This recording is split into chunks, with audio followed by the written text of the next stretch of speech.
Hello, Arnika. You are fast. You are fast.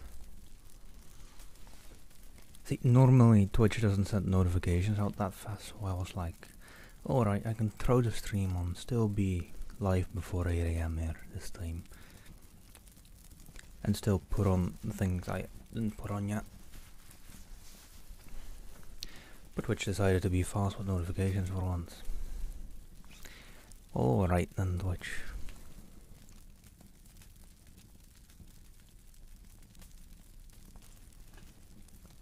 Right. Let me see, I'm gonna be a bit rude today, probably. Probably reading a bit more than I ought to and ignoring chat a little bit today. Because I want to try and finish this book, but I'm pretty certain that even being a bit rude and ignoring chat a little bit every now and then, I'll not have enough time for it.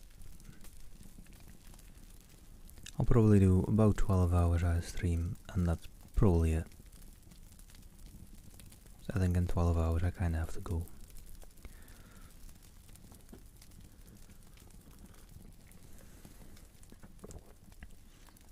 And I don't think 12 hours is enough for the rest of the book, but we'll have to see. Good morning, Death Expert.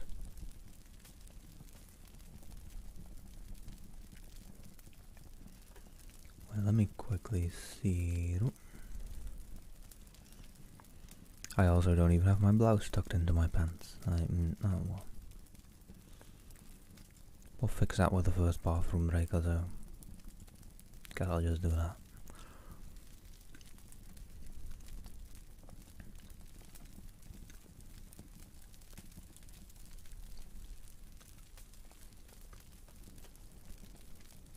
I'm trying to remember. I did do chapter 21, I think. Hello, Vegeta. Hope you're doing well. So, well, the only notification thing that's being slow is Discord, and that's just not right now at all. Oh, okay. Then I'm just gonna jump into chapter 22 in hopes that if I do this all a bit fast, I might be able to finish the book today. We're gonna speed run the book. I don't have splits set up, but I'm just gonna do an imaginary split every chapter.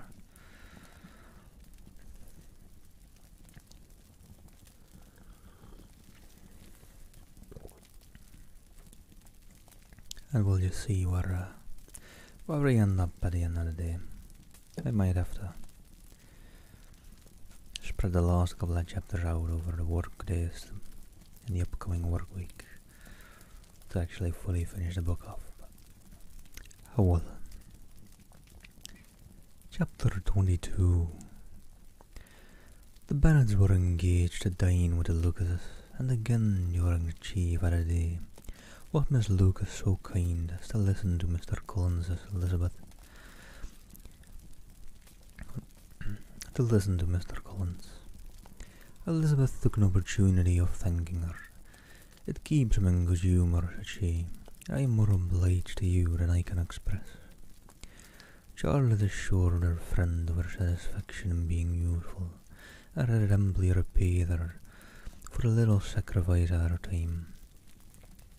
This was very amiable, but Charlotte's kindness extended farther than Elizabeth had any conception of. Its object was nothing less than to secure her from any return of Mr. Collins's address, by engaging them to herself. Such was Miss Lucas's scheme, and the appearances were so favourable that when they parted at night, she would have felt almost sure of success if it had not been to leave Hertfordshire so very soon. But here she did injustice to the fire and independence of his character, for it let him to escape out of Longbourn House the next morning with admirable slyness, and hastened to Lucas Lodge to throw himself at her feet. He was anxious to avoid the notice of his cousins, from a conviction that if they saw him depart, they could not fail to conjecture the sign that he was not willing to have the attempt known till its success could be known, had been known likewise. For though feeling almost secure, and with reason, for Charlotte had been terribly encouraging, he was comparatively different since the adventure at Wednesday. His reception, however, was of the most flattering kind. Miss Lucas perceived him from an upper window as he walked towards the house, and instantly set out to meet him accidentally in the lane. But little had she dared to hope that so much love and eloquence awaited her there.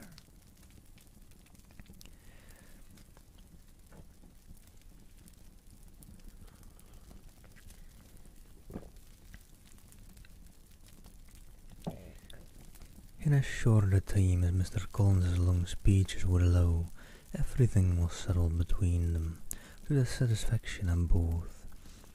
And as they entered the house, he earnestly entreated her to name the day that was to make him the happiest of men. And though such a solicitation must be waived for the present, the lady felt no inclination to trifle with his happiness.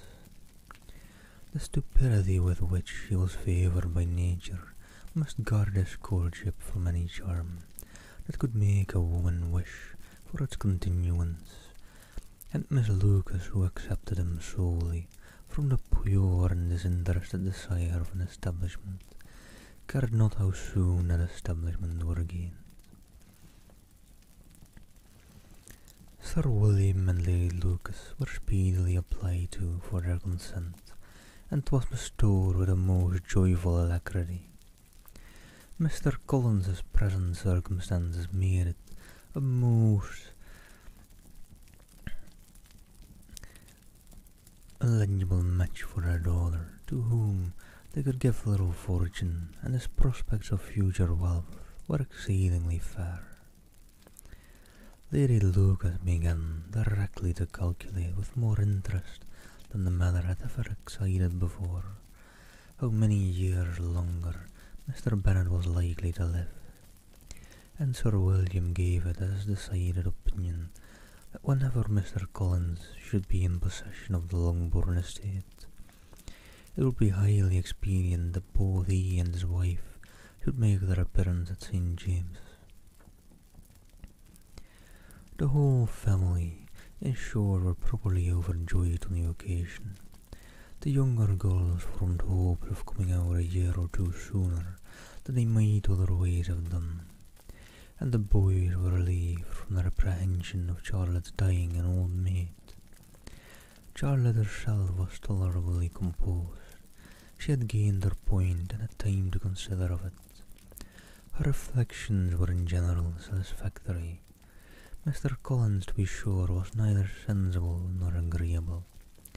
His society was irksome, and his attachment to her must be imaginary.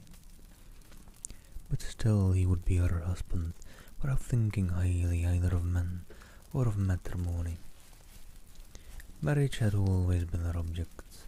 'Twas the only honourable profession for well-educated young women of small fortune, and however uncertain of giving happiness must be their pleasantness preservative from want. This preservative she had now obtained, and at the age of 27, without having ever been handsome, she felt all the good luck of it.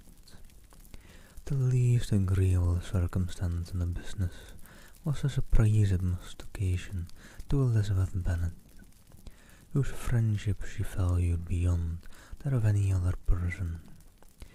Elizabeth would wonder and probably would blame her, and though her resolution was not to be shaken, her feelings must be hurt by such disapprobation. She resolved to give her the information herself, and therefore charged Mr. Collins, when he returned to Longbourn to dinner, to drop no hint of what had passed before any of the family.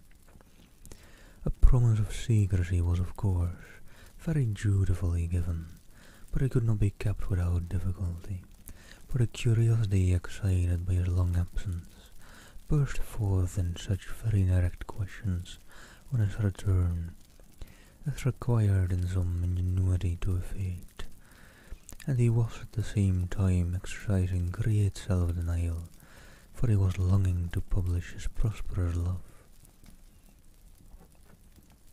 And we're back to the very long paragraph of Pride and Prejudice.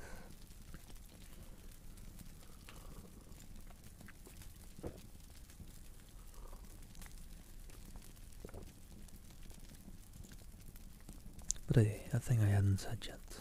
Happy Valentine's Day to all.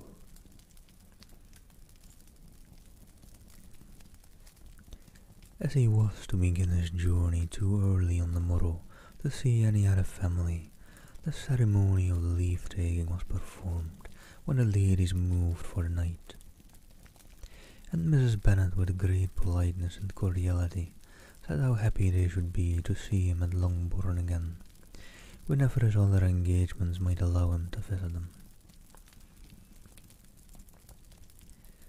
"My dear madam," he replied, "this invitation is particularly gratifying, because it is what I have been hoping to receive, and you may be very certain that I shall avail myself of it as soon as possible."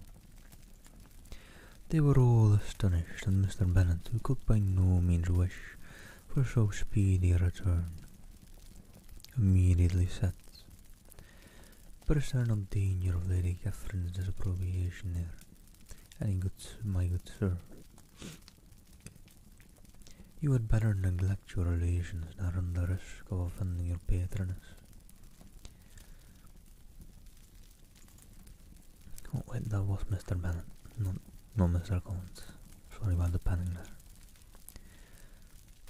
"My dear sir," replied Mr. Collins, "I am particularly obliged to you for this friendly caution, and you may repent upon my not taking so material a step without her ladyship's concurrence. Hello there, Crazy, hope you're doing well."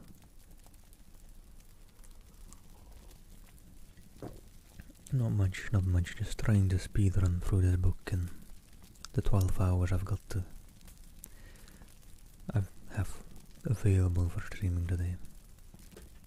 And I probably won't make it, just a small spoiler. Maybe. It's a lovely thing about the internet though, you can't smell it. No, it is a different blouse, but the same waistcoat, yeah.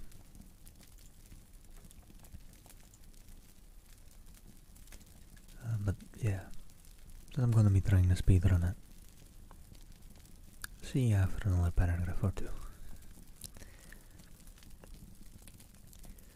"You cannot be too much on your guard, risk anything rather than her displeasure, and if you find it likely to be raised by your coming to us again, which I should think exceedingly probable, stay quietly at home and be satisfied that we shall take no offence." Oh, hello there, Crazy. Thank you for the sub. For the Prime Gaming. It does say Prime Gaming now here. I could swear it doesn't say Prime Gaming in some other place. Hello there, Dexter. Good day to you. Happy Valentine's Day to all. "Believe me, my dear sir, my gratitude is warmly excited by such affectionate attention, and depend upon it you will speedily receive from me a letter of thanks for this, as well as for every other mark of your regard during my stay in Hertfordshire. As for my fair cousins, though my absence may not be long enough to render it necessary, I shall now take the liberty of wishing them health and happiness, not excepting my cousin Elizabeth." Yeah, I don't know, Crazy. I'm pretty sure it still says Twitch Prime to me sometimes as well. But I don't know. And good morning, Miss. Hope you're doing well. It ain't morning for you anymore, is it? They're just saying good morning to me.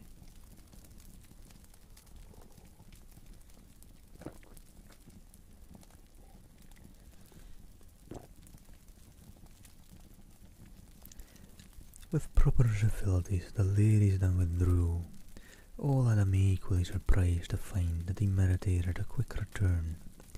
Mrs. Bennet wished to understand by it that he thought of paying his addresses to one of her younger girls, and Mary might have been preferred to accept him. She reared his abilities much higher than any of the others. There was a solidity in his reflections which often struck her, and though by no means so clever as herself, she thought that if encouraged to read and improve himself by such an example as hers, he might become a very agreeable companion. But on the following morning, every hope of this kind was done away. Miss Lucas called soon after breakfast, and in a private conference with Elizabeth, related the event of the day before. Good morning, Tactical Nerd. Hope you're doing well.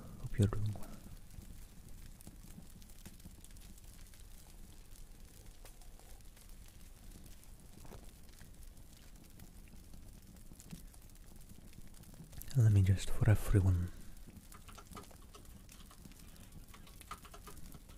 who's trying to get a bit of context with the story.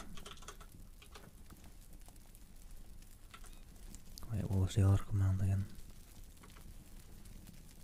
There we go.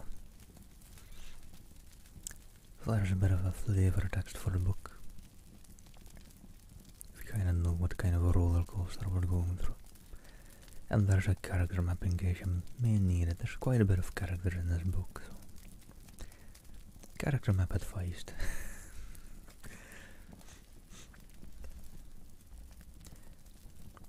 The possibility of Mr. Collins fancying himself in love with her friend had once occurred to Elizabeth within the last day or two, but that Charlotte could encourage him seemed almost as far from possibility as she could encourage him herself, and her astonishment was consequently so great as to overcome at first the bounds of decorum, and she could not help crying out, "Engaged to Mr. Collins, my dear Charlotte? Impossible." The steady countenance which Mrs. Lucas had commanded in telling her story gave way to a momentary confusion here over receiving so direct a reproach, though as it was no more than she expected. She soon regained her composure and calmly replied, "Why should you be surprised, my dear Eliza? Do you think it incredible that Mr. Collins should be able to procure any woman's good opinion because he was not so happy as to succeed with you?"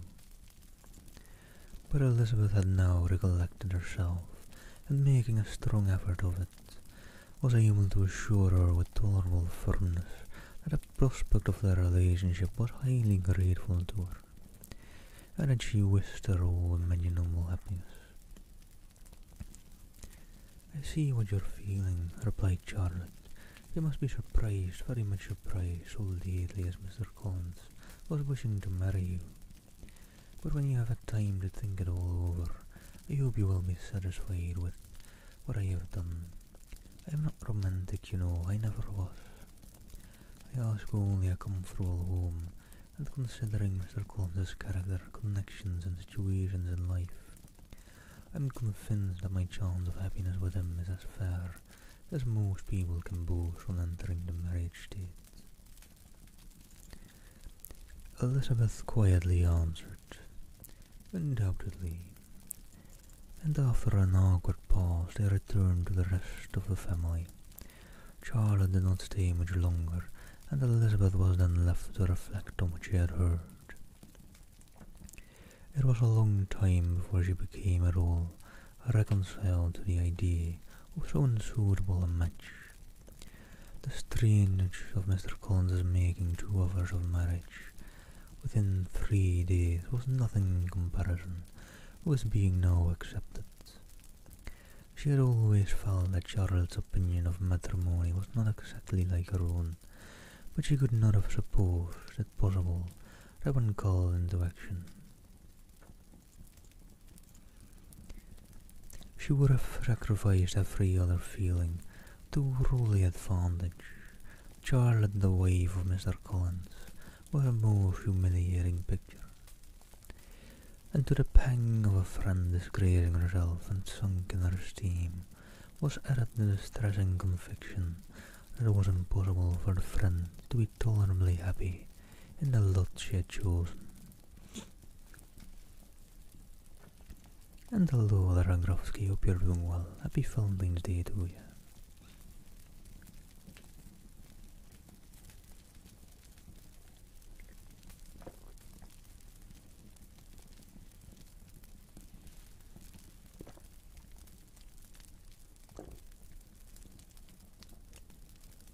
And well, there we go.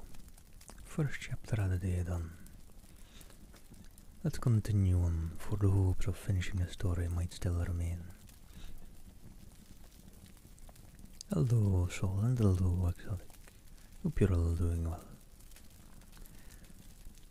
But in chapter 23 we go. Elizabeth was sitting with her mother and sisters, reflecting on what she had heard and doubting whether she were authorized to mention it, when Sir William Lucas himself appeared, sent by his daughter to announce her engagement to the family. With many compliments to him and much self-gratulation on the prospect of a connection between the houses, he unfolded the matter to an audience not merely wondering, but incredulous, for Mrs. Bennet, with more perseverance than politeness, protested he must be entirely mistaken, and Lydia, always unguarded and often civil, boisterously exclaimed, "Good Lord, Sir William, how can you tell such a story? Do not you know that Mr. Collins wants to marry Lizzie?" Nothing less than the complaisance of a courtier could have borne without anger such treatment. But Sir William's good breeding carried him through it all, and though he begged leave to be positive as to the truth of his information, he listened to all their impertinence with the most forbearing courtesy. Elizabeth, feeling it incumbent on her to relieve him from so unpleasant a situation, now put herself forward to confirm his account, by mentioning her prior knowledge of it from Charlotte herself, and endeavoured to put a stop to the exclamations of her mother and sisters. By the earnest of her congratulations to Sir William, in which she was readily joined by Jane, and by making a variety of remarks on the happiness that might be expected from the match, the excellent character of Mr. Collins, and the convenient distance of Hunsford from London. Mrs. Bennet was in fact too much overpowered to say a great deal while Sir William remained, but no sooner had he left them than her feelings found a rapid vent. In the first place, she persisted in disbelieving the whole of the matter. Secondly, she was sure that Mr. Collins had been taken in. Thirdly, she trusted that they would never be happy together. And fourthly, that the match might be broken off. Two inferences, however, were plainly deduced from the whole. One, that Elizabeth was the real cause of all the mischief, and the other that she herself had been barbarously used by them all, and on these 2 points she principally dwelt during the rest of the day. Nothing could console, and nothing appease her, nor did that day arouse her resentment. A week elapsed before she could see Elizabeth without scolding her. A month passed away before she could speak to Sir William or Lady Lucas without being rude, and many months were gone before she could at all forgive their daughter. Mr. Bennet's emotions were much more tranquil on the occasion, and such as he did experience, he pronounced to be of a most agreeable sort, for it gratified him, he said, to discover that Charlotte Lucas, whom he had been used to think tolerably sensible, was as foolish as his wife, and more foolish than his daughter. Jane confessed herself a little surprised at the match, but she said less of her astonishment than of her earnest desire for their happiness. Nor could Elizabeth persuade her to consider it as improbable. Kitty and Lydia were far from envying Miss Lucas, for Mr. Collins was only a clergyman, and it affected them in no other way than as a piece of news to spread at Meryton. Lady Lucas would not be insensible of triumph on being able to restore to Mrs. Bennet the comfort of having a daughter well married, and she called at Longbourn rather oftener than usual to say how happy she was, though Mrs. Bennet's sour looks and ill-natured remarks might have been enough to drive happiness away. Between Elizabeth and Charlotte there was a restraint which kept them mutually silent on the subject, and Elizabeth felt persuaded that no real conference could ever subsist between them again. Her disappointment in Charlotte made her turn with fonder regard to her sister, of whose rectitude and delicacy she was sure her opinion could never be shaken, and for whose happiness she grew daily more anxious, as Bingley had now been gone a week, and nothing was heard of his return. Jane had sent Caroline an early answer to her letter, and was counting the days till she might reasonably hope to hear again. The promised letter of thanks from Mr. Collins arrived on Tuesday, addressed to their father and written with all the solemnity of gratitude which a 12 months' abode in the family might have prompted. After discharging his conscience on that, he proceeded to inform them with many rapturous expressions of his happiness in having obtained the affection of their amiable neighbour. Miss Lucas and then explained that it was merely with a view of enjoying her society that he had been so ready to close with their kind wish of seeing him again at Longbourn. Whether he hoped to be able to return on Monday fortnight for Lady Catherine, he added, so heartily approved his marriage, that she wished it to take place as soon as possible, which he trusted would be an unanswerable argument with his amiable Charlotte to name an early day for making him the happiest of men.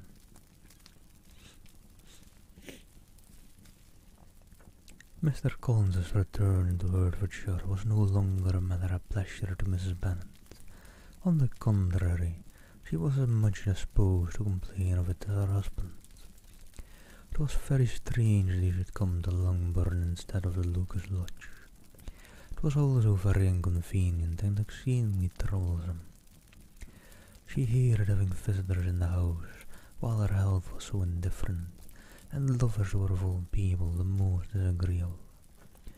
Such were the gentle murmurs of Mrs. Bennet, and they gave way only to the greater distress of Mr. Bingley's continued absence. Neither Jane nor Elizabeth were comfortable on this subject. Day after day passed away without bringing any other tidings of him than the report which surely fulfilled the Meryton of his coming, no more to Netherfield's dull winter.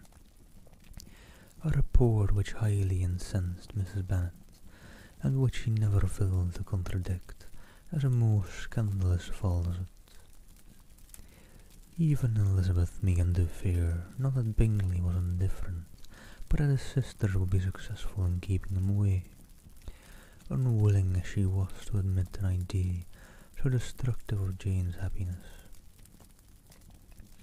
and so dishonourable to the stability of her lover. She could not prevent its frequently recurring. The united efforts of his two unfeeling sisters and of his overpowering friends, assisted by the attractions of Miss Darcy and the amusements of London, might be too much, she feared, for the strength of his attachments. As for Jane, her anxiety under suspense was, of course, more painful than Elizabeth's, but whatever she felt she was desirous of concealing, and between herself and Elizabeth, therefore, the subject was never alluded to. But as no such delicacy restrained her mother, an hour seldom passed in which she did not talk of Bingley, express her impatience for his arrival, or even require Jane to confess that if he did not come back, she should think herself very ill-used. It needed all Jane's steady mildness to bear these attacks with tolerable tranquillity. Mr. Collins returned most punctually on the Monday fortnight, but his reception at Longbourn was not quite so gracious as had been on his first introduction.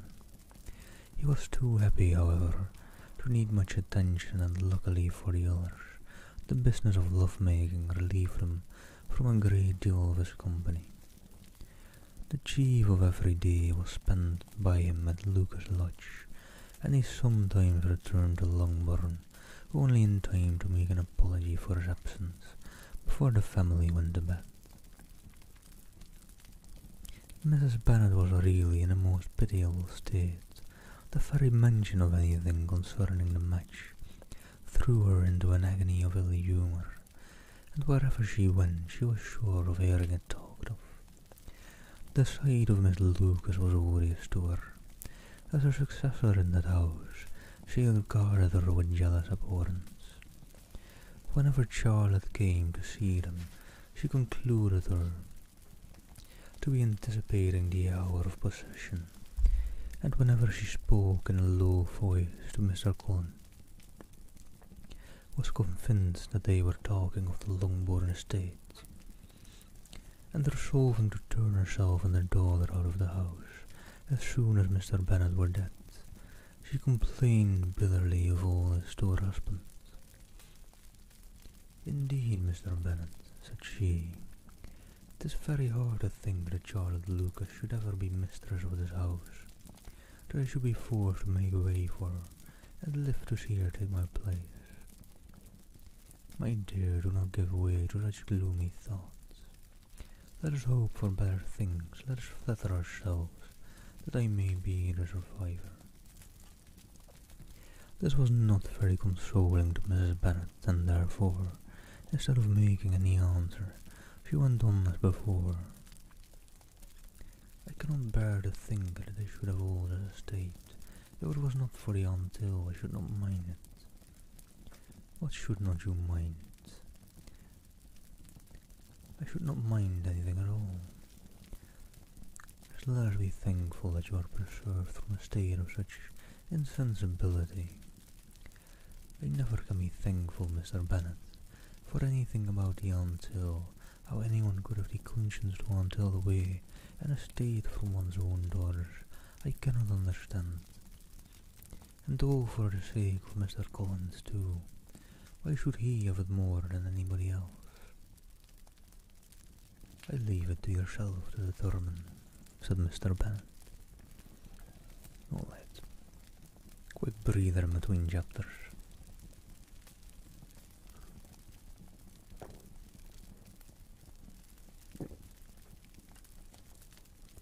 Not too long a breather though. Continue on reading. Try and get this book done today.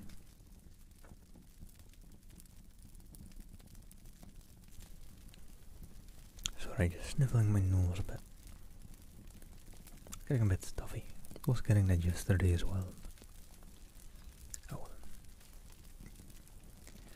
Chapter 24.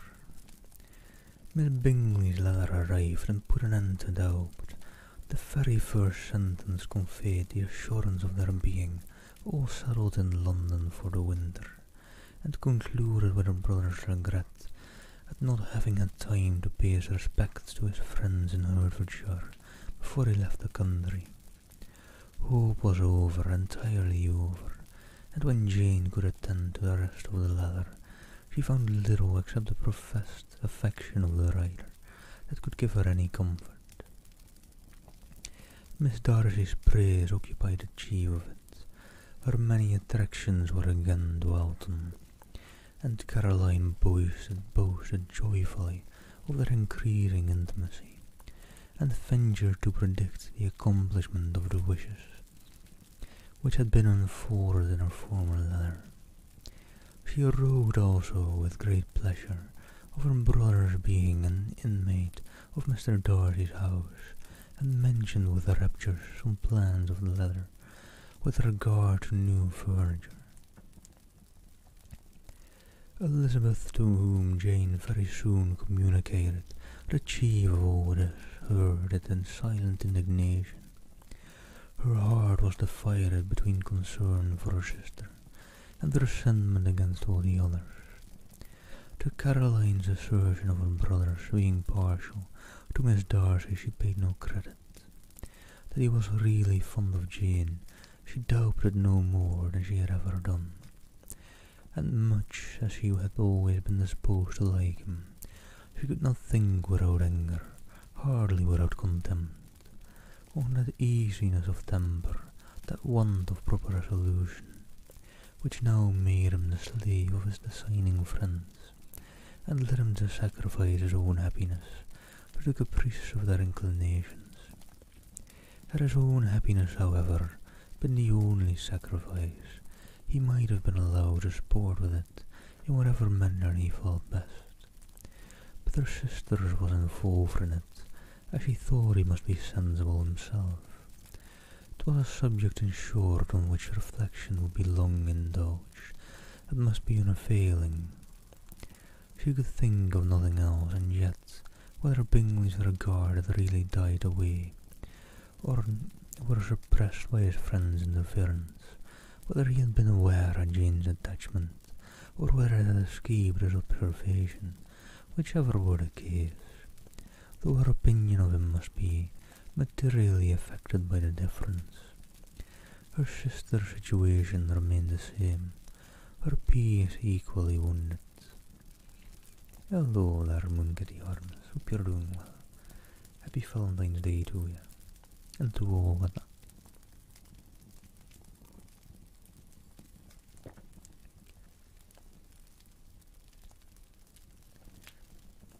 A day or two passed before Jane had courage to speak of her feelings to Elizabeth, but at last, on Mrs. Bennet's leaving them together, after a longer irritation than usual about Netherfield and its master, she could not help saying, "Oh, that my dear mother had more command over herself.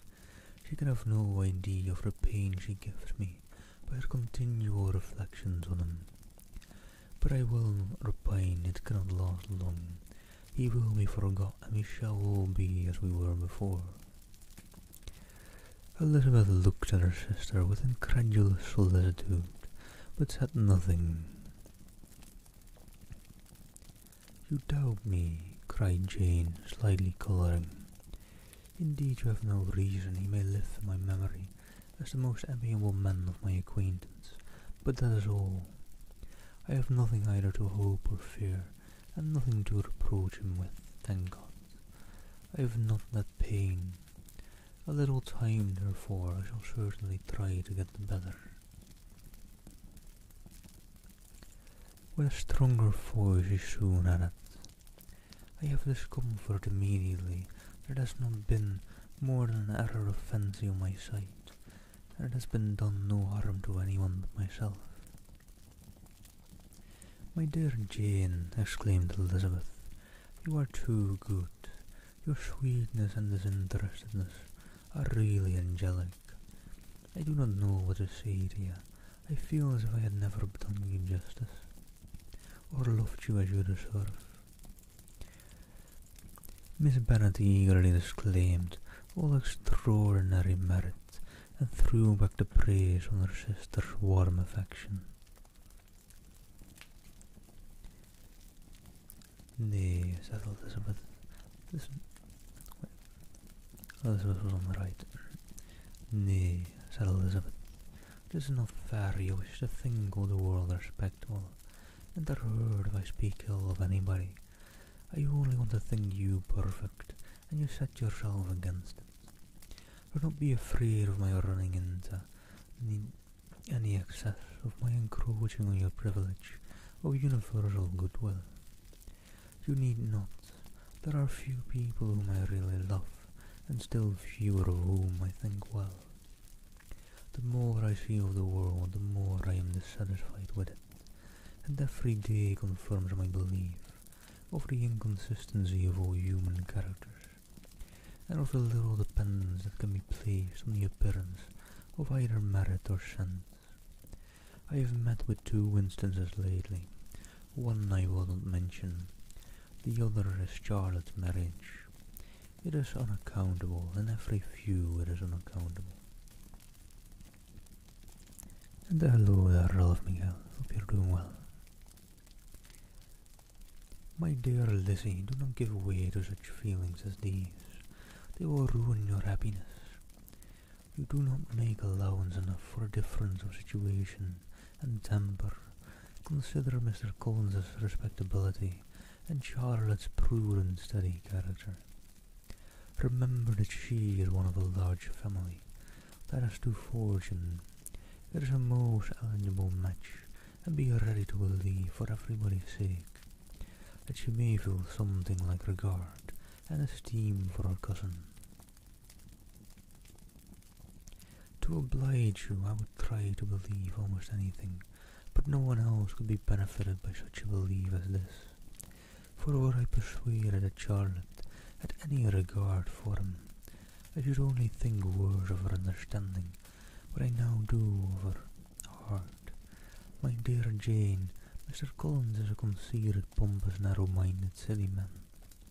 You know he is, as well as I do, and you must feel as well as I do, that a woman who marries him cannot have a proper way of thinking.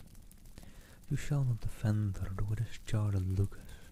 You shall not, for the sake of one individual, change the meaning of principle and integrity, nor endeavour to persuade yourself to me, or me, that selfishness is prudence, and insensibility of danger, security for happiness. I must think your language too strong in speaking of both, replied Jane, and I hope you will be convinced of it by seeing them happy together. But enough of this. You alluded to something else.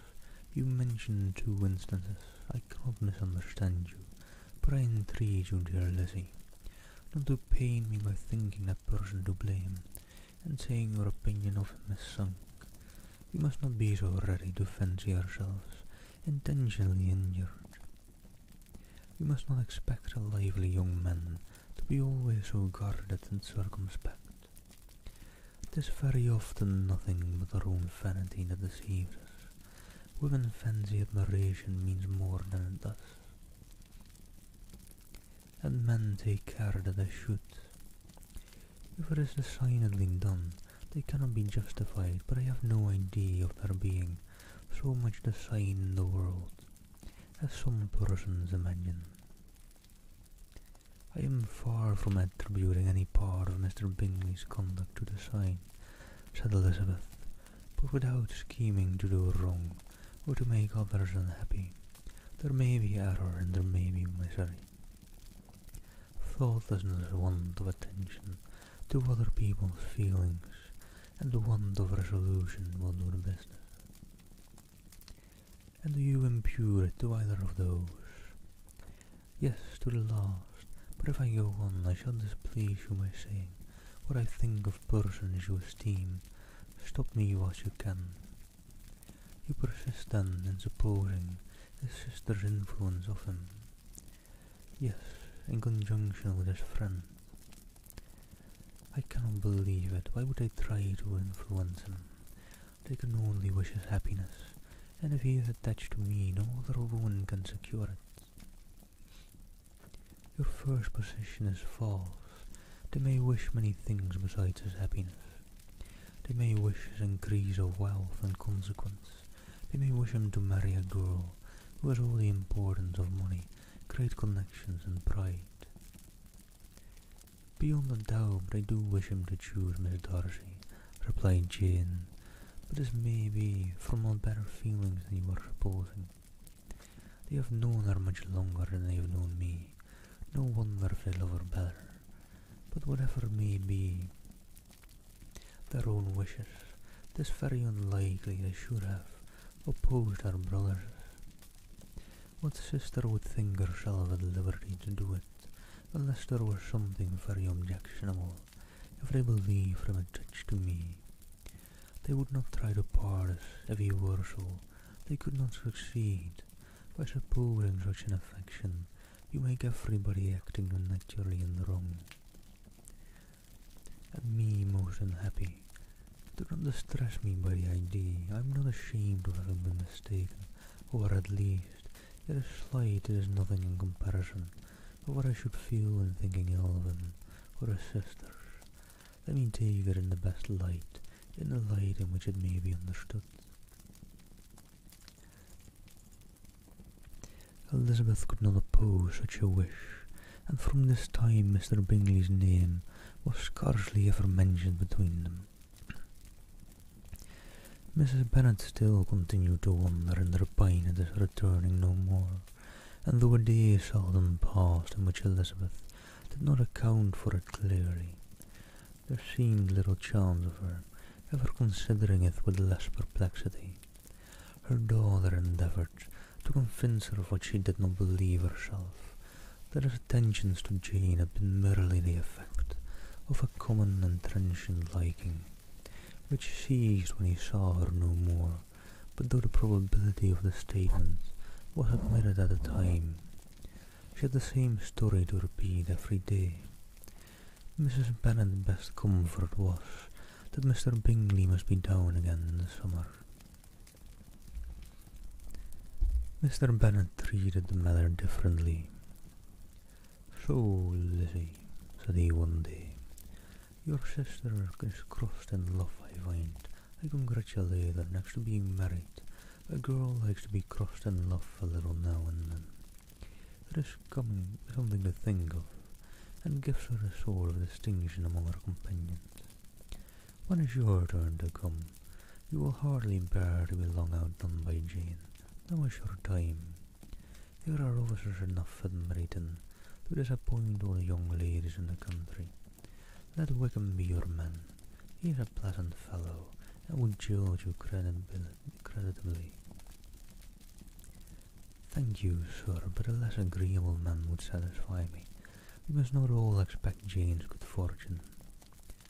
"True," said Mr. Bennet, "but 'tis a comfort to think that whatever that kind may befall you, you have an affectionate mother who will always make the most of it." Mr. Wickham's society was of material service in dispelling the gloom which the late perverse occurrences had thrown on many of the Longbourn family.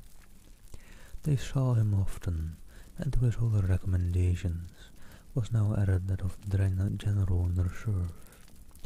The whole of what Elizabeth had already heard, his claims on Mr. Darcy, and all that he had suffered from him, was now openly acknowledged and publicly canvassed, and everybody was pleased to think how much they had always disliked Mr. Darcy before they had known anything of the matter. Miss Bennet was the only creature who could suppose there might be any extenuating circumstances in the case, unknown to the society of Hertfordshire. Her mild and steady candour always pleaded for allowances, and urged the possibility of mistakes, but by everybody else Mr. Darcy was condemned as the worst of men.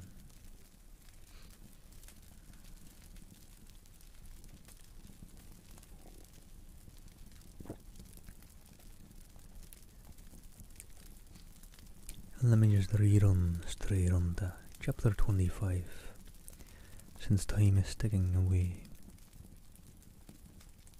And I'm getting near only having about 11 hours to finish this book. And I don't think I can. But we're gonna try. After a week spent in professions of love and schemes of felicity, Mr. Collins was called from his amiable Charlotte by the arrival of Saturday. The pain of separation, however, might be alleviated on his side by preparations for the reception of his bride, as he had reason to hope that shortly after his next return into Hertfordshire, the day would be fixed that was to make him the happiest of men. He took leave of his relations at Longbourn with as much solemnity as before, wished his fair cousin's health and happiness again, and promised their father another letter of thanks. On the following Monday, Mrs. Bennet had the pleasure of receiving her brother and his wife, who came as usual to spend the Christmas at Longbourn. Mr. Gardiner was a sensible gentleman-like man, greatly superior to his sister, as well by nature as education. The Netherfield ladies would have had difficulty in believing that a man who lived by trade and within few of his own warehouses could have been so well-bred and agreeable. Mrs. Gardiner, who was several years younger than Mrs. Bennet, and Mrs. Phillips was an amiable, intelligent, elegant woman, and a great favourite with all her Longbourn nieces, between the two eldest and herself. Especially, there subsisted a very particular regard. They had frequently been staying with her in town. The first part of Mrs. Gardiner's business on her arrival was to distribute her presents and describe the newest fashions. When this was done, she had a less active part to play. It became her turn to listen. Mrs. Bennet had many grievances to relate, and much to complain of. They had all been very ill-used since she last saw her sister. Two of her girls had been on the point of marriage, and after all there was nothing in it. I do not blame Jane, she continued, for Jane would have got Mr. Bingley if she could, but Lizzie, your sister. It is very hard to think that she might have been Mr. Collins's wife by this time, had it not been for her own perverseness. He made her an offer in this very room, and she refused him.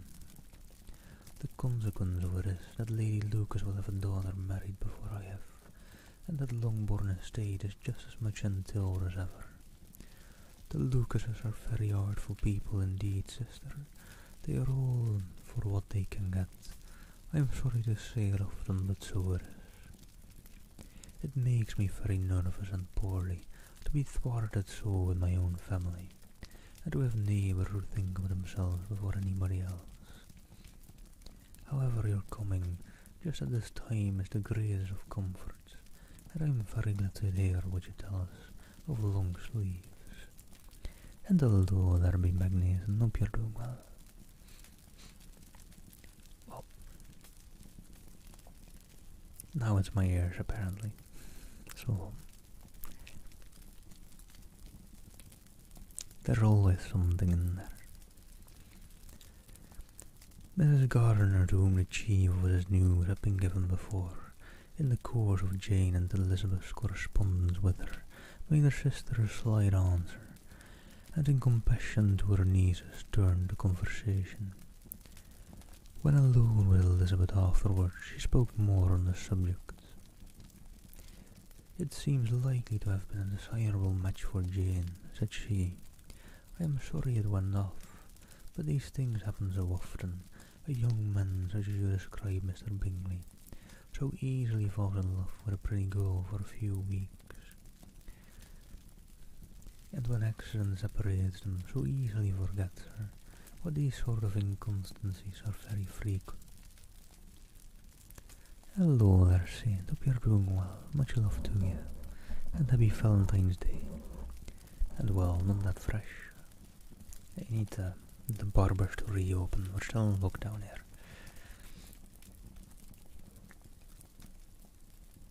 It's not that seeable on camera, I don't think, luckily. But my beard is a bit of a mess. Just trust me on that one.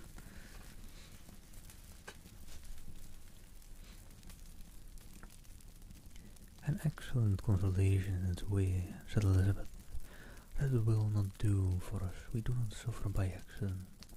It does not often happen that the interference of friends will persuade a young man of independent fortune to think no more of a girl whom he was violently in love with only a few days before. But that expression of violently in love is so hackneyed, so doubtful, so indefinite, that it gives me very little idea.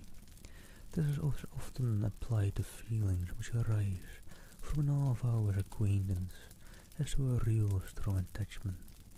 Pray, how violent was Mr. Bingley's love?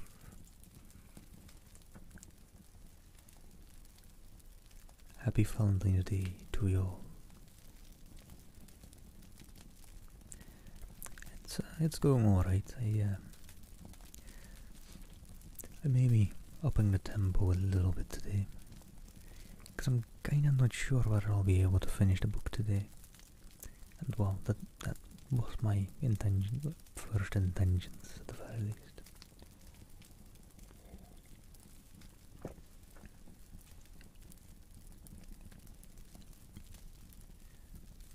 I never saw a more promising inclination. He was growing quiet and attentive to other people, and wholly engrossed by her. Every time they met, it was more decided and remarkable that his own ball he offended 2 or 3 young ladies.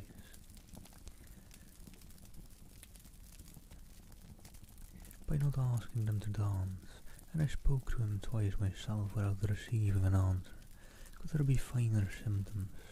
Is not general incivility the very essence of love?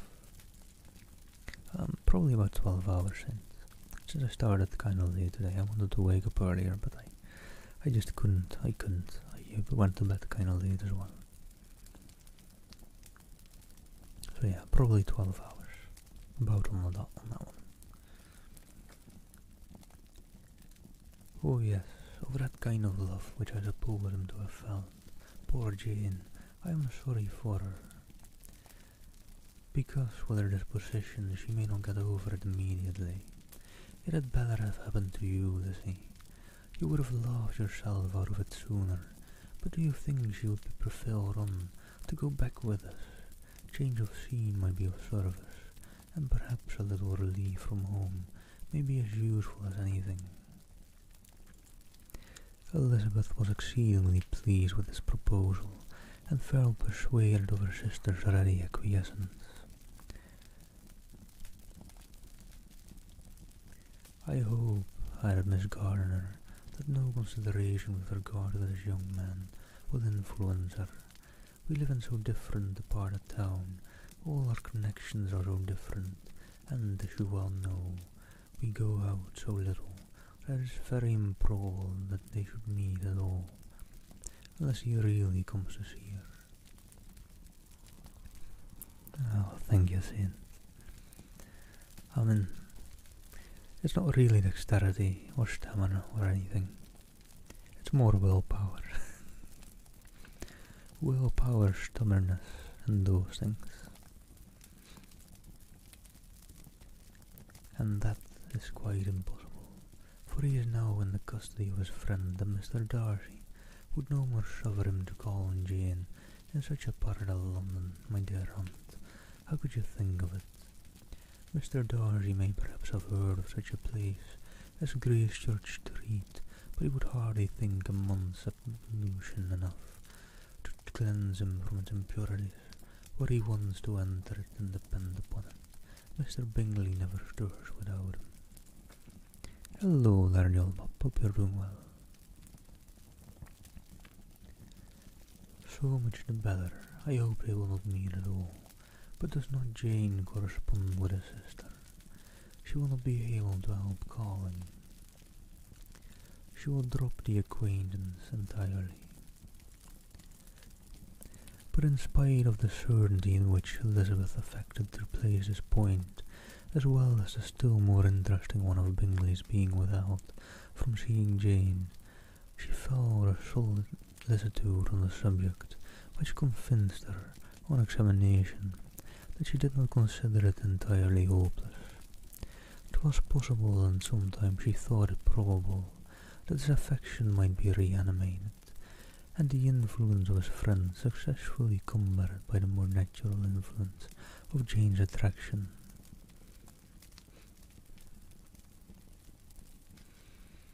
Oh, well, well, Saint. I kinda have the luck, or whatever you might call it, of basically whatever I'm doing already being set out for me by what I'm reading. I don't have to very consciously think about, oh, what trigger to do now and what to do then. That's good to hear, Joel, and thank you for a happy Valentine's Day to you all.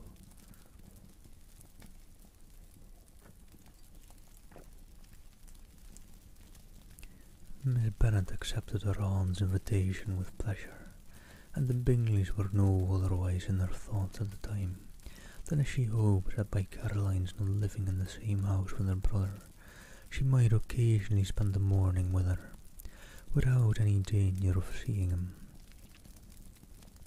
The gardener stayed a week at Longbourn, and what with the Phillipses, the Lucases, and the officers, there was not a day without its engagement. Mrs. Bennet had so carefully provided for the entertainment of her brother and sister that they did not once sit down to a family dinner. When the engagement was for home, some of the officers always made part of it, of which officers Mr. Wickham was sure to be one, and on these occasions Mrs. Gardiner, rendered suspicious by Elizabeth's warm commendation of him, narrowly observed them both, without supposing them from what she saw to be very seriously in love. Their preference of each other was plain enough to make her a little uneasy, and she resolved to speak to Elizabeth on the subject before she left Hertfordshire, and represent to her the imprudence of encouraging such an attachment.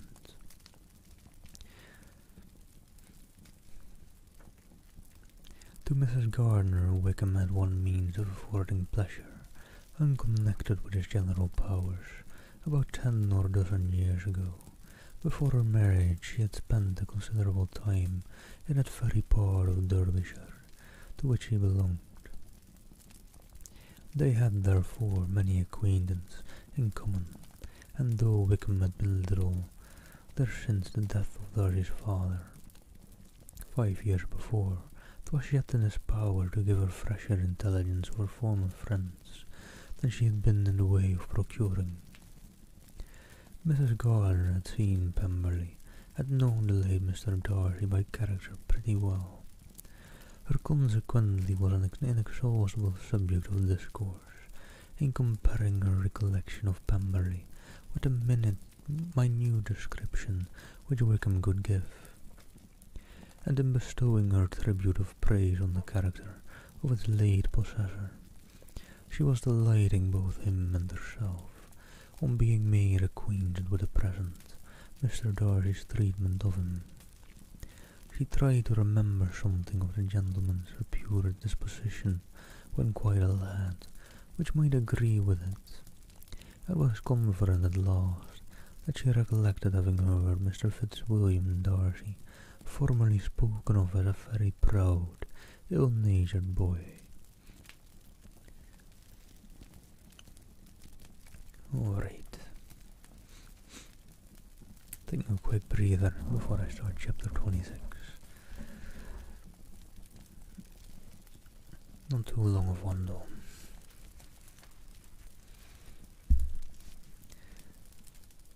Since I do want to try finishing the book, but I'm near certain that won't happen today. Chapter 26. Mrs. Gardiner's caution to Elizabeth was punctually and kindly given on the first favourable opportunity of speaking to her alone, after honestly telling her what she thought that she thus went on. And hello, the Blue Boss, thank you for the follow, and thank you for keeping me hydrated.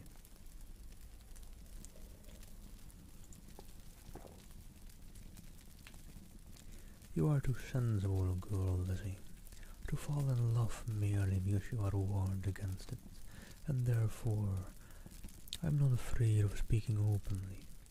Seriously, I would have you be on your guard. Do not involve yourself or endeavour to involve him. in an affection which the want of fortune would make so very imprudent. I have nothing to say against him. He is a most interesting young man, and if he had the fortune he ought to have, I should think you could not do better. But as it is, you must not let your fancy run away with you. You have sense, and we all expect you to use it. Your father will be depend on your resolution and good conduct, I am sure. You must not disappoint your father. My dear aunt, this is being serious indeed. Yes, and I hope to engage you to be serious likewise. Well then, you need not be under any alarm. I will take care of myself and of Mr. Wickham too. He shall not be in love with me if I can prevent it. Elizabeth, you are not serious now. I beg your pardon, I will try again. At present I am not in love with Mr. Wickham. No, I certainly am not, but he is beyond all comparison the most agreeable man I ever saw. And if he becomes really attached to me, I believe it will be better that he should not. I see the imprudence of it. Oh, that abominable Mr. Darcy. My father's opinion of me does me the greatest honours, and I should be miserable to forfeit it. My father, however, is partial to Mr. Wickham. In short, my dear aunt, I should be very sorry to be the means of making any of you unhappy. But since we see every day that where there is affection, young people are seldom withheld by immediate want of fortune from entering into engagements with each other, how can I promise to be wiser than so many of my fellow creatures if I am tempted? Or how am I even to know that it would be wisdom to resist? All that I can promise you, therefore, is not to be in a hurry. I will not be in a hurry to believe myself his first object, for I am in company with him. I will not be wishing, in short, I will do my best. Perhaps it will be as well if you discourage his coming here so very often. At least you should not remind your mother of inviting him. As I did the other day, said Elizabeth, with a conscious smile. Very true.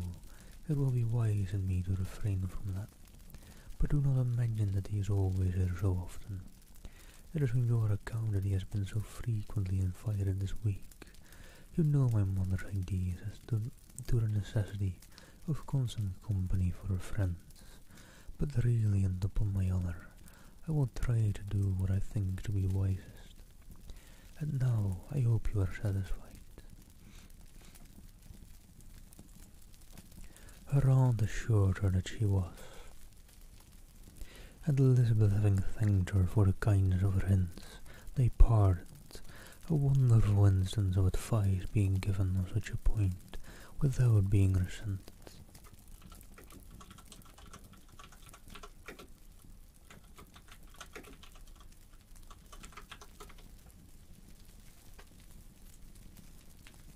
Hello, Eduardo, thank you for the follow.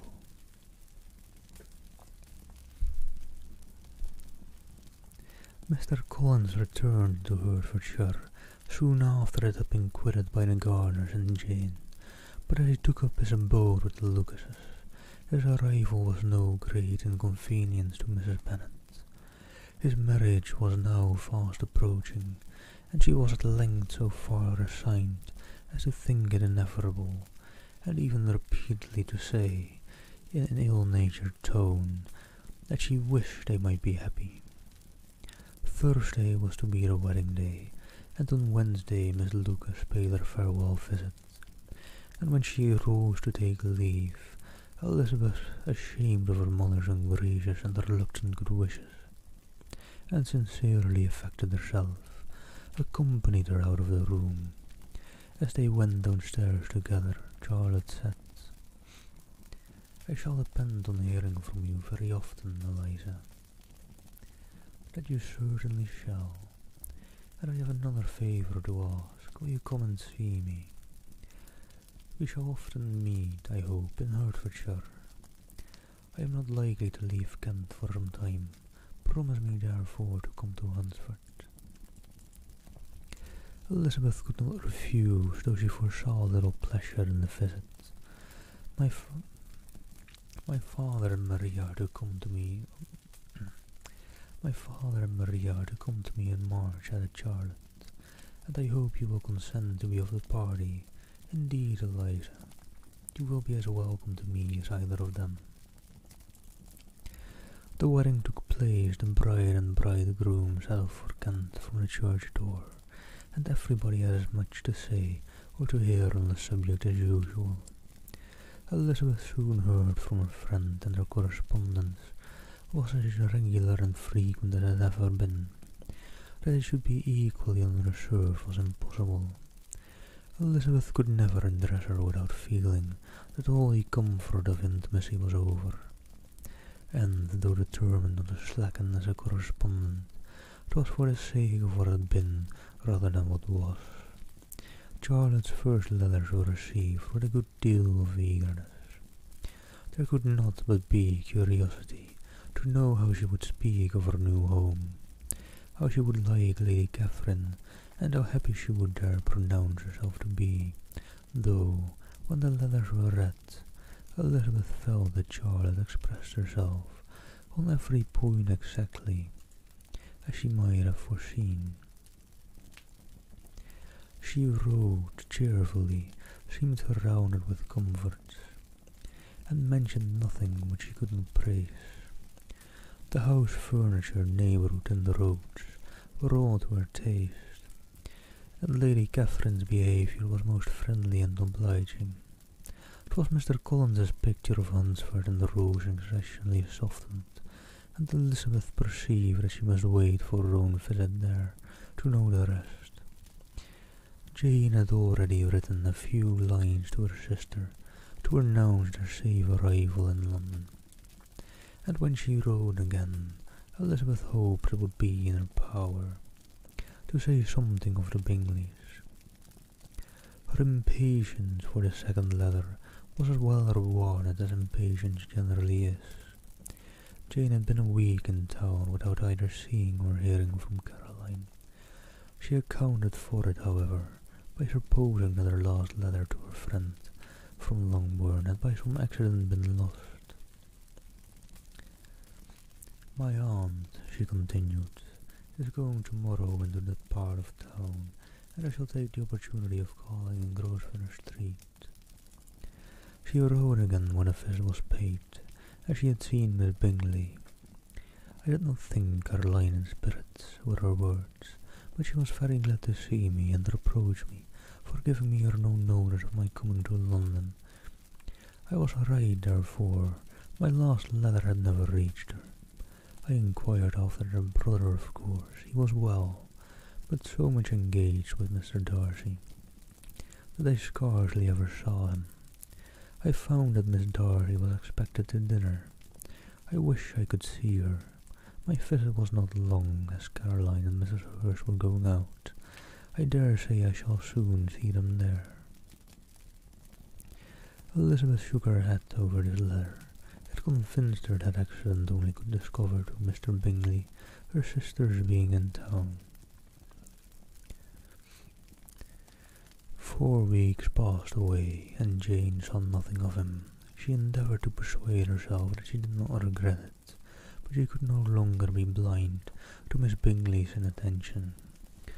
After waiting at home every morning for a fortnight, and inventing every evening a fresh excuse for her, the visitor did at last appear. But the shortness of her stay, and yet more, the alteration of her manner, would allow Jane to deceive herself no longer. The letter which she wrote on this occasion to her sister will prove what she felt. And this is a long letter. Let me just take a deep breath before it. My dearest Lizzie will, I am sure, be incapable of triumphing under better judgment at my expense, when I confess myself to have been entirely deceived in Miss Bingley's regard for me. But my dear sister, though the event has proved you right, Do not think me obstinate if I still assert that, considering what her behaviour was, my confidence was as natural as your suspicion. I do not at all comprehend the reason for wishing to be intimate with me, but if the same circumstances were to happen again, I am sure I should be deceived again. Caroline did not return my visit till yesterday, and not a note nor a line did I receive in the meantime. When she did come, it was very evident that she had no pleasure in it. She made a slight formal apology for not calling before, said not a word of wishing to see me again, and was in every respect so altered a creature that when she went away I was perfectly resolved to continue the acquaintance no longer. I pity, though I cannot help blaming her. She was very wrong in singling me out as she did. I can safely say that every advance to intimacy began on her side. But I pity her because she must feel that she has been acting wrong, and because I am very sure that anxiety for her brother is the cause of it. I need not explain myself farther, and though we know that anxiety to be quite needless, yet if she feels it, it will easily account for her behaviour to me. And so deservedly dear as he is to his sister, whatever anxiety she may feel on his behalf is natural and amiable. I cannot but wonder, however, at her having any such fears now, because if he had at all cared about me, we must have met long, long ago. He knows of my being in town, I am certain, from something she said herself, and yet it should seem by her manner of talking as if she wanted to persuade herself that he is really partial to Miss Darcy. I cannot understand it. If I were not afraid of judging harshly, I should be almost tempted to say that there is a strong appearance of duplicity in all this. But I will endeavour to banish every painful thought and think only of what will make me happy, your affection, and the invaluable kindness of my dear uncle and aunt. Let me hear from you very soon. Miss Bingley said something of his never returning to Netherfield again, of giving up the house, but not with any certainty. We had better not mention it. I am extremely glad that you have such pleasant accounts from our friends at Hunsford. Pray go to see them. With Sir William and Maria, I am sure you will be very comfortable there. Signed, yours, etc. That was a long letter. Hello there, Sir Ruffruff. Hope you're doing well. How do you do? And sorry, you may have missed me when you tried to come back yesterday. Had some stuff happen yesterday, which is kind of a shame, because that might also mean that today I won't be able to finish the book. I am, I think, getting kind of pressed on time by now. Let me sniff my nose real quick. It's getting a bit stuffed, unfortunately.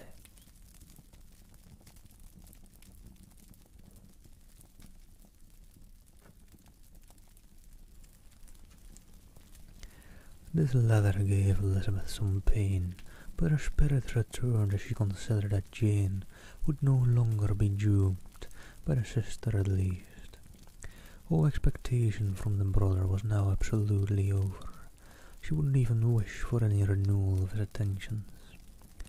His character sunk on every review of it, and as a punishment for him, as well as a possible advantage to Jane, she seriously hoped he might really soon marry Mr. Darcy's sister, as by Wickham's account, she would make him abundantly regret what he had thrown away. Mrs. Gardiner about this time reminded Elizabeth of her promise concerning that gentleman, and required information, and Elizabeth had such to send as might rather give contentment to her aunt and to herself. His apparent partiality had subsided, his attentions were over, he was the admirer of someone else. Elizabeth was watchful enough to see it all, but she could see it in the right of it without material pain. Her heart had been put but slightly touched, and her vanity was satisfied with believing that she would have been his own only choice had fortune permitted it. The sudden acquisition of £10,000 was the most remarkable charm of the young lady to whom he was now rendering himself agreeable, but Elizabeth, less clear-sighted perhaps in this case than in Charlotte's, did not quarrel with him for his wish of independence. Nothing, on the contrary, could be more natural, and while able to suppose that it cost him a few struggles to relinquish her, she was ready to allow it a wise, desirable measure for both, and would very sincerely wish him happy. Oh, sorry to hear that, Sir Ruff. Hope that heals quickly. Oh, and Sir Ruff, thank you for paying the gifts up forward from Crazy to Soul. Give him a warm thank you, Soul, if you're lurking about still. So let me sniff my nose again real quick, it's getting a little stuffy. Damn it.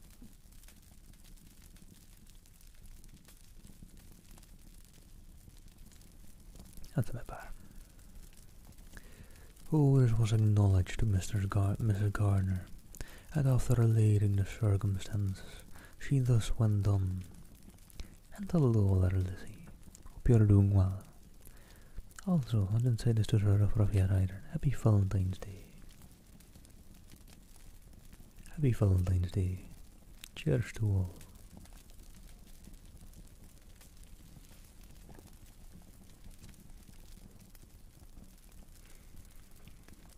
Oh hey, and I should now have it set up so that VIPs can do shoutouts. So I can now just order VIPs around. So Ruff, could you give Lizzie a shout out? Alright, I won't really order people around. Also, I'm at my keyboard so I can just do it myself, but I'm being lazy. I'm now convinced, my dear aunt, that I have never been much in love. It did work. For that I really experienced a pure and elevating passion, I should at present detest his very name, and wish him all manner of evil. But my feelings are not only cordial towards him, they are even impartial towards Miss King. I cannot find out that I hate her at all, or that I am in the least unwilling to think her a very good sort of girl. There can be no love in all this. My watchfulness has been effectual, and I should certainly be a more interesting object to all my acquaintance. Were I distractedly in love with him, I cannot say that I regret my comparative insignificance. Importance may sometimes be purchased too dearly. Kitty and Lydia take his defection much more to heart than I do. They are young in the ways of the world. Oh, the command just doesn't work with that. That's in it though. Really, I thought that. I'll have to fix that command then.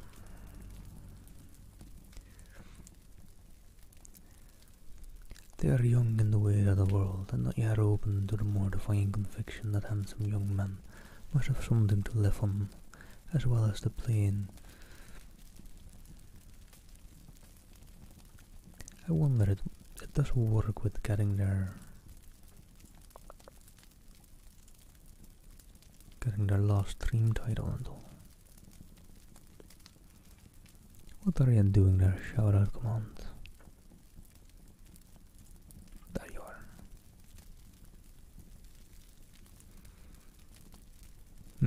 Right. It does just pick the first thing.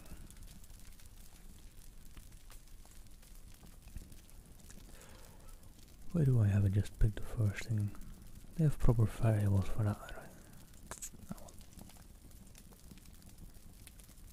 I'll worry about fixing that later, sometime. Best get on with chapter 27. Thank you, by the way, Sir Ruff. You don't have to, by the way, but if you want now, you can give shoutouts. So there is that.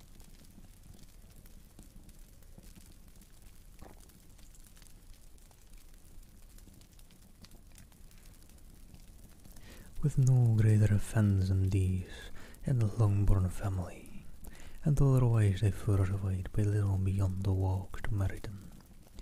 Sometimes dirty and sometimes cold, the January and February pass away. March was to take Elizabeth to Hunsford. She had not at first thought very seriously of going thither. But Charlotte, she soon found, was depending on the plan, and she gradually learned to consider it herself with greater pleasure as well as greater certainty. Absence had increased her desire of seeing Charlotte again, and weakened her disgust of Mr. Collins. There was novelty in the scheme, and as, with such a mother and such uncompanionable sisters, home could not be faultless. A little change was not unwelcome for its own sake. The journey would moreover give her a peep at Jane, and in short, as the time drew near, she would have been very sorry for any delay. Everything, however, went on smoothly, and was finally settled according to Charlotte's first sketch. She was to accompany Sir William and the second daughter. The improvement of spending a night in London was added in time, and the plan became as perfect as plan could be.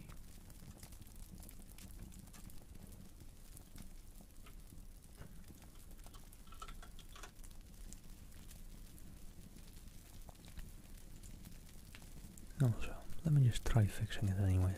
I think maybe that could work, but I don't know. The only pain was in leaving her father, who would certainly miss her, and who, when it came to the point, so little liked her going that he thought her to write to him, and almost promised to answer her letter. The farewell between herself and Mr. Wickham was perfectly friendly on his side even more. His present pursuit could not make him forget that Elizabeth had been the first to excite and to deserve his attention, the first to listen and to pity, the first to be admired. And in his manner of bidding her adieu, wishing her every enjoyment, reminding her of what she was to expect in Lady Catherine de Bourgh, and trusting their opinion of her, their opinion of everybody, would always coincide. There was a solicitude and interest which he felt must ever attach to him with a most sincere regard, and she parted from him convinced that whether married or single he must always be her model of the amiable and pleasing. Her fellow travellers the next day were not of kind to make her think him less agreeable. Sir William Lucas and his daughter Maria, a good-humoured girl but as empty-headed as himself, had nothing to say that could be worth hearing, and were listened to with about as much delight as the rattle of the chase. Elizabeth loved absurdities, but she had known Sir William too long. He could tell her nothing new of the wonders of his presentation at Ninewood, and his civilities were worn out like his information.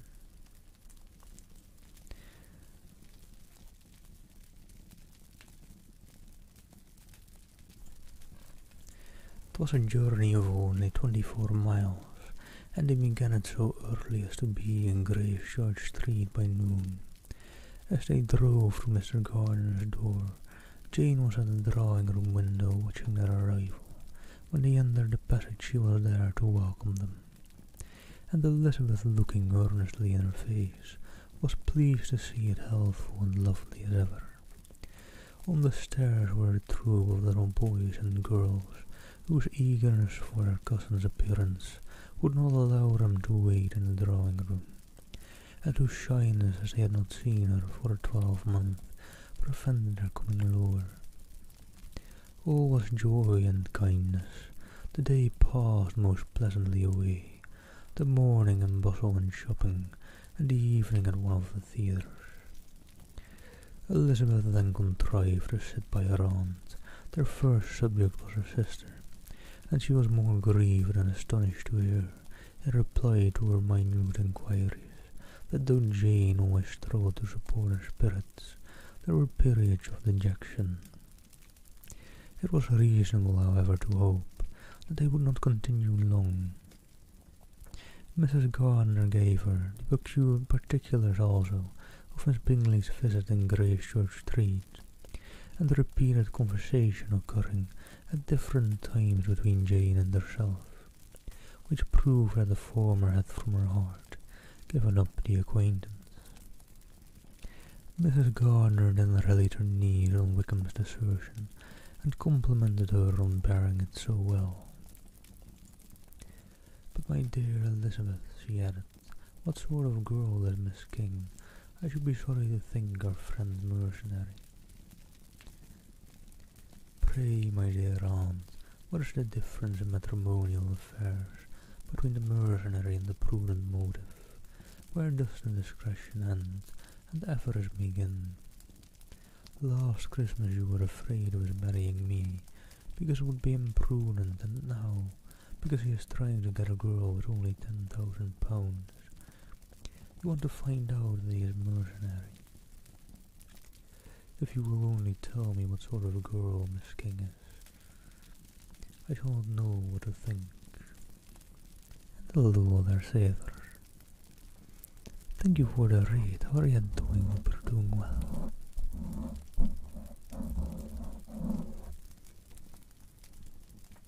"What do you normally do? Do you do ASMR as well?" "I'm doing well. Happy Valentine's Day to you."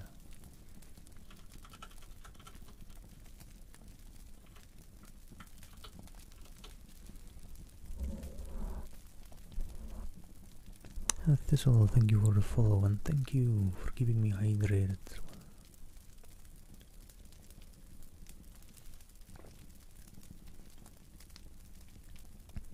Oh, well, thank you, Heather, and thank you for the follow. Oh, Valorant. Yeah. Mainly first-person shooters, I see.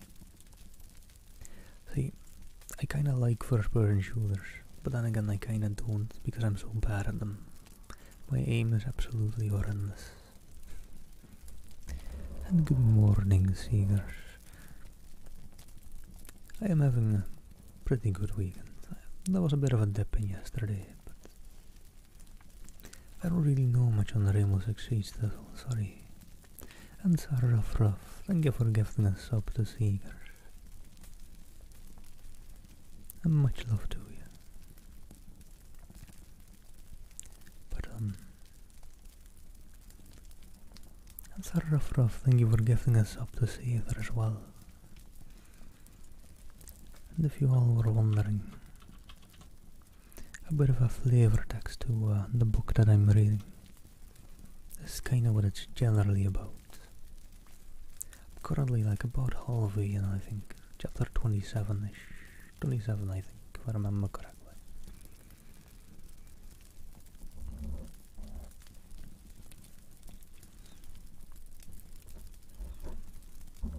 And much love to you, Sarah Ruff. Thank you so much for the gift subs. And hello, Axers. Hope you're doing well. Alright, let me jump into reading now for a bit. So I don't expect to be finishing this book today, but I'm gonna be trying, so I'm gonna be a bit rude and just read them through sometimes.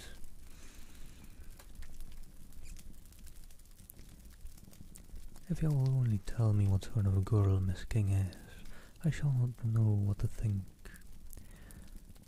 Well, she's a very good kind of girl, I believe. I know no harm of her. But he paid her not the smallest attention till her grandfather's death made her mistress of his fortune. No, why should he? It was not allowable for him to gain my affections, because I had no money.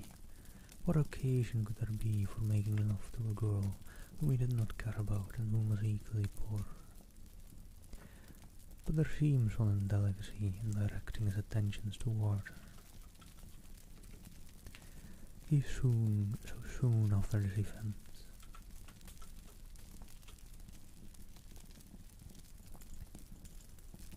let me give you a quick shout out, by the way.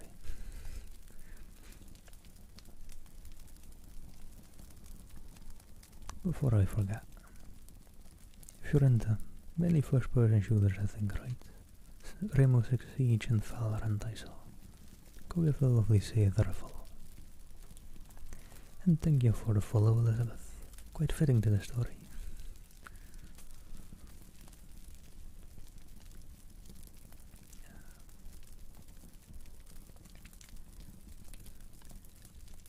A man in distressed circumstances has no time for all these elegant decorums which other people may observe.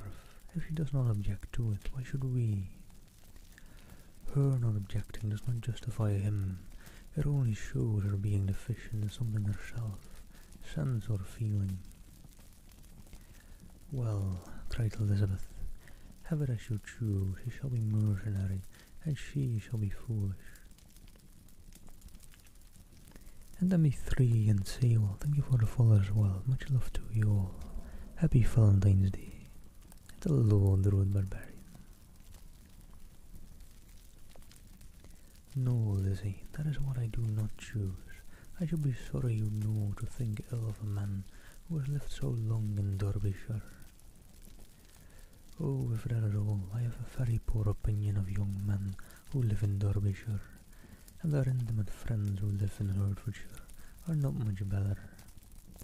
I'm sick of them all, thanks heaven.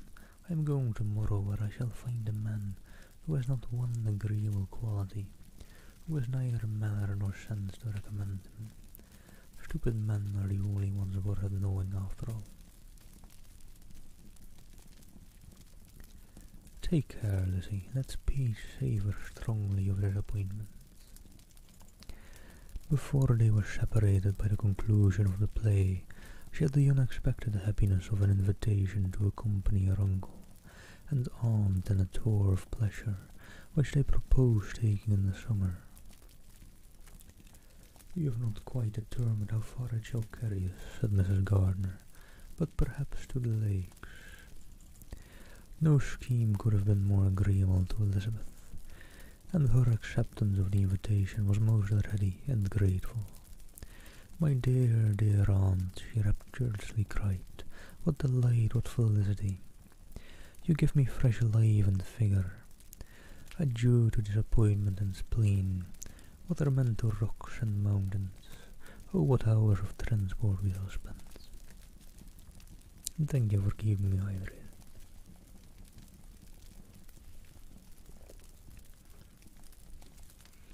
And when we do return, it shall not be like other travellers without being able to give one accurate idea of anything. We will know where we have gone. We will recollect what we have seen. Lakes, mountains, and rivers shall not be jumbled together in our imaginations. Nor when we attempt to describe any particular scene will we begin quarrelling about the relative situation. Let our first effusions be less insupportable than those of the generality of travellers. And alright, we take a quick breather in between chapters again. I've been kind of neglecting staying hydrated, I guess.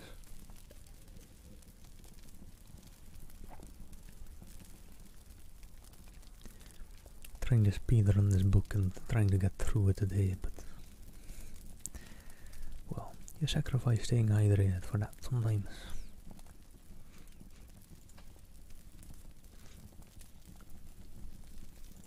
You know, speedrunning books, it's all about pacing your hydration. Just one sip every hour or so, and that's optimal speed, but you know, I can't quite afford that, unfortunately. I'm not as good as the other runners.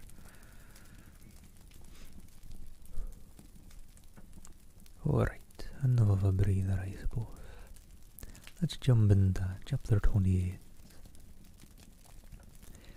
Every object in the next day's journey was new and interesting to Elizabeth, and her spirits were in a state for enjoyment, for she had seen her sister looking so well as to banish all fear for her health, and the prospect of her northern tour were a constant source of delight. When they left the high road for the lane to Hunsford, every eye was in search of the parsonage, and every turning expected to bring it in view. The paling of Rosens Park was their boundary on one side. Elizabeth smiled at the recollection of all that she had heard of its inhabitants.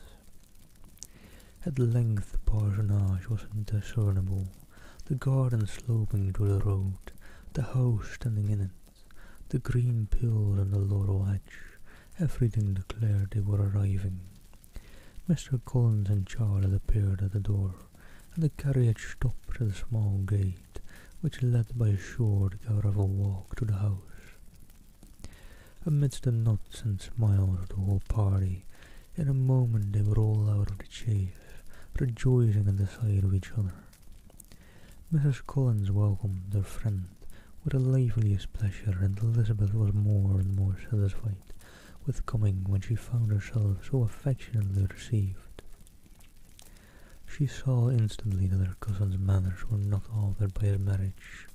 His formal civility was just what it had been, and he detained her some minutes at the gate to hear and satisfy his enquiries after all their family. They were then, with no other delay than his pointing out the neatness of the entrance, taken into the house, and as soon as they were in the parlour, he welcomed them a second time, with ostentatious formality, to his humble abode, and punctually repeated all his wife's offers of refreshment. Also, with all these character names being thrown about, if you need some help remembering what characters are kinda related to whom, there's a character map if you're in need of one just like me.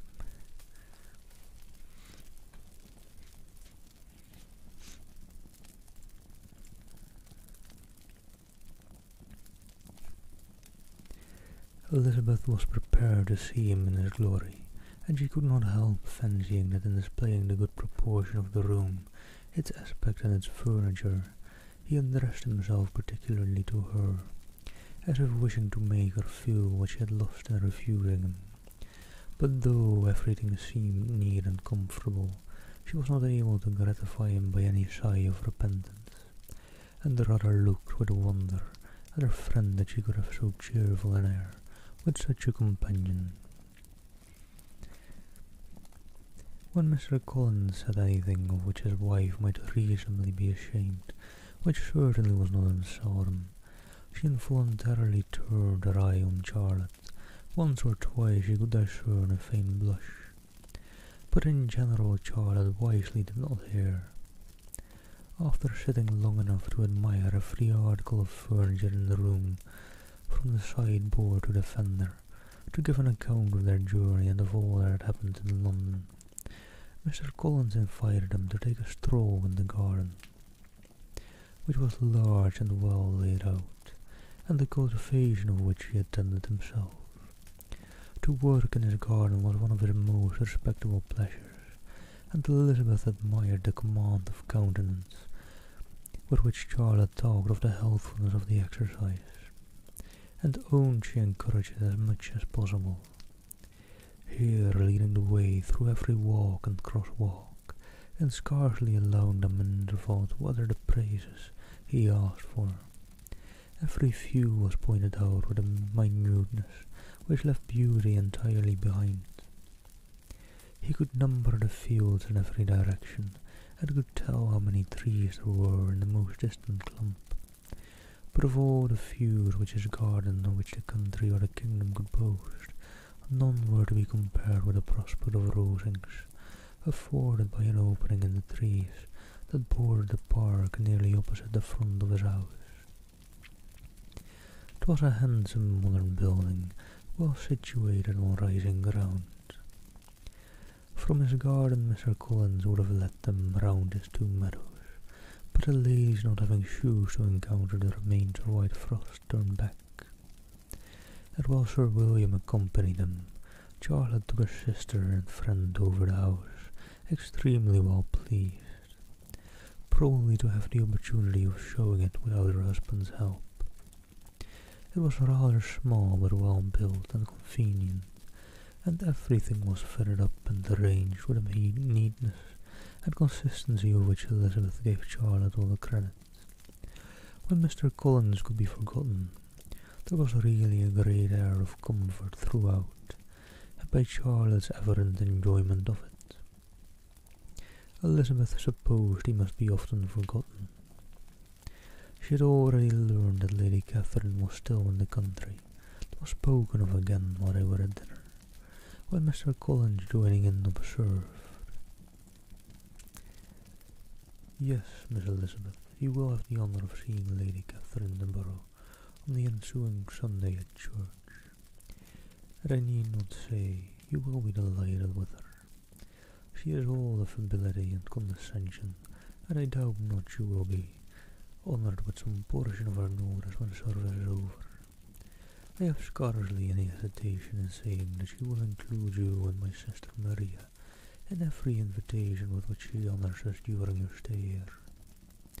Her behaviour to my dear Charlotte is charming. We dine at the Rosings twice every week, and are never allowed to walk home. Her ladyship's carriage is regularly ordered for us, I should say, one of her ladyship's carriages, for she has several. Lady Catherine's a very respectable, sensible woman indeed," added Charlotte, "and a most attentive neighbour." "Very true, my dear, that is exactly what I say. She is the sort of woman whom one cannot regard with too much deference."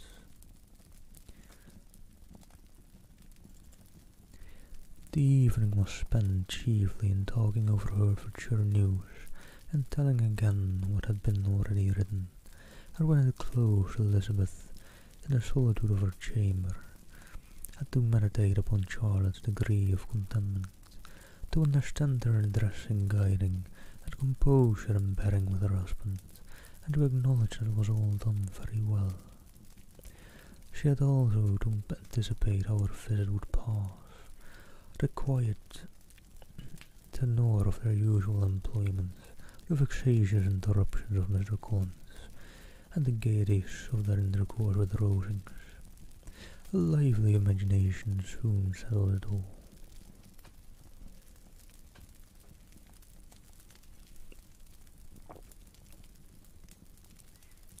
About the middle of the next day, she was in her room getting ready for a walk. A sudden noise below seemed to speak, the whole house in confusion, and after listening a moment she heard somebody running upstairs in a violent hurry, and calling loudly after her she opened the door and met Maria in the landing place, who, breathless with agitation, cried out, "Oh, my dear Eliza, pray make haste and come into the dining room, for there is such a sight to be seen. I will not tell you what it is. Make haste and come down with this moment." Elizabeth asked questions in vain. Maria would tell her nothing more, and down they ran into the dining room, which fronted the lane, in quest of this wonder. It was two ladies stopping in a low phaeton at the garden gate. "And is this all?" cried Elizabeth.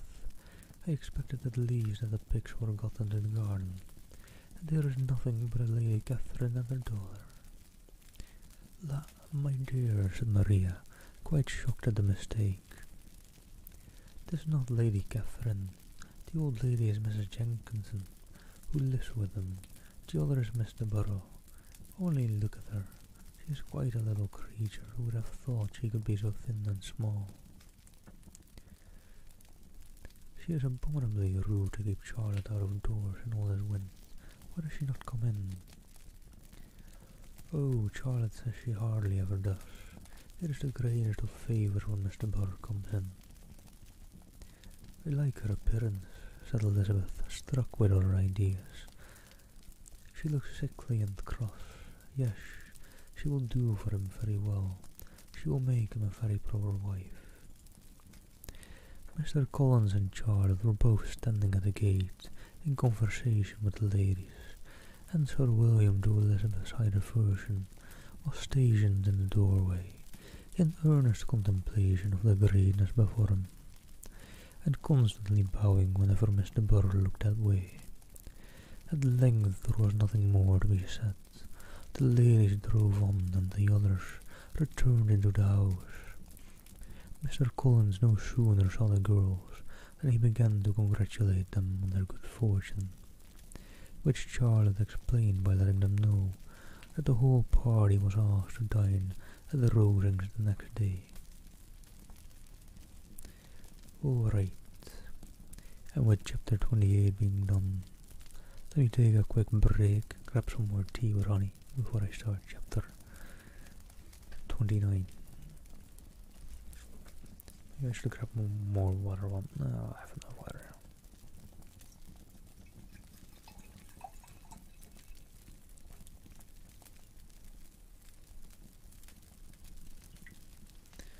Yeah, I'm fine on water for a while to go.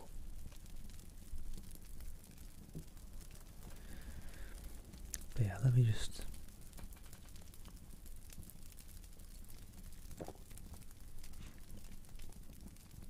take that quick break. I'll be right back. Let me turn the fire up for the meantime and throw this in there. And oh, Prio, thank you for the follow. Sorry, I'm just about to take a little quick break. Be right back.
Alright.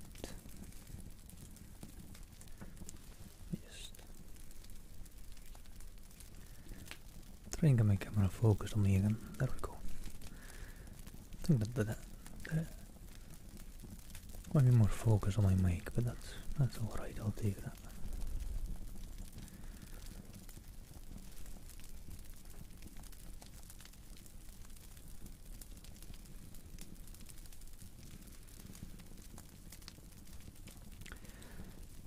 I'm gonna take a bit of a breather. I did some stretching and small workout, but I need to catch my breath again once I get back here. Not always the greatest idea, is it?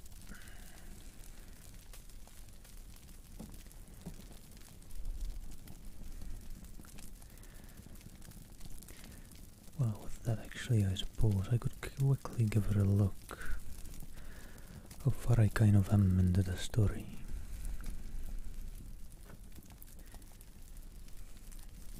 Here are 61 chapters, right? I'm on 29 now. So, chapter-wise, still quite a bit to go.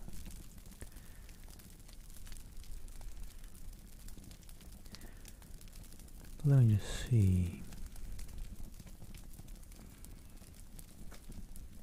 We've had some really long chapters. Let me just quickly oh, that's a really long one again. But I'm seeing some kind of alright in size ones when scrolling through. Not too big ones. That one's pretty long again. That one's quite long. Yeah, I don't know. Oh well. Best way to find out whether I can finish this today is by trying. So, chapter 29. Mr. Collins' triumph in consequence of this invitation was complete.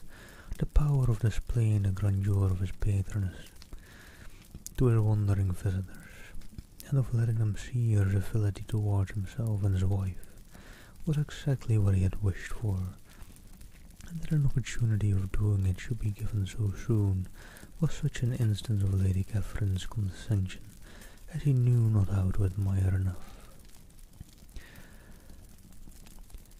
I confess, said he, that I should not have been at all surprised by your ladyship's asking us on Sunday to drink tea and spend the evening at the Rosings.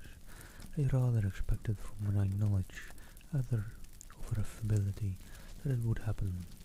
But who could have foreseen such an attention as this? Who could have imagined that we should receive an invitation to dine there? An invitation, moreover, including the whole party, so immediately after your arrival. I am less surprised at what has happened, replied Sir William, from the knowledge of what the manners of the great really are, which my situation in life has allowed me to acquire about a court. Such instances of elegant breeding are not uncommon. Hello there, TC. How are you doing? Thank you so much for the raids. Happy Valentine's Day to you all. Welcome, raiders. Welcome, welcome. How are you all doing?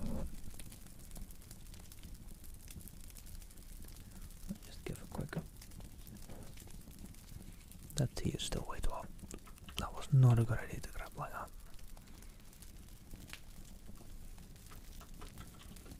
Let me just give you a quick shout out. I'm doing good, I'm doing good. Just reading Pride and Prejudice today. I hope I can finish it, but the book's looking a bit long, so I'm not quite sure. And Peyton Place, thank you for a follow. Hope you're doing well. How was your stream? How was your stream? And for those who may not know Pride and Prejudice, if you want to know, there's an exclamation mark book command which has a bit of a flavor text and a link to the book if you want to check it out. I've also got characters set up for a character map if you're getting lost in all the names. trying to follow along. Oh, that's nice, Daisy, that's nice. Congratulations then as well. And happy Valentine's Day to you.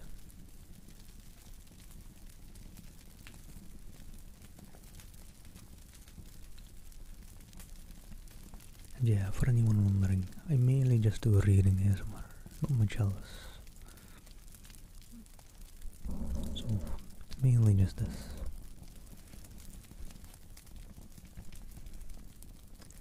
Let me see, what was I up to real quick. There it was. Yeah, I mean, chances are slim that I'll finish this book today, to be honest. I'm gonna try, but yeah, I best get back in that. Hold on. Scarcely anything was talked of the whole day or next morning, but their visit to Rosings. Mr. Collins was carefully instructing them in what they were to expect, but the sight of such a room, so many servants, and so splendid a dinner might not wholly overpower them. When the ladies were separating for the toilet, he said to Elizabeth, "Do not make yourself uneasy, my dear cousin, about your apparel. Lady Catherine is far from requiring that elegance of dressiness which becomes herself and daughter. I would advise you merely to put on whatever of your clothes is superior to the rest.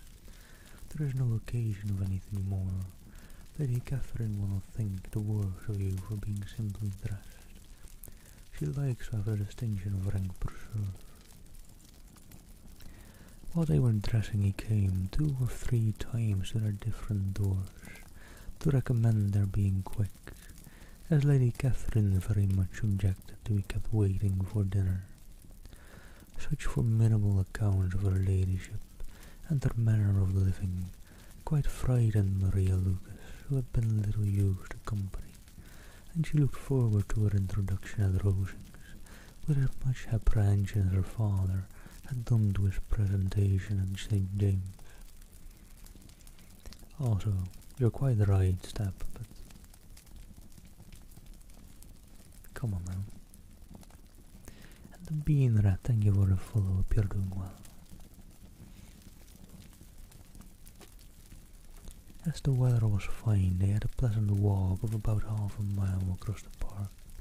Every park had its beauty and its prospects, and Elizabeth saw much to be pleased with, though she could not be in such a raptures as Mr. Collins expected the scene to inspire, and was but slightly affected by his enumeration of the windows in front of the house, and this relation of what the glazing altogether had originally cost Sir Lewis the Borough.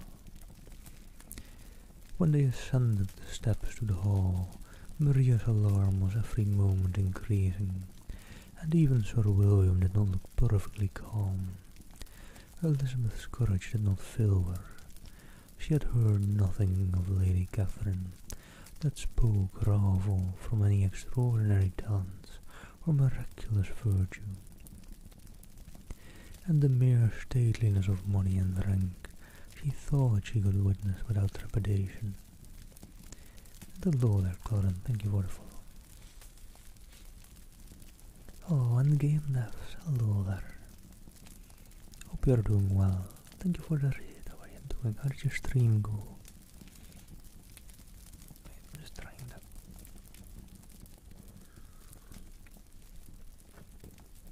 Trying to figure out a good way to drink my tea.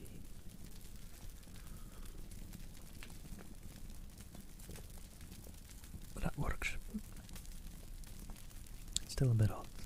Game Devs, thank you so much for the raid. How are you doing? And hello, Fox. And hello, Grayson. Got a lot done, that sounds nice. And happy Valentine's Day to you all.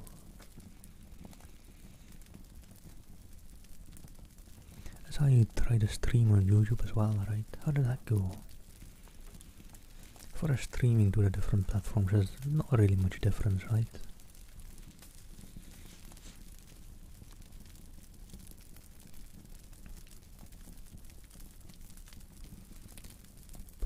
Let me, in between, get some paragraphs in.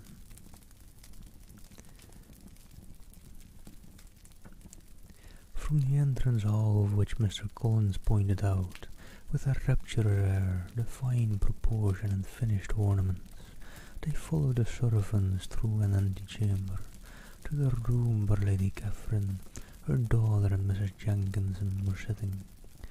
Her ladyship with great condescension arose to receive them, and as Mrs. Collins had settled it with her husband, that the office of introduction should be hers, it was performed in a proper manner, without any of those apologies and things which he would have thought necessary.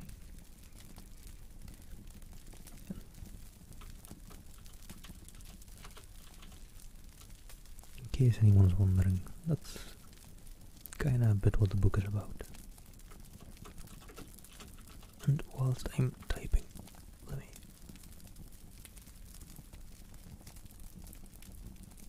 give Game This ASMR a little shout out. Go give him a follow if you don't already.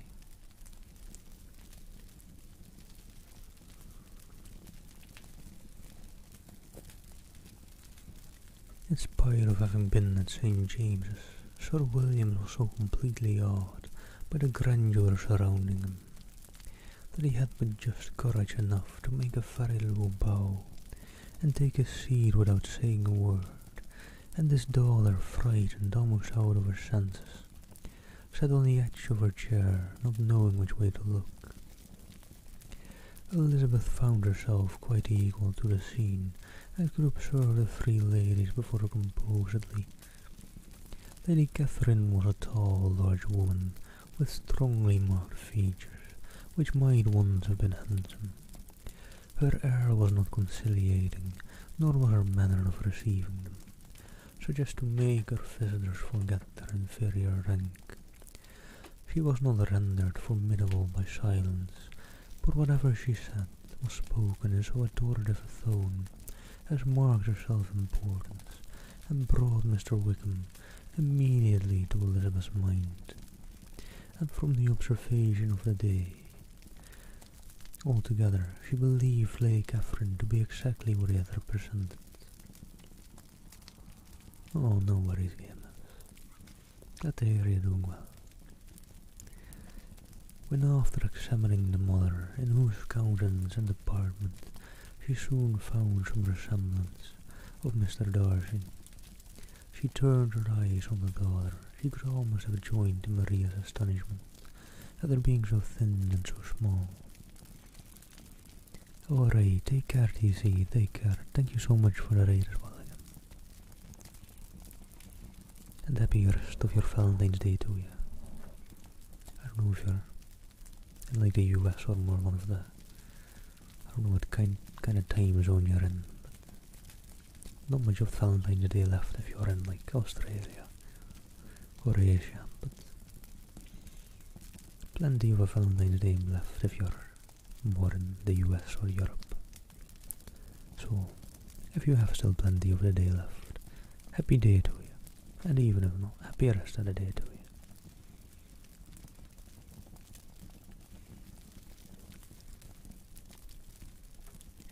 Mr. Burrow was pale and sickly.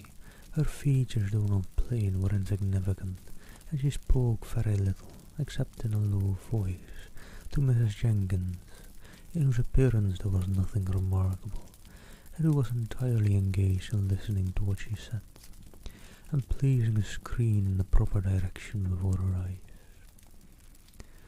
After sitting a few minutes, they were all sent to one of the windows to admire the view, Mr. Collins attending them to point out its beauties, and Lady Catherine kindly informing them that it was much better worth looking at in the summer. The dinner was exceedingly handsome, and there were all the servants, and all the articles of plate which Mr. Collins had promised, and as he had likewise foretold, he took a seat at the bottom of the table, by her ladyship's desire, and looked as if he felt that life could furnish nothing greater. He carved and ate and praised with delighted alacrity, and every dish was commended first by him, and then by Sir William, who was now enough recovered to echo whatever his son-in-law said.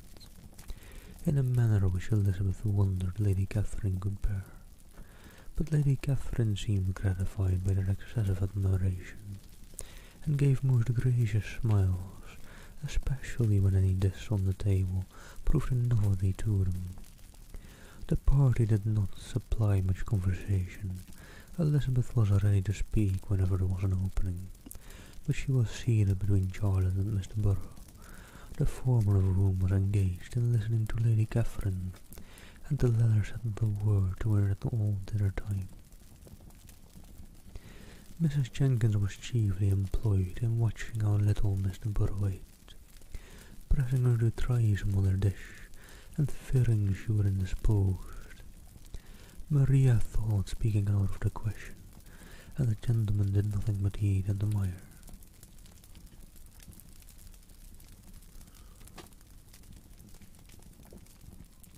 When the ladies returned to the drawing-room, there was little to be done, but to hear Lady Catherine talk, which she did without any intermission till coffee came in, delivering her opinion on every subject in so decisive a manner as proved that she was not used to have her judgment controverted. She inquired into Charlotte's domestic concerns familiarly and minutely, and gave her a great deal of advice as to the management of them all. Told her how everything ought to be regulated in so small a family as hers, and instructed her as to the care of her cows and her poultry. Elizabeth found that nothing was beneath this great lady's attention which could furnish her with an occasion of dictating to others.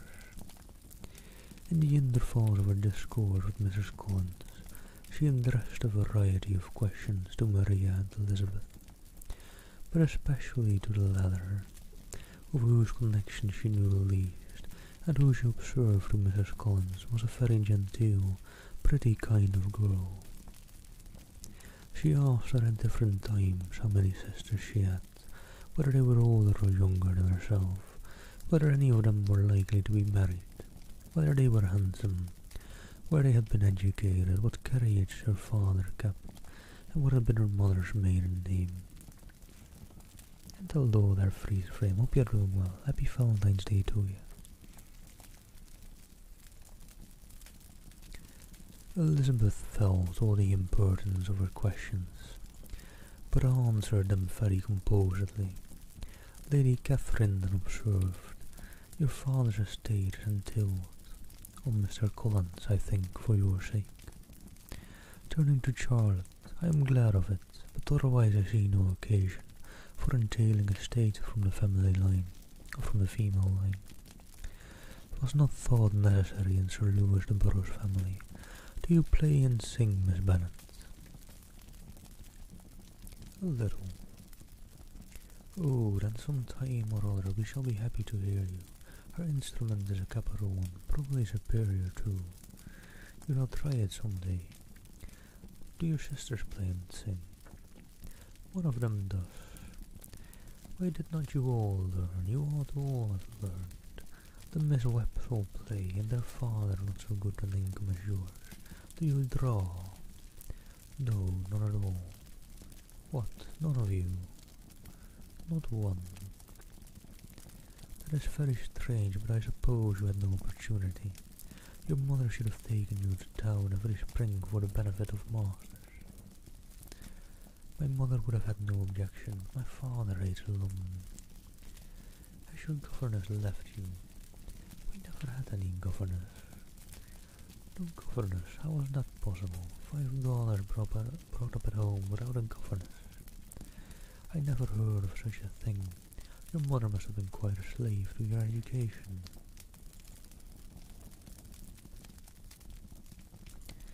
Elizabeth could hardly help smiling as she assured her that had not been the case. "Then who taught you, who attended to you? Without a governess you must have been neglected." "Compared with some families, I believe we were, but such of us as wished to learn never wanted the means. We were always encouraged to read, and at all the masters that were necessary. Those who choose to be idle certainly might. And thank you for the follow, Corporal. And thank you very much for it. Much love to you. I no doubt, but that's what a governess will prevent. And if I had known your mother, I should have advised her more strenuously to engage one. I always say that nothing is to be done in education without steady and regular instruction, and nobody but a governess can give it. It is wonderful how many families I have been the means of supplying in that way. I am always glad to get a young person well placed out, for the needs of Mrs. Jenkinson are most delightfully situated through my means, and it was but the other day that I recommended another young person, who was merely accidentally mentioned to me, and the family are quite delighted with her. Mrs. Collins, did I tell you of Lady Metcalfe's calling yesterday to thank me? She finds Miss Pope a treasure. Lady Catherine, said she, you have given me a treasure. Or are any of your younger sisters out, Miss Bennet? Yes, ma'am, all. Oh, what? All 5 out at once. Very odd. And you're only the second, the younger ones out before the elder are married. Your younger sisters must be very young. Yes, my youngest is not 16, perhaps she is full young to be much in company. But really, ma'am, I think it would be very hard upon younger sisters that they should not have their share of society and amusement, because the elder may not have the means or inclination to marry early, and to be kept on such a motive. I think it would not be very likely to promote sisterly affection or delicacy of mind. Upon my word, said her ladyship, you give your opinion very decidedly for so young a person. Pray, what is your age? With 3 younger sisters grown up, replied Elizabeth, smiling. Your ladyship can hardly expect me to own it. Lady Catherine seemed quite astonished at not receiving a direct answer, and Elizabeth suspected herself to be the first creature who had ever dared to trifle with so much dignified impertinence.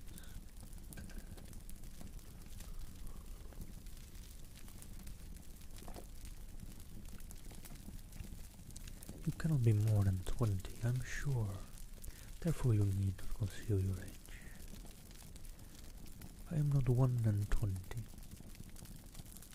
When the gentlemen had joined them and tea was over, the card tables were placed. Lady Catherine, Sir William, and Mr. and Mrs. Collins sat down to quadrille, and as Miss de Bourgh chose to play at casino, the 2 girls had the honour of assisting Mrs. Jenkinson to make up her party. Their tale was superlatively stupid. Scarcely a syllable was uttered that did not relate to the game, except when Mrs. Jenkinson expressed her fears of Miss de Bourgh's being too hot or too cold, or having too much or too little light. A great deal more passed at the other table. Lady Catherine was, generally speaking, stating the mistakes of the 3 others, or relating some anecdote of herself. Mr. Collins was employed in agreeing to everything her ladyship said, thanking her for every fish he won, and apologizing if he thought he won too many. Sir William did not say much. He was storing his memory with anecdotes and noble names.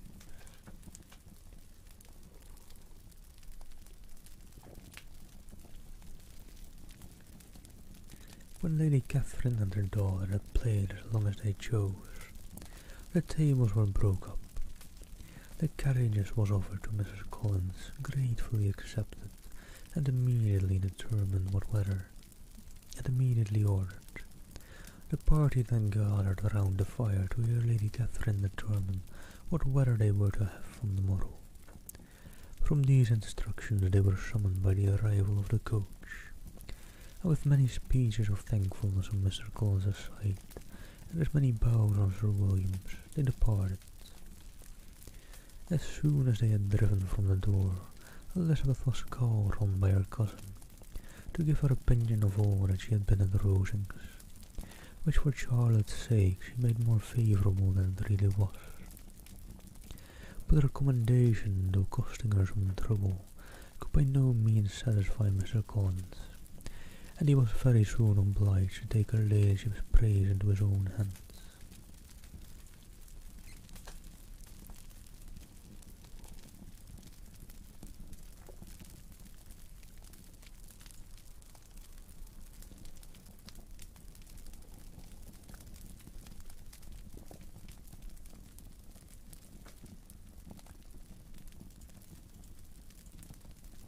Alright. Quick breather before I start. Chapter 30. Which is a great chapter marking with this being in Roman numerals and all.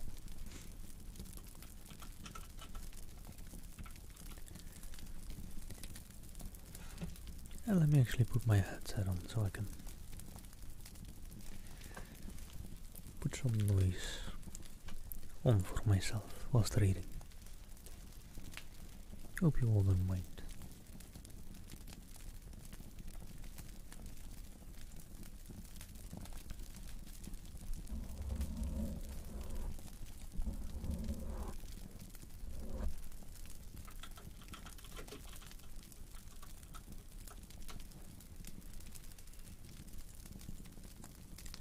Alright.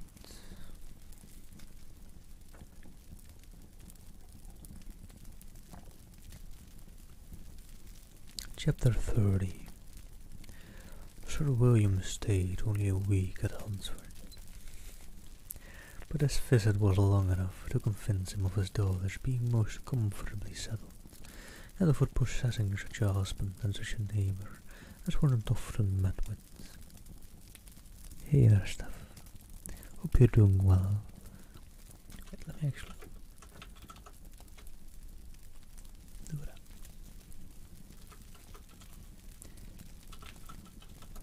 And for anyone looking for some ASMR today, the lovely Steph for Batching Yang you see in chat there will be live very soon.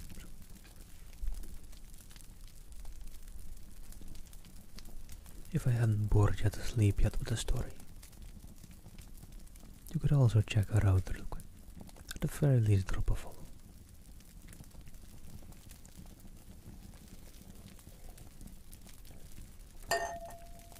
Sorry about that. Should not keep my cups and glasses together, should I? Yeah. Hey, no worries, stuff.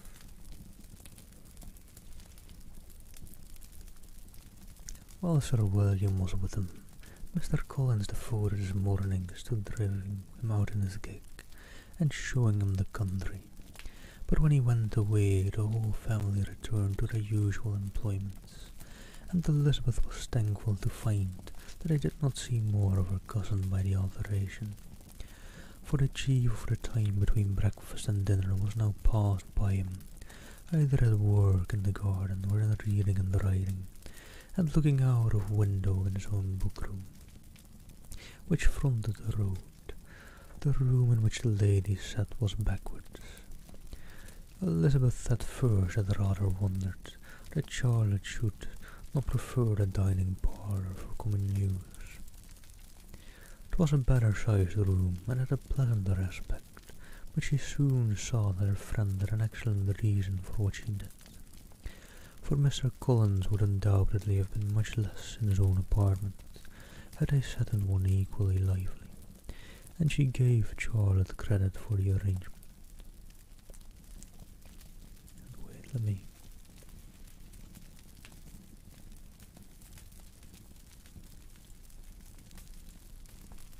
mute the fire sounds on my side. Oh, I never turned down the fire sounds either after my last break.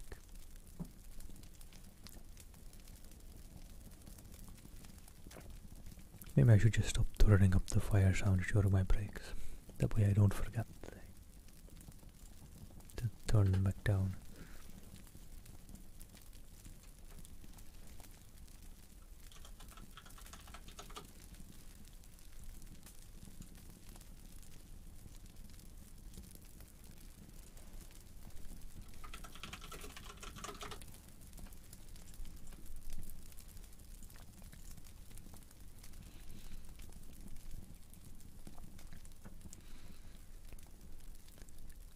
From the drawing-room they could distinguish nothing in the lane, and were indebted to Mr. Collins for the knowledge of what carriages went along, and how often especially Mr. Burr drove by in her phaeton, which he never failed coming to inform them of, though it happened almost every day. She not infrequently stopped at the parsonage, and had a few minutes' conversation with Charlotte, but was scarcely ever prevailed on to get out.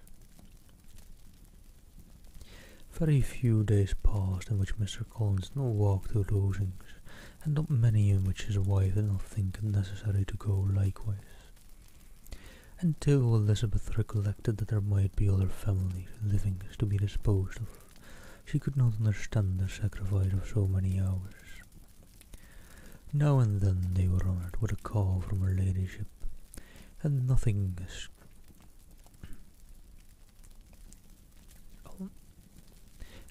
escaped her observation that was passing in the room during these visits.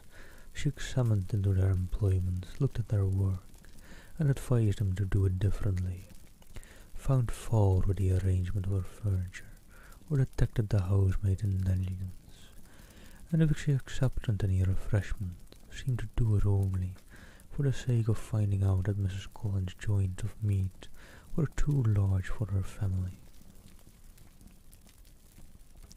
Elizabeth soon perceived that though this great lady was not in the commission of the peace for the country, she was a most active magistrate in her own parish, the minutest concerns of which were carried to her by Mr. Collins.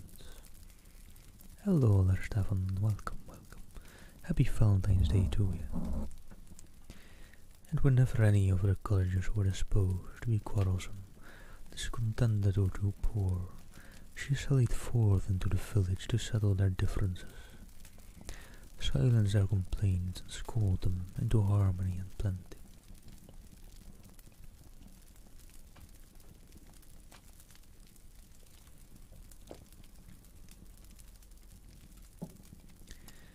The entertainment of dining in the Rosings was repeated about twice a week, and allowing for the loss of Sir William and there being only one card table in the evening, every such entertainment was the counterpart of the first.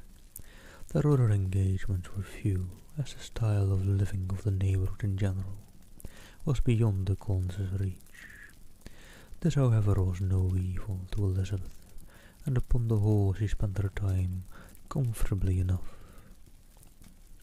There were half hours of pleasant conversation with Charlotte, and the weather was so fine for the time of year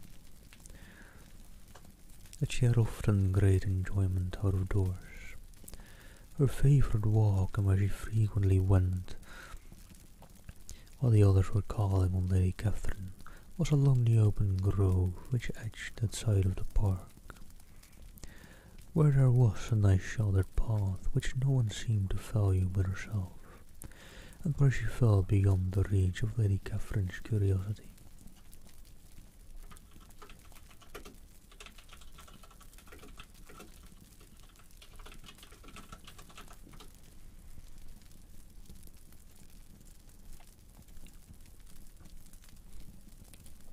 Oh, thank you, Stephen.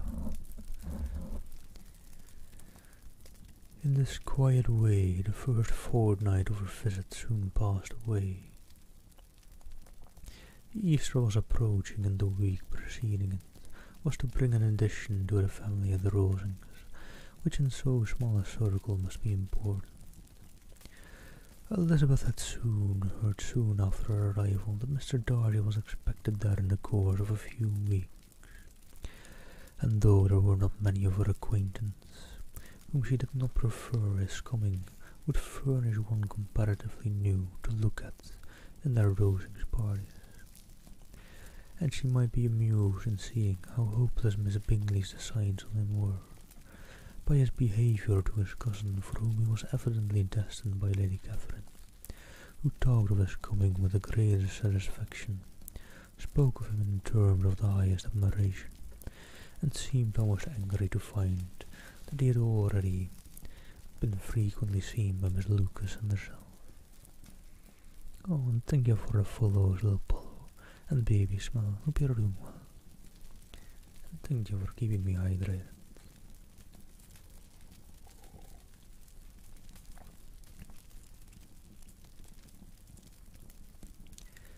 His arrival was soon known at the parsonage, for Mr. Collins was walking the whole morning within view of the lodges opening into Hunsford Lane, in order to have the earliest assurance of it, and after making his bow as the carriage turned into the park, hurried home with great intelligence.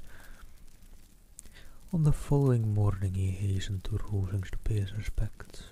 There were two nephews of Lady Catherine to require them. Mr. Darcy had brought with him a Colonel Fitzwilliam, the younger son of his uncle.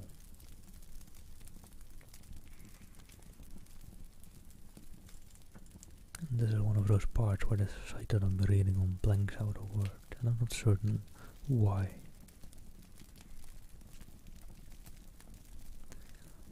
Anyhow, the younger son of his uncle, Lord Beelzebub, and to the great surprise of all the party, when Mr. Collins returned, the gentleman accompanied him. Hey, if it's blank, I'll just fill something in. Charlotte had seen them from her husband's window, or her husband's room, crossing the road and immediately running into the other. Thought the girls were an honour they might expect Harding.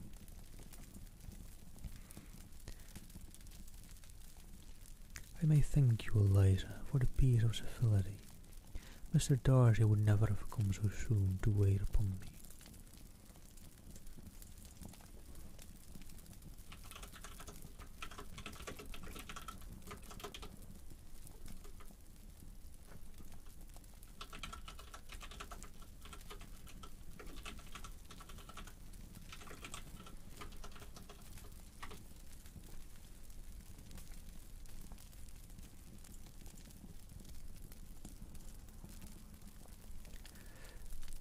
Elizabeth had scarcely time to disclaim all right to the compliment before her approach was announced by her doorbell, and shortly afterwards the three gentlemen entered the room. Colonel Fitzwilliam, who led the way, was about 30, not handsome, but in person and address most truly the gentleman. Mr. Darcy looked just as he had been used to look in Hertfordshire, paid his compliments with his usual reserve to Mrs. Collins, and whatever might be his feelings towards her friend, met her with every appearance of composure. Elizabeth merely curtsied him, without saying a word. Colonel Fitzwilliam entered into conversation directly, with the readiness and ease of a well-bred man, and talked very pleasantly, but his cousin, after having addressed a slight observation on the house and garden to Mrs. Collins, sat for some time without speaking to anybody. At length, however, his civility was so far awakened as to inquire of Elizabeth after the health of her family. She answered him in the usual way, and after a moment's pause added, "My eldest sister has been in town these 3 months. Have you never happened to see her there?" She was perfectly sensible that he never had, but she wished to see whether he would betray any consciousness of what had passed between the Bingleys and Jane, and she thought he looked a little confused as he answered that he had never been so fortunate as to meet Miss Bennet. The subject was pursued no farther, and the gentleman soon afterwards went away. Alright, quick breather in between chapters.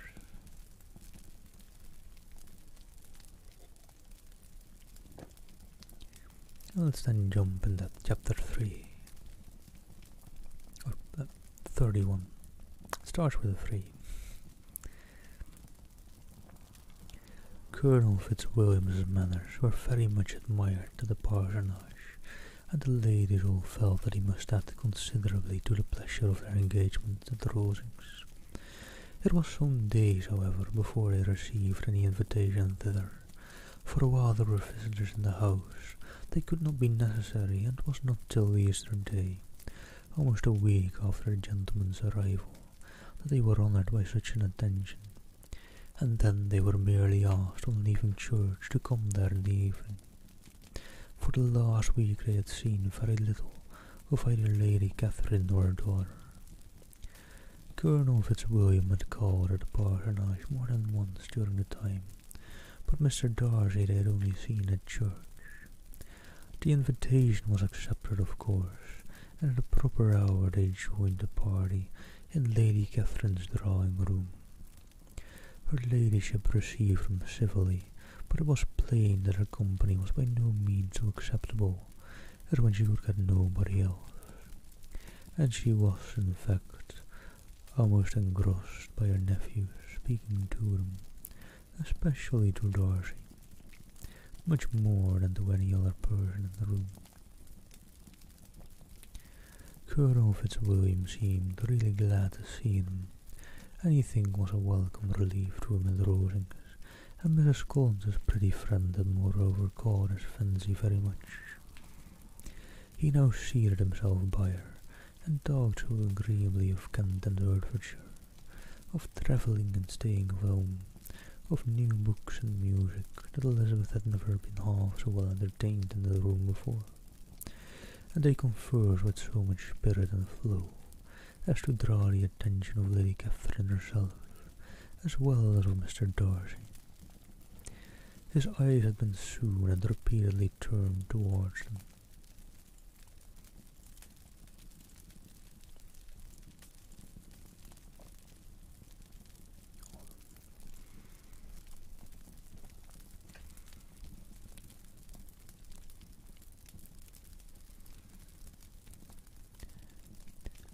His eyes had been soon and repeatedly turned towards them with a look of curiosity, and that her ladyship after a while shared the feeling was more openly acknowledged, for she did not scruple to call out, "What is it you are saying, Fitzwilliam? What is it you are talking of? What are you telling Miss Bennet? Let me hear what it is." "We are speaking of music, madam," said he, when no longer able to avoid the reply. "Of music, then pray speak aloud. 'Tis of all subjects my delight. I must have my share in the conversation. If you are speaking of music, there are few people in England, I suppose, who have more true enjoyment of music than myself, or a better natural taste. If I had ever learned, I should have been a great proficient, and so then, if her health had allowed her to apply, I am confident that she would have performed delightfully. How does Georgiana get on, Darcy?" Mr. Darcy spoke with affectionate praise of his sister's proficiency. "I am very glad to hear such a good account of her," said Lady Catherine, "and pray tell her from me that she cannot expect to excel if she does not practice a great deal." "I assure you, madam," he replied, "that she does not need such advice. She practices very constantly." "So much the better. It cannot be done too much, and when I next write to her, I shall charge her not to neglect it on any account. I often tell young ladies that no excellence in music is to be acquired without constant practice. I have told Miss Bennet several times that she will never play really well unless she practices more. And though Mrs. Collins has no instrument, she is very welcome, and I have often told her to come to Rosings every day and play on the pianoforte in Mrs. Jenkins's home. She would be in nobody's way, you know, in that part of the house." Mr. Darcy looked a little ashamed of his aunt's ill-breeding, and made no answer. When coffee was over, Colonel Fitzwilliam reminded Elizabeth of having promised to play to him, and she sat down directly to the instrument. He drew a chair near her. Lady Catherine listened to all the song, and talked, as before, to her other nephew till the latter walked away from her, and moving with his usual deliberation towards the pianoforte, stationed himself so as to command the full view of the fair performer's countenance. Elizabeth saw what he was doing, and at the first convenient pause turned to him with an arch smile and said,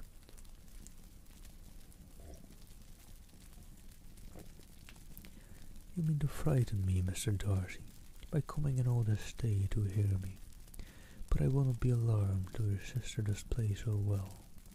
There is a stubbornness about me that never can bear to be frightened at the will of others. My courage always rises with every attempt to intimidate me. I shall not say that you were mistaken," he replied, "because you could not really believe me to entertain any design of alarming you, and I have had the pleasure of your acquaintance long enough to know that you find great enjoyment in occasionally professing opinions which in fact are not your own.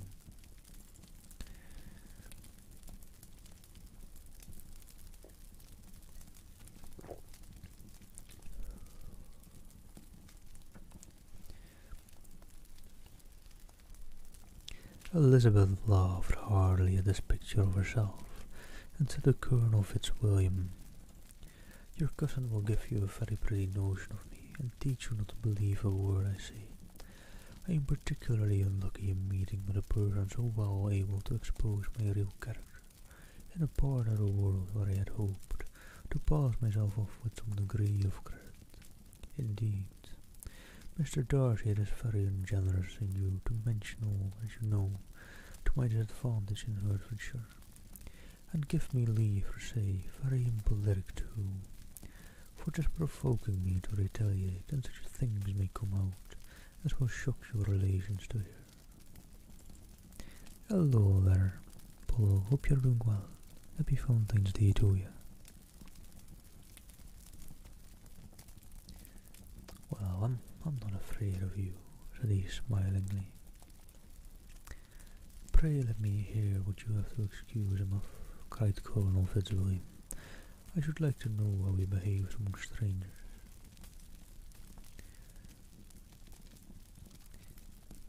"Well, you shall hear them, but prepare yourself for something very dreadful. The first time of my ever seeing him in Hertfordshire, you must know, was at a ball. And at this ball, what do you think he did? He danced only 4 dances. I'm sorry to pain you, but so it was. He danced only 4 dances, though gentlemen were scarce, and to my certain knowledge, more than one young lady was sitting down in want of a partner. Mr. Darcy, you cannot deny the fact.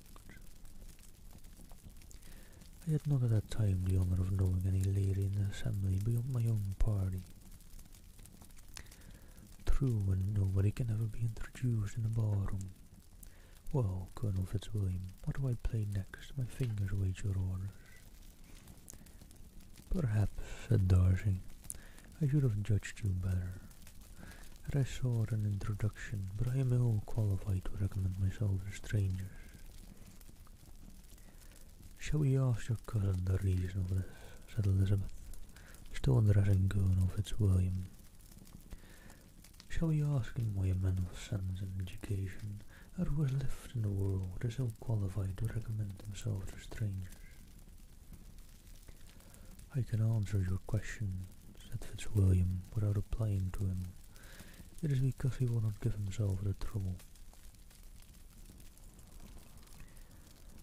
"I certainly have not the talent which some people possess," said Darcy, "of conversing easily with those I have never seen before. I cannot catch their tone of conversation or appear interested in their concerns, as I often see done." "My fingers," said Elizabeth, "do not move over this instrument in a masterly manner, which I see so many women's do. They have not the same force or rapidity, and do not produce the same expression. But then I have always supposed it to be my own fault, because I would not take the trouble of practicing. This is not that I do not believe my fingers are capable as any other woman's, of superior execution." Darcy smiled and said, "You are perfectly right. You have employed your time much better. No one admitted to the privilege of hearing you can think anything wanting. We neither of us performed to strangers." Here they were interrupted by Lady Catherine, who called out to know what they were talking of. Elizabeth immediately began playing again. Lady Catherine approached, and after listening for a few minutes, said to Darcy, "Miss Bennet would not play at all amiss if she practised more and could have the advantage of a London master. She has a very good notion of fingering, though her taste is not equal to Anne's, and would have been a delightful performer had her health allowed her to learn." Elizabeth looked at Darcy to see how cordially he assented to his cousin's praise, but neither at that moment nor at any other could she discern any symptom of love. And from the whole of his behaviour to Miss de Bourgh she derived discomfort from Miss Bingley, that he might have been just as likely to marry her had she been this relation. Lady Catherine continued her remarks on Elizabeth's performance, mixing with them many instructions on execution and taste. Elizabeth received them with all the forbearance of civility, and at the request of the gentleman remained at the instrument till her ladyship's carriage was ready to take them all home. Alright, quick breather in between chapters again. Happy Valentine's Day to all.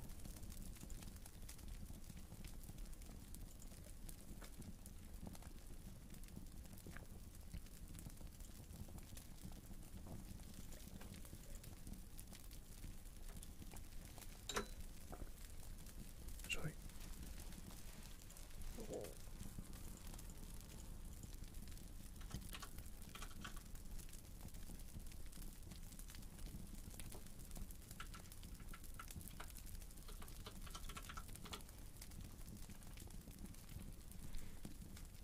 Let me quickly, in this quick breather,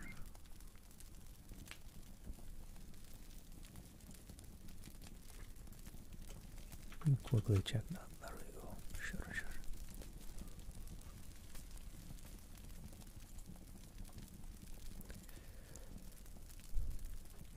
Let me then jump back into reading in a sec. Although just also trying to keep my vocal cords alive whilst doing this.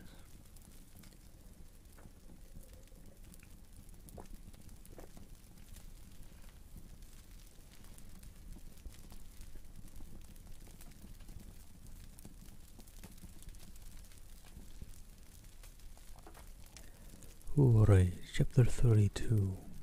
At this rate of reading 10 chapters an hour, which is kinda, or like 10 chapters in 2 to 3 hours. I'm not gonna be finishing this book today, which is very likely, unfortunately. Elizabeth was sitting by herself the next morning and writing to Jane while Mrs. Collins and Maria were gone on business into the village, when she was startled by a ring at the door, the certain signal of a visitor, as she had heard no carriage. She thought it not unlikely to be Lady Catherine, and under that apprehension was putting away her half-finished letter, that she might escape all impertinent questions. When the door opened, and to her very great surprise, Mr. Darcy and Mr. Darcy only entered the room. He seemed astonished too on finding her alone, and apologized for his intrusion by letting her know that he had understood all the ladies to be within. They then sat down, and when her inquiries after Rosings were made, seemed in danger of sinking into total silence. It was absolutely necessary, therefore, to think of something, and in this emergence recollecting when she had seen him last in Hertfordshire, and feeling curious to know what he would say on the subject of their hasty departure, she observed, "How very suddenly you all quitted Netherfield last November, Mr. Darcy. It must have been a most agreeable surprise to Mr. Bingley to see you all after him so soon, for if I recollect right, he went but the day before. He and his sisters were well. I hope you left one." "Perfectly so, I think so. I thank you." She found that she was to receive. She found that she was to receive no other answer, and after a short pause added, "I think I have understood that Mr. Bingley has not much idea of ever returning to Netherfield again. I have never heard him say so, but it is probable that he may spend very little of his time here in future. He has many friends, and he is at a time of life when friends and engagements are continually increasing. If he means to be but little in Netherfield, it would be better for the neighbourhood that he should give up the place entirely, for then we might possibly get a settled family there. But perhaps Mr. Bingley does not take the house so much for the convenience of the neighbourhood as for his own, and we must expect him to keep or quit it on the same principle." "I should not be surprised," said Darcy, "if he were to give it up as soon as any eligible purchase offers." Elizabeth made no answer. She was afraid of talking longer of his friends, and, having nothing else to say, was now determined to leave the trouble of finding a subject to him.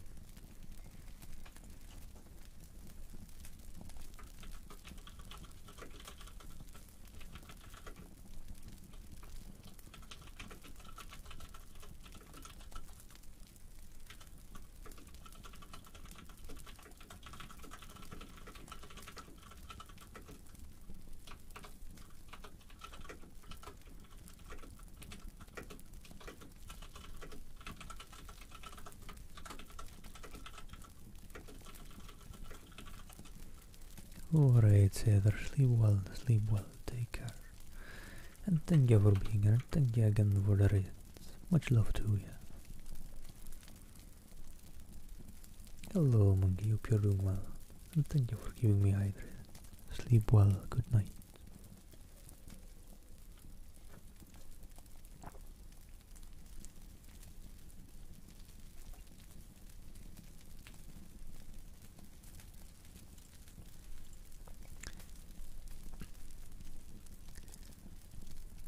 He took the hint and soon began with, "This seems very, very comfortable house. Lady Catherine, I believe, did a great deal to it when Mr. Collins first came to Hunsford."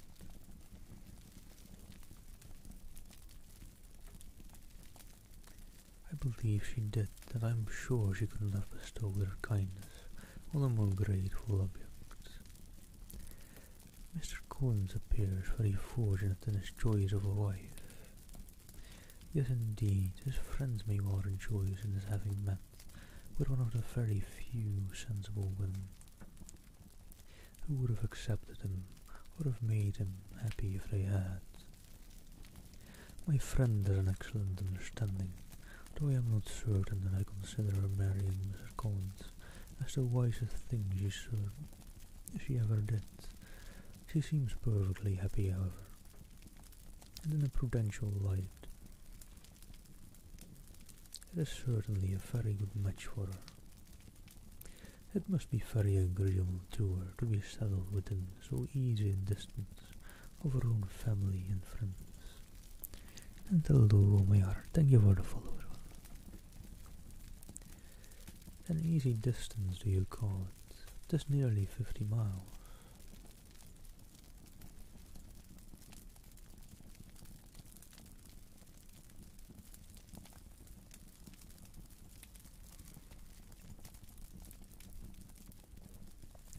And what is 50 miles of good road? Little more than half a day's journey. Yes, I call it a very easy distance. I should never have considered the distance as one of the advantages of the match, cried Elizabeth. I should never have said Mrs. Collins was settled near her family. It is a proof of your own attachment to Hertfordshire. Anything beyond the very neighbourhood of Longbourn, I suppose, would appear far. As he spoke, there was a sort of smile which Elizabeth fancied she understood. He must be supposing her to be thinking of Jane and Netherfield, and she blushed as she answered, and although there are virtues, thank you for hope you're doing well. I do not mean to say that a woman may not be settled too near her family. The far and the near must be relative, and depend on many varying circumstances. Where there is fortune to make the expense of travelling unimportant, distance becomes no evil, but that is not the case here. Mr. and Mrs. Collins have a comfortable income, but not such a one as will allow of frequent journeys, and I am persuaded my friend would not call herself near her family under less than half the present distance. Mr. Darcy drew his chair back, took a newspaper from the table, and glancing over it,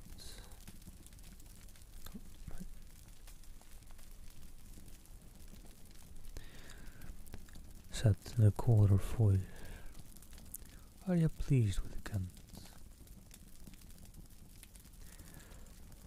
A short dialogue on the subject of the country ensued, on either side calm and concise, and soon put an end to by the entrance of Charlotte and her sister, just returned from their walk. The tete-a-tete surprised them. Mr. Darcy related the mistake which had occasioned his intruding on Miss Bennet, and after sitting a few minutes longer, without saying much to anybody, went away. "What can be the meaning of this?" said Charlotte, as soon as he was gone. "My dear Eliza, he must be in love with you, or he would have never called on us in this familiar way." But when Elizabeth told of his silence, it did not seem very likely, even to Charlotte's wishes, to be the case. And after various conjectures, they could at last only suppose his visits to proceed from the difficulty of finding anything to do, which was the more probable from the time of year. All field sports were over. Within doors there was Lady Catherine, and in the nearness of the parsonage, or the pleasantness of the walk to it, or of the people who lived in it, the two cousins found a temptation from this period of walking thither almost every day. They caught it various times of the morning, sometimes separately, sometimes together, and now and then accompanied by their aunt. It was plain to them all that Colonel Fitzwilliam came because he had pleasure in their society, a persuasion which, of course, recommended him still more, and Elizabeth was reminded by her own satisfaction in being with him, as well as by his evident admiration of her former favour in George Wickham, and though, in comparing them, she saw there was less captivating softness in Colonel Fitzwilliam's manners, she believed he might have the best informed mind. But why Mr. Darcy came so often to the parsonage, it was more difficult to understand. It could not be for society, as he frequently sat there 10 minutes together without opening his lips. And when he did speak, it seemed the effect of necessity rather than of choice, a sacrifice to propriety, not a pleasure to himself. He seldom appeared really animated. Mrs. Collins knew not what to make of him. Colonel Fitzwilliam's occasionally laughing at his stupidity proved that he was generally different, which her own knowledge of him could not have told her. And as she would have liked to believe it has changed the effect of love, and the object of that love, her friend Eliza, she set herself seriously to work to find out. She watched him whenever they were at the Rosings, and whenever he came to Hunsford, but without much success. He certainly looked at her friend a great deal, but the expression of that look was disputable. It was an earnest, steadfast gaze, but she often doubted whether there were much admiration in it, and sometimes it seemed nothing but absence of mind. She had once or twice suggested to Elizabeth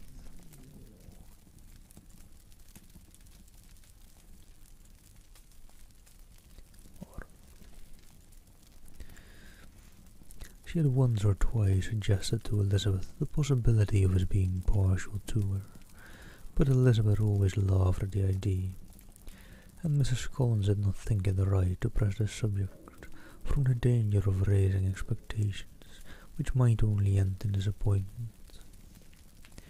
For in her opinion, it admitted not of a doubt that all her friend's dislike would vanish, if she could suppose him to be in her power.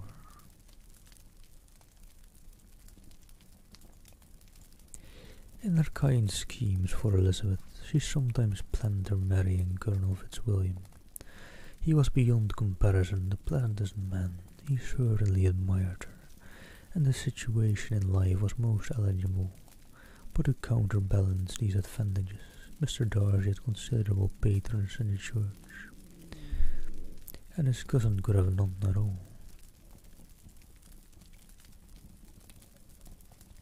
Right.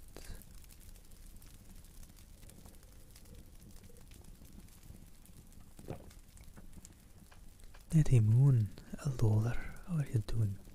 That's a big raid. Are you an ASM artist? Nettie Moon, thank you so much for the raid. Happy Valentine's Day to you, hope you're doing well. And welcome, raiders.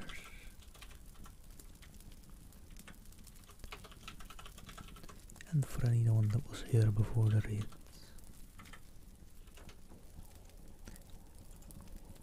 if you can muster the energy, go give the lovely Nettie Moon a follow. She does do ASMR, don't worry.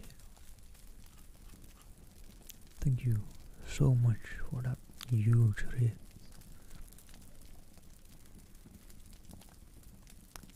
So let me thank all the followers real quick. Kimmy Dark, thank you for the follow. And Jims, thank you for the follow. Lansons and Orlando and Eric, thank you all for the follows. Hope you're all doing well. And happy Valentine's Day to you. Much love to you all. And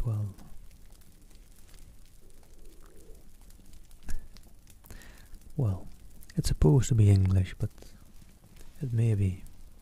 Well, my accent is a bit thick, although I don't have a very specific accent. But it is English. I'll try to pronounce a bit better, accentuate a little bit. Thank you so much again for the raid, Harry, if you didn't hear yet. Much love to you and happy Valentine's Day to you all. And also La Froga and Harry Sackman, thank you all for the follows.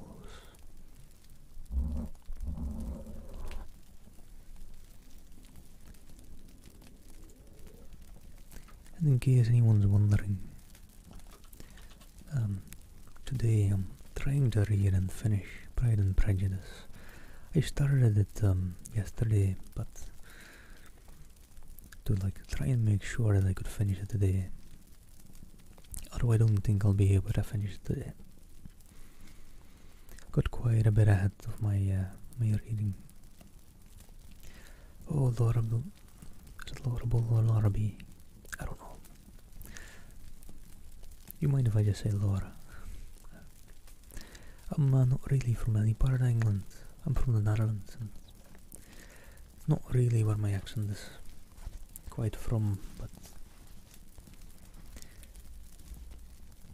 that is where I'm from. I don't know. A lot of people have asked where my accent is from, and I've no clue. My accent just kind of formed on its own. And Sherex and Chief, thank you for the follows. Oh, what is that? Is that Spanish or Portuguese? I don't remember. I always forget how to say the difference. But yeah, I don't speak either. Just Dutch and English for me. So what was it again? No hablo español, right? Something like that. Pronunciation may be way off as well.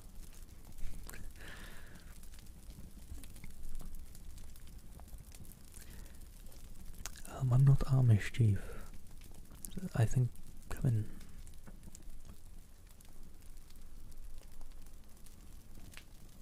not quite sure. I don't think well, I might look a bit Amish like this.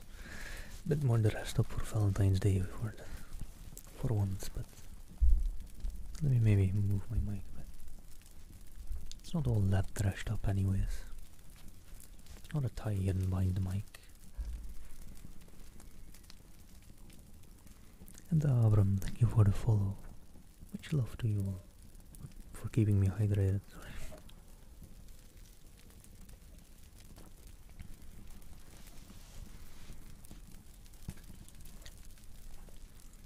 Oh, thank you, Chief. What I was saying, I'm reading Pride and Prejudice by Jane Austen today. It's been a lovely book so far, and I'm gonna be trying to finish it today. Although, still got quite a bit to go. I'm on chapter 33,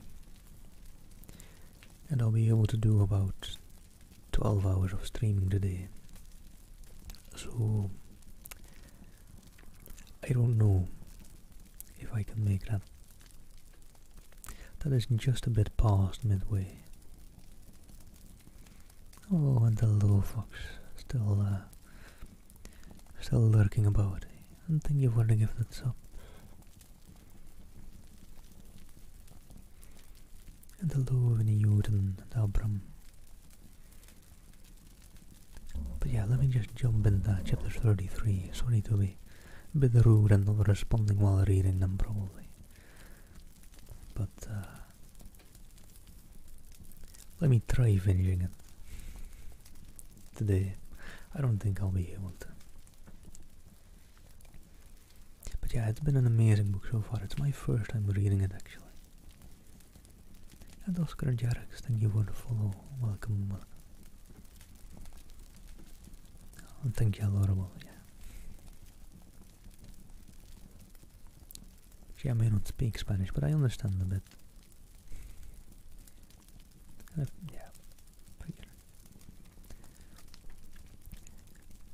More than once did Elizabeth and her ramble within the park unexpectedly meet Mr. Darcy. She felt all the perverseness of the mischance that should bring him where no one else was brought, and to prevent its ever happening again, took care to inform him at first that it was a favourite haunt of hers. How it could occur a second time, therefore, was very odd, yet it did, and even a third. It seemed like willful ill-nature, or a voluntary penance, for on these occasions was not merely a few formal inquiries and an awkward pause, and then away, but he actually thought it necessary to turn back and walk with her. He never said a great deal, nor did she give herself the trouble of talking or of listening much, but it struck her in the course of their third rencontre that he was asking somewhat unconnected questions about her pleasure in being at Hunsford, her love of solitary walks, and her opinion of Mr. and Mrs. Collins's happiness, and that in speaking of Rosings and their not perfectly understanding the house, he seemed to expect that whenever she came into Kent again, she would be staying there too. His words seemed to imply it. Could he have Colonel Fitzwilliam in his thoughts? She supposed, if he meant anything, he must mean an allusion to what might arise in that quarter. It distressed her a little, and she was quite glad to find herself at the gate in the Pills, opposite the parsonage.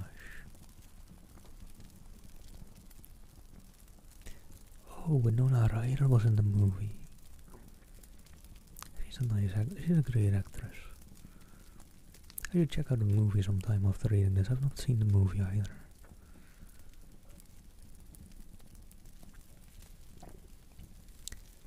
I don't know, Chief. A lot of people have suggested it might be quite akin to Irish, Scottish. Some people are a tint of British in there as well. I mean, as far as nationality goes, I'm Dutch from the Netherlands, so I don't know how I got about this accent, but I like my accent. I mean, it's better than some Dutch English accents you might hear around. I enjoy it quite well. She was engaged one day as she walked in reproducing Jane's last letter and dwelling on some passages which proved that Jane had not written in spirit when, instead of being again surprised by Mr. Darcy, she saw on looking up that Colonel Fitzwilliam was meeting her. Putting away the letter immediately and forcing a smile, she said,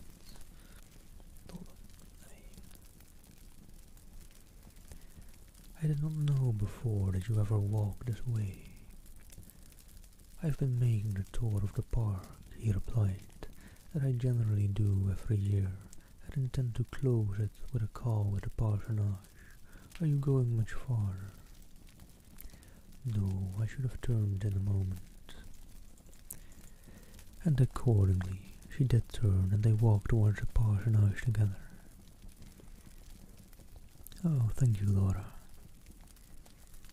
I don't know, my mum will come. I'm very excited though, but it can't be too energetic in ASMR, so I need to just trying to read to not be too excited. Yeah, the lovely Big Red by Nettie Moon. The lovely Nettie Moon. So my mum, look, if you don't already, go give her a follow as well.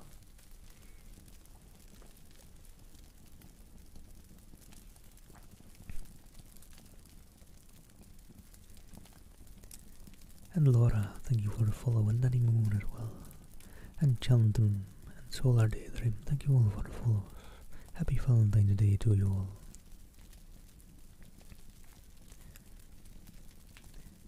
"Do you certainly leave Kent on Saturday?" said she. "Yes, if Darcy does not put it off again, but I am at his disposal. He arranges the business just as he pleases.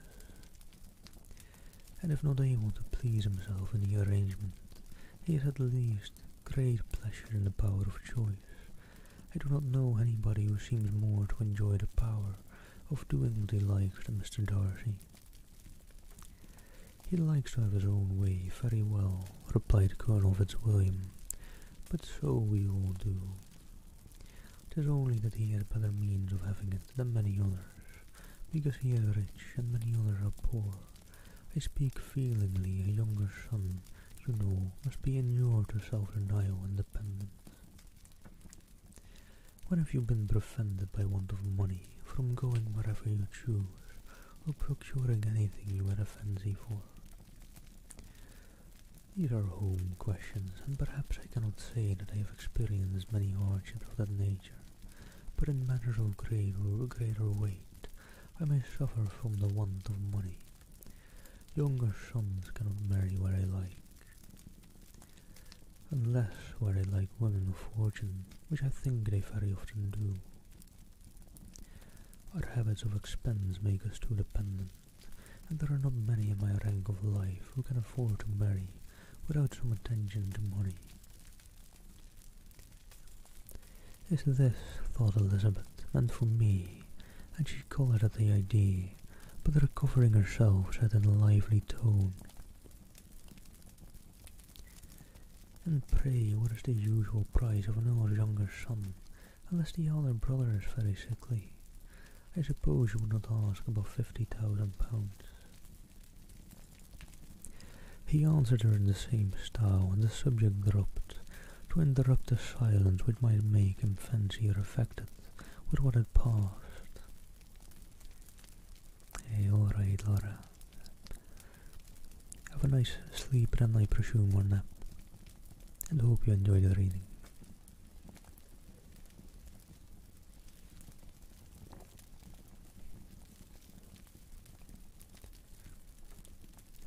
She soon afterwards said, "I imagine your cousin brought you down with him chiefly for the sake of having somebody at his disposal. I wonder he does not marry to secure a lasting convenience of that kind. Perhaps his sister does as well, for the present, and as she is under his sole care, he may do what he likes with her. No, said Colonel Fitzwilliam, that is an advantage which he must divide with me. I am joined with him in the guardianship of Miss Darcy.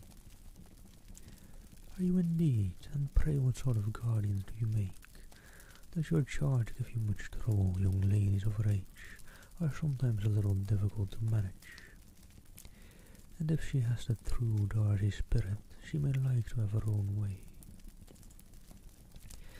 As she spoke, she observed him looking at her earnestly, and the manner in which he immediately asked her why she supposed Miss Darcy likely to give them any uneasiness convinced her that she had somehow or other got pretty near the truth. She directly replied, "You need not be frightened. I never heard any harm of her, and I dare say she's one of the most tractable creatures in the world. She is a very great favourite with some ladies of my acquaintance. Mrs. Hurst and Miss Bingley, I think I have heard you say that you know them." "I know them a little. Their brother is a pleasant gentleman-like man. He is a great friend of Darcy's." "Oh yes," said Elizabeth dryly. "Mr. Darcy is uncommonly kind to Mr. Bingley, and takes a prodigious deal of care of him." "Care of him, yes, I really believe Darcy does take care of him in those points where he most wants care. From something that he told me on our journey hither, I have reason to think Bingley very much indebted to him.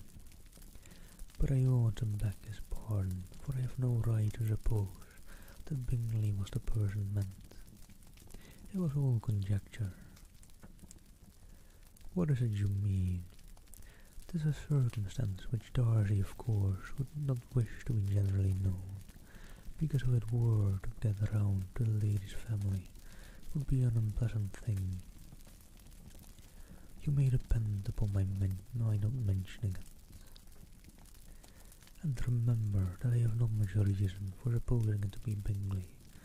What he told me was merely this, that he congratulated himself on having lately saved a friend from the inconvenience of the most imprudent marriage, but without mentioning names or any other particulars, and I only suspected it to be Bingley from believing him the kind of young man to get into a scrape of that sort, and from knowing them to have been together the whole of last summer." Sorry. Just pouring some water into my glass there, by the way, for the hydration. And in the autumn, sorry, but I don't speak Spanish, I think that is.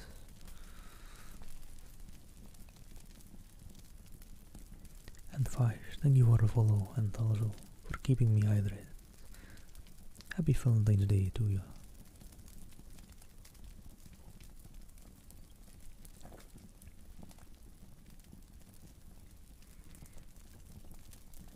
Did Mr. Darcy give you his reasons for this interference?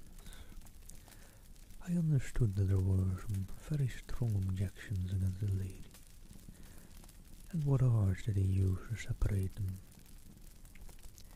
"He did not talk to me of his own arts," said Fitzwilliam, smiling. "He only told me what I have now told you." Elizabeth made no answer and walked on, her heart swelling with indignation after watching her a little. Fitzwilliam asked her why she was so thoughtful. "I am thinking of what you have been telling me," said she. "Your cousin's conduct does not suit my feelings. Why was he to be the judge?" "You are rather disposed to call his interference officious." And thank you for the follow, Mr. Waffle. Hope you're doing well. "I do not see what right Mr. Darcy had to decide on the propriety of his friend's inclination, or why, upon his own judgment alone, he was to determine and direct in what manner that friend was to be happy. But," she continued, recollecting herself, As we know none of the particulars, it is not fair to condemn him. It is not to be supposed that there was much affection in the case. "That is not an unnatural surmise," said Fitzwilliam, "but it is lessening the honour of my cousin's triumph very sadly." This was spoken jestingly, but it appeared to her so just a picture of Mr. Darcy that she would not trust herself with an answer, and therefore, abruptly changing the conversation, talked on in different matters till they reached the parsonage. "And Emma Joy, thank you for the follow as well. Happy Valentine's Day to y'all."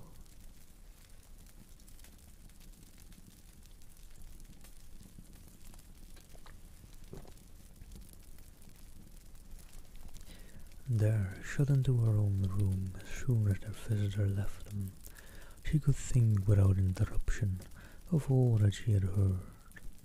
'Twas not to be supposed that any other people could be meant than those with whom she was connected.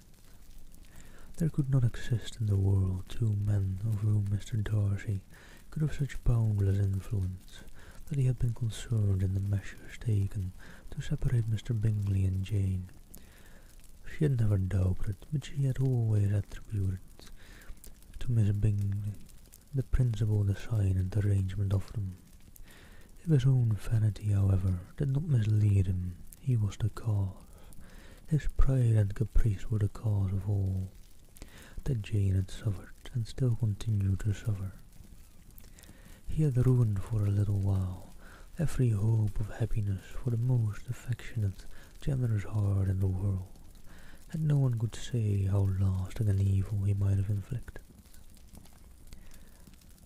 There were some very strong objections against the lady, were Colonel Fitzwilliam's words, and these strong objections probably were: her having one uncle who was a country attorney, and another who was in business in London.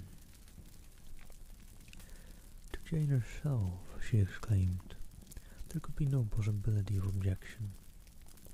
All loveliness and goodness as she is, her understanding excellent, her mind improved, and her manners captivating.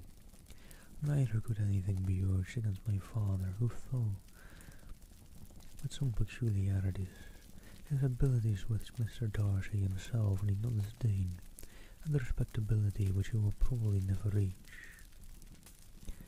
When she thought of her mother, indeed, her confidence gave way a little, but she would not allow that any objections there had material weight with Mr. Darcy, whose pride she was convinced would receive a deeper wound from the want of importance in his friend's connections than from their want of sense, and she was quite decided at last that she had been partly governed by this worst kind of pride, and partly by the wish of retaining Mr. Bingley for his sister.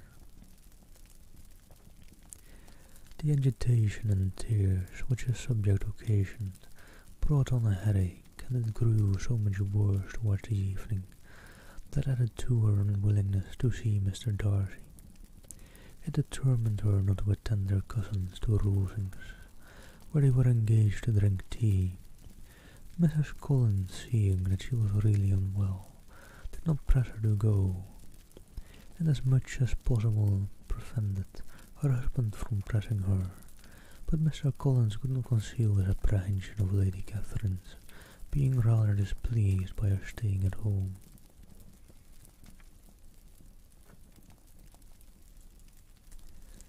And alright, quick breather between chapters. Let me take a bit of water as well.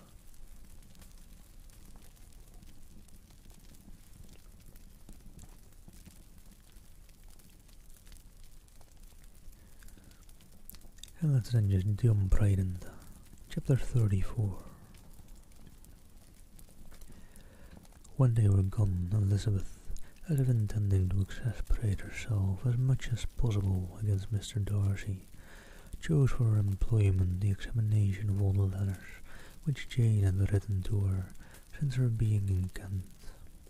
They contained no actual complaint, nor was there any revival of past occurrences, or any communication of present suffering, But in all and in almost every line of each, there was a want of that cheerfulness which had been used to characterize her style, and which, proceeding from the serenity of a mind at ease with itself, and kindly disposed towards everyone, had been scarcely ever clouded. Elizabeth noticed every sentence conveying the idea of uneasiness, with an attention which it had hardly received from the first perusal. Mr. Darcy's shameful boast of what misery he had been able to inflict gave her a keener sense of her sister's sufferings.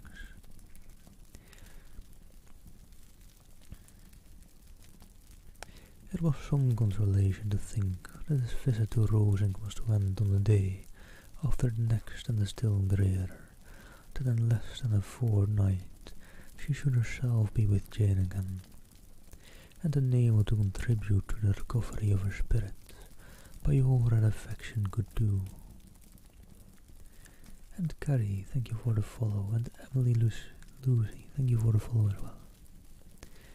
And Henry, I pan around the different airs when there's a conversation in the book, to try and make the dialogue a bit more easy to follow, hopefully. It works best when only two people are in the dialogue, and this book goes well over that sometimes, unfortunately. But I'll get back to panning to left and right airs when we're back to a conversation. She could not think of Darcy's leaving Kent without remembering that his cousin was to go with him, but Colonel Fitzwilliam had made it clear that he had no intentions at all, and agreeable as he was, she did not mean to be unhappy about him. While settling this point, she was suddenly aroused by the sound of the doorbell, and her spirits were a little fluttered by the idea of its being Colonel Fitzwilliam himself, who had once before called late in the evening, and might now come to inquire particularly after her. But this idea was soon banished, and her spirits were very differently affected when, to her utter amazement, she saw Mr. Darcy walk into the room. In a hurried manner he immediately began an enquiry after her health, imputing his visit to a wish of hearing that she were better. She answered him with cold civility. He sat down for a few moments, and then, getting up, walked about the room. Elizabeth was surprised, but said not a word. After a silence of several minutes, he came towards her in an agitated manner, and thus began. "In vain have I struggled, it will not do. My feelings will not be repressed. You must allow me to tell you how ardently I admire and love you." Elizabeth's astonishment was beyond expression. She stared, coloured, doubted, and was silent.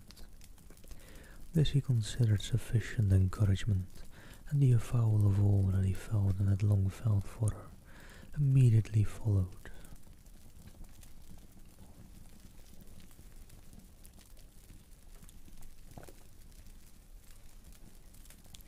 He spoke well, but there were feelings besides those of the heart to be detailed, and he was not more eloquent on the subject of tenderness than of pride. His sense of her inferiority, of its being a degradation of the family obstacles which judgment had always opposed to inclination, were dwelt on with a warmth which seemed due to the consequence he was wounding, but was very unlikely to recommend his suit.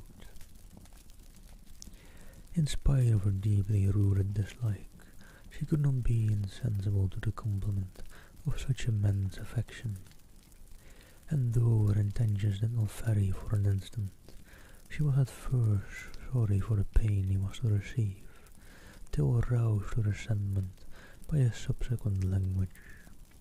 She lost all compassion in anger.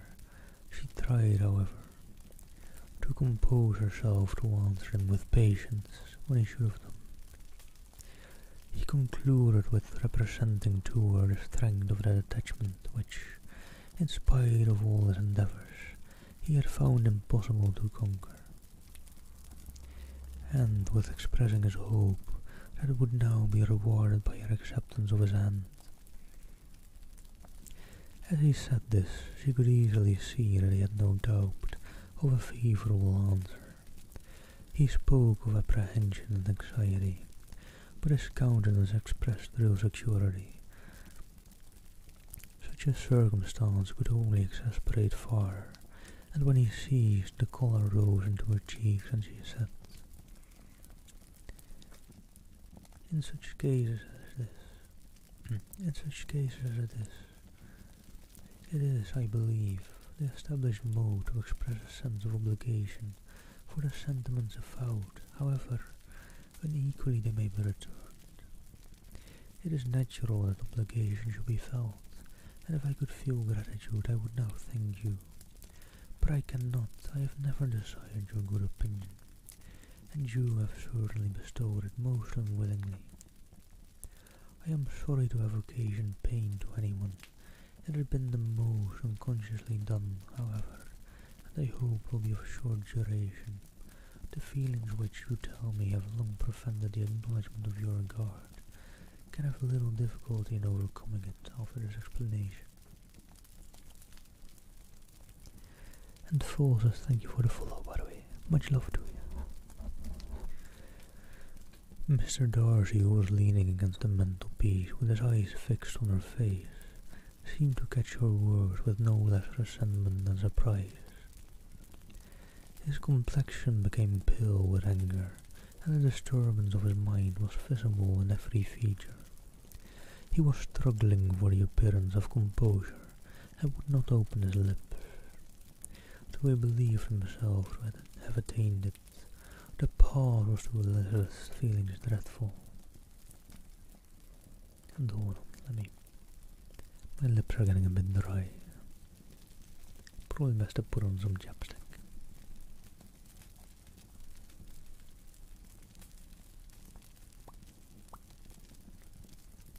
Let me quickly apply some. At length, in a voice of forced calmness, Mr. Darcy said, And this is all the reply which I am to have the honour of expecting. I might, perhaps, wish to be informed why, with so little endeavour at civility, I am thus rejected, but it is of small importance. I might as well inquire, replied she, why, with so evident a design of offending and insulting me, you chose to tell me that you liked me against your will, against your reason, and even against your character.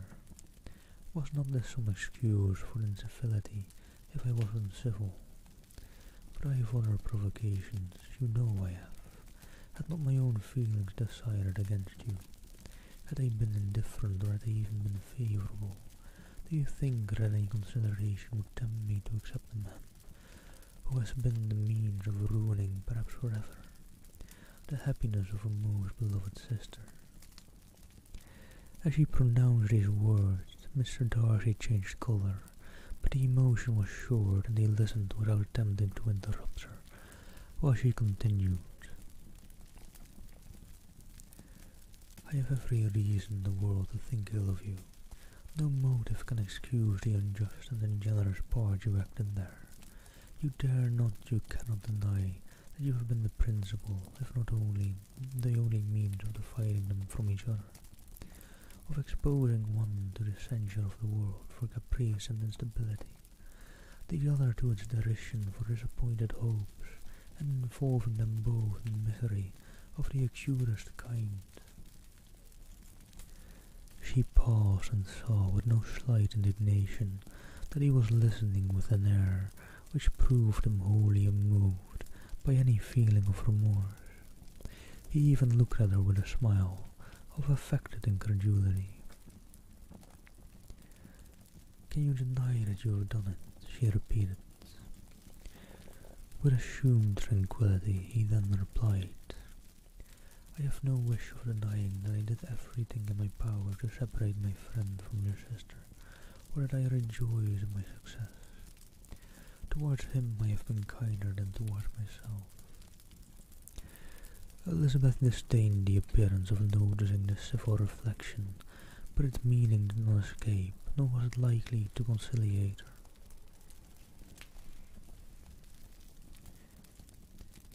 But it is not merely this affair, she continued, on which my dislike is founded.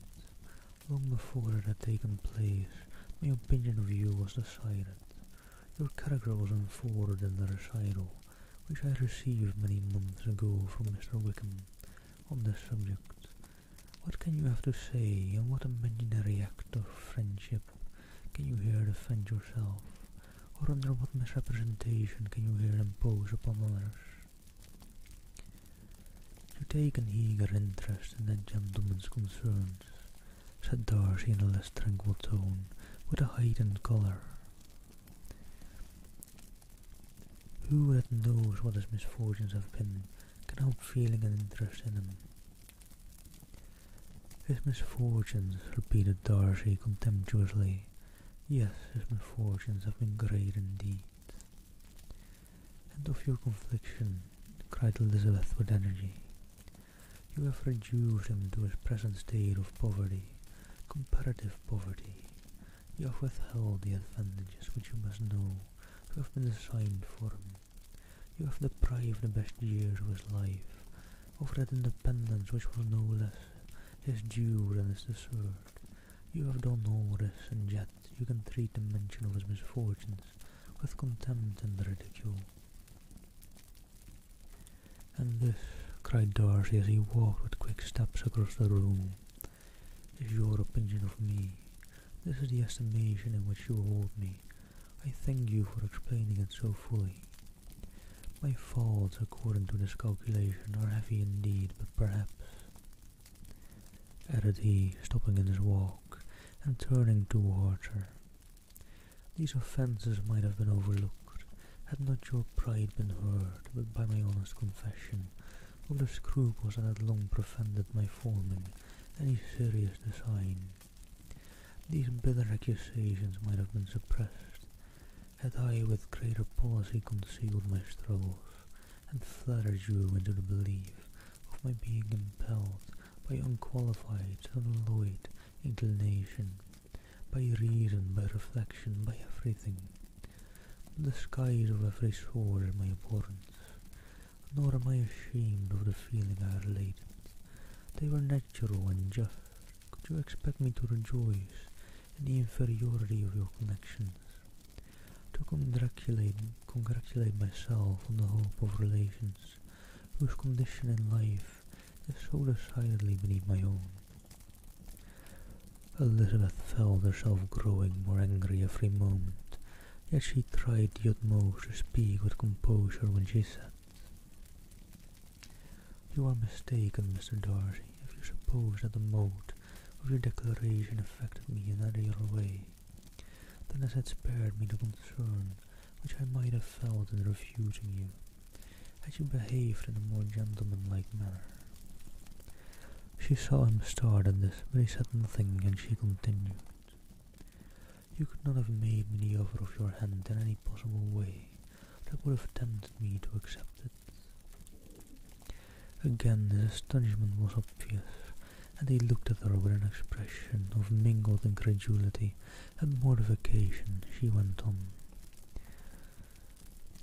From the very beginning, from the first moment, I may almost say, of my acquaintance with you, your manners impressing me with the fullest belief of your arrogance, your conceit and your selfish disdain of the feelings of others, were such as to form that groundwork of disapprobation, on which succeeding events have built so immovable a dislike, and I had not known you a month before I felt that you were the last man in the world whom I could ever be prevailed on to marry. You have said quite enough, madam. I perfectly comprehend your feelings, and have now only to be ashamed of what my own have been. Forgive me for having taken up so much of your time, and accept my best wishes for your health and happiness. And thank you for the follow, by the way, Pablo Gastonville. Hope you're doing well. And with these words he hastily left the room, and Elizabeth heard him the next moment upon the front door and quit the house. The tumult of her mind was now painfully great. She knew not how to support herself, and from actual weakness sat down and cried for half an hour. Her astonishment as she reflected on what had passed was increased by every review of it, that she should receive an offer of marriage from Mr. Darcy, that he should have been in love with her for so many months, so much in love as to wish to marry her in spite of all the objections which had made him prevent his friend's marrying her sister, and which must appear at least with equal force in his own case, was almost incredible. It was gratifying to have inspired unconsciously so strong an affection, but his pride, his abominable pride, his shameless avowal of what he had done with respect to Jane, his unpardonable assurance in acknowledging, though he could not justify it, and the unfeeling manner in which he had mentioned Mr. Wickham, his cruelty towards whom he had not attempted to deny, soon overcame the pity which the consideration of his attachment had for a moment excited. She continued in very agitating reflections, till the sound of Lady Catherine's carriage made her feel how unequal she was to encounter Charlotte's observation, and hurried her away to her room. That was a big chapter with a lot of conversation, big conversation paragraphs. Let me take a bit of a breather in between chapters again. And thank you, Cognitive Killer, for keeping me hydrated. I was just about to say, maybe actually I'll take a quick break in between chapters as well. Eat a little bit of food, just something to keep me going through the day. Got another cup of tea with honey to keep my voice alive.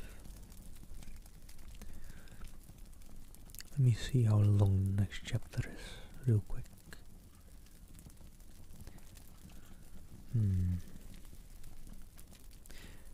It's reasonably long, but a lot of it is a letter to be read. Let me do chapter 35 as well before I get that quick break.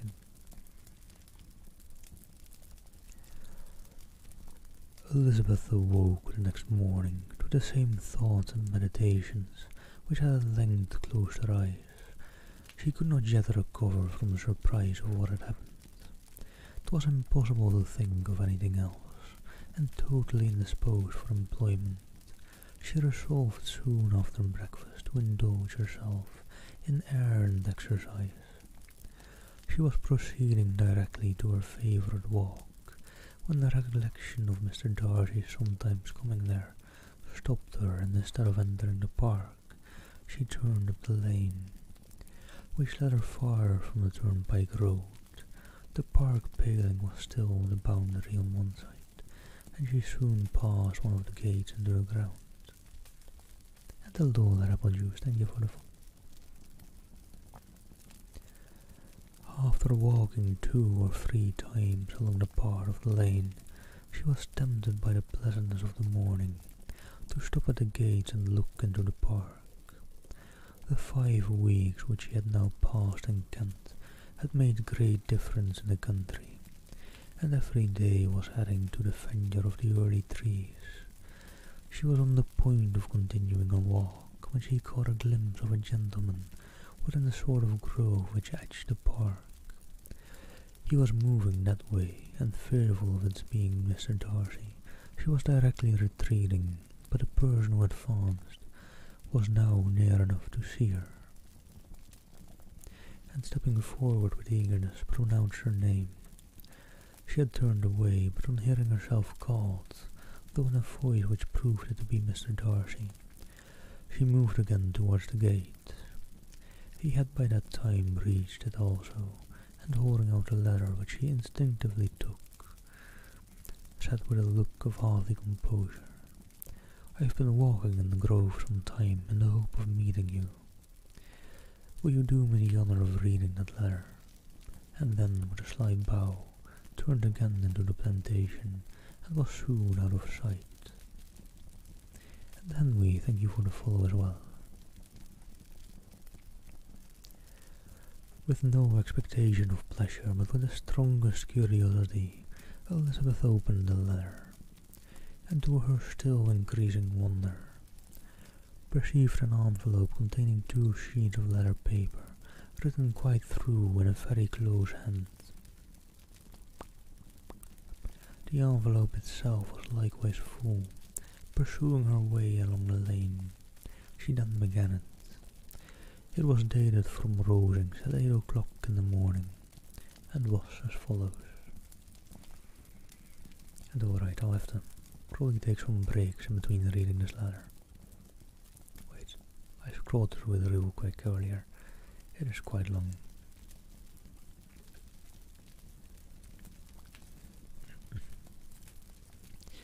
Be not alarmed, madam, on receiving this letter, by the apprehension of its containing any repetition of those sentiments, or renewal of those others, which were last night so disgusting to you.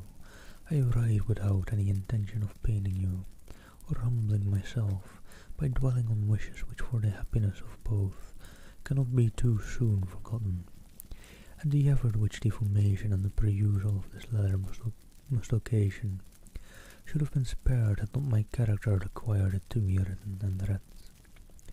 You must therefore pardon the freedom with which I demand your attention. Your feelings I know, I will bestow it unwillingly, but I demand it of your justice. 2 offences of a very different nature, and by no means of equal magnitude, you last night laid to my charge.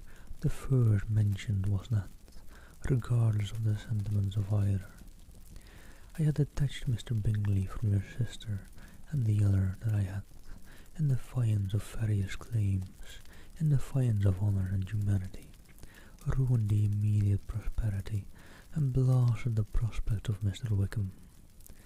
Wilfully and wantonly to have thrown off the companion of my youth, the acknowledged favourite of my father, a young man, who had scarcely any other dependence than on our patronage, and who had been brought up to expect its exertion, would be a depravity to which the separation of 2 young persons, whose affection could be the growth of only a few weeks, could bear no comparison.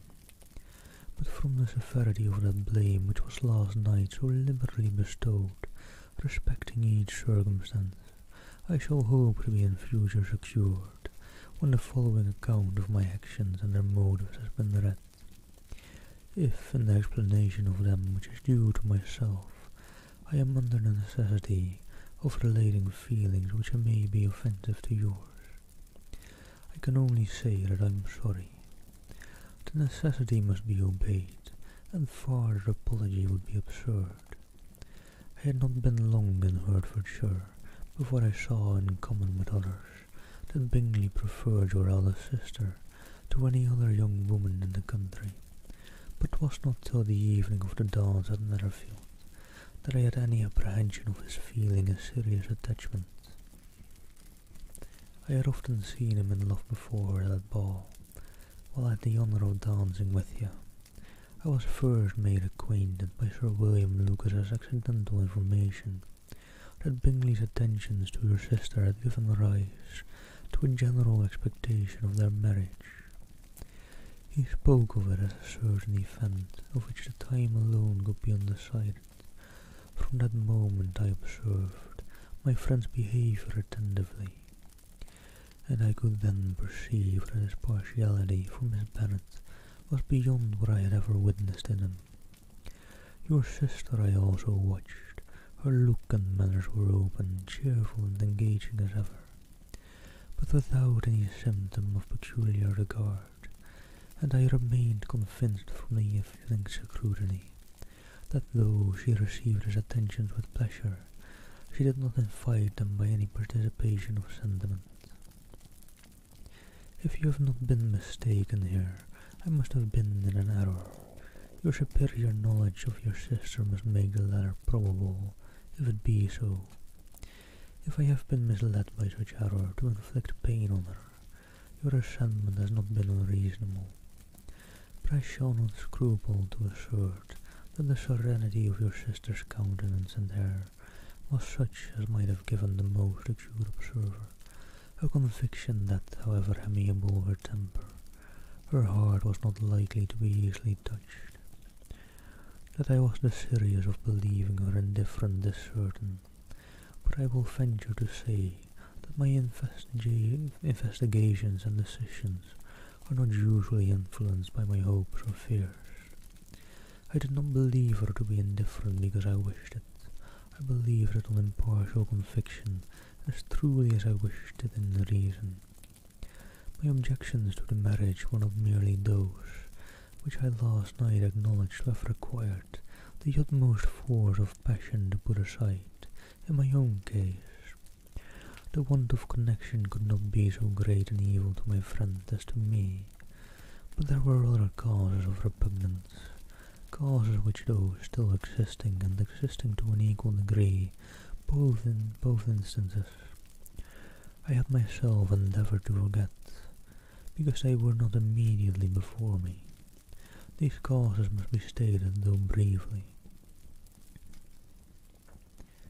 We're still in the long letter that was sent to Elizabeth, by the way, but I'm just taking a quick breather in between.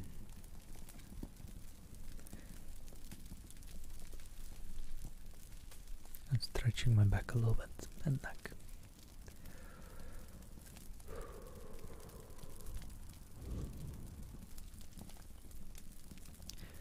The situation of your mother's family, though objectionable, was nothing in comparison of that total want of propriety so frequently, so almost uniformly betrayed by yourself, by your 3 younger sisters, and occasionally even by your father. Pardon me.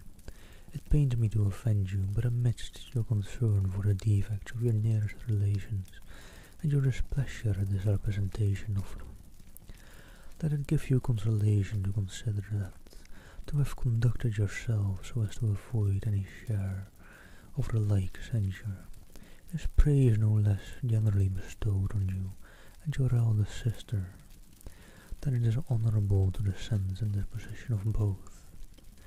I will only say farther that from what had passed that evening, my opinion of all parties was confirmed, and every inducement heightened which could have led me before to preserve my friend from what I esteemed most unhappy connection. He left Netherfield for London on the day following, as you, I am certain, remember, with a sign of soon returning. The part which I acted is now to be explained.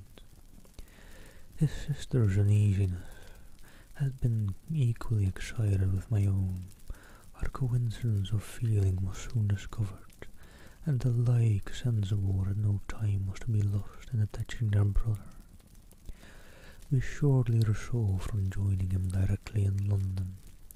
We accordingly went, and there I readily engaged in the office of pointing out to my friend the certain evils of such a choice. I described and forced him earnestly, but however this remonstrance might have staggered or delayed his determination, I do not suppose that it would ultimately have prevented the marriage, had it not been seconded by the assurance which I hesitated not in giving of your sister's indifference.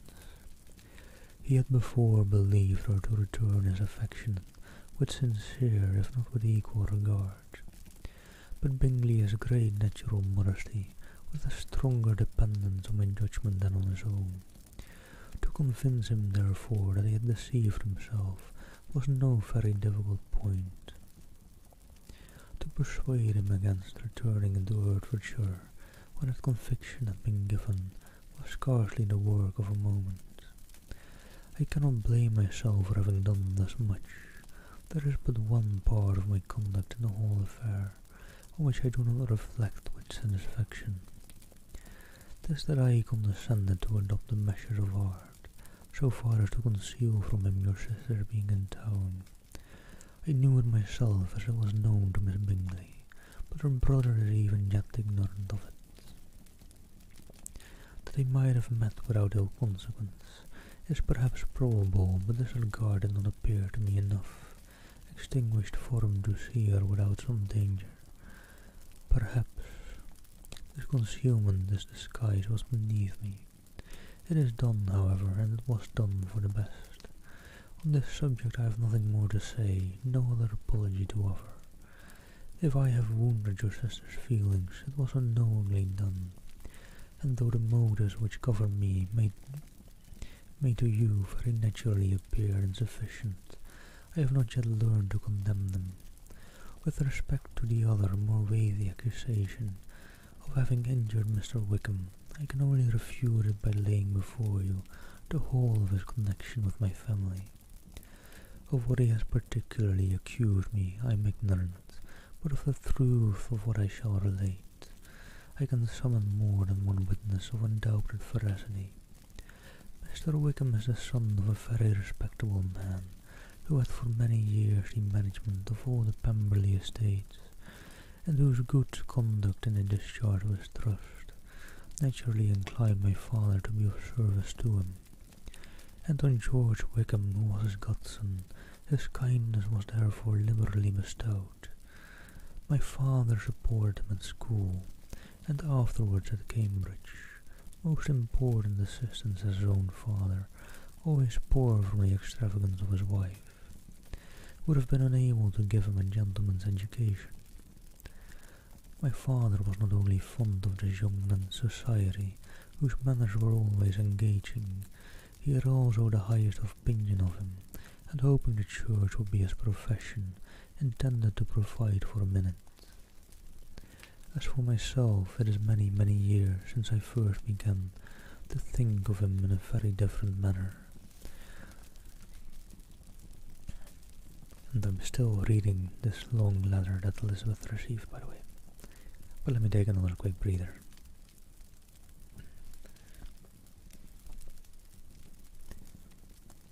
How long have I been reading this letter now? This letter on its own. I think at least 5 minutes, hasn't it?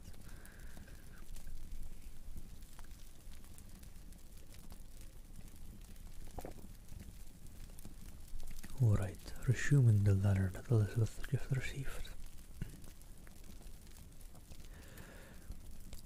The vicious propensities, the want of principle which he was careful to guard from the knowledge of his best friend, could not escape the observation of a young man of nearly the same age with himself, and who had opportunities of seeing him in unguarded moments which Mr. Darcy could not have. Here again I shall give you pain, to what degree you only can tell, but whatever may be the sentiments which Mr. Wickham has created, a suspicion of their nature shall not prevent me from unfolding his real character. It adds even another motive.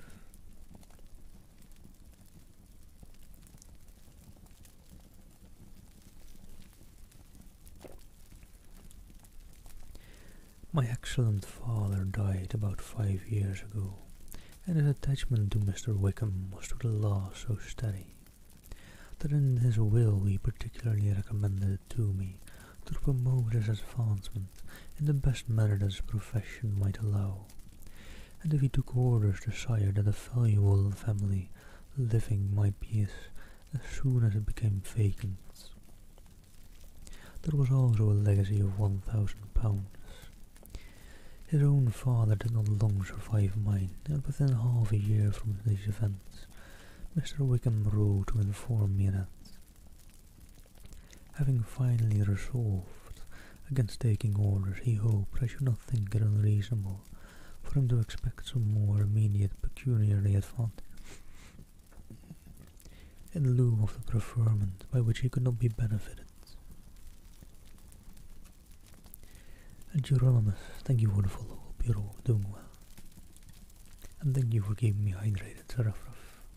I'll actually get some wine out near the end of the day, near the end of the stream. Hello, MD.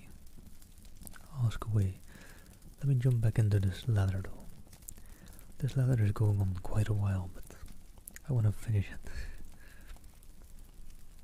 No, you probably shouldn't. You probably shouldn't. And thank you. And thank you for the follow. He had some intention, the art of studying the law, and I must be aware that the interest of £1,000 would be a very insufficient support therein. I rather wished and believed him to be sincere, but at any rate was perfectly ready to accede to his proposal. I knew that Mr. Wickham ought not to be a clergyman. The business was therefore soon settled. He had assigned or claimed to assistance in the church, were it possible that he would ever be in a situation to receive it, and accepted in return £3,000.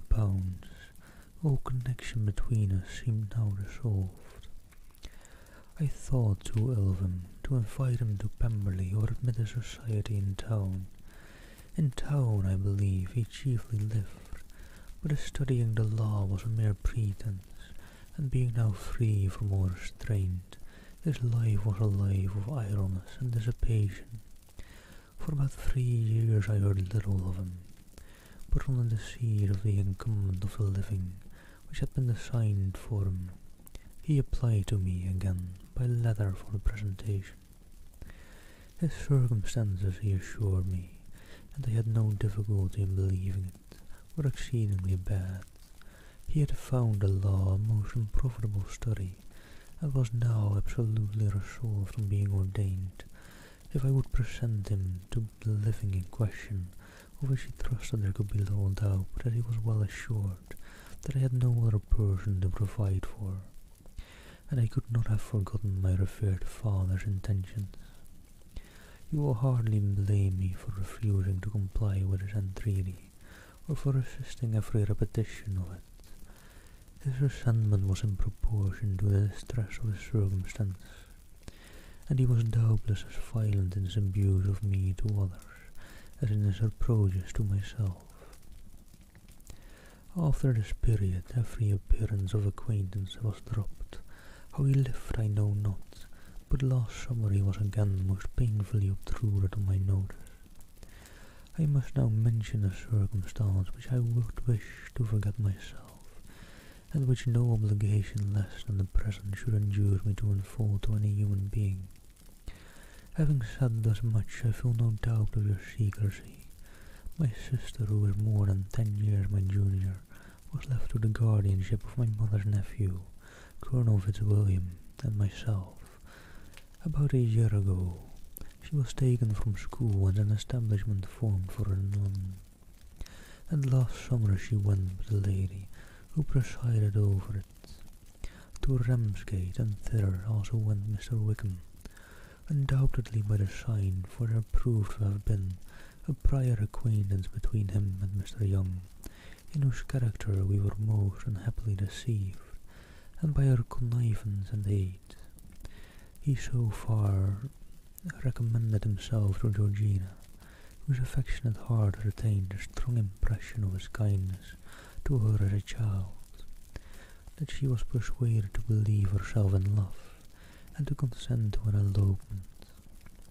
She was then but 15, which must be her excuse, and after stating her impudence, I am happy to add that I owe the knowledge of it to herself.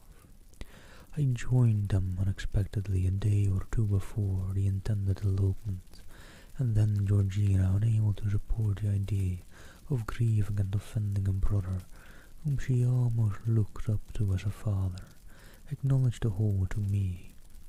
You may imagine what I felt, and how I acted. Regard for my sister's credit and feelings prevented any public exposure, but I wrote to Mr. Wickham, who left the place immediately, and Mrs. Young was of course removed from her charge. Mr. Wickham's chief object was unquestionably my sister's fortune, which is £30,000, but I cannot help supposing that the hope of revenging himself on me was a strong inducement. His revenge would have been complete indeed. This madam is a faithful narrative of every event in which we have been concerned together. And if you do not absolutely reject it as false, you will, I hope, acquit me henceforth of cruelty towards Mr. Wickham. I know not in what manner nor what form of falsehood he was imposed on you, but his success is not perhaps to be wondered at.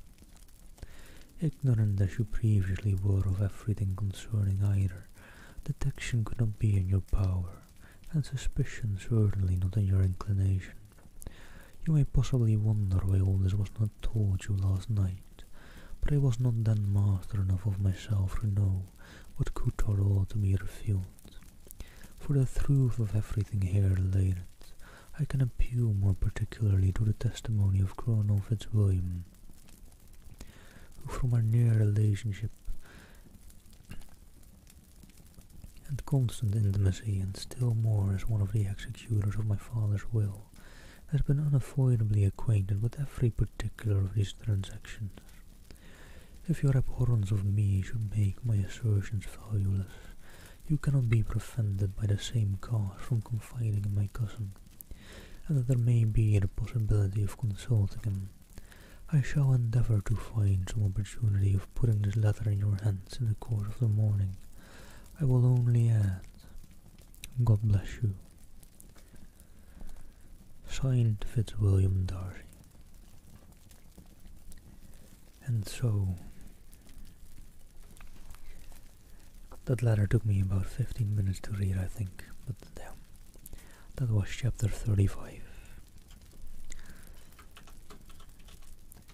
Let me just drop these little pieces of info about the book in chat. If you want to read up a bit on the book in my break, I'll be gone for about 5 minutes probably. I'll be taking a quick little bathroom break and I'll grab some more tea with honey. I'll be back hopefully in 5 minutes, maybe a bit more, maybe a bit less. See you all then.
Sorry, not back yet entirely from my break, just forgot my water bottle, or like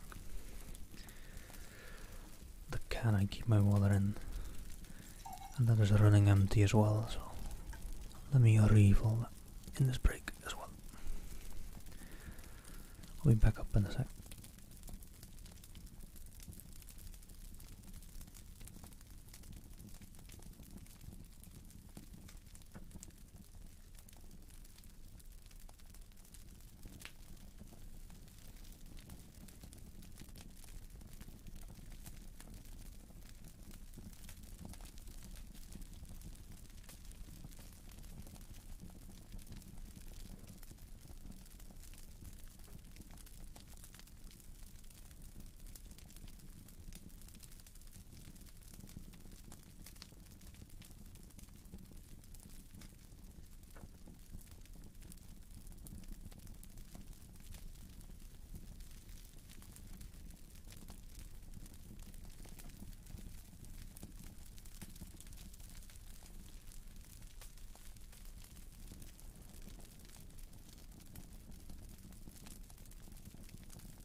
Hey Ali, yeah, sorry. Try to keep my breaks to 5 minutes, but I think I went a bit over there. Oh.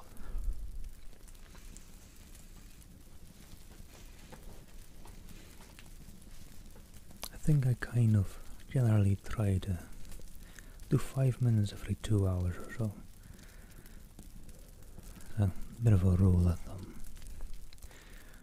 I think I don't really exactly do that per se, but that is kind of what I'm somewhat aiming for.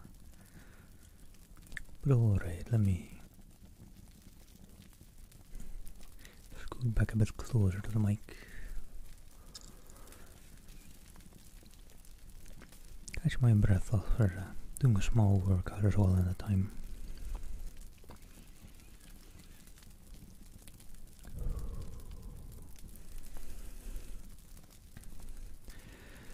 And then jump into chapter 36.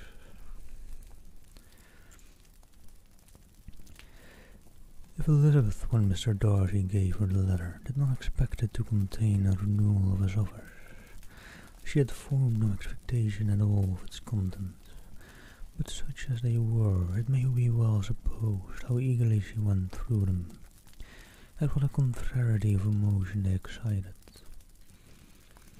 Her feelings as she read were scarcely to be defined, With amazement did she first understand that he believed any apology to be in his power, and steadfastly was she persuaded that he could have no explanation to give which a just sense of shame would conceal.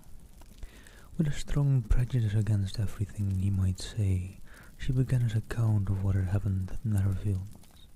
She read with an eagerness which hardly left her power of comprehension, and from impatience of knowing what the next sentence might bring, was incapable of attending to the sense of the one before her eyes.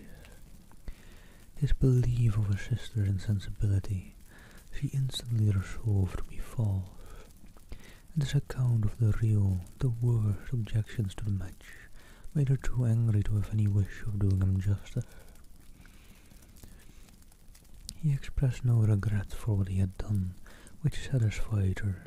His style was not penitent but haughty. It was all pride and insolence.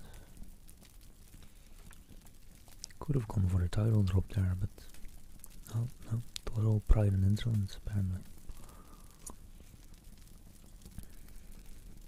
They almost had a title drop there, but not entirely.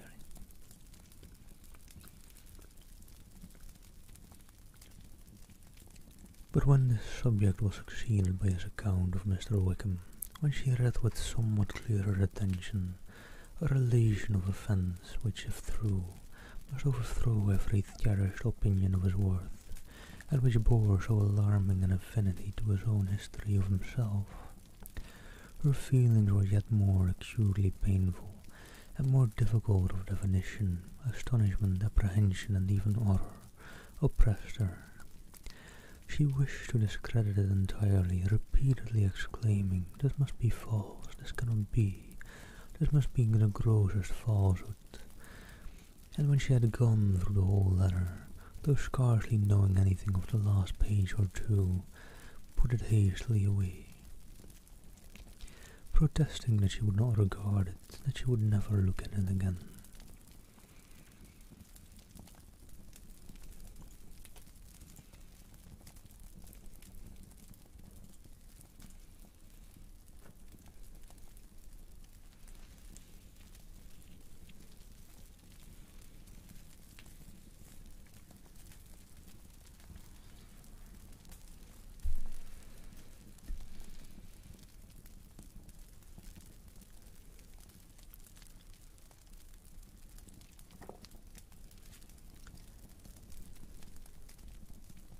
Let me just have a little quick tea break.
Alright, sorry about that. In this perturbed state of mind, with thoughts that could rest on nothing, she walked on. But it would not do in half a minute. The letter was unfolded again, and collecting herself as well as she could, she again began the mortifying perusal of all that related to Wickham, and commanded herself so far as to examine the meaning of every sentence. The account of his connection with the Pemberley family was exactly what he had related himself, and the kindness of the late Mr. Darcy, though she had not before known his extent, agreed equally well with his own words. So far each recital confirmed the other, but when she came to the will, the difference was great. What Wickham had said of the living was fresh in her memory, and as she recalled his very words, it was impossible not to feel that there was a gross duplicity on one side or the other, and for a few moments she flattered herself that her wishes did not err. But when she read and reread with the closest attention the particulars immediately following of Wickham's resigning all pretensions to the living, of his receiving in lieu so considerable a sum as £3,000, again was she forced to hesitate. Hello there, Emmy, hope you're doing well. Happy Valentine's Day, much love to you. She put down the letter, weighed every circumstance with what she meant to be impartiality, deliberated on the probability of each statement, but with little success. On both sides it was only assertion. Again she read on, but every line proved more clearly that the affair, which she had believed it impossible that any contrivance had so represent as to render Mr. Darcy's conduct in it less than infamous, was capable of a turn which must make him entirely blameless throughout all. And Alpatopa, thank you for the follow. Much love to you. Happy Valentine's Day.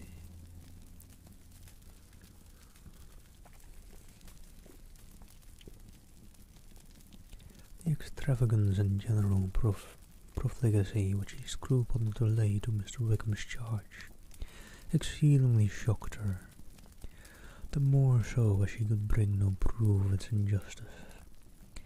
She had never heard of him before his entrance into the Copshire militia, in which he had engaged at the persuasion of the young men who, on meeting him accidentally in town, had there renewed a slight acquaintance.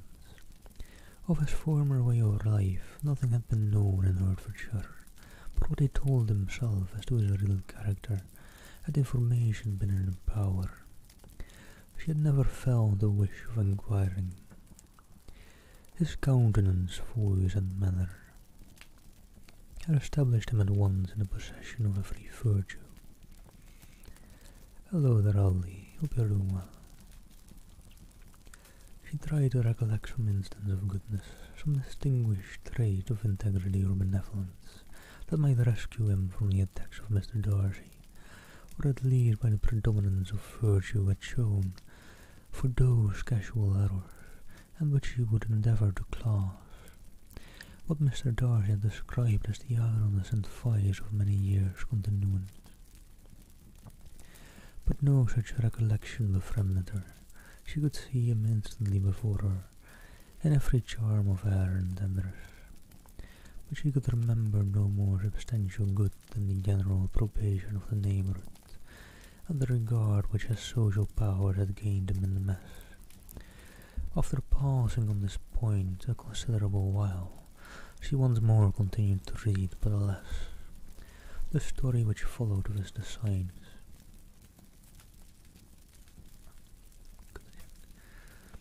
Miss Darcy received some confirmation from what had passed between Colonel Fitzwilliam and herself only the morning before, and at last she was referred for the truth of every particular to Colonel Fitzwilliam himself, from whom she had previously received the information of his near concern in all his cousin's affairs, and whose character she had no reason to question. At one time she had almost resolved on applying to him, but the idea was checked by the awkwardness of the application, and at length wholly banished by the conviction that Mr. Darcy would never have hazarded such a proposal if he had not been well assured of his cousin's corroboration.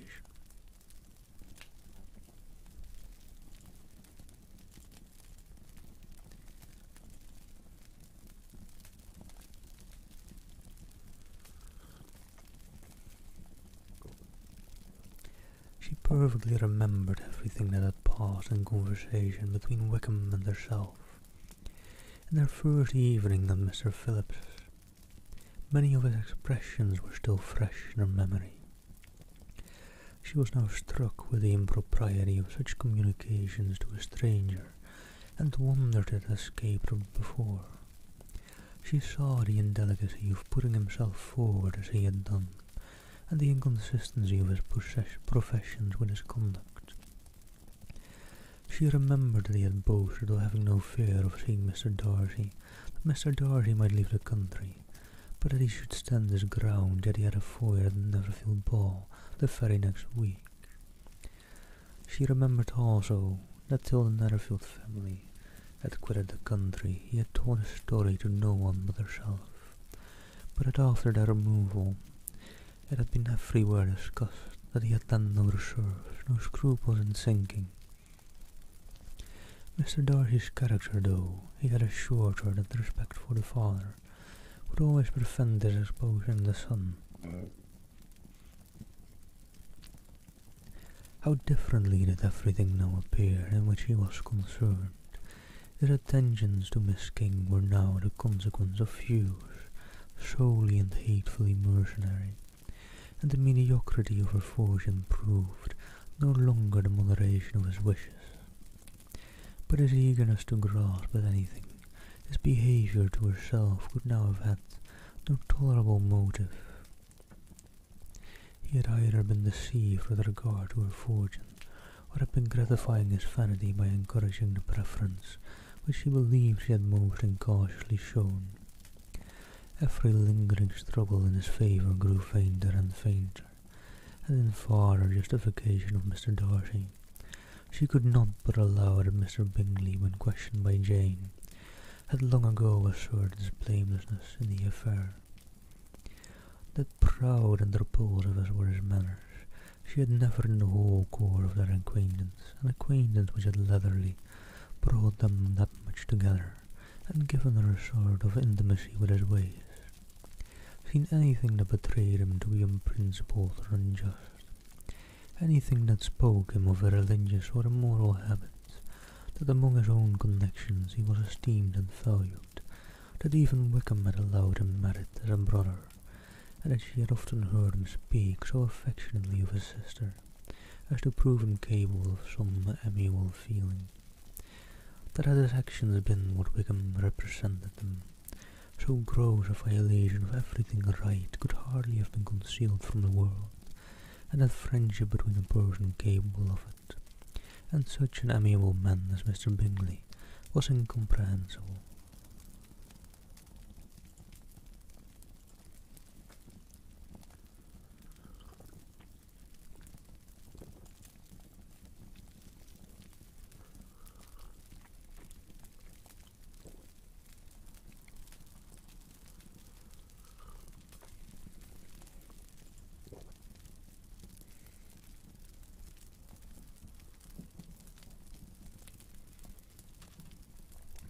She grew absolutely ashamed of herself. Of neither Darcy nor Wickham could she think, without feeling that she had been blind, partial, prejudiced, absurd.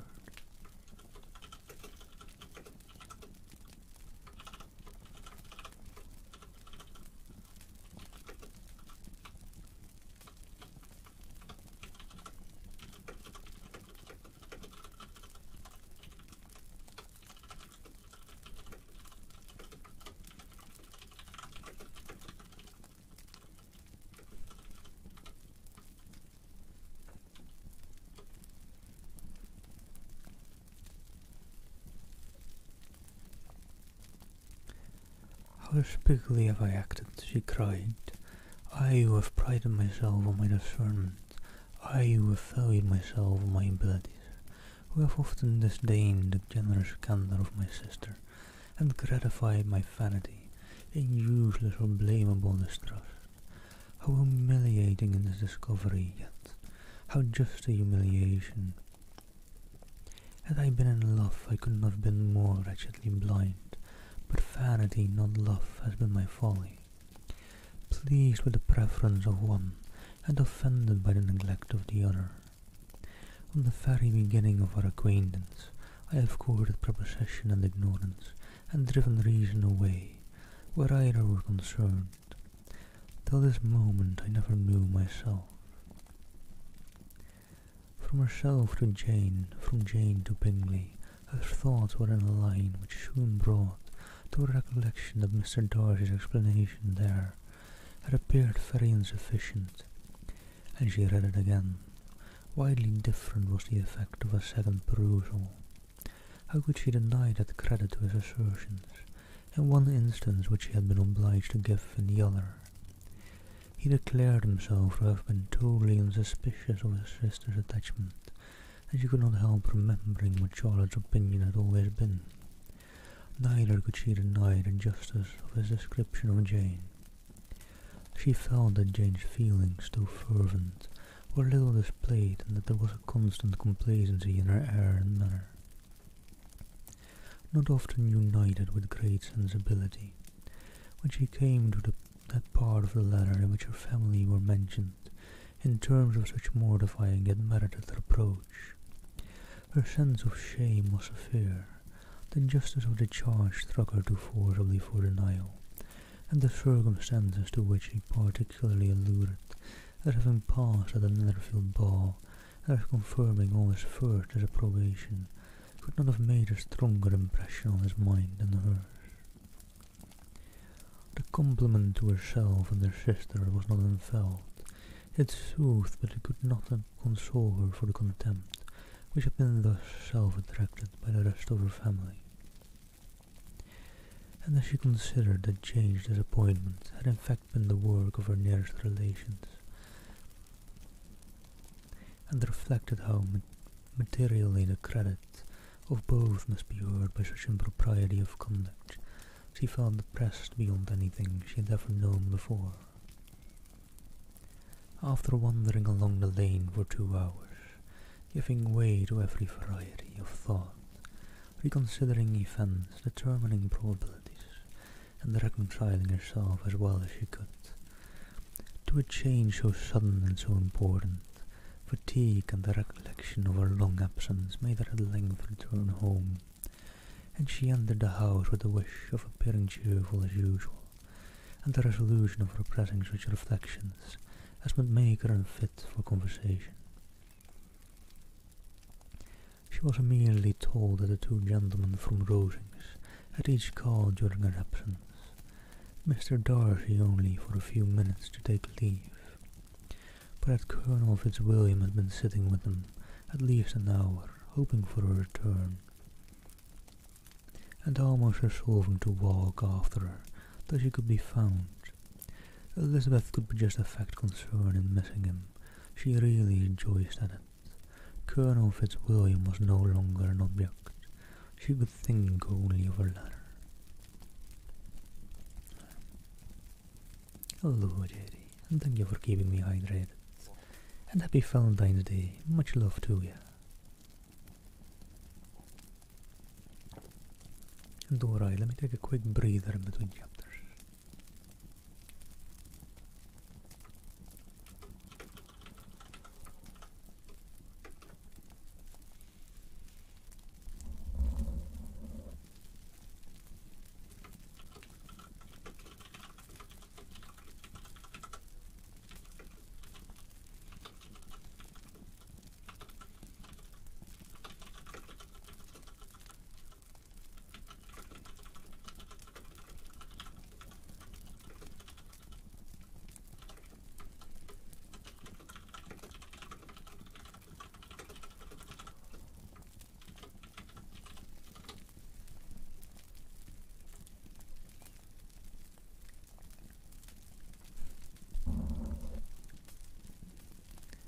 Hello, Marius. How are you doing? Happy Valentine's Day to you. Hope you're doing well.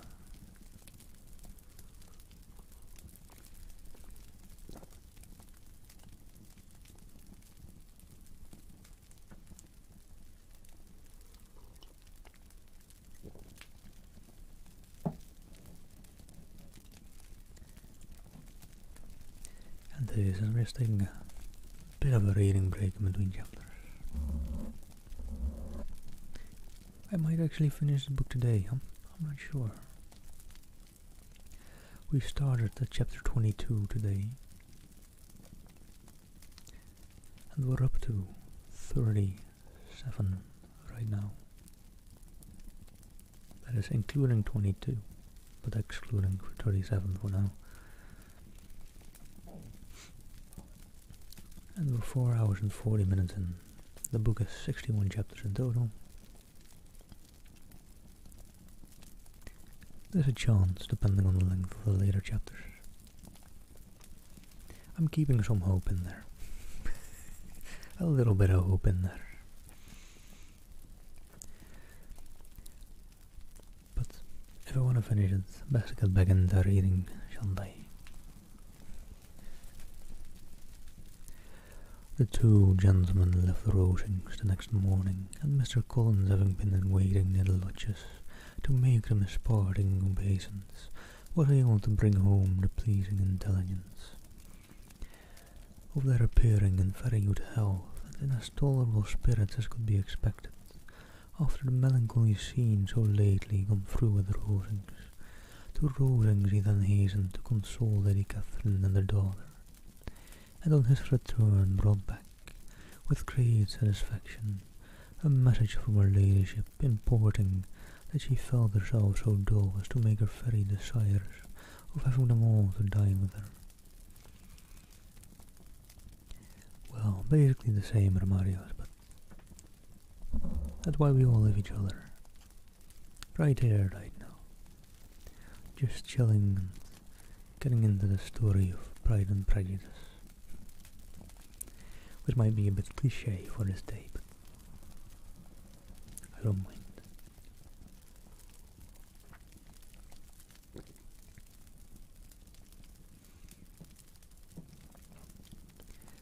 Elizabeth could not see Lady Catherine without recollecting. Already did that one, didn't I? No, I didn't. Elizabeth could not see Lady Catherine without recollecting that had she chosen it, she might by this time have presented to her as her future niece, or could she think without a smile of what her ladyship's indignation would have been? What would she have said? How would she have behaved?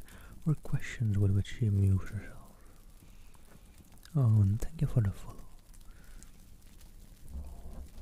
Much love to you, and don't you worry.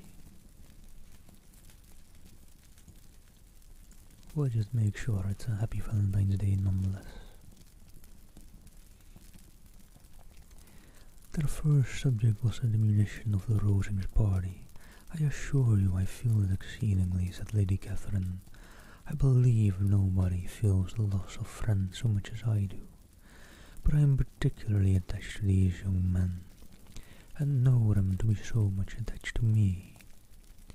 They were excessively sorry to go, but so they always are.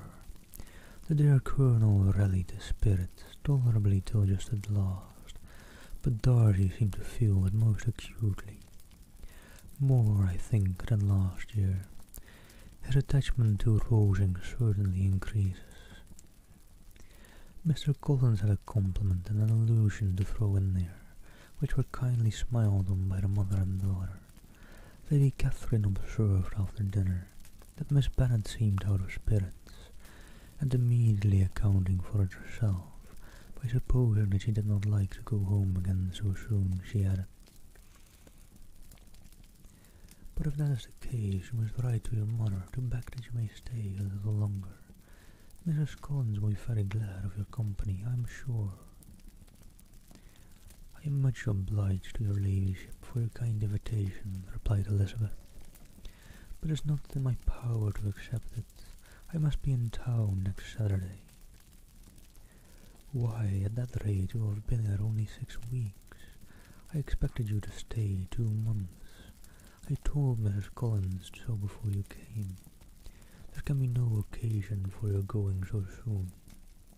Mrs. Bennet would certainly spare you for another fortnight." "But my father cannot. He wrote last week to hurry my return." "Oh, your father, of course, may spare you if your mother can. Daughters are never of so much consequence to a father, and if you will stay another month complete, it will be in my power to take one of you as far as London, for I am going there early in June for a week, and his daughter doesn't object to the Barouche books, there will be very good room for one of you. And indeed, if the weather should happen to be cool, I should not object to taking you both, as you are neither of you large. You are all kindness, madam, but I believe we must abide by our original plan. Lady Catherine seemed resigned. Mrs. Collins, you must send a servant with him. You know I always speak my mind, and I cannot bear the idea of two young women travelling post by themselves. It is highly improper. You must contrive to send somebody. I have the greatest dislike in the world for that sort of thing. Young women should always be properly guarded and attended according to their situation in life. When my niece Georgiana went to Gramsgate last summer, I made a point of her having 2 men servants go with her. Miss Darcy, the daughter of Mr. Darcy and Pemberley, and Lady Anne could not have appeared with propriety in a different manner. I am excessively attentive to all those things. You must send John with the young ladies. Mrs. Collins, I am glad it occurred to me to mention it, for it would really be discreditable to you to let them go alone. My uncle is to send a servant for us. Oh, your uncle, he keeps a manservant, does he? I'm fairly glad you have somebody who thinks of those things. Where shall you change horses? Oh, Bromley, of course. If you mention my name at the bell, you will be attended to.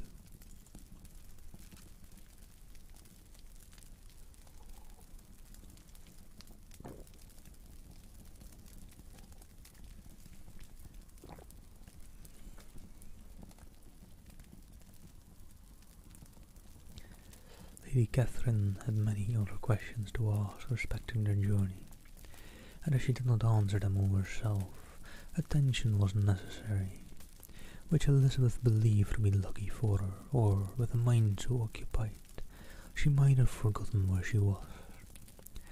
Reflection must be reserved for solitary hours.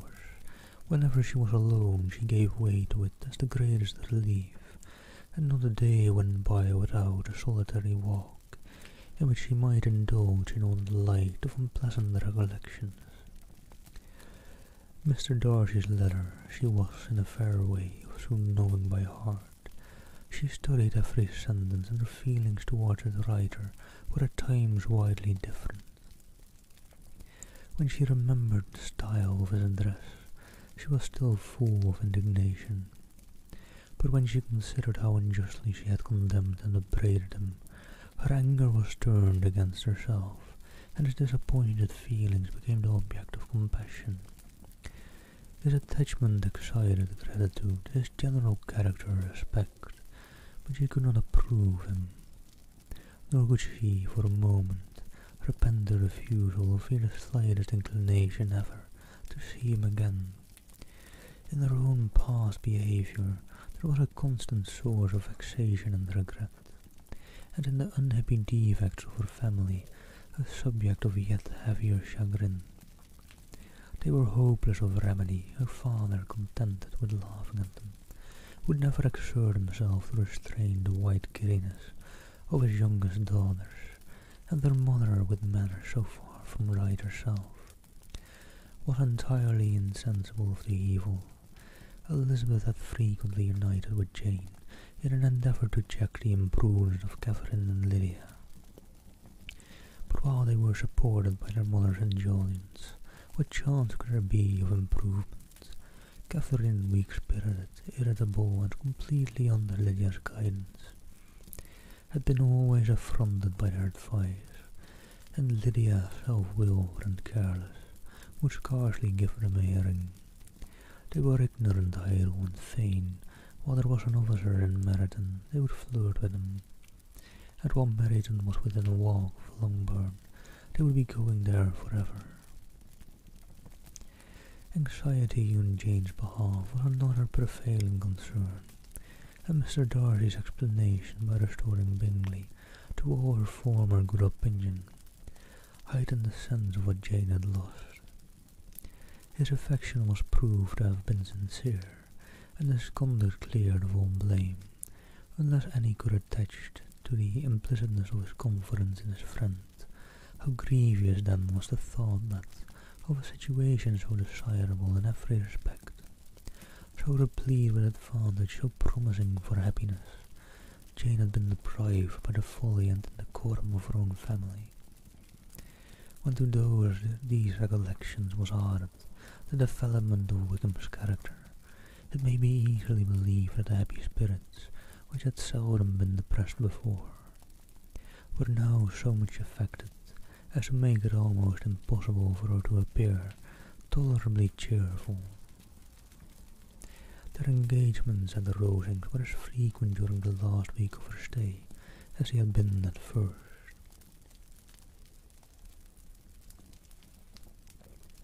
The very last evening was spent there, and her ladyship again inquired minutely into the particulars of their journey, gave them directions as to the best method of packing, and was so urgent on the necessity of placing gowns in the only right way that Maria thought herself obliged on her return to undo all the work of the morning and pack her trunk afresh. When they parted, Lady Catherine, with great condescension, wished them a good journey and invited them to come to Hunsford again next year, and Mr. Burr exerted herself so far as to courtesy and hold out her hand to both.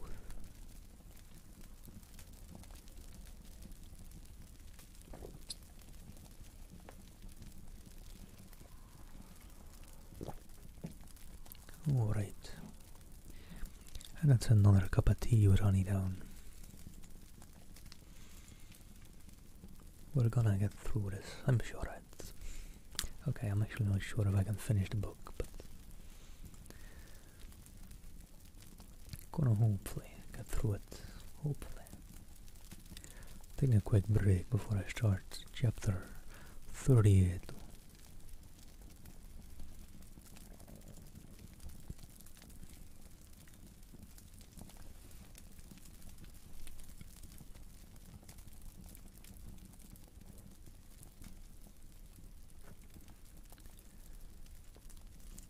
But alright, let me jump into chapter 38. On Saturday morning, Elizabeth and Mr. Collins met for breakfast a few minutes before the others appeared, and he took the opportunity of paying the parting civilities which he deemed indispensably necessary. "I know not, Miss Elizabeth," said he, "whether Mrs. Collins has yet expressed her sense of your kindness in coming to us, but I am very certain you will not leave the house without receiving her thanks for it. The favour of your company has been much felt, I assure you. We know how little there is to tempt anyone to our humble abode. Our plain manner of living, our small rooms and few domestics, and the little we see of the world, we must make Hunsford extremely dull to a young lady like yourself. But I hope you will believe us grateful for the condescension, and that we have done everything in our power to prevent your spending your time unpleasantly." Elizabeth was eager with her thanks and assurances of happiness. She had spent 6 weeks with great enjoyment, and the pleasure of being with Charlotte and the kind attention she had received must make her feel the obliged. Mr. Collins was gratified, and with a more smiling solemnity replied, "It gives me the greatest pleasure to hear that you have passed your time not disagreeably. We have certainly done our best, and most fortunately having it in our power to introduce you to very superior society, and from our connection with Rosings, the frequent means of varying the humble home scene. I think we may flatter ourselves that your Hunsford visit cannot have been entirely irksome. Our situation with regard to Lady Catherine's family is indeed the sort of extraordinary advantage and blessing which few can boast. You see on what a footing we are. You see how continually we are engaged here. In truth, I must acknowledge that, with all the advantages of this humble personage, I should not think anyone abiding in it an object of compassion. While they are shadows of our intimacy at the Rosings, words were insufficient for the elevation of his feelings, and he was obliged to walk about the room. Words were insufficient for the elevation of his feelings, and he was obliged to walk about the room, while Elizabeth tried to unite civility and truth in a few short sentences. You may in fact carry a very favourable report of us into Hertfordshire, my dear cousin. I flatter myself at least that you will be able to do so. Lady Catherine's great attentions to Mrs. Collins you have been a daily witness of, and altogether I trust it does not appear that your friend has drawn an unfortunate, but on this point it will be as well to be silent. Only let me assure you, my dear Miss Elizabeth, that I can from my heart most cordially wish you an equal felicity in marriage. My dear Charlotte and I have but one mind and one way of thinking. There is in everything a most remarkable resemblance of character and ideas between us. We seem to have been designed for each other. Elizabeth could safely say that it was a great happiness where that was the case, and with equal sincerity could add that she firmly believed and rejoiced in his domestic comforts. She was not sorry, however, to have the recital of them interrupted by the entrance of the lady from whom they sprung. Poor Charlotte! It was melancholy to leave her to such society, but she had chosen it with her eyes open, and though evidently regretting that her visitors were to go, she did not seem to ask for compassion. Her home and her housekeeping, her parish and her poultry, and all her dependent concerns had not yet lost their charms. At length the chaise arrived, the trunks were fastened on, the parcels placed within, and it was pronounced to be ready. After an affectionate parting between the friends, Elizabeth was attended to the carriage by Mr. Collins, and as they walked down the garden he was commissioning her with his best respects to all her family, not forgetting his thanks for the kindness he had received at Longbourn in the winter, and his compliments to Mr. and Mrs. Gardiner, though unknown. He then landed her in, Maria followed, and the door was on the point of being closed, when he suddenly reminded them, with some consternation, that they had hitherto forgotten to leave any message for the ladies of Rosings. But, he added, you will of course wish to have your humble respects delivered to them, with your grateful thanks for their kindness to you while you have been here. Elizabeth made no objection. The door was then allowed to be shut, and the carriage drove off. Good gracious, cried Maria, after a few minutes of silence. It seems but a day or two since we first came, and yet how many things have happened. A great many indeed, said her companions with a sigh. We have dined 9 times at the Rosings, besides drinking tea there twice. How much shall I have to tell? Elizabeth privately added, and how much I shall have to conceal. Their journey was performed without much conversation or any alarm, and within 4 hours of their leaving Hunsford they reached Mr. Gardiner's house, where they were to remain a few days. Jane looked well, and Elizabeth had little opportunity of studying her spirits amidst the various engagements which the kindness of around had reserved for them. But Jane was to go home with her, and at Longbourn there would be leisure enough for observation. It was not without an effort, meanwhile, that she could wait even for Longbourn. Before she told her sister of Mr. Darcy's proposals, to know that she had the power of revealing what would so exceedingly astonish Jane, it must at the same time so highly gratify whatever of her own vanity she had not yet been able to reason away, was such a temptation to openness as nothing could have conquered but a state of indecision in which she remained as to the extent of what she could communicate, and her fear if she once entered on the subject of being hurried into repeating something of Bingley, which might only grieve her sister farther. And although there Dutch Hellcat, thank you for the follow up, you're doing well. Right. Let me jump straight into the next chapter. Chapter 39.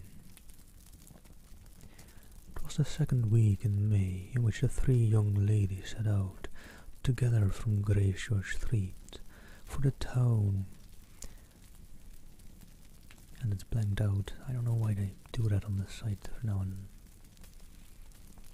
They left for the town of Heybridge in Hertfordshire, and as they drew near the appointed inn where Mr. Bennet's carriage was to meet them, they quickly perceived, in token of the coachman's punctuality, both Kitty and Lydia looking out of a dining room upstairs.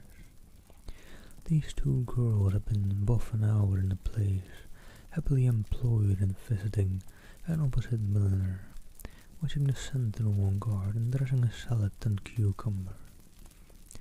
After welcoming the sisters, they triumphantly displayed a table, set out with such cold meat as an inn larder usually affords, exclaiming, "Is not this nice? Is not this an agreeable surprise?" "And we mean to treat you all," added Lydia, "but you must lend us the money, for we have just to spend ours at the shop out there." Then showing her purchases, "Look here, I have bought this bonnet. I do not think it is very pretty, but I thought I might as well buy it as not. I shall pull it to pieces as soon as I get home and see if I can make it up any better." And when her sisters abused it as ugly, she added with perfect unconcern, "Oh, but there were 2 or 3 much uglier in the shop, and when I have bought some prettier coloured satin to trim it with fresh, I think it will be very tolerable. Besides, it will not much signify what one wears this summer." After the Cupshire have left Meryton, and they are going in a fortnight. "Are they indeed?" cried Elizabeth, with the greatest satisfaction. "They are going to be encamped near Brighton, and I do so want Papa to take us all there for the summer. It would be such a delicious scheme, and I dare say it would hardly cost anything at all. Mamma would like to go too, of all things, only to think what a miserable summer else we shall have." "Hello there, Dungan. I am not Irish, actually. I'm Dutch by heritage, but I get that a lot. A lot of people either hear Irish or Scottish in my accent."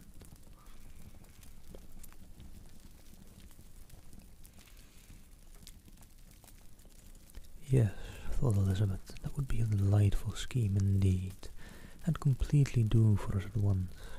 Good heaven, Brighton and the whole camp full of soldiers to us. We have been overset already by one poor regiment of militia, and the monthly balls of Meryton. Now I have got some news for you," said Lydia, as they sat down to table. "What do you think? It is excellent news, capital news, and about a certain person that we all like." Jane and Elizabeth looked at each other, and the waiter was told that he need not stay. Lydia laughed and said, "Aye, that is just like your formality and discretion. You thought the waiter must not hear us if he cared. I dare say he often hears worse things said than I am going to say, but he is an ugly fellow. I am glad he is gone. I never saw such a long chin in my life. Well, but now for my news. 'Tis about dear Wickham, too good for the waiter, is it not it? There is no danger of Wickham's marrying Mary King. There's for you, she has gone down to her uncle at Liverpool, gone to stay. Wickham is safe." "And Mary King is safe," added Elizabeth, "safe from a connection imprudent as the fortune. She's a great fool for going away if she likes him." "But I hope there is no strong attachment on either side," said Jane. "I am sure there is not on his. I will answer for it he never cared 3 straws about her. Who could about such a nasty little freckled thing?" Elizabeth was shocked to think that, however incapable of such coarseness of expression herself, portions of the sentiment was little other than her own breast had formerly harboured and fancied liberal. As soon as all had ate and the elder ones paid, the carriage was ordered, and after some contrivance the whole party, with all their boxes, work-bags, and parcels and the unwelcome addition of Kitty's and Lydia's purchases, were seated in it.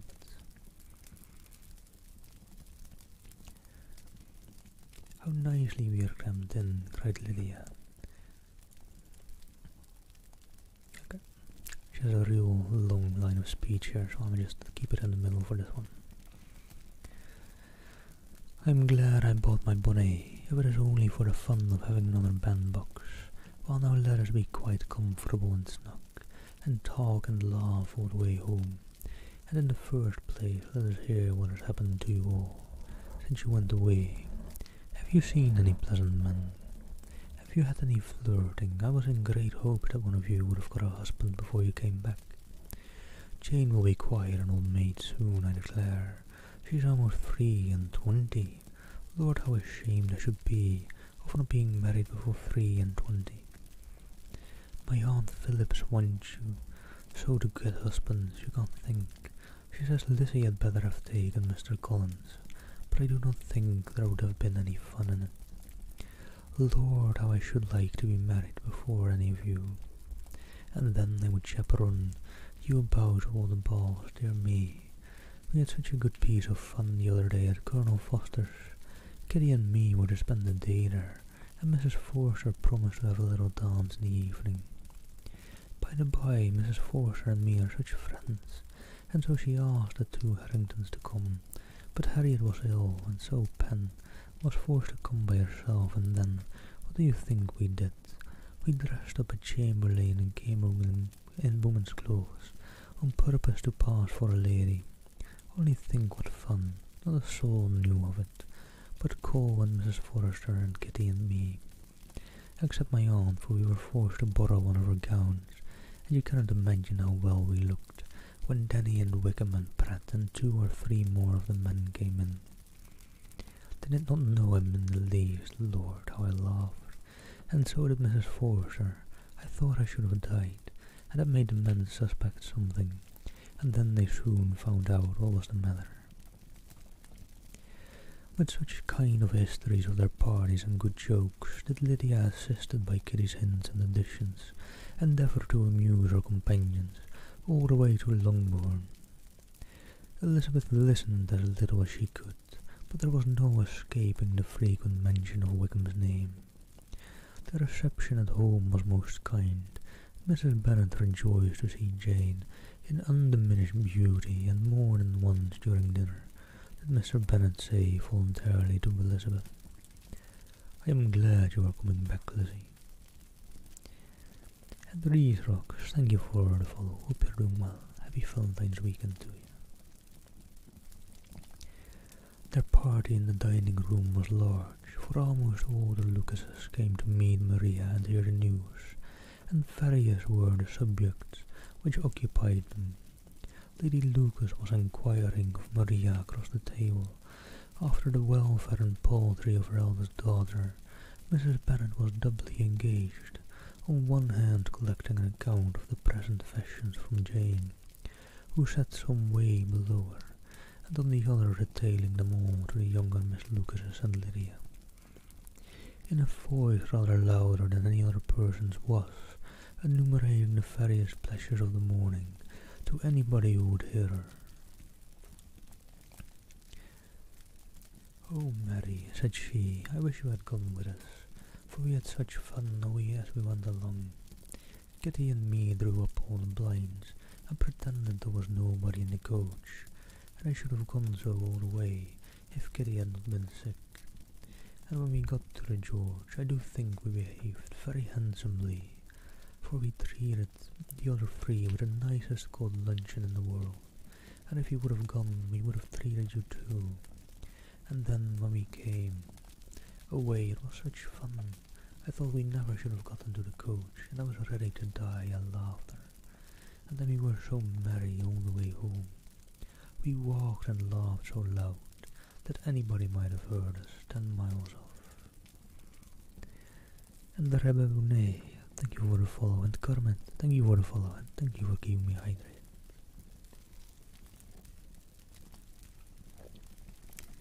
And happy Valentine's Day to all. To this Mary gravely replied, "Far be it from me, my dear sister, to appreciate such pleasures. They would doubtless be congenial with the generality of female minds, but I confess they would have no charms for me. I should infinitely prefer a book." But of this answer Lydia heard not a word. She seldom listened to anybody for more than half a minute, and never attended to Mary at all. In the afternoon Lydia was urgent with the rest of the girls to walk to Meryton and see how everybody went on, but Elizabeth steadily opposed the scheme. It should not be said that the Miss Bennets could not be at home half a day before they were in pursuit of the others. There was another reason too for her opposition. She dreaded seeing Wickham again, and was resolved to avoid it as long as possible. The comfort to her of the regiment's approaching removal was indeed beyond expression. In a fortnight they were to go, and once gone, she hoped there could be nothing more to plague her on this account. She had not been many hours at home before she found that the Brighton scheme, of which Lydia had given them a hint at the inn, was under frequent discussion. Between her parents, Elizabeth saw directly that her father had not the smallest intention of yielding, but his answers were at the same time so vague and equivocal that her mother, though often disheartened, had never yet despaired of succeeding at last. Alright, let me just jump straight into chapter 40 as well.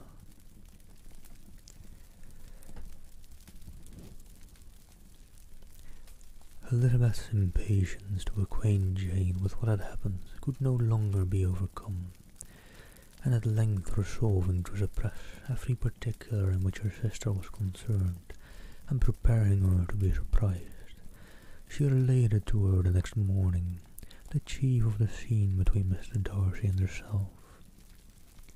Miss Bennet's astonishment was soon lessened by the strong sisterly partiality which made any admiration of Elizabeth appear perfectly natural, and though her pride was shortly lost in other feelings, she was sorry that Mr. Darcy should have delivered his sentiments in a manner so little suited to recommend them, but still more was she grieved for the unhappiness which her sister's refusal must have given him. "His being so sure of succeeding was wrong," said she, "and certainly ought not to have appeared, but consider how much it must increase his disappointment." "Indeed," replied Elizabeth, "I am heartily sorry for him, but he has other feelings which will probably soon drive away his regard for me. You do not blame me, however, for refusing him." "Blame you? Oh no. But you blame me for having spoken so warmly of Wickham." "No, I do not know that you were wrong in saying what you did. But you will know it when I have told you what happened the very next day." She then spoke of the letter, repeating the whole of its contents as far as they concerned George Wickham.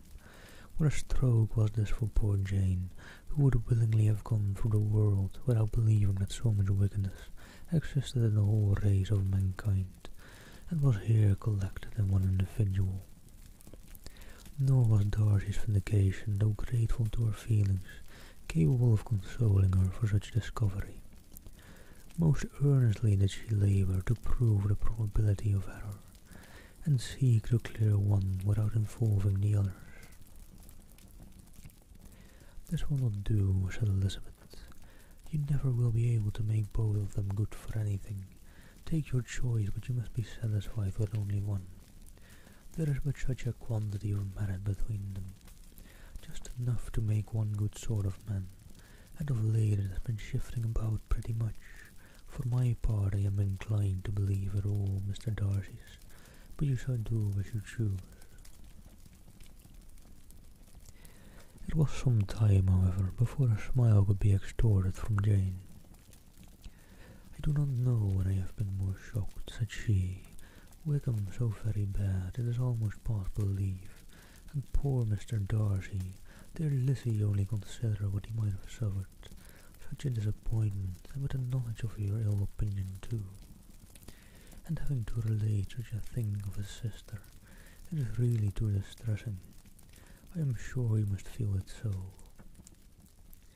"Oh no, my regret and compassion are all done away by seeing you so full of both. I know you will do him such ample justice, but I am growing every moment more unconcerned and indifferent.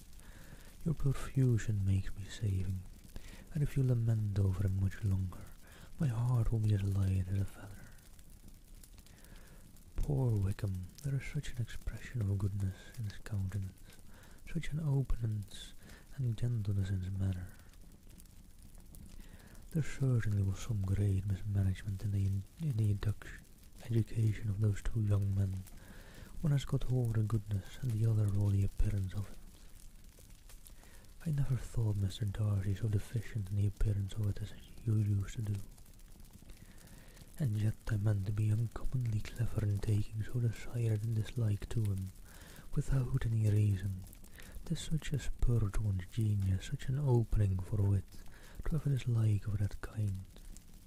One may be continually abusive without saying anything just, but one cannot be always laughing at a man without now and then stumbling on something witty. Lizzie, when you first read that letter, I am sure you could not treat the matter as you do now." "Indeed, I could not. I was uncomfortable enough. I was very uncomfortable, I may say unhappy, and with no one to speak to of what I felt, no Jane to comfort me and say that I had not been so very weak and faint and nonsensical as I knew I had. Oh, how I wanted you!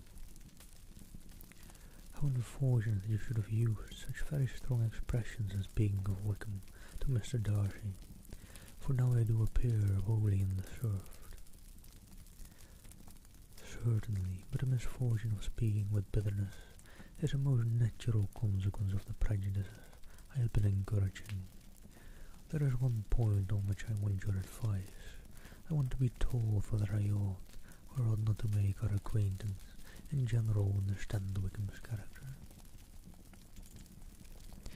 Miss Bennet paused a little and then replied, "Surely there can be no occasion for exposing him so dreadfully. What is your own opinion?"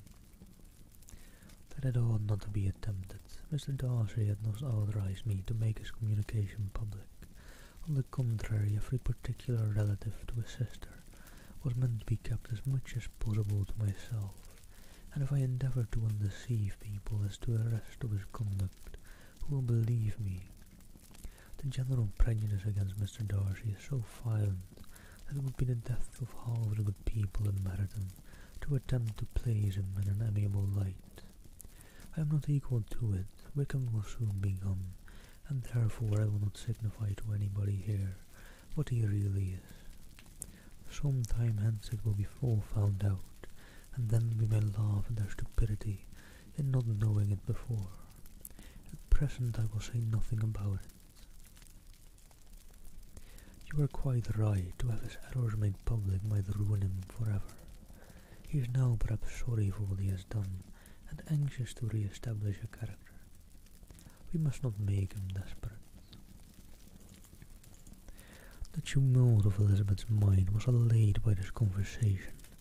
She had got rid of two of the secrets which had weighed on her for a fortnight, and was certain of a willing listener in Jane, whenever she might wish to talk again of either.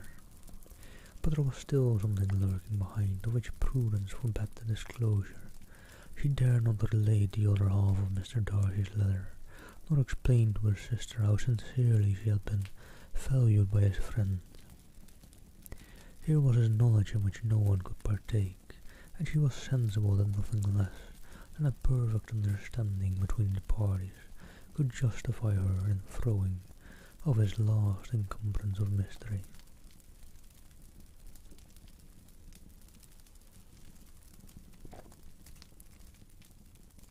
And then, said she, even if very improbable event should ever take place, I shall merely be able to tell what Bingley may tell in a much more agreeable manner himself. The liberty of communication cannot be mine till it has lost all its value. She was now, being settled at home, at leisure to observe the real state of her sister's spirits. Jane was not happy. She still cherished a very tender affection for Bingley. Having never even fancied herself in love before, her regard had all the warmth of the first attachment, and from her age and disposition, greater steadiness than the first attachment often boast, and so fervently did she value his remembrance and prefer him to every other man, that all her good sense and all her attention to the feelings of her friends were requisite to check the indulgence of those secret regrets, which must have been injurious to her own health and their tranquillity. "Well, Lizzie," said Mrs. Bennet one day, "what is your opinion now of the sad business of Jane's? For my part, I am determined never to speak of it again to anybody. I told my sister Philip so the other day, but I cannot find out that Jane saw anything of him in London. Well, he is a very undeserving young man, and I do not suppose there is the least chance in the world of our ever getting him now. There is no talk of his coming to Netherfield again in the summer, and I have inquired of everybody too who is likely to know. I do not believe that he will ever live at Netherfield any more. Oh well, it's just as he chooses. Nobody wants him to come, though I shall always say that he used my daughter extremely ill, and if I was her, I would not have put up with it. Well, my comfort is, I'm sure Jane will die of a broken heart, and he will be sorry for what he has done." But as Elizabeth could not receive comfort from any such expectation, she made no answer. "Well, Lizzie," continued her mother soon afterwards, "and so the Collinses live very comfortable, do they? Well, well, I only hope it will last. And what sort of table do they keep? Charlotte is an excellent manager, I dare say. If she is half as sharp as her mother, she is saving enough. There is nothing extravagant in her housekeeping, I dare say." "No, nothing at all. A great deal of good management depend upon it, yes, yes. They will take care not to outrun their income. They will never be distressed for money. Well, much good may it do them, and so I suppose they often talk of Longbourn when your father is dead. They look upon it quite as their own, I dare say, whenever that happens. It was a subject which I could not mention before me. No, it would have been strange if they had, but I make no doubt they often talk of it between themselves. Well, if they can be easy with an estate that is not lawfully their own, so much the better. I should be ashamed of having one that was only entailed on me." Alright. Let me take a quick breather before jumping into chapter 41. We're getting decently along with the book, so my hope is slightly still there that we may finish it today. Although it probably will be a close call, whether I will or won't. I have about a bit less than 7 hours left that I can stream today, and that is basically all I'll be able to stream today. So if I can't finish it in that time, I'll have to cut it short, unfortunately. And always darkness, thank you for the follow. Right, let me take a bit of a breather.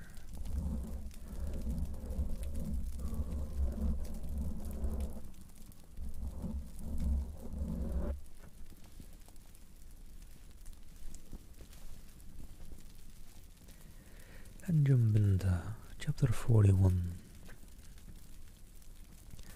The first week of their return was soon gone. The second began. It was the last of the regiment's stay in Meryton, and all the young ladies in the neighbourhood were dropping apace. The dejection was almost universal. The elder Miss Bennets alone were still able to eat, drink, and sleep, and pursue the usual course of their employments. Very frequently were they reproached for this insensibility by Kitty and Lydia, whose own misery was extreme, and who could not comprehend such hard-heartedness in any of the family. "Good heaven, what is to become of us? What are we to do?" would they often exclaim in the bitterness of woe.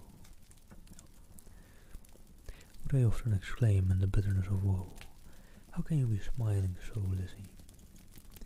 Their affectionate mother shared all their grief. She remembered what she had herself endured on a similar occasion 25 years ago. "I am sure," said she, "I cried for 2 days together when Colonel Miller's regiment went away. I thought I should have broke my heart." "I am sure I shall break mine," said Lydia. "If one could but go to Brighton," observed Mrs. Bennet. "Oh yes, if one could but go to Brighton, but Papa is so disagreeable." "A little sea bathing would set me up forever, and my Aunt Phillips is sure it would do me a great deal of good," added Kitty. Such were the kind of lamentations resounding perpetually through Longbourn House. Elizabeth tried to be diverted by them, but all sense of pleasure was lost in shame.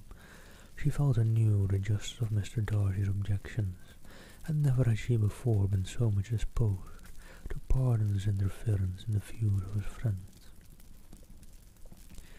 But the gloom of Lydia's prospect was surely cleared away, for she received an invitation from Mistress Forrester, the wife of the colonel of the regiment, to accompany her to Brighton. This invaluable friend was a very young woman, and very lately married. Her resemblance in good humour and good spirits had recommended her and Lydia to each other, and out of their 3 months' acquaintance they had been intimate too. The rapture of Lydia on this occasion, her adoration of Mrs. Foster, the delight of Mrs. Bennet, and the mortification of Kitty are scarcely to be described, but wholly inattentive to her sister's feelings. Lydia flew about the house in restless ecstasy, calling for everyone's congratulations, and laughing and talking with more violence than ever, whilst the luckless Kitty continued in the parlour, repining at her fate in terms as unreasonable as her accent was peevish. "I cannot see why Mrs. Forster should not ask me as well as Lydia," said she. "Though I am not her particular friend, I have just as much right to be asked as she has, and more too, for I am 2 years older." In vain did Elizabeth attempt to make her reasonable, and Jane to make her resigned. As for Elizabeth herself, this invitation was so far from exciting in her the same feelings as in her mother and Lydia, that she considered it as the death warrant of all possibility of common sense for the latter. And detestable as such a step must make her were it known, she could not help secretly advising her father not to let her go. She represented to him all the improprieties of Lydia's general behaviour, the little advantage she could derive from the friendship of such a woman as Mrs. Forster, and the probability of her being yet more imprudent with such a companion at Brighton, where the temptations must be greater than at home. He heard her attentively and then said, "Lydia will never be easy till she has exposed herself in some public place or other, and we can never expect her to do it with so little expense or inconvenience to her family, as under the present circumstances." "If you were aware," said Elizabeth, "of the very greatest advantage to us all, which must arise from the public notice of Lydia's unguarded and imprudent manner, nay, which has already arisen from it, I am sure you would judge differently in the affair." "Already arisen," repeated Mr. Bennet. "What has she frightened away some of your lovers? Poor little Lizzie, but do not be cast down. Such squeamish youths as cannot bear to be connected with a little absurdity are not worth regret. Come, I see the list of the pitiful fellows who have been kept aloof by Lydia's folly.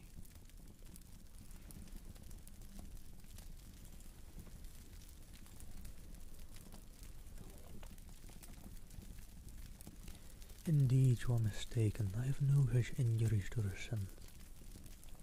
'Tis not of peculiar, but of general evils, which I am now complaining. Our importance, our respectability in the world, must be affected by the wild volatility, the assurance and disdain of all restraint, which mark Lydia's character. Excuse me, for I must speak plainly, if you, my dear father, will not take the trouble of checking her exuberant spirit, and of teaching her that her present pursuits are not to be business of her life. She will soon be beyond the reach of amendment. Her character will be fixed, and she will at 16 be the most determined flirt that ever made herself and her family ridiculous. A flirt, too, in the worst and meanest degree of flirtation, without any attraction beyond the youth and a tolerable person, and from the ignorance and emptiness of her mind wholly unable to ward off any portion of that universal contempt which her rage for admiration will excite. In this danger Kitty is also comprehended. She will follow wherever Lydia leads, vain, ignorant, idle, and absolutely uncontrolled. Oh, my dear father, can you suppose it possible that they will not be censured and despised wherever they are known, that they will not, and that their sisters will not be often involved in disgrace? Mr. Bennet saw that her whole heart was in the subject, and affectionately taking her hand, said in reply, "Do not make yourself uneasy, my love. Wherever you are and Jane are known, you must be respected and valued, and you will not appear to less advantage for having a couple of, or may I say, 3 very silly sisters. We shall have no peace at Longbourn if Lydia does not go to Brighton.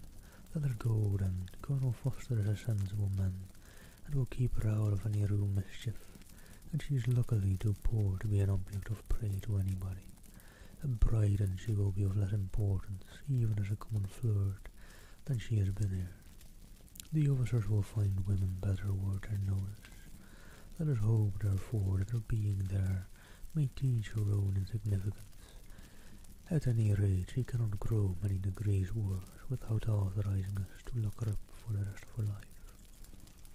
Sorry, Fox. Oh, thanks, Fox. Thanks for the great compliment. Yeah, I am still at it. I want to finish the book today, and I hope I can. I've got some hope that I may be able to. Right now, I don't know. When we're getting to the later hours of the stream, some of that hope might disappear if I then still have multiple chapters to do, but we'll see.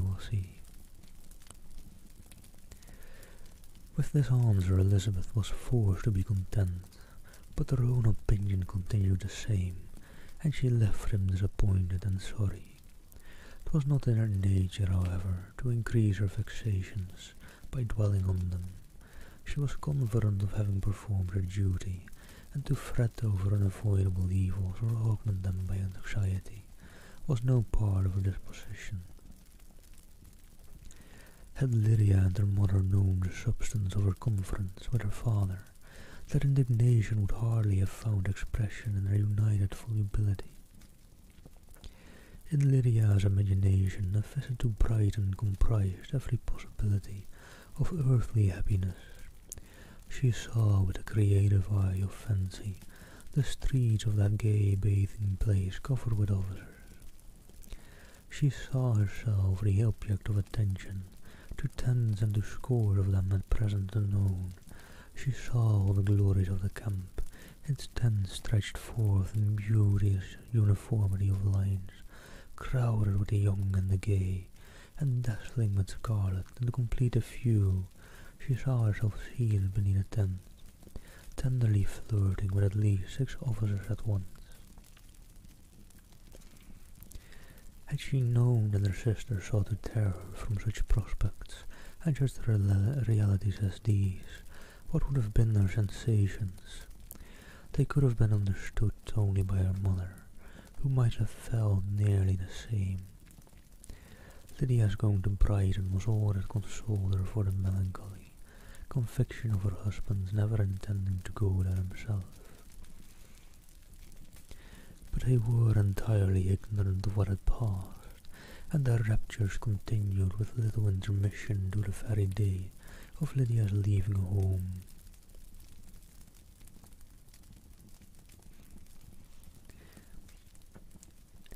Elizabeth was now to see Mr. Wickham for the last time, having been frequently in company with him since her return. Agitation was pretty well over. The agitations of former partiality entirely so. She had even learned to detect in the very gentleness which had first delighted her an affection and the sameness to disgust and worry. In his present behaviour to herself, moreover, she had a fresh source of displeasure for the inclination he soon testified of renewing those attentions which had marked the early part of their acquaintance, could only serve after what had since passed to provoke her. She lost all concern for him in finding herself thus selected as the object of such idle and frivolous gallantry, and while she steadily repressed it, could not but feel the reproof contained in his believing that however long and for whatever cause his attentions had been withdrawn, her vanity would be gratified, and her preference secured at any time by their renewal. Sorry, my nose is a bit itchy, so.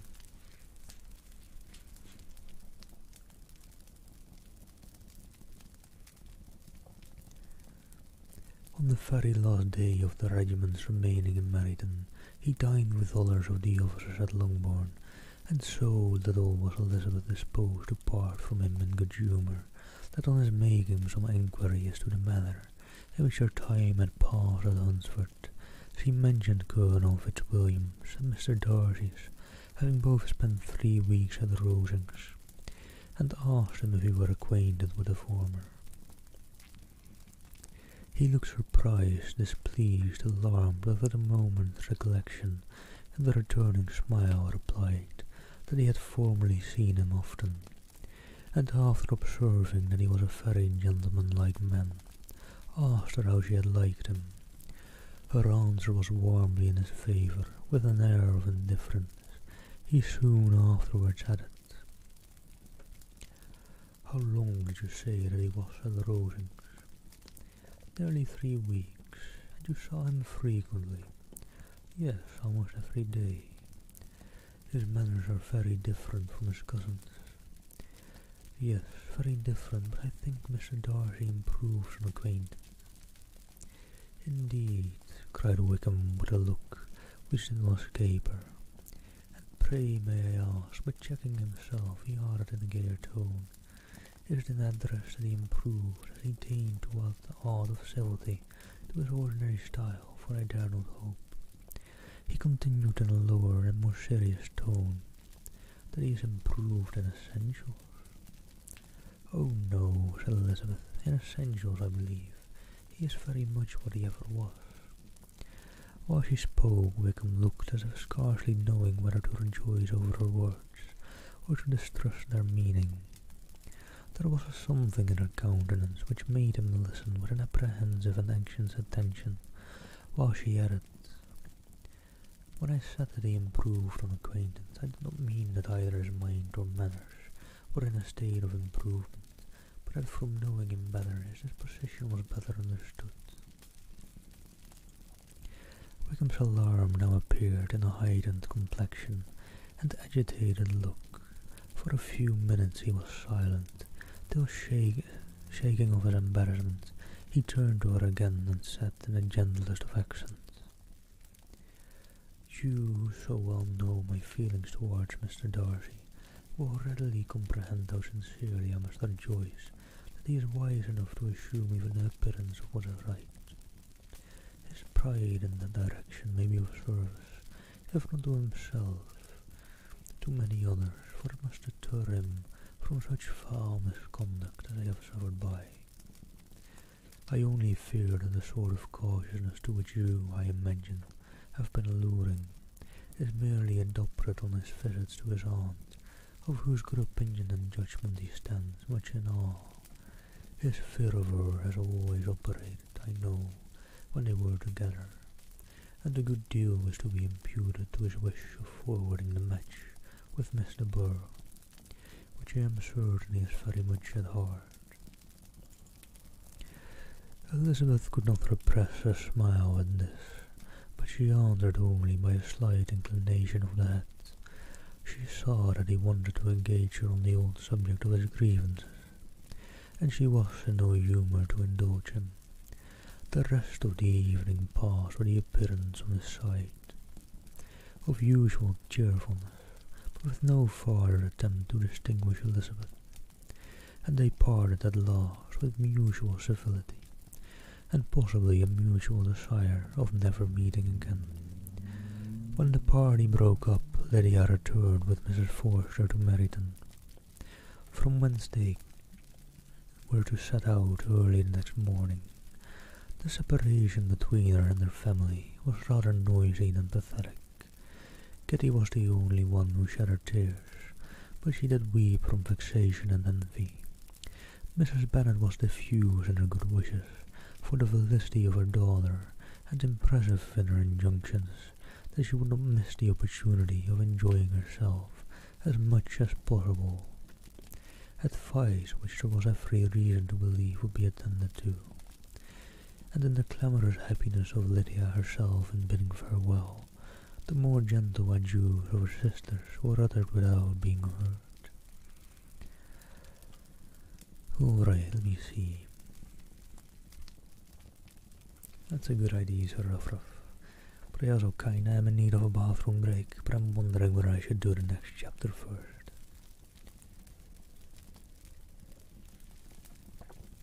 Cheers to you, in good health, I hope. And your Galia, thank you for the follow, sorry I missed that. Alright. This may not be a good idea, but let me attempt to do the next chapter first and then take about a 5-minute break to get more tea and all that jazz. Chapter 42. Had Elizabeth's opinion been all drawn from her own family, she could not have formed a very pleasing picture of conjugal felicity or domestic comfort. And hello there, Angel Moonos, thank you for the follow. Hope you're doing well. Her father, captivated by youth and beauty, and that appearance of good humour which youth and beauty generally give, had married a woman who was weak understanding and a liberal mind, had very early in their marriage put an end to all real affection for her. Respect, esteem, and confidence had vanished forever, and all his views of domestic happiness were overthrown. But Mr. Bennet was not of a disposition to seek comfort for the disappointment which his own imprudence had brought on. In any of those pleasures which too often console the unfortunate for their folly or their vice, he was fond of the country and of books, and from these tastes had arisen his principal enjoyments. To his wife he was very little otherwise indebted than as her ignorance and folly had contributed to his amusement. This is not the sort of happiness which a man would in general wish to owe to his wife, but where other powers of entertainment are wanting, the true philosopher will derive benefit from such as are given. Elizabeth, however, had never been blind to the impropriety of her father's behaviour as a husband.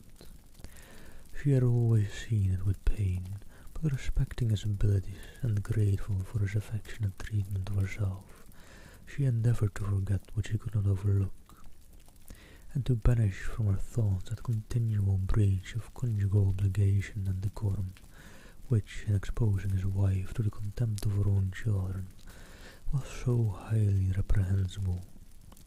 But she had never felt so strongly as now the disadvantages which must attend the children of so unsuitable a marriage, nor ever been so fully aware of the evils arising from so ill-judged a direction of talents. Talents which rightly used might at least have preserved the respect, ability of his daughters, even if incapable of enlarging the mind of his wife. When Elizabeth had rejoiced over Wickham's departure, she found little other cause for satisfaction in the loss of the regiment. Their parties abroad were less varied than before, and at home she had a mother and sister whose constant repinings as daughters of everything around them threw a real gloom over their domestic circle. And though Kitty might in time regain her natural degree of sense, since the disturbers of her brain were removed, her other sister, from whose disposition greater evil might be apprehended, was likely to be hardened in all her folly and assurance by a situation of such double danger as a watering place in the camp. Upon the whole, therefore, she found, what has been sometimes found before, that an event to which she had looked forward with impatient desire did not, in taking place, bring all the satisfaction she had promised herself. It was consequently necessary to name some other period for the commencement of actual felicity, to have some other period for the commencement of actual felicity, to have some other point on which her wishes and hopes might be fixed, and by again enjoying the pleasure of anticipation, console herself for the present, and prepare for another disappointment. Her tour to the lakes was now the object of her happiest thoughts. It was her best consolation for all the uncomfortable hours, which the discontentedness of her mother and Kitty made inevitable, and could she have included Jane in the scheme, every part of it would have been perfect. But it is fortunate, thought she, that I have something to wish for. Were the whole arrangement complete, my disappointment would be certain. But here, by carrying with me one ceaseless sort of regret in my sister's absence, I may reasonably hope to have all my expectations of pleasure realized. A scheme of which every part promises delight can never be successful, and general disappointment is only warded off by the defence of some little peculiar vexation. When Lydia went away, she promised to write very often and very minutely to her mother and Kitty, but her letters were always long expected and always very short. Those to her mother contained little else than that they were just returned from the library, where such and such officers had attended them, and where she had seen such beautiful ornaments as made her quite wild, that she had a new gown or a new parasol, which she would have described more fully, but was obliged to leave off in a violent hurry. As Mrs. Forster called her, and they were going to the camp, and from her correspondence with her sister, there was still less to be learned. For her letters to Kitty, though rather longer, were much too full of lines under the words to be made public. After the first fortnight or 3 weeks of her absence, health, good humour, and cheerfulness began to reappear at Longbourn. Everything wore a happier aspect. The families who had been in town for the winter came back again, and summer finery and summer engagements arose. Mrs. Bennet was restored to her usual querulous serenity, and by the middle of June Kitty was so much recovered as to be able to enter Meryton without tears. An event of such happy promise as to make Elizabeth hope that by the following Christmas she might be so tolerably reasonable as not to mention an officer above once a day, unless by some cruel and malicious arrangement at the War Office another regiment should be quartered in Meryton. The time fixed for the beginning of their northern tour was now fast approaching, and a fortnight only was wanting of it, when a letter arrived from Miss Gardiner, which had once delayed its commencement and curtailed its extent. Mr. Gardner would be prevented by business from setting out till a fortnight later in July, and must be in London again within a month, and as that left too short a period for them to go so far, and see so much as they had proposed, or at least to see it with the leisure and comfort they had built on. They were obliged to give up the lakes and substitute a more contracted tour, and according to the present plan, were to go no farther northward than Derbyshire. In that county there was enough to be seen to occupy the chief of their three weeks, and to Mrs. Gardner it had a peculiarly strong attraction. The town where she had formerly passed some years of her life, and where they were now to spend a few days, was probably as great an object of her curiosity as all the celebrated beauties of Matlock, Chatsworth, Dovedale, or the Peak. Elizabeth was excessively disappointed. She had set her heart on seeing the lakes, and still thought there might have been time enough, but it was her business to be satisfied, and certainly her temper to be happy, and all was soon right again. With the mention of Derbyshire there were many ideas connected.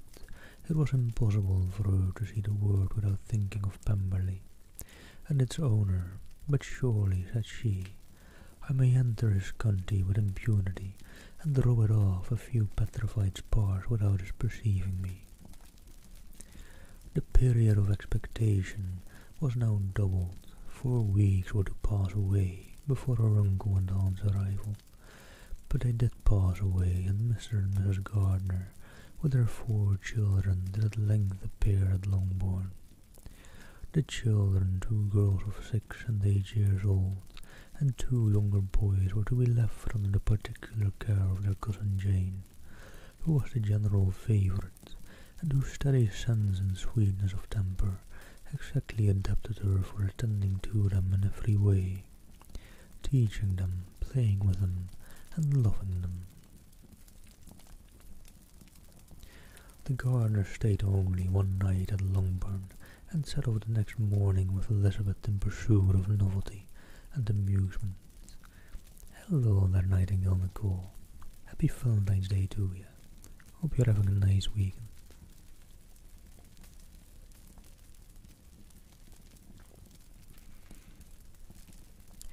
One enjoyment was certain, that of suitableness as companions, a suitableness which comprehended health and temper to bear inconveniences, cheerfulness to enhance every pleasure and affection, and intelligence which might supply it among themselves if there were disappointments abroad. If not the object of this work to give a description of Derbyshire, nor of any of the remarkable places through which our route thither lay, Oxford, Blenheim, Warwick, Kenilworth, Birmingham, etc. are sufficiently known. Sir Ruff, thank you so much for gifting the lovely Nightingale Nicole a sub. And I hope you're enjoying the story as well, by the way, Sir Ruff. Hope I'm not spoiling too much if you were still inclined on reading the book.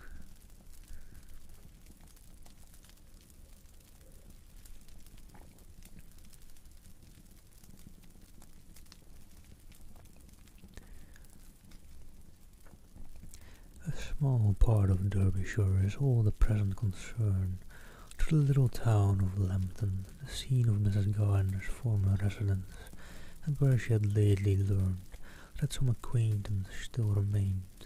They bent their steps after having seen all the principal wonders of the country, and within 5 miles of Lambton, Elizabeth found from around that Pemberley was situated. It was not in their direct road, nor more than a mile or 2 out of it. In talking over their route the evening before, Mrs. Gardner expressed an inclination to see the place again. Mr. Gardner declared his willingness, and Elizabeth was applied to for her approbation. Oh, you've seen the movie. I've not seen the movie either, I don't think. I need to go watch them, at least Pride and Prejudice, the movie, once sometime after I'm done reading this. And thank you, Nicole. I kinda am also looking for newer emotes, but I don't know. Maybe not. I have received good things about these ones, so maybe I'll just stick with these for a while to come. And hello, amusing not. How do you do? Hope you're doing well. Happy Valentine's Day to you. And much love and big hugs to everyone.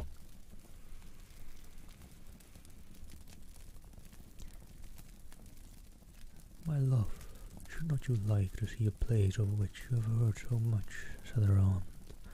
A place too with which so many of your acquaintance are connected. Wickham passed all his youth there, you know.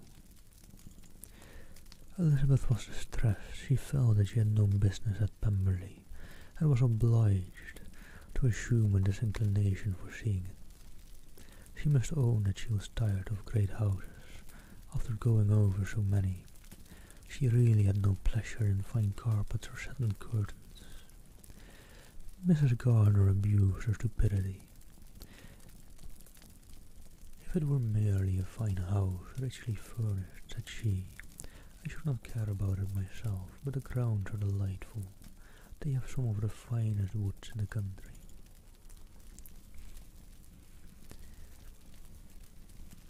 Oh, nice music.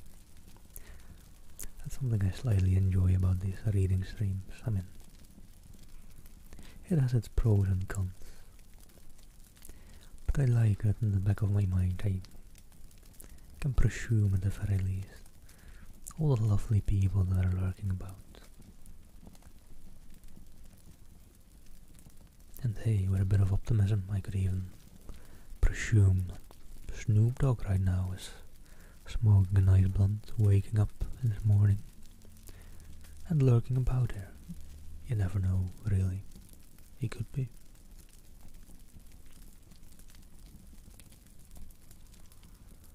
Calling him out like that, sorry, I shouldn't have.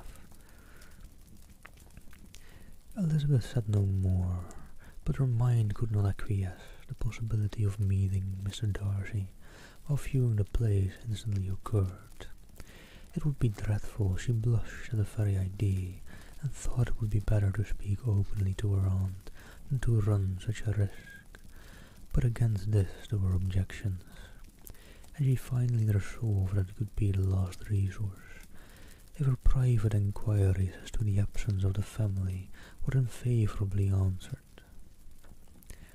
Accordingly, when she retired at night, she asked the chambermaid whether Pemberley were not a very fine place, what was the name of its proprietor, and with no little alarm, whether the family were down for the summer. A most welcome negative followed the last question, and their alarms being now removed, she was at leisure to feel a great deal of curiosity, to see the house herself, and when the subject was revived the next morning, and she was again applied to, could readily answer, and with a proper air of indifference, that she had not really any dislike to the scheme. To Pemberley, therefore, they were to go. And all right. I, therefore, am to go on a little break. Sorry all. I'm actually today kind of nicely sticking, I feel, to 5 minutes every 2 hours or so. We're not at the 2 hour or the 6 hour mark yet, which would be the next 2 hour markish. But I'm due for a break, I feel.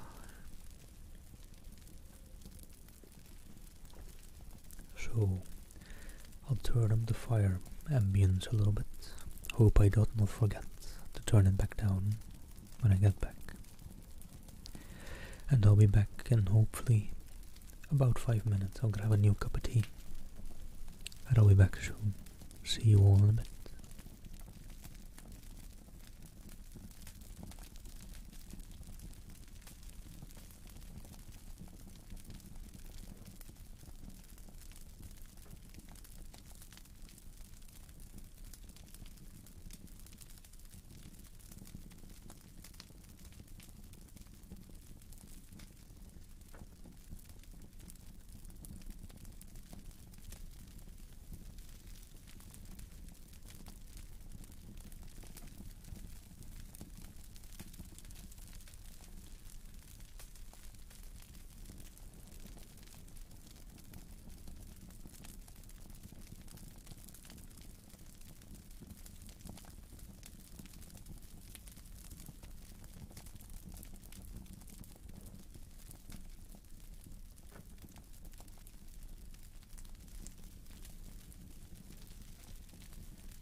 Just the fire sounds.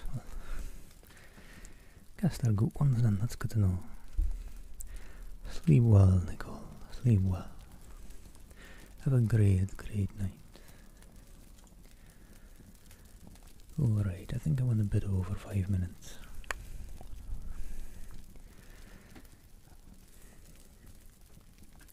It doesn't help that I'm alone here right now.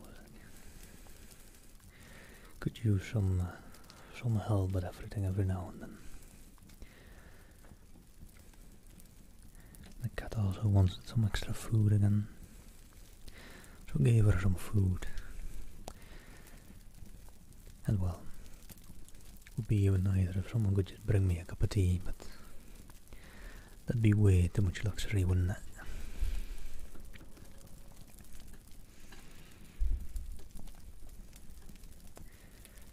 Anyhow, my voice had some rest as well during that,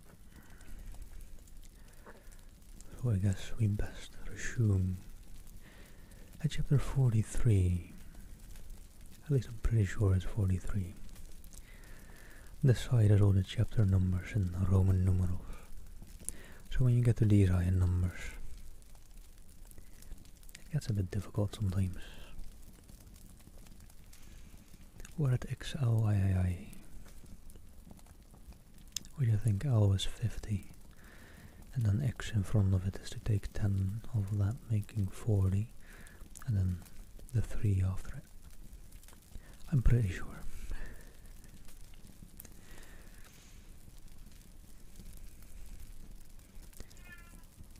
Hold on, there's my cat. Maybe I'll take another quick break to see what she's about. Hold on.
So I'd make this quick, so there we go.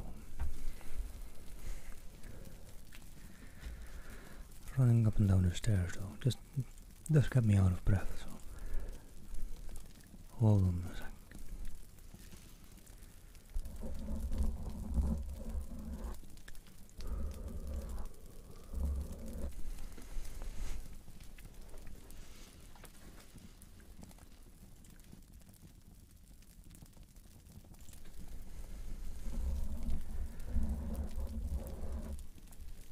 And I'll jump into chapter 43 in a sec.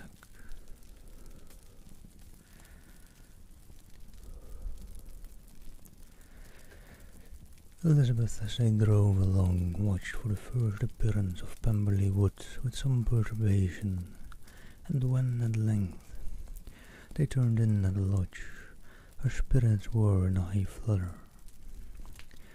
The park was very large and contained great variety of ground. They entered it in one of its lowest points, and drove for some time through a beautiful wood, stretching over a wide extent.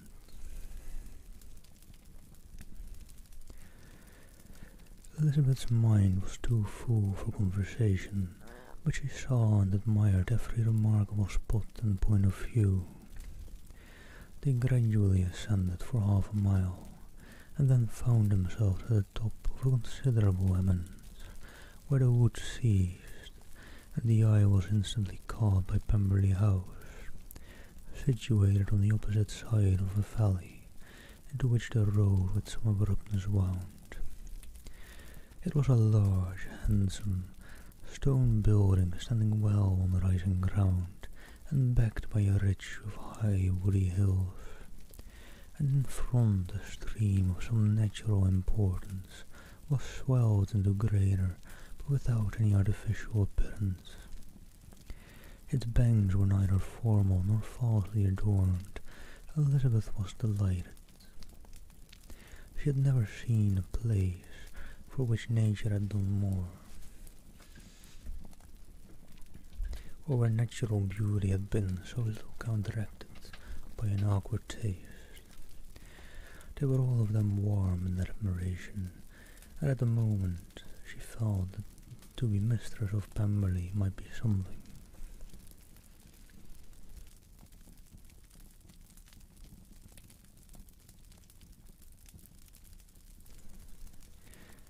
They descended the hill, crossed the bridge, and drove to the door, and while examining the nearer aspect of the house, all their apprehensions of meeting its owner returned.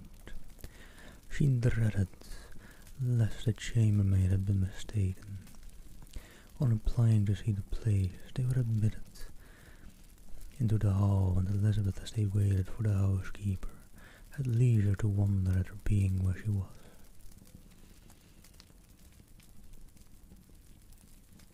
I missed the whole of chapter 2 yesterday. It was quite a while ago, to be fair. I can't really go back, but you can, because the book is in the public domain, so you can just find it for free online. Gotta love the public domain.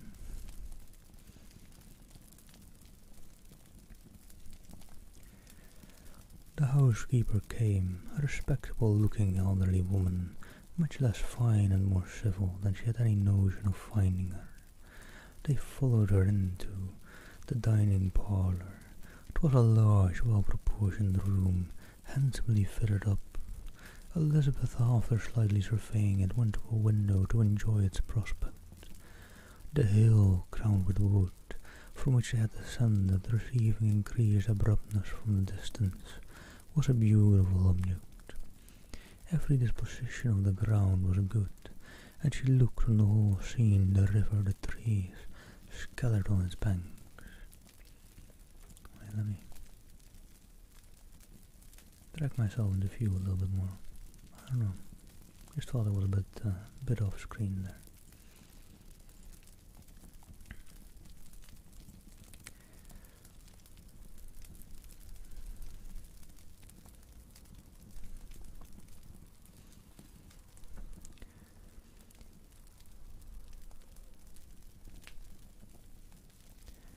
As they passed into other rooms, these objects were taking different positions, but from every window there were beauties to be seen.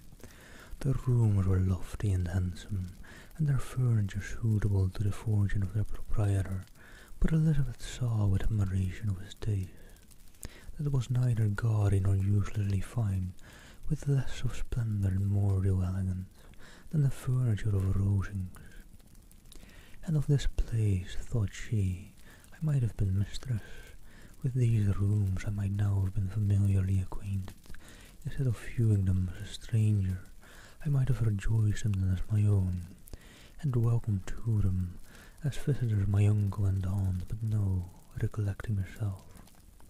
That could never be. My uncle and aunt would have been lost to me. I should not have been allowed to invite them.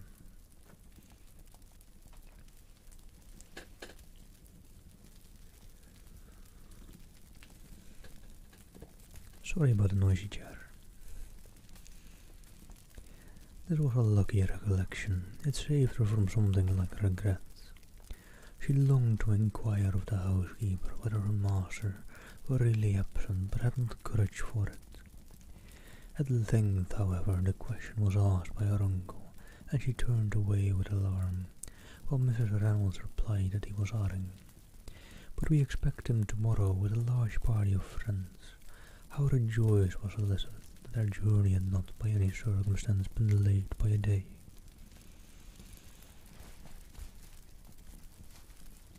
And hello, Jeffrey. Thank you for the follow. Hope you're doing well. Happy Valentine's Day to you. Her aunt now called her to look at a picture. She approached and saw the likeness of Mr. Wickham suspended among several other miniatures over the mantelpiece. Her aunt asked smilingly how she liked it. The housekeeper came forward and told them it was the picture of a young gentleman, the son of her late master, Master Stuart, who had been brought up by him at his own expense. He is now gone into the army, she added, but I am afraid he has turned out very wild.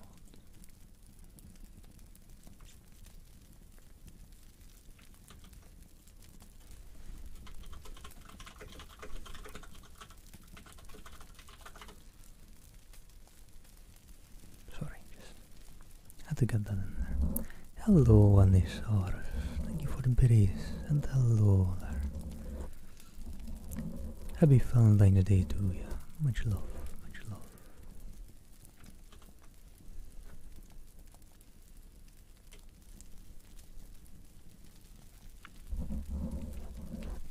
Oh, and thank you, Chevery, for keeping me hydrated. Hold on now.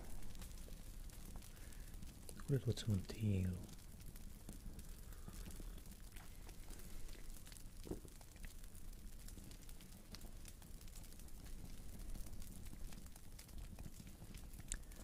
Alright. Let me get back into reading. Her aunt now called her to look at a picture. Oh wait, I already did that paragraph. Sorry. Mrs. Gardner looked at her niece with a smile, but Elizabeth could not return it. And that, said Mrs. Reynolds, pointing to another of the miniatures, is my master, and very like him. It was drawn at the same time as the other about 8 years ago. I have heard much of your master's fine person, said Mrs. Gardner, looking at the picture. It is a handsome face, but Lizzie, you can tell us whether it is like or not. Mrs. Reynolds' respect for Elizabeth seemed to increase on this intimation of her knowing her master. Does that young lady know Mr. Darcy? Elizabeth coloured and said, a little. And do not you think him a very handsome gentleman, madam? Yes, very handsome. I am sure I know none so handsome, but in the gallery upstairs you will see a finer, larger picture of him than this. This room was my late master's favourite room, and these miniatures are just as they used to be then. He was very fond of them. This accounted to Elizabeth for Wickham's being among them. Mrs. Reynolds then directed their attention to one of Miss Darcy, drawn when she was only 8 years old. Oh, and thank you for the follow as well, Anisaurus.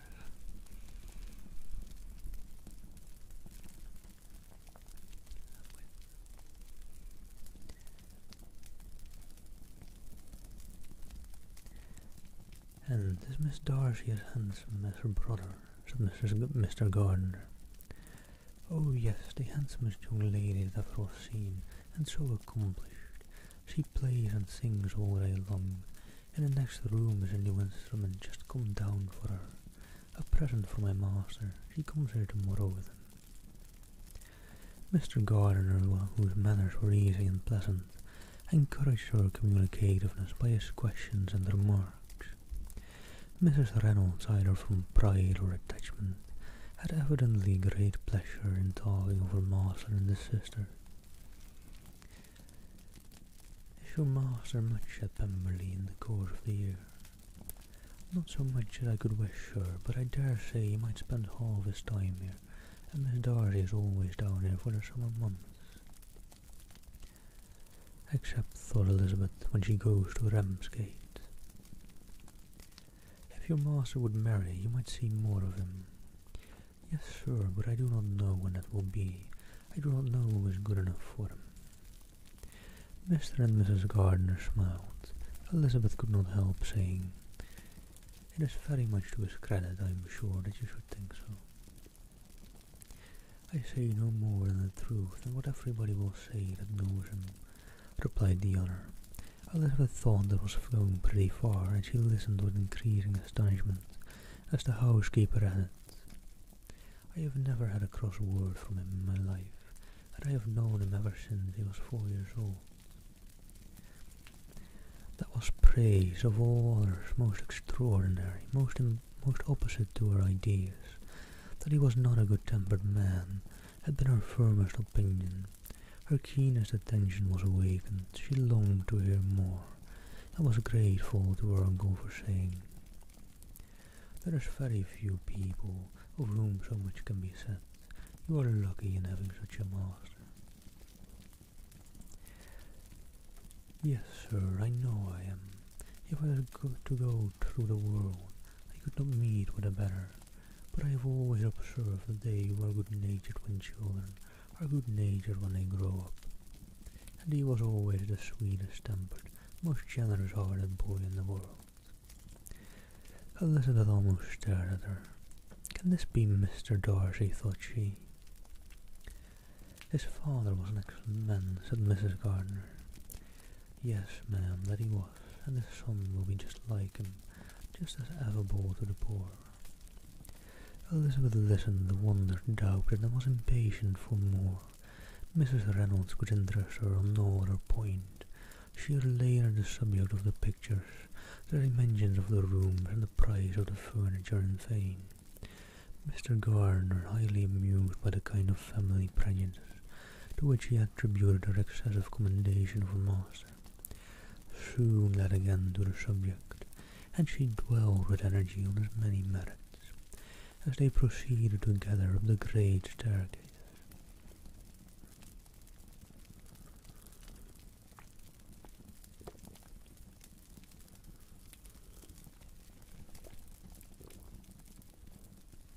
"Hey, miss, don't worry. I listened and watched a bit of stuff stream. I had to, of course, after she promised a lovely Cupid look. And a nice look it was. She's probably still working, Sandra's right. I don't know, if she may or may not hear this. But it was a lovely stream and a lovely look. I didn't hear that much of it, but I heard a little bit." Elizabeth wondered, listened, doubted, and was impatient for more. Mrs. Reynolds could interest her on no other point. She related the subject of the pictures, the dimensions of the rooms, and the price of the furniture in vain. Mr. Gardiner, highly amused by the kind of family prejudice to which he attributed her excessive commendation of her master, soon led again to the subject, and she dwelled with the energy on his many merits as they proceeded together up the staircase. I already read that paragraph. Thank you, Andy, and yeah, we're all gorgeous. Thank you for the biddies again. Every single one of you is gorgeous. Don't you worry about it. I'm sure you will find your Mr. Darcy at some point, as will I.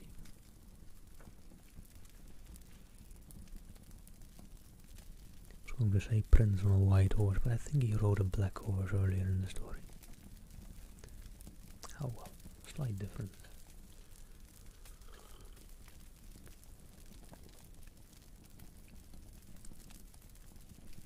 Exactly. "He is the best landlord and the best master," said she, "that ever lived. Not like the wild young men nowadays, who think of nothing but themselves. There is not one of his tenants or servants but what will give him a good name. Some people call him proud, but I am sure I never saw anything of it. To my fancy, it is only because he does not rattle away like other young men." "In what an amiable light does this place him," thought Elizabeth. "This is fine account of him," whispered her aunt as they walked. "It's not quite consistent with his behaviour to our poor friends." "Perhaps we might be deceived," said Elizabeth. "That is not very likely. Our authority was too good." On reaching the spacious lobby above, they were shown into a very pretty sitting room, lately fitted with greater elegance and lightness than the apartments below, and were informed that it was but just done to give pleasure to Miss Darcy, who had taken a liking to the room when last at Pemberley. "He is certainly a good brother," said Elizabeth, as she walked towards one of the windows. Mrs. Reynolds anticipated Miss Darcy's delight when she should enter the room. "And this is always the way with him," she added. "Whatever can give his sister any pleasure is sure to be done in a moment. There is nothing he would not do for her." The picture gallery and 2 or 3 of the principal bedrooms were all that remained to be shown. In the former were many good paintings, but Elizabeth knew nothing of the art, and from such as had been already visible below, she had willingly turned to look at some drawings of Miss Darcy's, in crayons whose subjects were usually more interesting, and also more intelligible. All right, enjoy, miss, enjoy."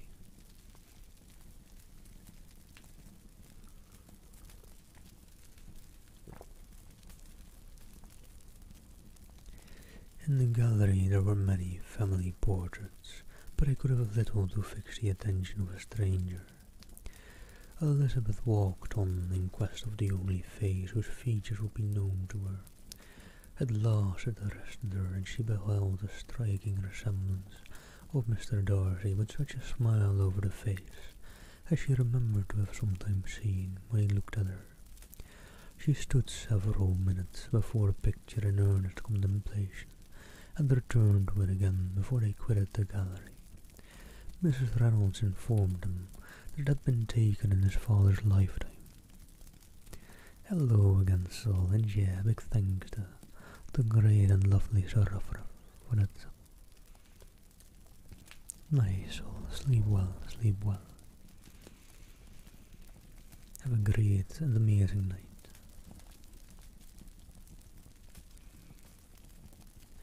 There was certainly at this moment in Elizabeth's mind a more gentle sensation towards the original than she had ever felt in the height of their acquaintance.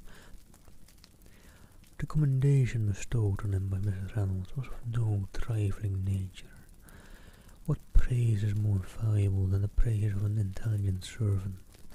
As a brother, a landlord, a master, she considered how many people's happiness were in his guardianship, how much of a pleasure or pain it was in his power to bestow, how much of good or evil must be done by him. Every idea that had been brought forward by the housekeeper was favourable to his character, and as she stood before the canvas on which he was represented, and fixed his eyes upon herself, she thought of his regard with a deeper sentiment of gratitude than it had ever raised before. She remembered its warmth and softness and propriety of expression.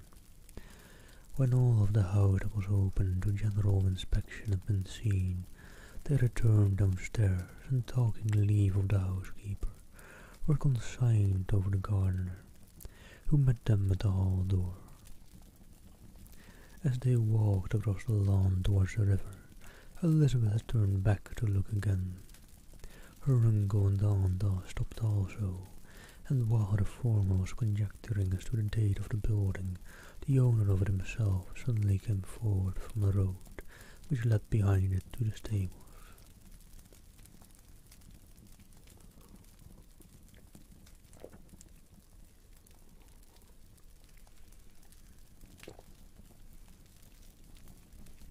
They were within 20 yards of each other, and so abrupt was his appearance that it was impossible to avoid his sight. Their eyes instantly met, and the cheeks of each were overspread with the deepest blush. He absolutely started, and for a moment seemed immovable from surprise, but shortly recovering himself, advanced towards the party, and spoke to Elizabeth, if not in terms of perfect composure, at least of perfect civility. She had instinctively turned away, but stopping on his approach, received his compliments with an embarrassment impossible to be overcome.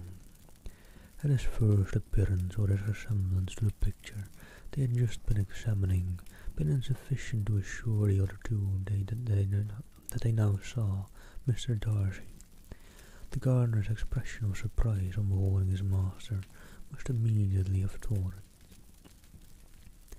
They stood a little aloof, while he was talking to their niece, who, astonished and confused, scarcely dared lift her eyes to his face, and knew not what answer she returned to his civil inquiries after her family. Amazed at the alteration in his manner since they last parted, every sentence that he uttered was increasing her embarrassment, and every idea of the impropriety of her being found there recurring to her mind. The few minutes in which they continued together were some of the most uncomfortable of her life. Nor did he seem much more at ease when he spoke. His accent had none of its usual sedateness, and he repeated his enquiries so as often and in so hurried a way as plainly spoke the distraction of his thoughts. At length every idea seemed to fill him, and after standing a few moments without saying a word, he suddenly recollected himself and took leave. The others then joined her, and expressed their admiration of his figure, but Elizabeth heard not a word, and wholly engrossed by her own feelings, followed them in silence. She was overpowered by shame and vexation. Her coming there was the most unfortunate, the most ill-judged thing in the world. How strange must it appear to him, yet what a disgraceful light might it not strike so vain a man.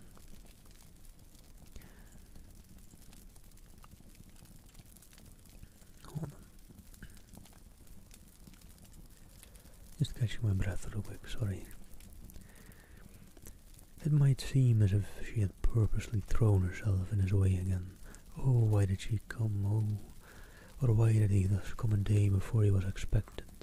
Had they been only 10 minutes sooner, they should have been beyond the reach of his discrimination, for it was plain that he was that moment arrived, that moment alighted from his horse or his carriage. Hello there again, Slig Ninja, how are you doing? Hope you're doing well. And happy Valentine's Day to you.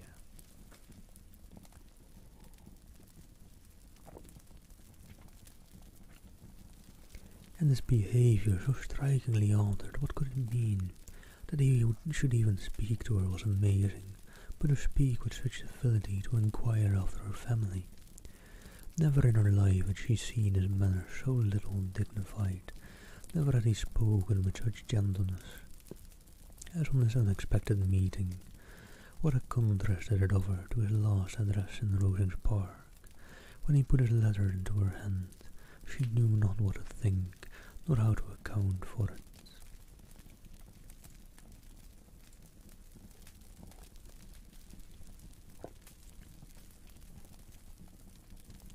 They had now entered a beautiful walk by the side of the water, and every step was bringing forward a nobler fall of ground, or a finer reach of the woods, to which they were approaching, but it was some time before Elizabeth was sensible of any of it.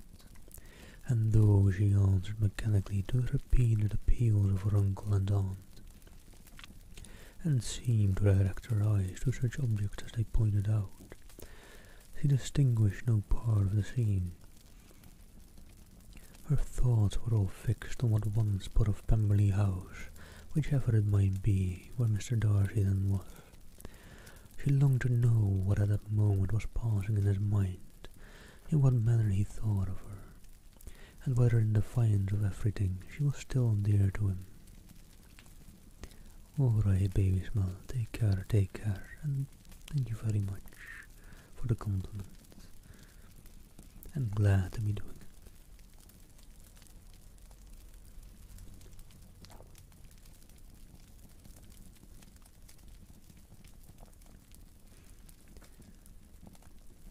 Her thoughts were all fixed on that one spot of Pemberley House, whichever it might be where Mr. Darcy then was.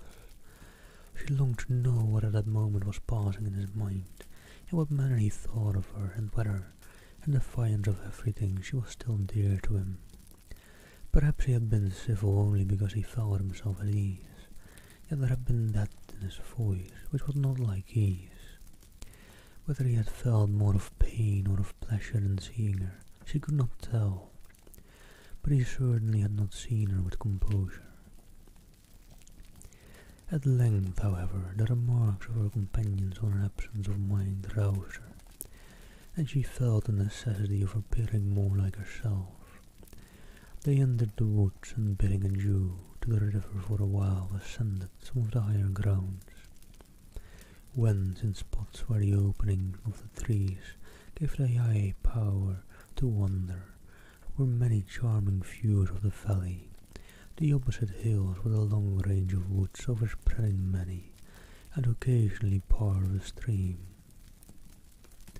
Mr. Gardiner expressed a wish going round the whole park, but feared it might be beyond the walk. With a triumphant smile they were told that it was 10 miles round. It settled the matter, and they pursued the accustomed circuit, which brought them again after some time, in a descent among hanging woods, to the edge of the water in one of its narrowest parts. They crossed it by a simple bridge in character, with a general air of the scene. It was a spot less adorned than any they had yet visited, and the valley here contracted into a glen, allowed room only for a stream, and a narrow walk amidst the rough coppice wood which bordered it. Elizabeth longed to explore its windings, but when they had crossed the bridge, and perceived their distance from the house of Mrs. Gardiner, it was not a great walk and could go no farther, and thought only of returning to the carriage as quickly as possible. Her niece was therefore obliged to submit, and they took their way towards the house on the opposite side of the river, in the nearest direction. But their progress was slow, for Mr. Gardiner, though seldom able to indulge the taste, was very fond of fishing, and was so much engaged in watching the occasional appearance of some trout in the water, and talking to the man about them, that he advanced but little. Whilst wandering on in this slow manner, they were again surprised, and Elizabeth's astonishment was quite equal to what it had been at first, by the sight of Mr. Darcy approaching them, and at no great distance. The walk being here less sheltered than on the other side, allowed them to see him before they met. Elizabeth, however, astonished, was at least more prepared for an interview than before, and resolved to appear and to speak with calmness. If he really intended to meet them for a few moments, indeed, she felt that he would probably strike in some other path. This idea lasted while turning in the walk concealed him from their view. The turning passed, he was immediately before them. With a glance she saw that he had lost none of his recent civility, and to imitate his politeness she began, as they met, to admire the beauty of the place, but she had not got beyond the words delightful and charming, when some unlucky recollections obtruded, and she fancied that praise of Pemberley from her might be mischievously construed. Her colour changed, and she said no more.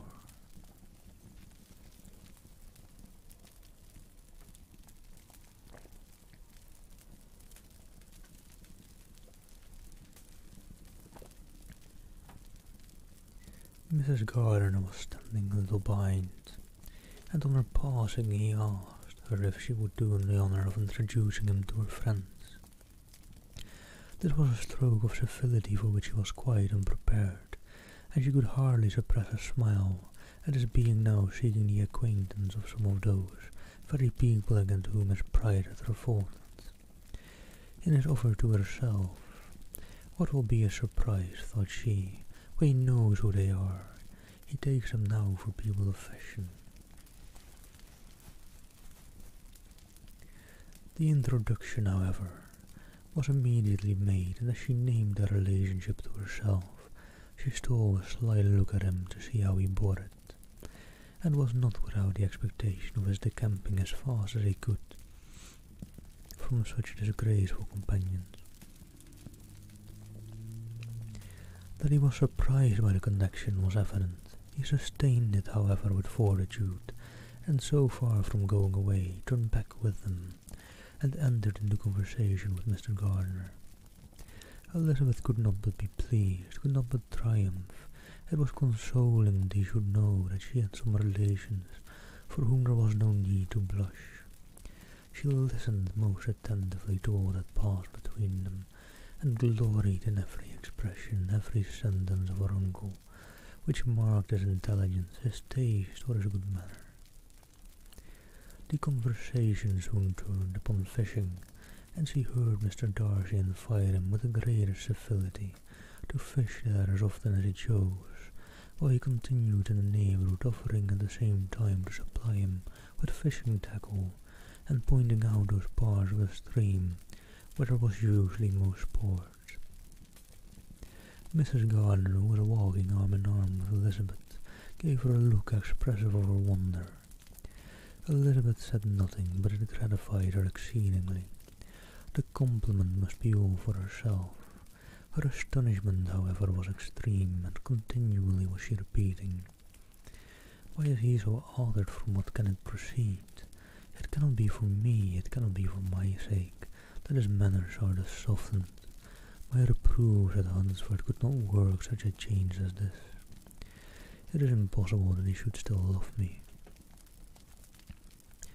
After walking some time in this way, the two ladies in front, the two gentlemen behind, were assuming their places after descending to the brink of the river for the better inspection of some curious water plant. There chanced to be a little alteration. It originated in Mrs. Gardiner, who, fatigued by the exercise of the morning, found Elizabeth's arm inadequate to her support, and consequently preferred her husband's. Mr. Darcy took her place by her knees, and they walked on together. After a short silence, the lady first spoke. She wished him to know that she had been assured of his absence before he came to the place, and accordingly began by observing that his arrival had been very unexpected. "For your housekeeper," she added, "informed us that you would certainly not be here till tomorrow, and indeed before we left Bakewell we understood that you were not immediately expected in the country." He acknowledged the truth of it all, and said that business with his steward had occasioned his coming forward a few hours before the rest of the party with whom he had been travelling. "They will join me early tomorrow," he continued, "and among them are some who will claim an acquaintance with you, Mr. Bingley and his sisters." Elizabeth answered only by a slight bow. Her thoughts were instantly driven back to the time when Mr. Bingley's name had been last mentioned between them, and if she might judge from his complexion, his mind was not very differently engaged. "Hello there, Mendes Pendas. Thank you for the follow. Happy Valentine's Day to you."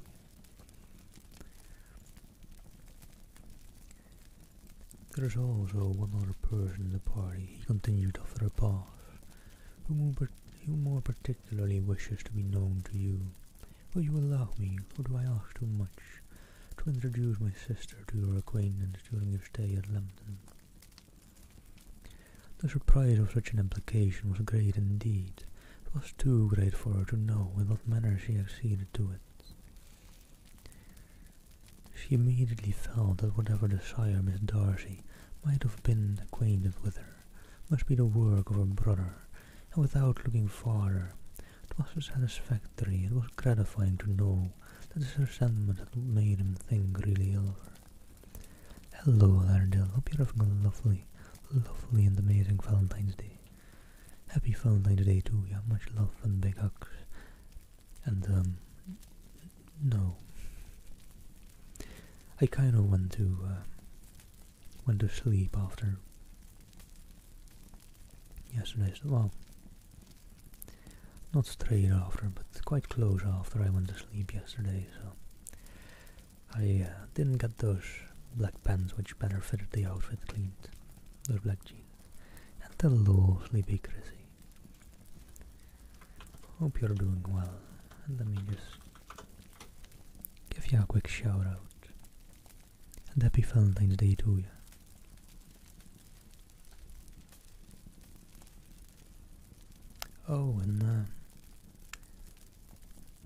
Steph raided us over to Seminole Sweeney, didn't she? Could be. I have some few time there, so maybe. And I do see a Twitch notification, so if it is indeed a gifted sub, thank you very much, Dill, for the gifted sub. Oh, right, I saw you were editing, lurking and editing. Good luck with the editing. I've not really burned my hands on that yet.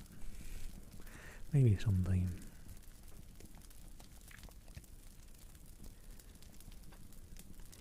They now walked on in silence, each of them deep in thought. Elizabeth wasn't comfortable, that was impossible, but she was flattered and pleased. His wish of introducing his sister to her was a compliment of the highest kind. They soon outstripped the others, and when they had reached the carriage, Mr. and Mrs. Gardner were half a quarter of a mile behind. And Dale, thank you so much for the gifted sub to Sleepy Chrissy. Oh, working on a script now. Good luck, good luck. Yeah, Dill. It's been a great Valentine's Day. I love you very much. Best get off to bed. Much love to you.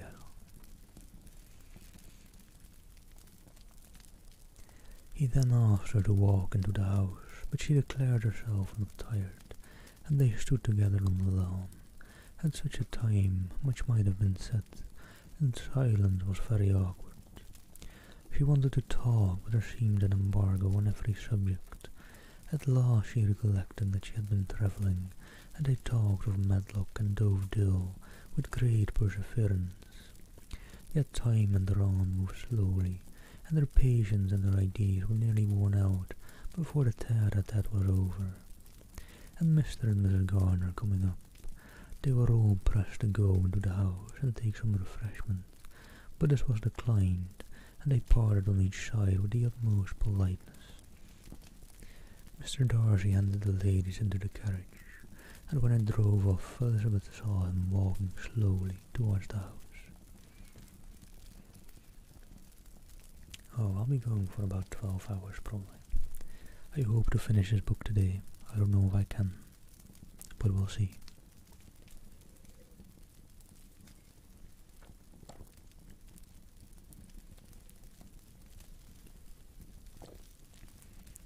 Yeah, Jeffrey, but I'm trying to speed run the book. Hydrating is time loss. You can't have that. The observations of her uncle and aunt now began, and each of them pronounced him to be infinitely superior to anything they had expected. He is perfectly well behaved, polite and unassuming, said her uncle. There is something a little stately in him, to be sure, replied her aunt, but it is confined to his air, and is not unbecoming. I cannot say with the housekeeper that though some people may call him proud, I have seen nothing of it. And Dill, thank you for keeping me hydrated.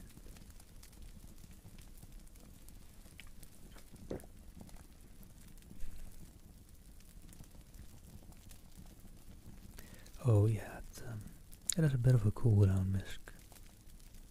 I don't know how long I put it. It shouldn't be that long. Maybe it's bugged on your side. Miss can't hear me anyways, he's listening to an audiobook.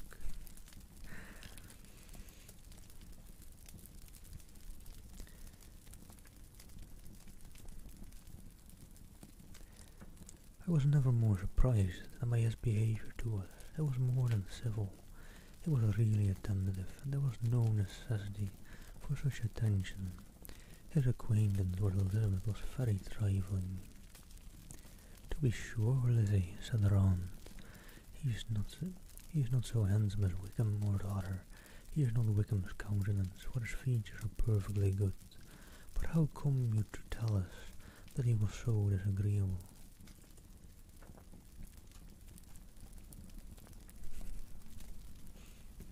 Yeah, for anyone who doesn't understand my accent sometimes, it's just inaudible whispers.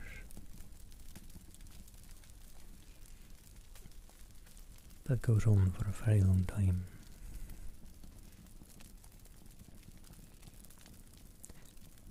Elizabeth excused herself as well as she could, said that she had liked him better when they met in Kent than before, and that she had never seen him so pleasant as this morning.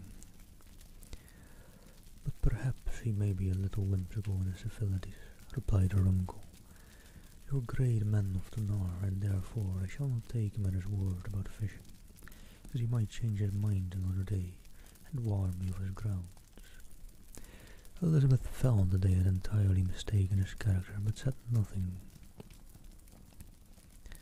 "From what we have seen of him," continued Mrs. Gardner, "I really should not have thought that he could have behaved in so cruel a way by anybody, as he has done by poor Wickham.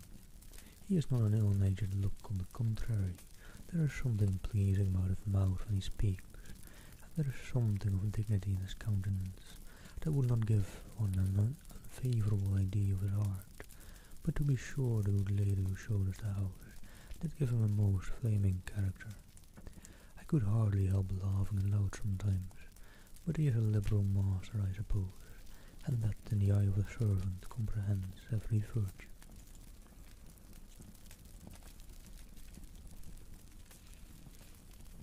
"Oh, hello, Miss Pendas. Yeah, long stream today. I sometimes do on Sundays. I won't say often because I think next weekend I'll take a bit of a break weekend, or at least maybe 2 hours or so, but not the long craziness that I've been doing lately. Have a nice shower, Dill. Enjoy. Steam home the stress away."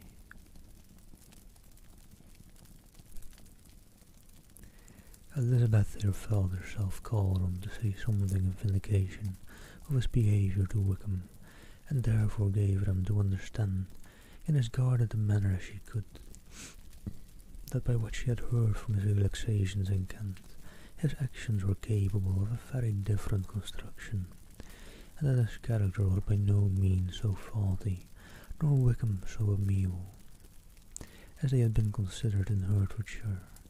In confirmation of this, she related the particulars of all the pecuniary transactions in which they had been connected, without actually naming her authority, but stating it to be as might be relied on. Mrs. Gardiner was surprised and concerned, but as they were now approaching the scene of her former pleasures, every idea gave way to the charm of recollection, and she was too much engaged in pointing out to her husband all the interesting spots in its environs to think of anything else.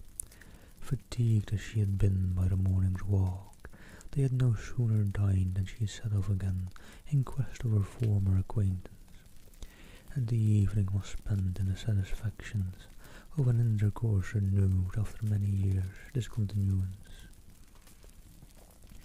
The occurrences of the day were too full of interest to leave Elizabeth much attention for any of these new friends, and she could do nothing but think and think with wonder of Mr.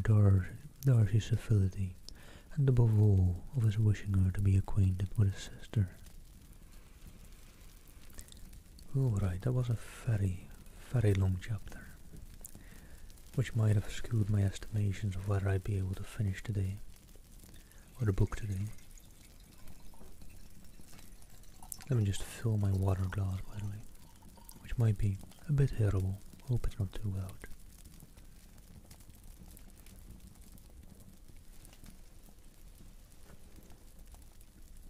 I'm just trying to put it down softly as well. But yeah, with that in mind, let me quickly read on. Yeah, first time for me that I'm reading Pride and Prejudice. And hello, Saptis, how are you doing? I'm not. I'm kind of just, I'm not really religious in any ways. Not really in any way, shape or form, to be honest. I don't know, could say I'm atheist, but I'm like, I don't know. Alright.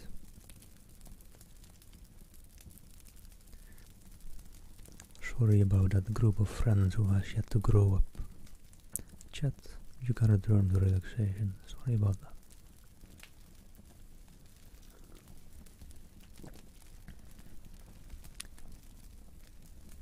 I'm certain someday they'll grow up alright, hopefully.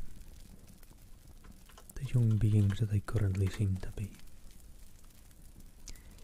Anyhow, before I jump into chapter 44, you can find the book there, and that's a bit of a context to the story. And yeah, this is my first time reading it, by the way, Mad-Mamluck. So yeah, just having my fun with it as well. Elizabeth had settled it that Mr. Darcy would bring his sister to Feather the very day after her reaching Pemberley, and was consequently resolved not to be out of sight of the inn the whole of that morning, but her conclusion was false. For on the very morning after their own arrival at Lambton, these visitors came. They had been walking about the place with some of their new friends, and were just returned to the inn to dress themselves for dining with the same family, when the sound of a carriage drew them to a window, and they saw a gentleman and lady in a curricle driving up the street. Elizabeth, immediately recognizing the livery, guessed what it meant, and imparted no small degree of surprise to her relations by acquainting them with the honour which she expected. Her uncle and aunt were all amazement, and the embarrassment of her manner as she spoke, joined to the circumstance itself, and many of the circumstances of the preceding day, opened to them a new idea on the business. Nothing had ever suggested it before, but they now felt that there was no other way of accounting for such attentions from such a quarter than by supposing a partiality for their niece. While these newly born notions were passing in their heads, the perturbation of her own discomposure, but amongst other causes of disquiet, she dreaded lest the partiality of the brother should have said too much in her favour, and more than commonly anxious to please, she naturally suspected that every power of pleasing would fail her. Yeah, I've heard about Pride and Prejudice and Jane Austen a lot, but I've never read the book, never seen the movie, so here we are. It's been lovely so far though, and well, so far, we're quite far in, I'm pretty sure. She retreated from the window, fearful of being seen, as she walked up and down the room, endeavouring to compose herself. Sausage looks of inquiring surprise in her uncle and aunt has made everything worse. Miss Darcy and her brother appeared, and this formidable introduction took place. With astonishment did Elizabeth see that her new acquaintance was at least as much embarrassed as herself, since her being at Lambton. She had heard that Miss Darcy was exceedingly proud, but the observation of a very few minutes convinced her that she was only exceedingly shy. She found it difficult to obtain even a word from her beyond the monosyllable. Miss Darcy was tall and on a larger scale than Elizabeth, and though little more than 16, her figure was formed, and her appearance womanly and graceful. She was less handsome than her brother, but there was sense and good humour in her face, and her manners were perfectly unassuming and gentle. Good point, Sleepy Chrissy. Thank you for keeping me hydrated.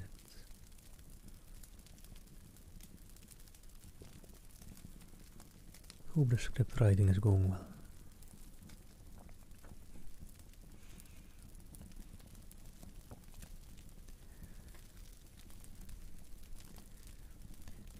Elizabeth, who had expected to find in her as acute and embarrassed as observer as ever Mr. Darcy had been, was much relieved by discerning such different feelings. They had not been long together before Darcy told her that Bingley was also coming to wait on her, and she had barely time to express her satisfaction and prepare for such a visitor, when Bingley's quick step was heard on the stairs, and in a moment he entered the room. Oh, Elizabeth's anger against him had been long drawn away, but had he still felt any, it could hardly have stood its ground against the unaffected cordiality with which he expressed himself on seeing her again. He inquired in a friendly though general way after her family, and looked and spoke with the same good-humoured ease that he had ever done. To Mr. and Mrs. Gardiner, he was scarcely a less interesting personage than to herself. They had long wished to see him, the whole party before them indeed excited a lively attention. The suspicions which had just arisen of Mr. Darcy and their niece directed their observation towards each with an earnest though guarded enquiry, and they soon drew from his enquiries the full connection that one of them at least knew what it was to love. Of the lady's sensations they remained a little in doubt, but that the gentleman was overflowing with admiration was evident enough. Elizabeth, on her side, had much to do. She wanted to ascertain the feelings of each of her visitors. She wanted to compose her own, and to make herself agreeable to all. And in the latter object, where she feared most to fail, she was most sure of success. For those to whom she endeavoured to give pleasure were prepossessed in her favour. Bingley was ready, Georgiana was eager, and Darcy determined to be pleased.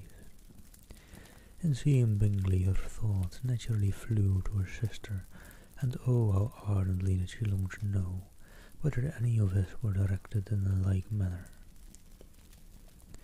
Sometimes she could fancy that he talked less than on former occasions, that once or twice pleased herself with the notion that as he looked at her, he was trying to trace her semblance, but though this might be imaginary, she could not be deceived as to his behaviour to Miss Darcy, who had been set up as a rival of Jane. No look appeared on either side that spoke particular regard. Nothing occurred between them that could justify the hopes of his sister.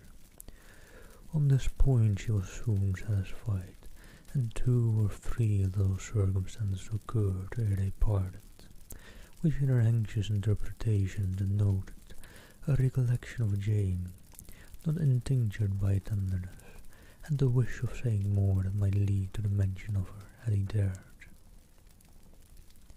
He observed to her at the moment when the others were talking together, and in a tone which had something of real regret, that it was a very long time since he had the pleasure of seeing her, and before she could reply he added, "It is above 8 months. We have not met since the 26th of November, when we were all dancing together at Netherfield. Hello there, Sheldrake. Happy Valentine's Day to you. Much love, big hugs." Elizabeth was pleased to find his memory so exact, and he afterwards took occasion to ask her, when unattended to by any of the rest, whether all her sisters were at Langbourne. There was not much in the question, nor in the preceding remark, but there was a look and a manner which gave them meaning. It was not often that she could turn her eyes on Mr. Darcy himself, but whenever she did catch a glimpse, she saw an expression of general complacence, and in all that he said she heard an accent so far removed from hauteur or disdain of his companions as convinced her that the improvement of manners which she had yesterday witnessed, however temporary its existence might prove, had at least outlived one day.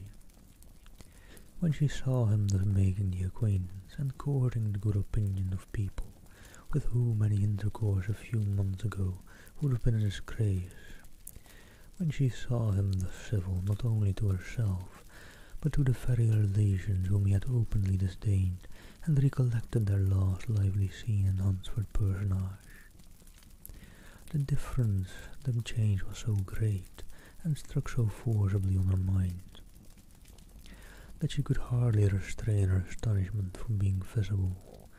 Never, even in the company of his dear friends at Netherfield, of his dignified relations at the Rosings, had she seen him so desirous to please, so free from self-consequences, or unbending to the service now, when no importance could result from the success of his endeavours, and when even the acquaintance of those to whom his attentions were addressed would drawn down the ridicule and censure of the ladies both of Netherfield and the Rosings. Their visitors stayed with them above half an hour, and when they arose to depart, Mr. Darcy called on his sister to join him in expressing their wish of seeing Mr. and Mrs. Gardiner and Miss Bennet to dinner at Pemberley before they left the country. Miss Darcy thought, with the diffidence which marked her little in the habit of giving invitations, readily obeyed. Mrs. Gardiner looked at her niece, desirous of knowing how she, from the invitation, most concerned, felt disposed as to its acceptance, but Elizabeth had turned away her head, presuming, however, that this studied avoidance spoke rather momentary embarrassment. And hello, RNJ Rose, thank you for the follow. And hello.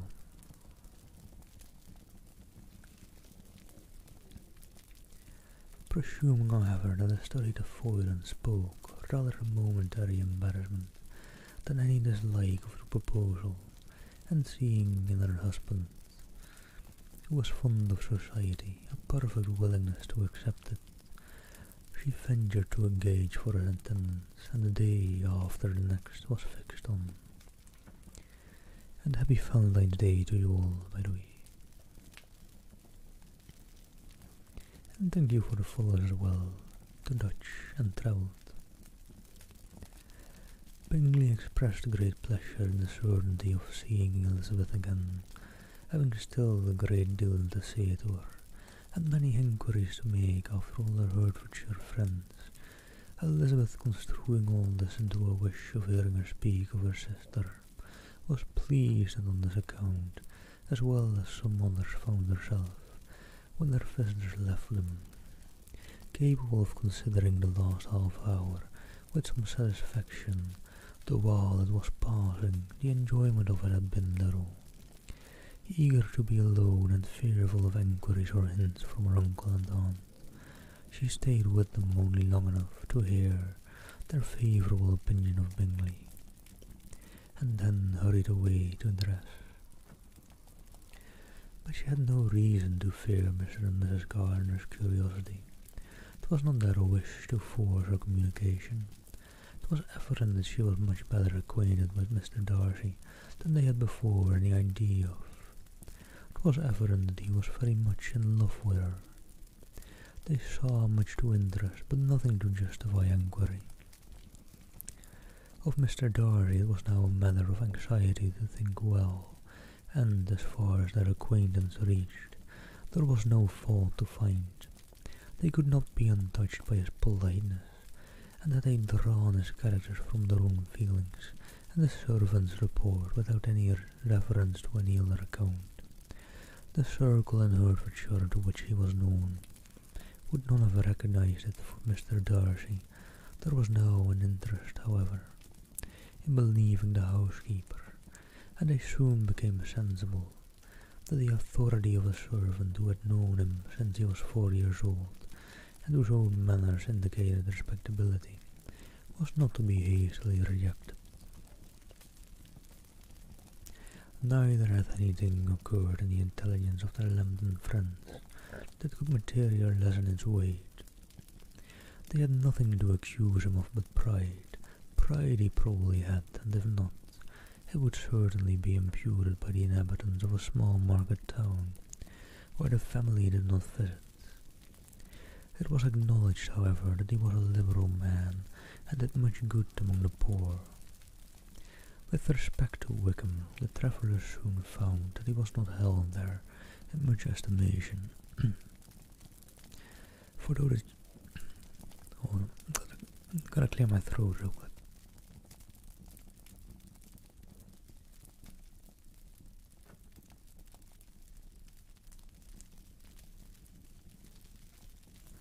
Sorry about that. Also guys, keep it in English please, if you can.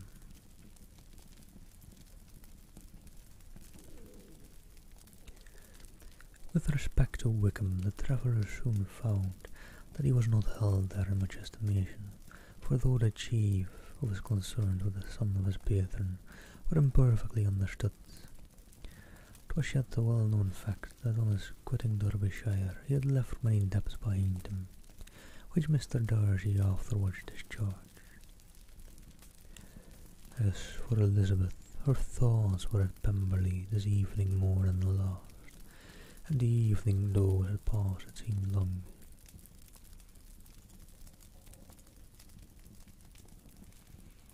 Was not long enough to determine her feelings towards one in that mention, and she lay awake 2 whole hours, endeavouring to make them out. She certainly did not hate him, no, hatred had vanished long ago, and she had almost as long been ashamed of ever feeling a dislike against him that could be so called. The respect created by the conviction of his valuable qualities, though at first unwillingly admitted, had for some time ceased to be repugnant to her feelings, and 'twas now heightened in somewhat of a friendlier nature by the testimony so highly in his favour, and bringing forward his disposition in so amiable a light, which yesterday had procured.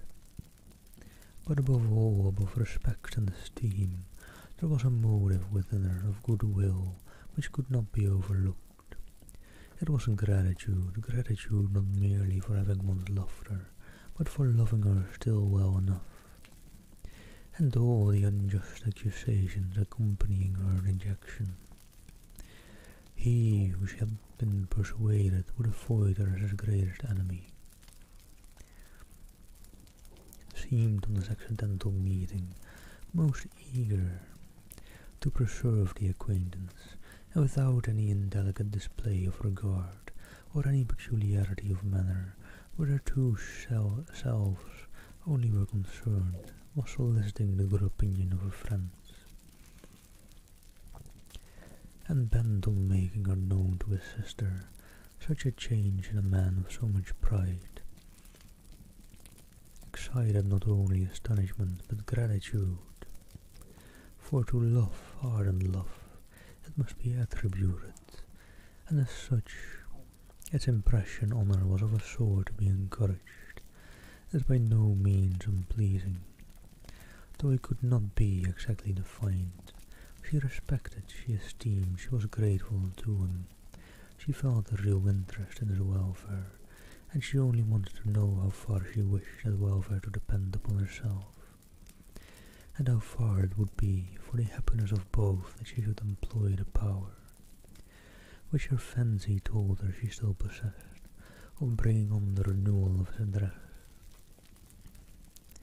It had been settled in the evening between the aunt and niece that such a striking civility as Miss Darcy's in coming to them on the very day of her arrival at Pemberley, for she had reached it only to a late breakfast, ought to be imitated, though it could not be equalled by some exertion of politeness on their side, and consequently that it would be highly expedient to wait on her at Pemberley the following morning. They were therefore to go. Elizabeth was pleased, though, when she asked herself the reason. She had very little to say in reply. Mr. Gardiner left them soon after breakfast. The fishing scheme had been renewed the day before, and the positive engagement made of his meeting some of the gentlemen at Pemberley by noon. Alright, chapter 45. Convinced as Elizabeth now was that Miss Bingley's dislike of her had originated in jealousy, She could not help feeling how very unwelcome her appearance at Pemberley must be to her, and was curious to know with how much civility on that lady's side the acquaintance would now be renewed. On reaching the house they were shown through the hall into the saloon, whose northern aspect rendered it delightful for summer. Its windows opening to the ground admitted a most refreshing view of the high woody hills behind the house, and of the beautiful oaks and Spanish chestnuts which were scattered over the intermediate lawn. In this room they were received by Miss Darcy, who was sitting there with Mrs. Hurst and Miss Bingley, and the lady with whom she lived in London. Georgina's reception of them was very civil, but attended with all that embarrassment which, though proceeding from shyness and the fear of doing wrong, would easily give to those who felt themselves inferior the belief of her being proud and reserved. Mrs. Gardiner and her niece, however, did her justice and pitied her. By Mrs. Hurst and Miss Bingley they were noticed only by a courtesy, and their being seated a pause, awkward as such pauses must always be, succeeded for a few moments. It was first broken by Mrs. Ainsley, a genteel, agreeable-looking woman, whose endeavour to introduce some kind of discourse proved her to be more truly well-bred than either of the others, and between her and Miss Gardiner, with occasional help from Elizabeth, the conversation was carried on. Miss Darcy looked as if she wished for courage enough to join in it, and sometimes did venture a short sentence when there was the least danger of it being heard.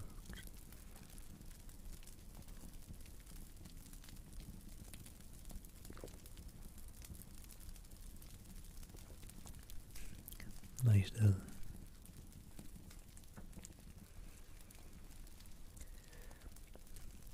Elizabeth soon saw that she was herself closely watched by Miss Bingley, and that she could not speak a word, especially to Miss Darcy, without calling her attention. This observation would not have prevented her from trying to talk to the latter, had they not been seated at an inconvenient distance, but she was not sorry to be spared the necessity of saying much. Her own thoughts were employing her. She expected every moment that some of the gentlemen would enter the room. She wished, she feared, that the master of the house might be amongst them, and whether she wished or feared it most, she would scarcely determine. After sitting in this manner a quarter of an hour, without hearing Miss Bingley's voice, Elizabeth was aroused by receiving from her a cold inquiry after the health of her family. She answered with equal indifference and brevity, and the others said no more. The next variation which their visit afforded was produced by the entrance of servants with cold meat, cake, and a variety of all the finest fruits in season. But it did not take the place till after many a significant look and smile from Mrs. Ainsley to Miss Darcy had been given. To remind her of her post, there was now employment for the whole party, for though they could not all talk, they could all eat, and the beautiful pyramids of grapes, nectarines, and peaches soon collected them around the table.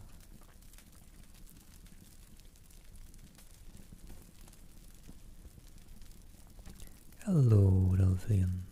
Thank you for the follow. Hope you're doing well. Happy Valentine's Day to you.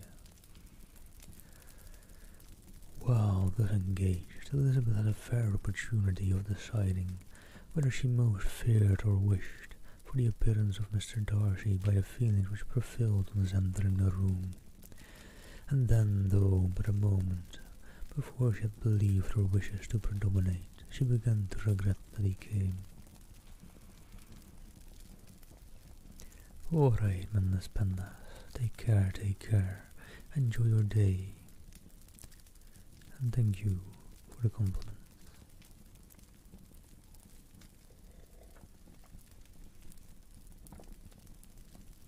And much love to you. Hope you had a nice Valentine's Day, or are having a nice Valentine's Day.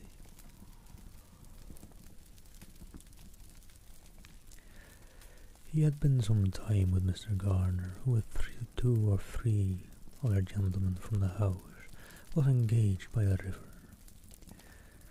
and had left him only on learning that the ladies of the family intended a visit to Georgiana that morning. No sooner did he appear than Elizabeth wisely resolved to be perfectly easy and unembarrassed. A resolution the more necessary to be made, but perhaps not the more easily kept, because she saw that the suspicions of the whole party were awakened against them, and that there was scarcely an eye which did not watch his behaviour when he first came into the room. In no countenance was attentive curiosity so strongly marked as in Miss Bingley's, in spite of the smiles which overspread her face whenever she spoke to one of its objects, for jealousy had not yet made her desperate, and her attentions to Mr. Darcy were by no means over.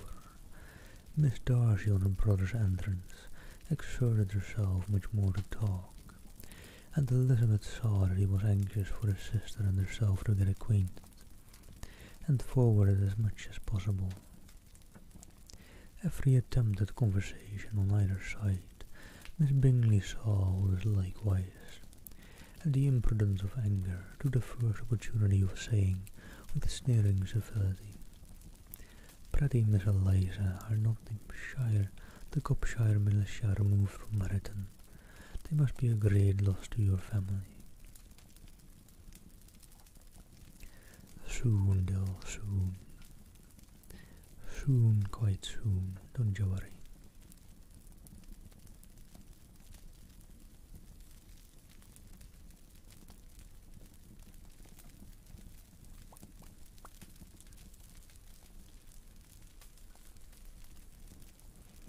Yeah, that's alright, Dill.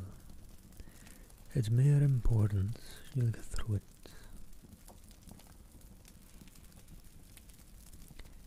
In Darcy's presence she dared not mention Wickham's name, but Elizabeth instantly comprehended that he was uppermost in her thoughts, and the various recollections connected with him gave her a moment's distress, but, exerting herself vigorously to repel the ill-natured attack, she presently answered the question in a tolerably disengaged tone.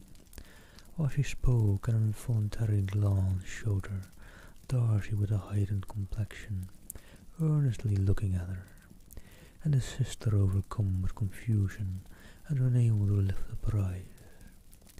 Had Miss Bingley known what pain she was then giving her beloved friend, she undoubtedly would have refrained from the hint, but she had merely intended to discompose Elizabeth by bringing forward the idea of a man to whom she believed her partial, to make her betray a sensibility which might injure her in Darcy's opinion, and perhaps to remind the latter of all the follies and absurdities by which some part of her family were connected with that corpse. Not a syllable had ever reached her of Miss Darcy's meditated elopement. To no creature had it been revealed where secrecy was possible, except to Elizabeth, and from all Bingley's connections her brother was particularly anxious to conceal it. From that very wish which Elizabeth had long ago attributed to him, of their becoming hereafter her own, he had certainly formed such a plan, and without meaning that it should affect his endeavour to separate him from Miss Bennet. It is probable that it might add something to his lively concern for the welfare of his friend. Elizabeth's collected behaviour, however, soon quieted his emotion, and as Miss Bingley, vexed and disappointed, dared not approach nearer to Wickham, Georgiana also recovered in time, though not enough to be able to speak any more. Her brother, whose eyes she feared to meet, scarcely recollected her interest in the affair, and the very circumstance which had been designed to turn his thoughts from Elizabeth seemed to have fixed them on her more and more cheerfully. Their visit did not continue long after the question and answer above mentioned, and while Mr. Darcy was attending them to their carriage, Miss Bingley was venting her feelings in criticisms on Elizabeth's person, behaviour and dress, but Georgina would not join her. Her brother's recommendation was enough to ensure her behaviour. His judgment could not err, and he had spoken in such terms of Elizabeth as to leave Georgina without the power of finding her otherwise than lovely and amiable. When Darcy returned to the saloon, Miss Bingley couldn't help but repeating to him some part of what she had been saying to his sister.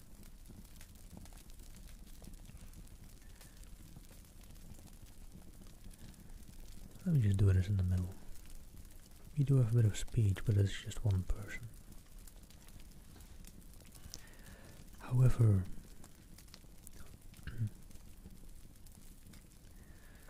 how very ill Eliza Bennet looks this morning, Mr. Darcy, she cried.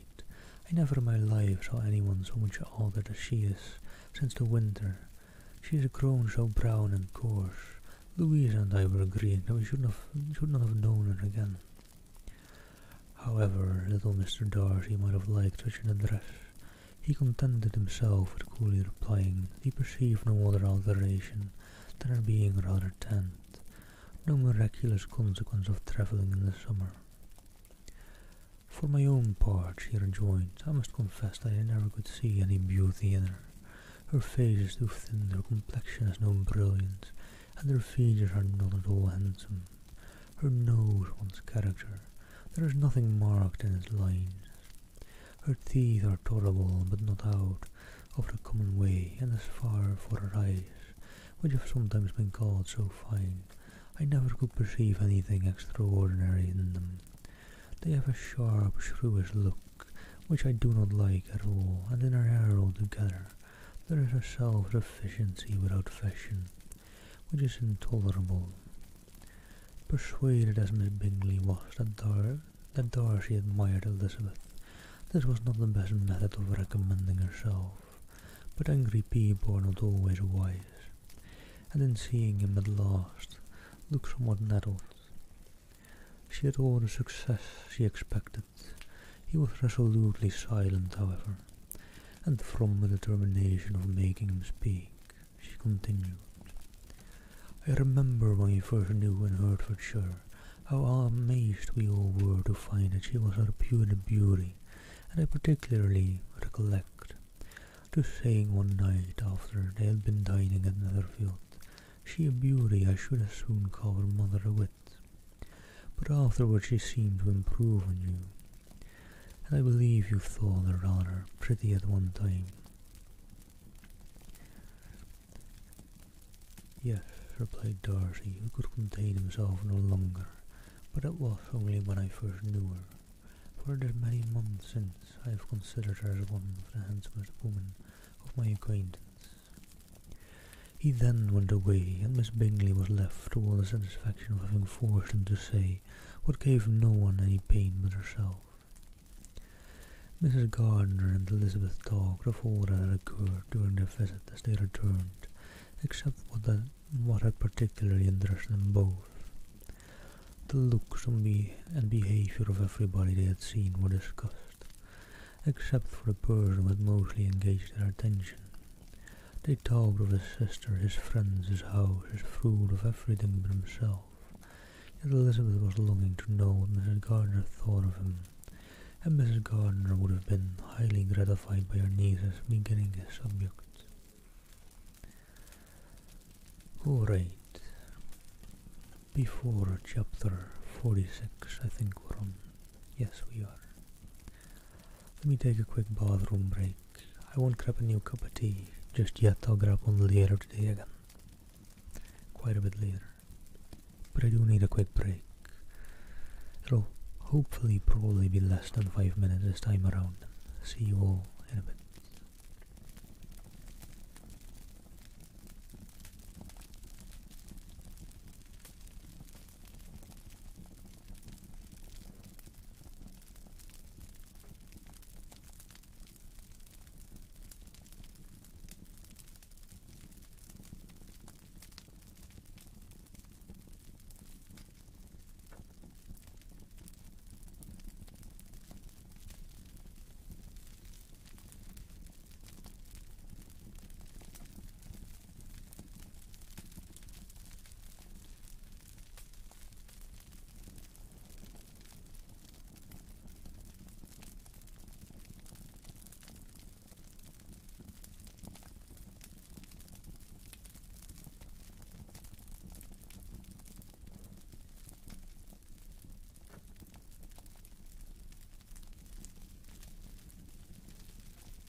Alright.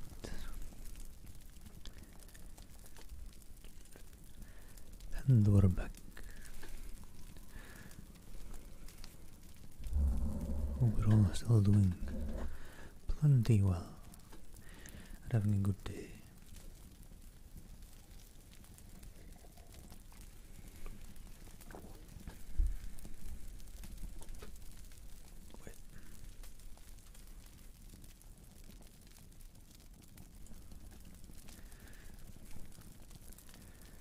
But let's jump into chapter 46.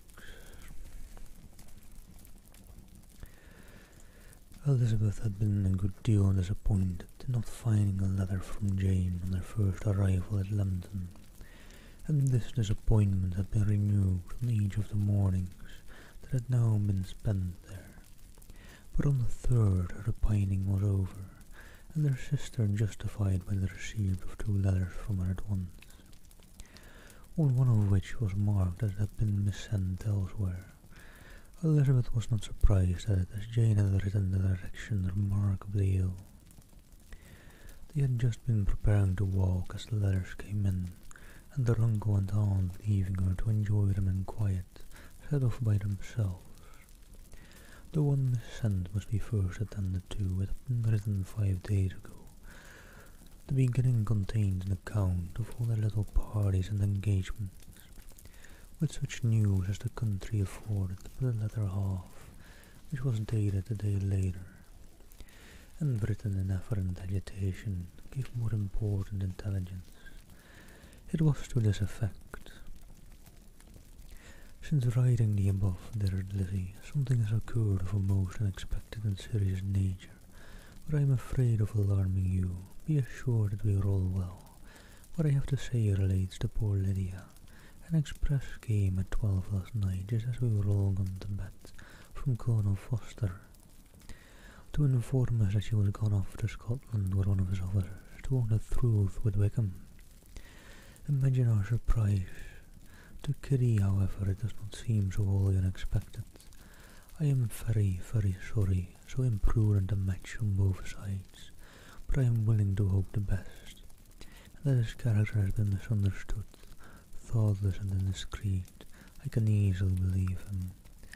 But his step, unless a joy over it, marks nothing bad at heart. His choice is disinterested at least, for he must know my father can give her nothing. Our poor mother is sadly grieved, my father bears it better. How thankful am I that we never let him know what has been said against him. We must forget it ourselves." They were off Sunday night about 12, as is conjectured, but were not missed till yesterday morning at 8. The express would send off directly. My dear Lizzie, they must have passed within 10 miles of us. Colonel Forster gives us reason to expect them here soon. Lydia left a few lines for his wife, informing her of their intention. I must conclude, for I cannot be long for my poor mother. I am afraid you will not be able to make it out, but I hardly know what I have written. And it was the first letter. And let me see, hold on.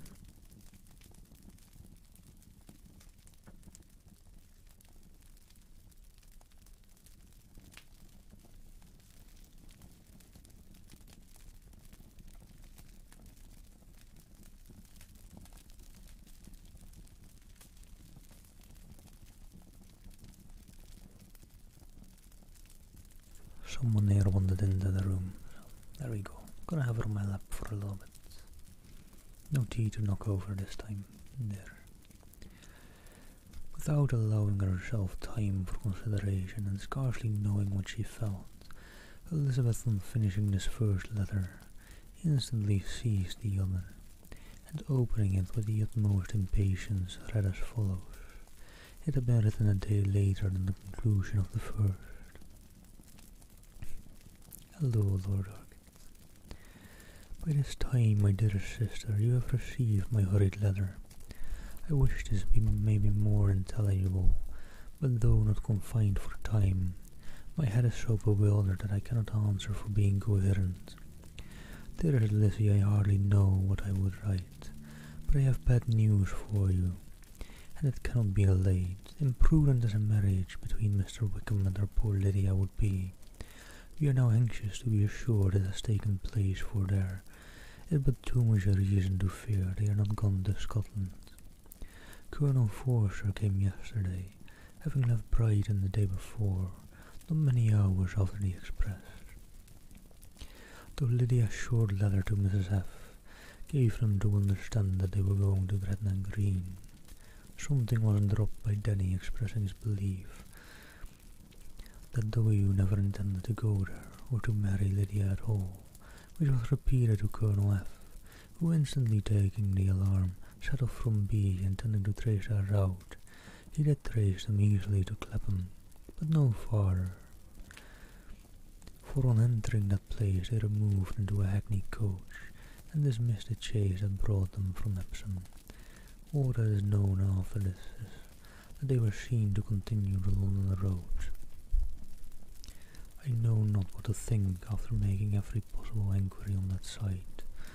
London Colonel F. came on into Hertfordshire, anxiously renewing them all at all the turnpikes, and at the inns in Barnet and Hetfield, but without any success. No such people had been seen to pass through. With the kindest concern he came on to Longbourn and broke his apprehensions to us in a manner most creditable to his heart. I am sincerely grieved for him and Mrs. F., but no one can throw any blame on them. Our distress, my dear Lizzie, is very great. My father and mother believe the worst, but I can't think so ill of him. Many circumstances might make it more eligible for them to be married privately in the town than to pursue their first plan, and even if he could form such a design against a young woman of Lydia's connections, which is not likely, can I suppose her so lost to everything? Impossible. I grieve to find, however, that Colonel F. is not disposed to depend upon their marriage. He shook his head when I expressed my hopes, and said he feared W. was not a man to be trusted. My poor mother is really ill and keeps her room. Could she exert herself, it would be better. But this is not to be expected, and as to my father, I never in my life saw him so affected. Poor Kitty has anger for having concealed their attachment, but as it was a matter of confidence, one cannot wonder. I am truly glad, dearest Lizzie, that you have been spared something of these distressing scenes. But now, as the first shock is over, shall I own that I long for your return? I am not so selfish, however, as to press for it. If inconvenient and due, I take up my pen again to do what I have just told you I would not, but circumstances are such that I cannot help earnestly begging you all to come here as soon as possible. I know my dear uncle and aunt so well that I am not afraid of requesting it, though I have still something more to ask of the former. My father is going to London with Colonel Forster instantly, to try to discover her. What he means to do, I am sure I know not, but his excessive distress will not allow him to pursue any measure in the best and safest way, and Colonel Forster is obliged to be at Brighton again tomorrow evening. In such an exigence, my uncle's advice and assistance would be everything in the world. He will immediately comprehend what I must feel, and I rely upon his goodness.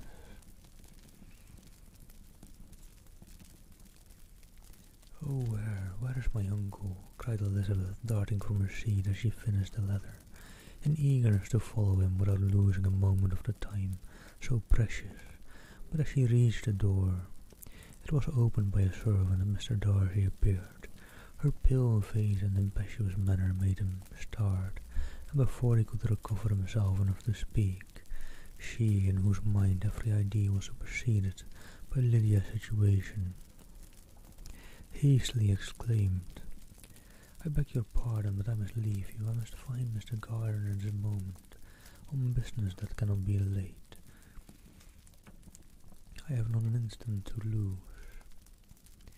"Good God, what is the matter?" cried he with more feeling than politeness, then recollecting himself. "I I will not detain you a minute, but let me or let the servant go after Mr. and Mrs. Gardner. You are not well enough, you cannot go yourself. Elizabeth hesitated, but her knees trembled under her, and she felt how little would be gained by her attempting to pursue them. Calling back the servant, therefore, she commissioned him, though in so breathless an accent as made her almost unintelligible, to fetch his master and mistress home instantly. On his quitting the room she sat down, unable to support herself and looking so miserably ill that it was impossible for Darcy to leave her, or to refrain from saying in a tone of gentleness and commiseration, "Let me call your maid. Is there nothing you could take to give you present relief? A glass of wine, shall I get you one? You are very ill." "No, I thank you," she replied, endeavouring to recover herself. "There is nothing the matter with me. I am quite well. I am only distressed by some dreadful news, which I have just received from Longbourn." She burst into tears as she alluded to it, and for a few minutes could not speak another word. Darcy, in wretched suspense, could only say something instinctively of his concern, and observe her in compassionate silence. At length she spoke again. "I have just had a letter from Jane with such dreadful news. It cannot be concealed from anyone. My youngest sister has left all her friends, has eloped, has thrown herself into the power of Mr. Wickham. They are gone off together from Brighton. You know them too well to doubt the rest. She has no money, no connections, nothing that can tempt him to. She is lost forever." Darcy was fixed in astonishment. "When I consider," she added, in a yet more agitated voice, "that I might have prevented it, I who knew what he was, that I would explain some part of it only, some part of what I had learned to my own family. Had his character been known, this could not have happened. But it is all too late now." "I am grieved indeed," cried Darcy, "grieved, shocked, but is it certain, absolutely certain?" "Oh yes, they left Brighton together on Sunday night, and were traced almost to London, but not beyond. They are certainly not gone to Scotland." "And what has been done, what has been attempted to recover her?" "My father has gone to London, and Jane has written to beg my uncle's immediate assistance, and we shall be off, I hope, in half an hour, but nothing can be done. I know very well that nothing can be done. How is such a man to be worked on? How are they even to be discovered? I have not the smallest hope. It is every way horrible." Darcy shook his head in silent acquiescence. "When my eyes were opened to his real character, oh, had I known what I ought, what I dared to do! But I knew not. I was afraid of doing too much. A wretched, wretched mistake." Darcy made no answer. He seemed scarcely to hear her, and was walking up and down the room in earnest meditation. His brow contracted, his air gloomy. Elizabeth soon observed and instantly understood it. Her power was sinking, everything must sink under such a proof of family weakness, such an assurance but of the deepest disgrace. She could neither wonder nor condemn, but the belief of his self-conquest brought nothing consolatory to her bosom, afforded no palliation of her distress. It was, on the contrary, exactly calculated to make her understand her own wishes.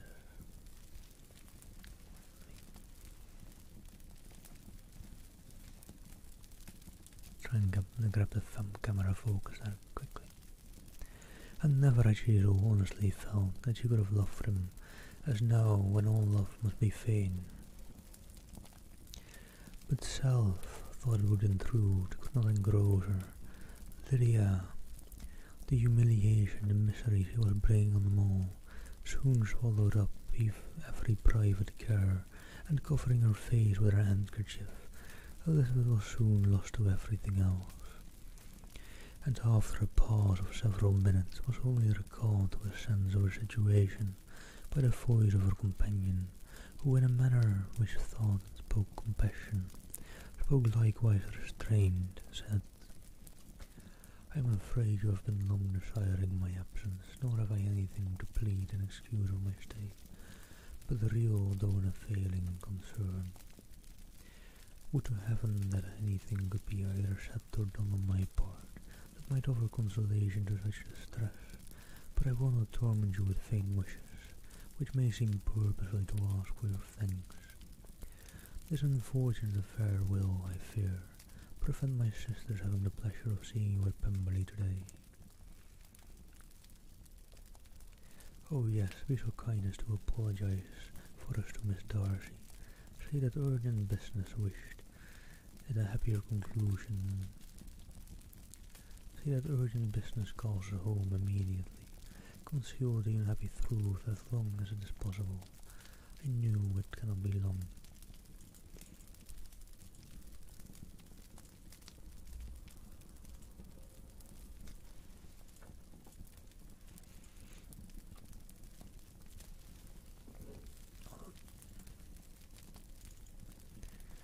He readily assured her of his secrecy, again expressed his sorrow for her distress, wished at a happier conclusion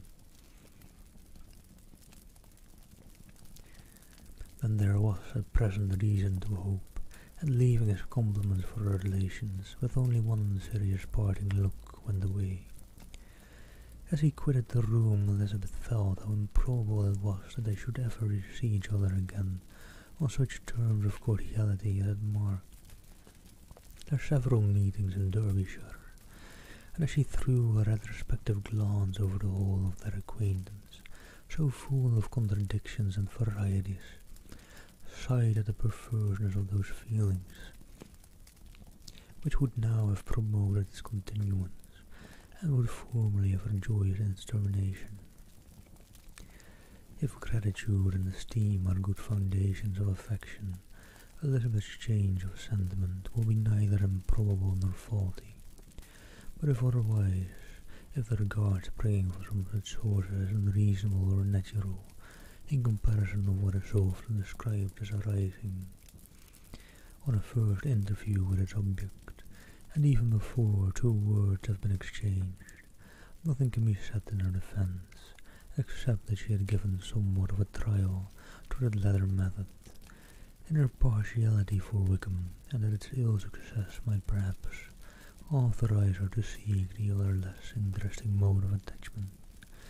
Be that as it may, she saw him go with regret, and in this early example of what Lydia's infamy must produce, found additional anguish as he reflected on the wretched business. Never since reading Jane's second letter had she entertained the hope of Wickham's meaning to marry her. No one but Jane, she thought, could flatter herself with such an expectation. Surprise was the least of her feelings on this development, while the contents of the first letter remained on her mind. She was all surprise, all astonishment, that Wickham should marry a girl whom it was impossible he could marry for money, and how Lydia could ever have attached him had appeared incomprehensible. But now it was all too natural for such an attachment as this. She might have sufficient charms, and though she did not suppose Lydia to be deliberately engaging in an elopement, without the intention of marriage, she had no difficulty in believing that neither her virtue nor her understanding would preserve her from falling an easy prey. Hello there, Lorenzo. Thank you for the follow. Happy Valentine's Day to you. She had never perceived, while the regiment was in Hertfordshire, that Lydia had any partiality for him, but she was convinced that Lydia had wanted only encouragement to attach herself to anybody. And thank you for keeping me hydrated.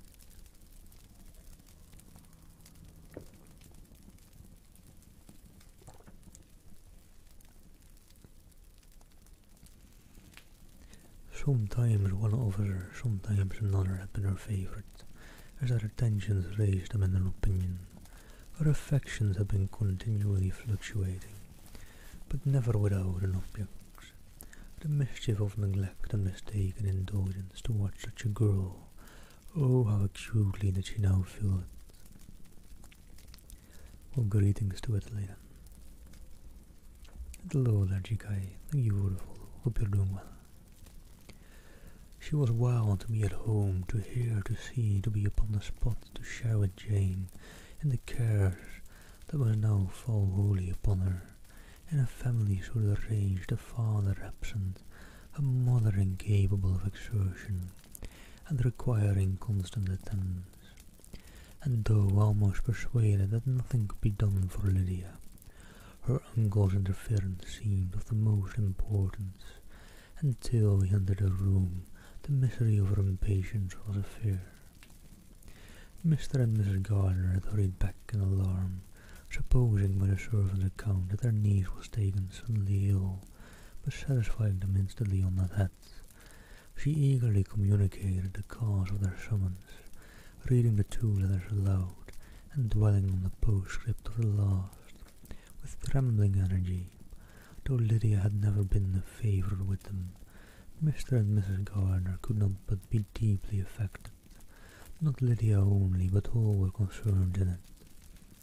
And after the first exclamations of surprise and horror, Mr. Gardiner readily promised every assistance in his power. Elizabeth, though expecting no less, thanked him with tears of gratitude, and all three being actuated by one spirit, everything relating their journey was speedily settled. They were to be off as soon as possible. But what is to be done?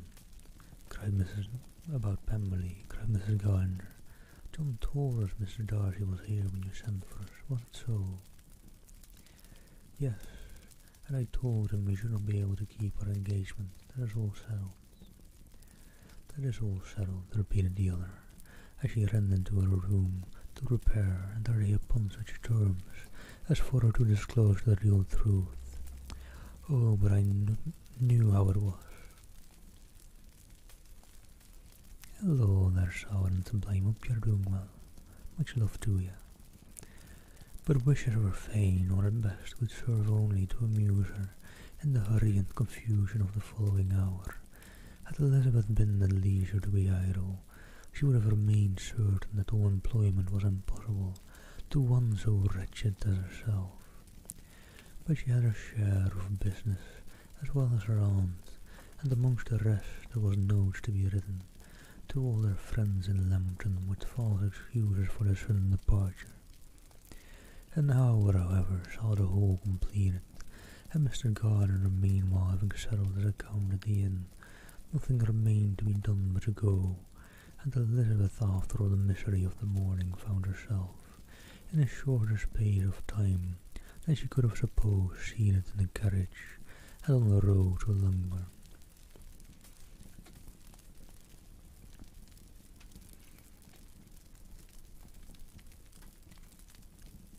New mod misk? Where is he a new mod at? Hold on.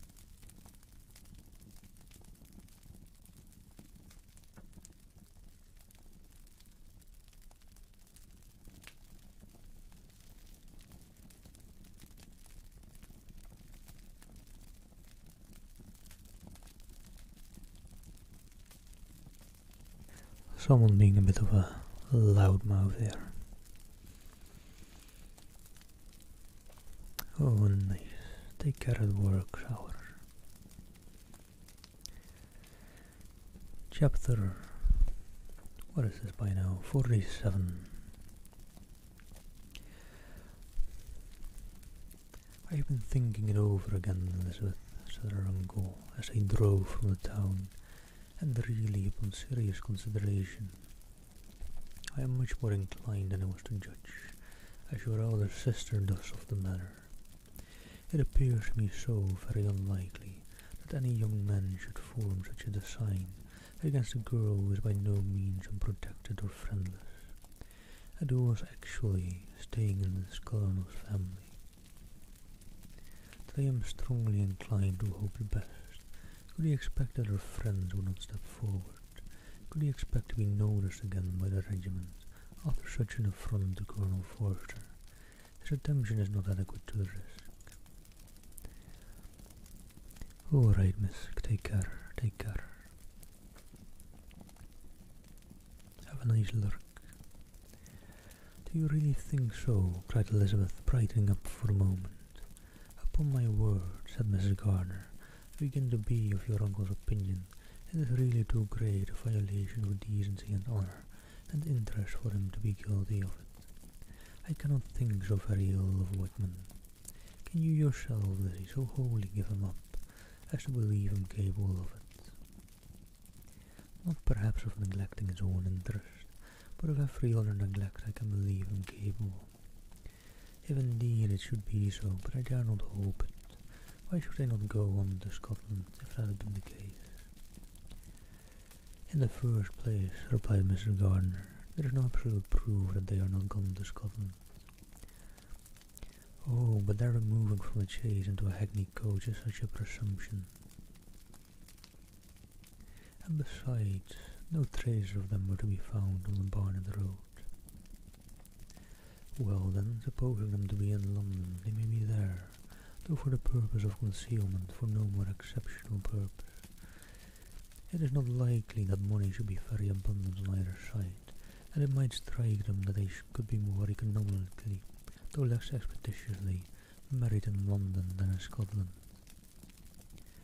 But why all this secrecy? Why any fear of detection? Why must their marriage be private? Oh, no, no, this is not likely. His most particular friend, you see, by Jane's account, was persuaded of his never intending to marry her. Wickham will never marry a woman without some money. He cannot afford it. And what claims has Lydia? What attractions has she beyond youth, health, and good humour, that could make him, for her sake, forego every chance of benefiting himself by marrying well? As to what restraint the apprehension of disgrace in the corpse might throw on this honourable elopement with her, I am not able to judge, for I know nothing of the effects that such a step might produce. But as to your objection, I am afraid it will hardly hold good. Lydia has no brother to step forward, and he might imagine from my father's behaviour, from his indolence and the little attention he has ever seemed to give to what was going forward in his family, that he would do as little, and think as little about it, as any father could do in such a matter. But can you think that Lydia, so lost to everything but love of him, as to consent to live with him on any other terms than marriage? It does seem, and it is most shocking indeed, replied Elizabeth, with tears in her eyes, that a sister's sense of decency and virtue in such a point should admit of doubt, but really, I know not what to say. Perhaps I am not doing her justice, but she is very young. She has never been taught to think on serious subjects, and for the last half-year, nay, for a 12 months, she has been given up to nothing but amusement and vanity.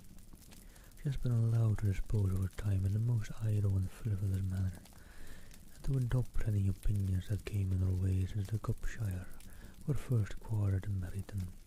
Nothing but love. Flirtation and officers have been in her head. She has been doing everything in her power by thinking and talking on a subject to give greater, what shall I call it, susceptibility to her feelings, which are naturally lively enough, and we all know that Wickham but every charm of person and address that can captivate a woman. But you see that Jane, said her aunt, does not think so ill of Wickham as to believe him capable of the attempt. Of whom does Jane ever think ill, and who is there, whatever might be in her former conduct, that she would believe capable of such an attempt till it were proved against him? But Jane knows as well as I do what Wickham really is. We both know that he has been profligate in every sense of the word, that he has neither integrity nor honour, that he is as false and deceitful as he is insinuating. Hello again, my joy. Happy Valentine's Day to you as well, And hello, Lady Camelot, thank you for the follow.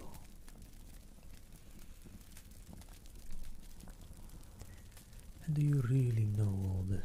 Cried Mrs. Gardner, whose curiosity at the mode of her intelligence was all alive. I do indeed, replied Elizabeth, colouring. I told you the other day he was in famous behaviour to Mr. Darcy, and you yourself, when last at Longbourn, heard in what manner he spoke of the man who had behaved with such forbearance and liberality towards him. And there are other circumstances which I am not at liberty, which it is not worthwhile to relate, but his lies about the whole Pemberley family are endless. From what he said of Miss Darcy, I was thoroughly prepared to see a proud, reserved, disagreeable girl. Yet he knew to the contrary himself. We must know that she was as amiable and unpretending as we have found her. But as Lydia knows nothing of this, can she be ignorant of what you and Jane seem so well to understand? Oh, yes, that is the word of all. Till I was in Kent and saw so much both Mr. Darcy and this relation, Colonel Fitzwilliam, I was ignorant of the truth myself, and when I returned home the Cupshire was to leave Meryton in a week or fortnight's time. As that was the case, neither Jane, to whom I related the whole, nor I thought it necessary to make our knowledge public. For of what use could it apparently be to anyone that the good opinion which all the neighbourhood had of him should then be overthrown? And even when it was settled that Lydia should go with Mrs. Forster, the necessity of opening her eyes to his character never occurred to me. That she could be in any danger from the deception never entered my head, and such a consequence to this should ensue, you may easily believe was far enough from my thoughts. When they all removed to Brighton, therefore, you had no reason, I suppose, to believe them fond of each other. Not the slightest. I can remember no symptom of affection on either side, and if anything of the kind been perceptible, we must be aware that ours is not a family on which to be thrown away. When first he entered the course, she was ready enough to admire him. But so we all were. Every girl in or near Meryton was out of her senses about him for the first 2 months, but he never distinguished her by any particular attention, and consequently after a moderate period of extravagant and wild admiration, her fancy for him gave way, and others of the regiment who treated her with more distinction again became her favourites. Yeah, true, Misk. Valentine's Day is past for some already. It may be easily believed that however little of novelty could be added to their fears, hopes, and conjectures on this interesting subject by its repeated discussion, no other could detain them from it long. During the whole of the journey from Elizabeth's thoughts, it was never absent, fixed there by the keenest of all anguish, self-reproach. She could find no interval of ease or forgetfulness. They travelled as expeditiously as possible, and sleeping one night on the road, reached Longbourn by dinner time the next day. It was a comfort to Elizabeth to consider that Jane could not have been worried by long expectations. The little Gardners, attracted by the sight of a chaise, were standing on the steps of the house as they entered the paddock, and when the carriage drove up to the door, the joyful surprise that lighted up their faces and displayed itself over their whole bodies in a variety of capers and frisks was the first pleasing earnest of their welcome. Elizabeth jumped out, and after giving each of them a hasty kiss, hurried into the vestibule, where Jane, who came running downstairs from her mother's apartment, immediately met her. Elizabeth, as she affectionately embraced her, whilst tears filled the eyes of both, lost not a moment in asking whether anything had been heard of the fugitive.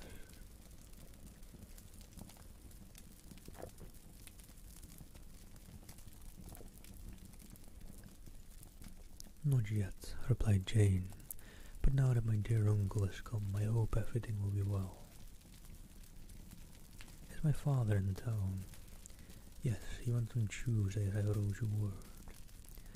And if you heard from him often, we have heard only once. He wrote me a few lines on Wednesday to say that he had arrived in safety, and to give me his directions, which I particularly begged him to do. He merely added that he should not write again till he had something of importance to mention. And my mother, how is she? How are you all? My mother is tolerably well, I trust, though her spirits are greatly shaken. She is upstairs in a lot of great satisfaction in seeing you all. She does not yet leave her dressing room. Mary and Kitty, thank heaven, are quite well. But you, how are you? Cried Elizabeth. You look pale. How much you must have gone through. Her sister, however, assured her of her being perfectly well, and the conversation which had been passing while Mr. and Mrs. Gardiner were engaged with their children was now put to an end. By the approach of the whole party, Jane ran to her uncle and aunt, and welcomed and thanked them both with alternate smiles and tears. When they were all in the drawing-room, the questions which Elizabeth had already asked were of course repeated by the others, and they soon found that Jane had no intelligence to give. The sanguine hope of good, however, which the benevolence of her heart suggested, had not yet deserted her. She still expected that it would all end well, and that every morning would bring some letter, either from Lydia or her father, to explain their proceedings and perhaps announce their marriage. Mrs. Bennet, to whose apartment they all repaired after a few minutes' conversation together, received them exactly as might be expected, with tears and lamentations of regret, invectives against the villainous conduct of Wickham, and complaints of her own suffering and ill usage, blaming everybody but the person to whose ill-judging indulgence the errors of her daughter must be principally owing. If I had been able, said she, to carry my point of going to Brighton with all my family, this would not have happened, but poor dear Lydia had nobody to take care of her. Why did the Forsters ever let her go off their sight? I am sure there was some great neglect or other on their side, for she isn't the kind of girl to do such a thing if she had been well looked after.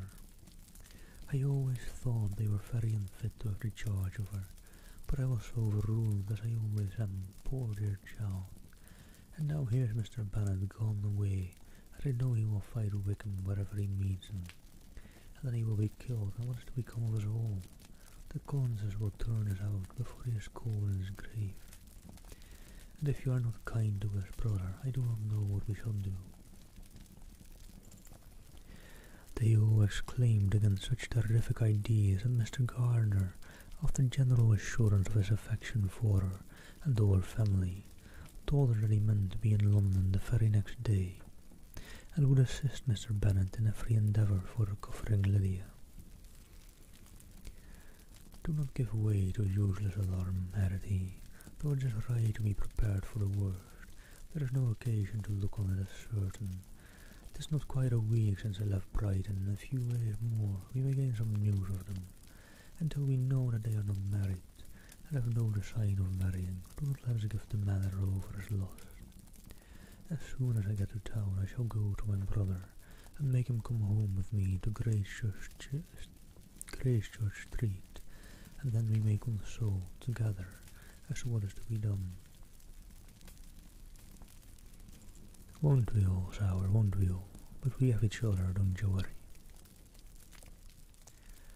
Oh, my dear brother, replied Mrs. Bennet, that is exactly what I could most wish for. And now do, when you get to town, find them out, wherever they may be, and if they are not married already, make them marry. And as for wedding clothes, do not let them wait for that, but tell Lydia she shall have as much money as she chooses to buy them. After they are married, and above all things, keep Mr. Bennet from fighting. Tell him what a dreadful state I am in, that I am frightened out of my wits, and have such trembling, such flutterings all over me, such spasms in my side and pains in my head, and such beatings at heart that I can get no rest by night nor by day. And tell my dear Lydia not to give any directions about her clothes, Does she see me, for she does not know which are the best way out. Oh, brother, how kind you are. I know you will contrive it all. But Mr. Gardiner, though he assumed that again of his earnest endeavours in the cause, could not avoid recommending moderation to her, as well in her hopes as her fears, and after talking with her in this manner till dinner was on table, they left her to vent all her feelings on the housekeeper, who attended in the absence of her daughters.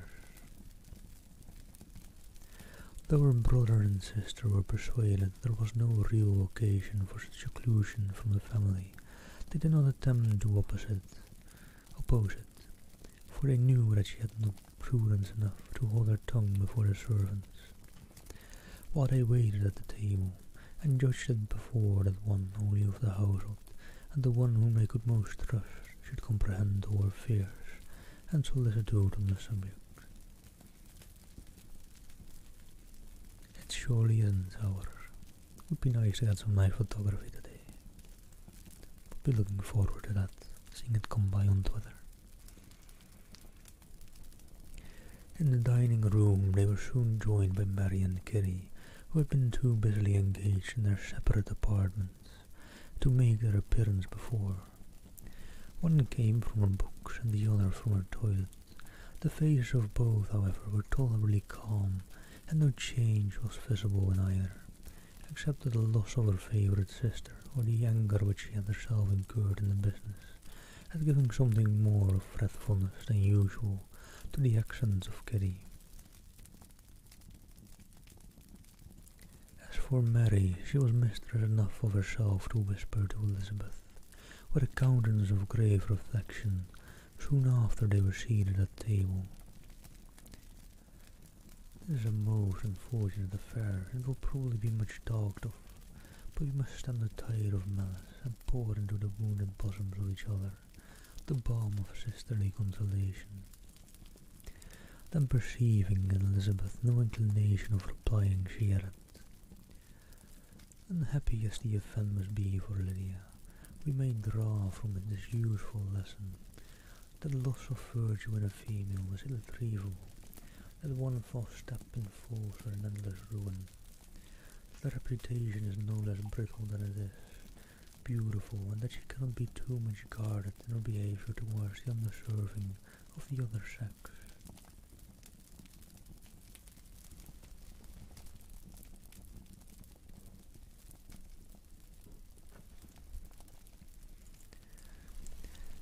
Elizabeth lifted up her eyes in amazement, but was too much oppressed to make any reply.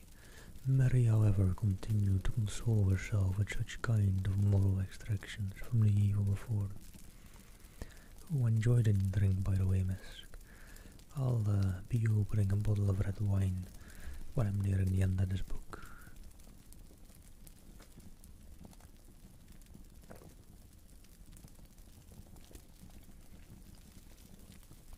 In the afternoon, the two elder Miss Bennets were able to be for half an hour by themselves, and Elizabeth instantly availed herself of the opportunity of making many enquiries, which Jane was equally eager to satisfy. After joining in general lamentations over the dreadful sequel of this event, which Elizabeth considered as all but certain, and Miss Bennet could not assert to be wholly impossible, the former continued the subject by saying, "But tell me all, and everything about it which I have not already heard. Give me farther particulars. What did Colonel Forster say? Had they no apprehension of anything before the elopement took place? They must have seen them together forever."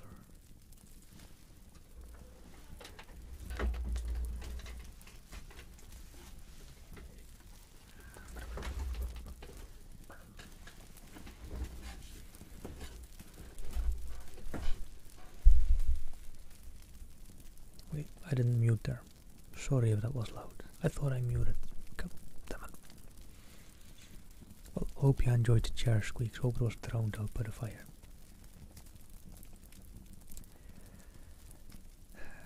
Haven't messed up today yet, so I guess it was almost time then.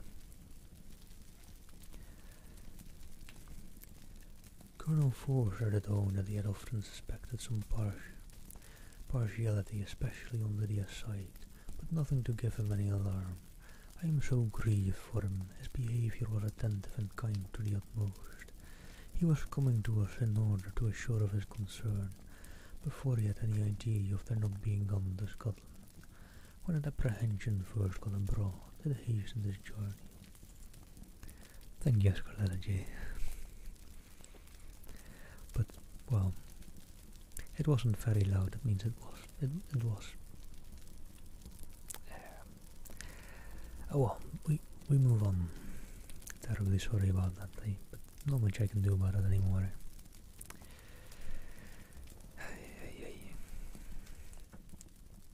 And was Danny convinced that Wickham would not marry? Did he know of their intending to go off? Had Colonel Forster seen Danny himself? Yes, but when questioned by him, Danny denied knowing anything of their plan, and would not give his real opinion about it.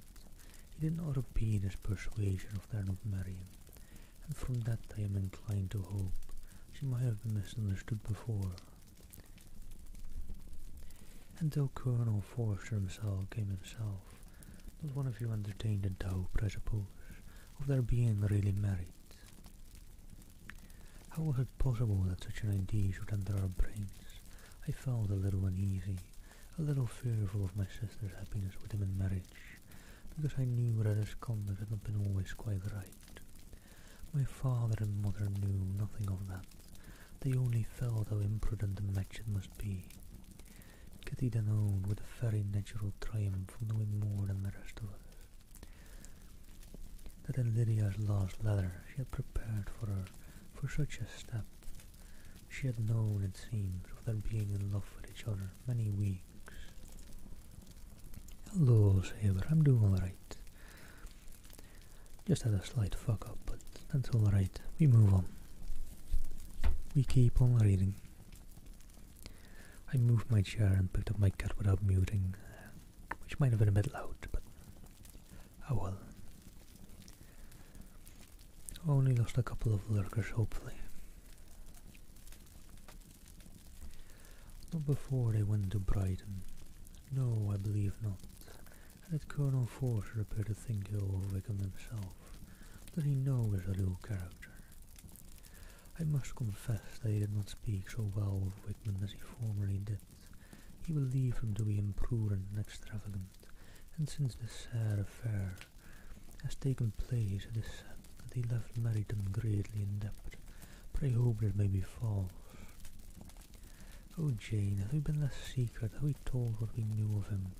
This could not have happened. Perhaps it would have been better, replied her sister, but to expose the former faults of any person, without knowing what their present feelings were, seemed unjustifiable. We acted with the best intentions. He brought it with him for us to see. Jane then took it from her pocketbook and gave it to Elizabeth. These were the contents. Alright, let me quickly get through this little letter. My dear Harriet, you will laugh when you know where I am gone, and I cannot help laughing myself at your surprise tomorrow morning, as soon as I am missed. I am going to Gretna Green, and if you cannot guess with who, I shall think you a simpleton. For there is but one man in the world I love, and he is an angel, and I should never be happy without him. So think it no harm to be off. You need not send them word at Longbourn of my going, if you do not like it, for it will make the surprise the greater, when I write to them, and sign my name Lydia Wickham. What a good joke it will be! I can hardly write for laughing. Pray make my excuses to Pratt for not keeping my engagement, and dancing with him tonight. Tell him I hope he will excuse me when he knows all, and tell him I will dance with him at the next ball we meet. With great pleasure. I shall send for my clothes when I get to Longbourn, but I wish you would tell Sally to mend the great slit in my work muslin gown. Before they are packed, goodbye. Give my love to Colonel Forster. I hope you will drink to our good journey. Signed, your affectionate friend, Lydia Bennet. "Oh, thoughtless, thoughtless Lydia," cried Elizabeth when she had finished it. "What a letter is this, to be written at such a moment, but at least it shows that she was serious in the object of her journey, whatever he might afterwards persuade her to. 'Twas not on her side a scheme of infamy. My poor father, how he must have felt it! I never saw anyone so shocked. He could not speak a word for full 10 minutes. My mother was taken ill immediately, and the whole house in such confusion." "Oh, Jane," cried Elizabeth, "was there a servant belonging to it who did not know the whole story before the end of the day?" "I do not know. I hope there was, but to be guarded at such a time is very difficult. My mother was in hysterics, and I thought I endeavoured to give her every assistance in my power. I am afraid I did not do so much as I might."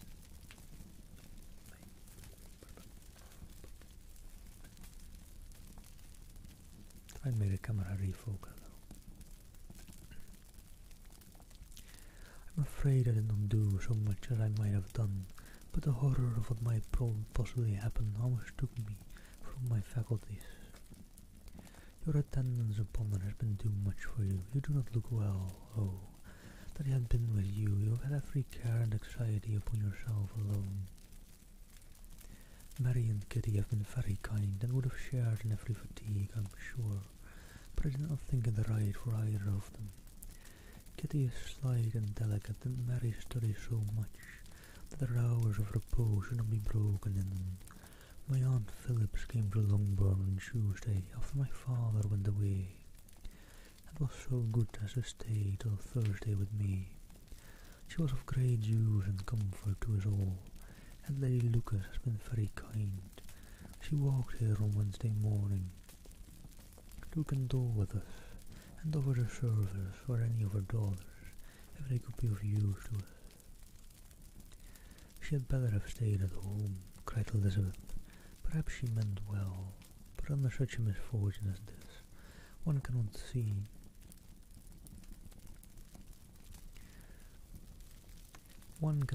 too little of one's neighbours. Assistance is impossible, condolence insufferable. Let them triumph over us at a distance and be satisfied."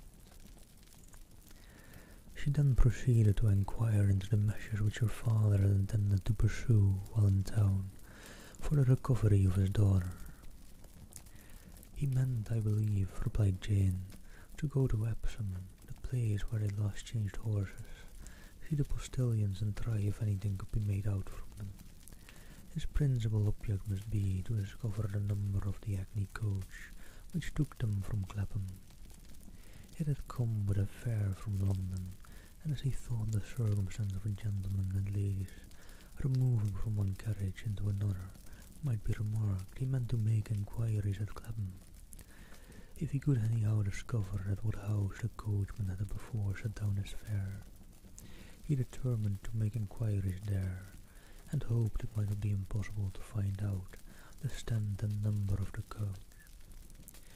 I do not know of any of the other designs that he had formed, but he was in such a hurry to be gone, and his spirit so greatly discomposed, that I had difficulty in finding out even so much."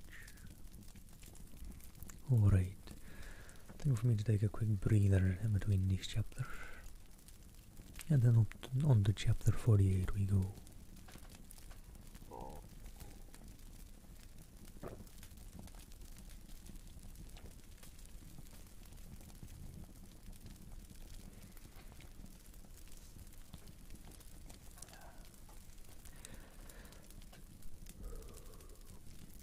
The whole party were in hopes of a letter from Mr. Bennet the next morning, but the post came in without bringing a single line from him. His family knew him to be on all common occasions a most negligent and illiterate correspondent, but at such a time they had hoped for exertion. They were forced to conclude that he had no pleasing intelligence to send, but even of that they would have been glad to be certain.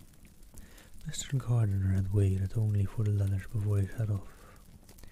When he was gone, they were certain at least of receiving constant information of what was going on, and their uncle promised at parting to prevail on Mr. Bennet to return to Longbourn as soon as he could, to the great consolation of his sister, who considered it as the only security for her husband's not being killed in a duel.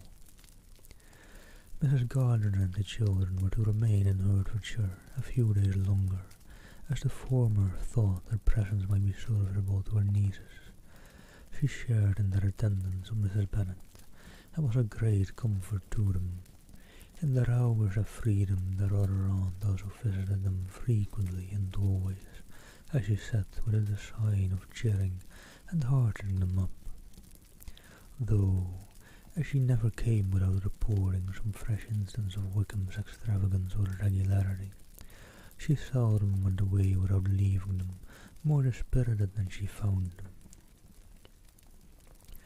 All Meryton seemed striving to blacken the man who, but 3 months before, had been almost an angel of light.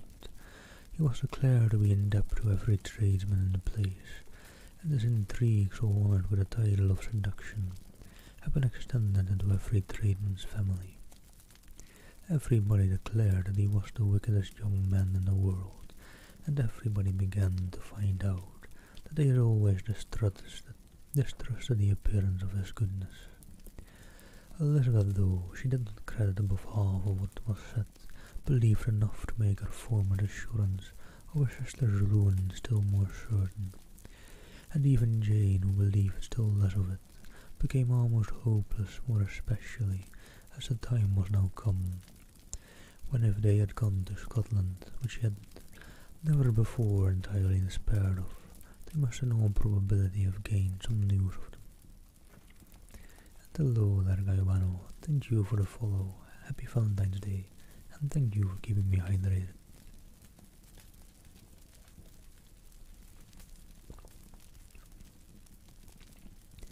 Mr. Gardiner left Longbourn on Sunday. On Tuesday his wife received a letter from him.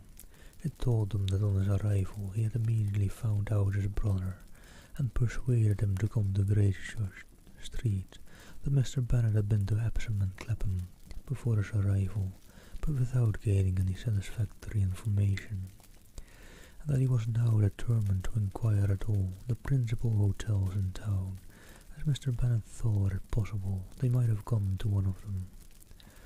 On their first coming to London before they procured lodgings, Mr. Gardiner himself did not expect any success from his measure, but as his brother was eager in it, he meant to assist him in pursuing it.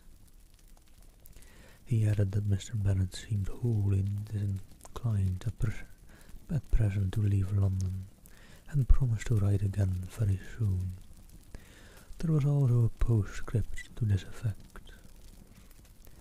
I have written to Colonel Forster to desire him to find out, if possible, from some of the young men's intimates in the regiment, whether Wickham has any relations or connections who would be likely to know in what part of the town he has now concealed himself. If there were anyone that one could apply to, with the probability of gaining such a clue as that, it might be of essential consequence. At present we have nothing to guide us. Colonel Forster will, I dare say, do everything in his power to satisfy us in his head, but on second thoughts, perhaps, this he could tell us what relations he has now living, better than any other person. Elizabeth was at no loss to understand from whence this deference for her authority proceeded, but it was not in her power to give any information of so satisfactory a nature as the compliment deserved. She had never heard of his having had any relations, except a father and mother, both of whom had been dead many years. It was possible, however, that some of his companions in the Cupshire might be able to give more information, and though she was not very sanguine in expecting it, the application was something to look forward to. Every day at Longbourn was now a day of anxiety, but the most anxious part of each was when the post was expected. The arrival of letters was the first grand object of every morning's impatience. Through letters, whatever of good or bad was to be told, would be communicated, and every succeeding day was expected to bring some news of importance. But before they heard again from Mr. Gardiner, a letter arrived for their father from a different quarter from Mr. Collins, which as Jane had received directions to open, or it came for him in his absence, she accordingly read, and Elizabeth, who knew what curiosities his letters always were, looked over and read it likewise. It was as follows.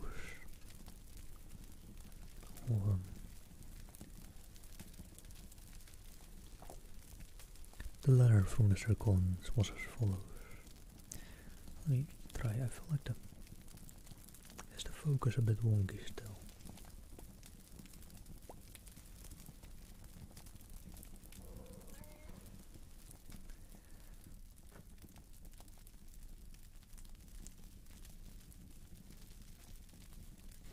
Sorry about that loud cat matter. My dear sir, I feel myself called upon by our relationship and my situation in life to condole with you on the grievous affliction you are now suffering under, of which you were yesterday informed by a letter from Hertfordshire. Be assured, my dear sir, that Mrs. Collins and myself sincerely sympathize with you, and all your respectable family in your present distress, which must be of the bitterest kind, because proceeding from a cause which no time can remove.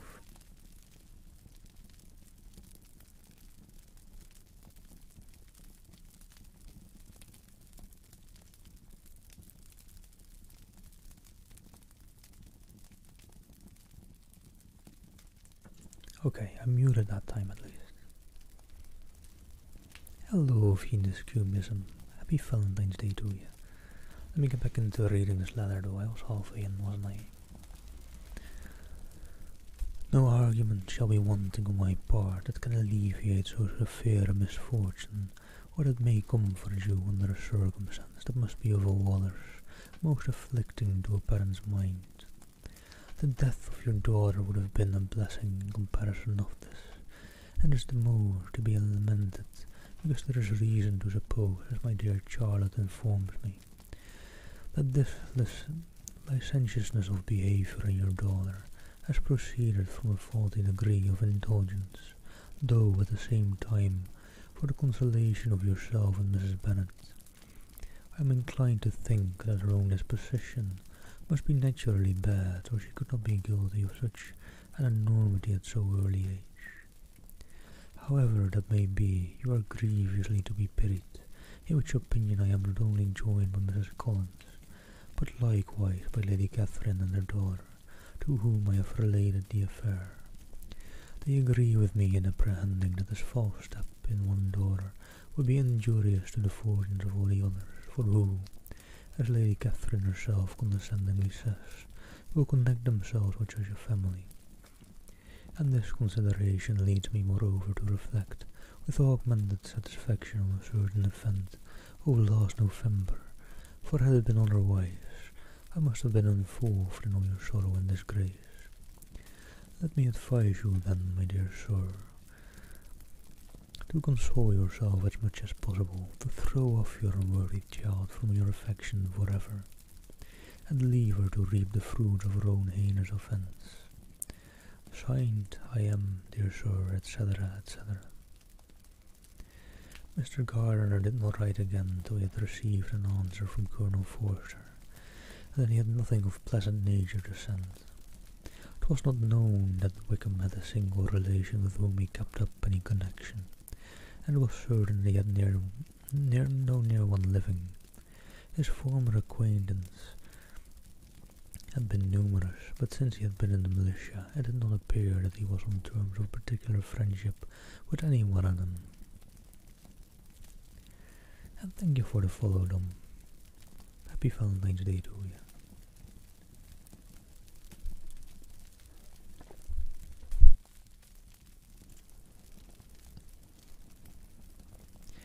There was no one, therefore, who could be pointed out as likely to give any news of him, and in the wretched state of his own finances, there was a very powerful motive for secrecy, in addition to his fear of discovery by Lydia's relations, for it had just transpired that he had left gaming debts behind him to a very considerable amount. Colonel Forster believed that more than £1,000 would be necessary to clear his expenses at Brighton. He owed a good deal in the town, but his debts of honour were still more formidable. Mr. Gardiner did not attempt to conceal these particulars from the Longbourn family. Jane heard them with horror. "A game, sir," she cried. "This is wholly unexpected. I had not an idea of it." Mr. Gardiner added in his letter that they might expect to see their father at home on the following day, which was Saturday. Rendered spiritless by the ill success of all their endeavours, he had yielded to his brother-in-law's entreaty that he would return to his family and leave it to him to do whatever occasion might suggest to be advisable for continuing their pursuit. When Mrs. Bennet was told of this, she did not express so much satisfaction as her children expected, considering what her anxiety for her life had been before. "What, is he coming home, and without poor Lydia?" she cried. "Sure he will not leave London before he has found him. Who is to fight Wickham and make him merrier if he comes away?"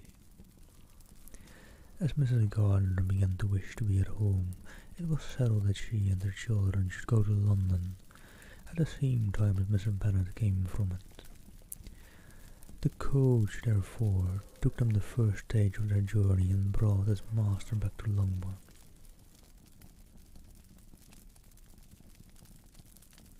"Alright, hold on. Let me see about this cat real quick. I'll be back in a sec."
Alright, sorry about that.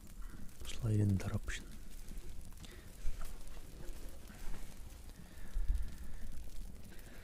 Mrs. Gardiner went away in all the perplexity about Elizabeth and her Derbyshire friend that had attended her from that part of the world. His name had never been voluntarily mentioned before them by her niece, and the kind of half expectation which Mrs. Gardiner had formed of their being followed by a letter from him had ended in nothing. Elizabeth had received none since her return that could come from Pemberley.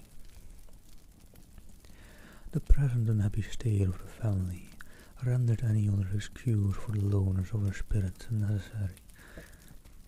Nothing, therefore, could be fairly conjectured from that, though Elizabeth, who was by this time tolerably well acquainted with her own feelings, was perfectly aware that had she known nothing of Darcy, she could have borne the dread of Lydia's infamy somewhat better. It would have spared her, she thought, one sleepless night out of two. When Mr. Bennet arrived, he had all the appearance of his usual philosophic composure. He said as little as he had ever been in the habit of saying, made no mention of the business that had taken him away, and it was some time before his daughter had courage to speak of it. It was not till the afternoon, when he joined them at tea, that Elizabeth ventured to introduce the subject, and then, on her briefly expressing her sorrow for what he must have endured, he replied, "Say nothing of that. Who should suffer but myself? It has been my own doing, and I ought to feel it. You must not be too severe upon yourself, replied Elizabeth. You may well warn me against such an evil, human nature is so prone to fall into it. No, Lizzie, let me once in my life feel how much I have been to blame. I am not afraid of being overpowered by the impression. It will pass away soon enough. Do you suppose them to be in London? Yes. Where else can they be so well concealed? And Lydia used to want to go to London, added Kitty. She is happy then, said her father dryly, and the residence there will probably be of some duration. Then after some silence, he continued, Lizzie, I bear you no ill will for being justified in your advice to me last May, which considering the offence shows some greatness of mind. They were interrupted by Miss Bennet, who came to fetch her mother's tea. This is a parade, cried he, which does one good. It gives such an elegance to misfortune. Another day I will do the same. I will sit in my library, my nightcap and powdering gown, and give as much trouble as I can, or perhaps I may defer it till Kitty runs away. I'm not going to run away, Papa, said Kitty fretfully. If I should ever go to Brighton, I would behave better than Lydia. You go to Brighton. I would not trust you near it as he is born for £50, no, Kitty. I have at least learned to be cautious, and you will feel the effects of it. No officer is ever to enter my house again, nor even to pass through the village. Balls will be absolutely prohibited unless you stand up with one of your sisters, and you are never to stir out of doors till you can prove that you have spent 10 minutes of every day in a rational manner.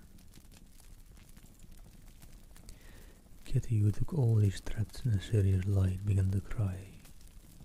Well, well, said he, don't make yourself unhappy. If you are a good girl for the next 10 years, I will make you to a review at the end of them.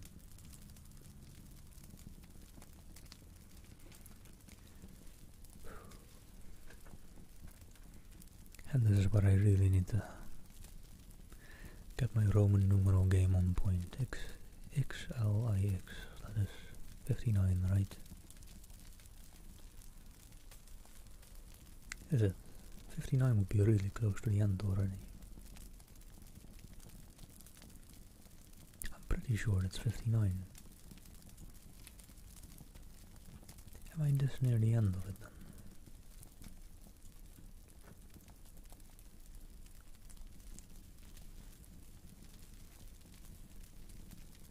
No, it's 49.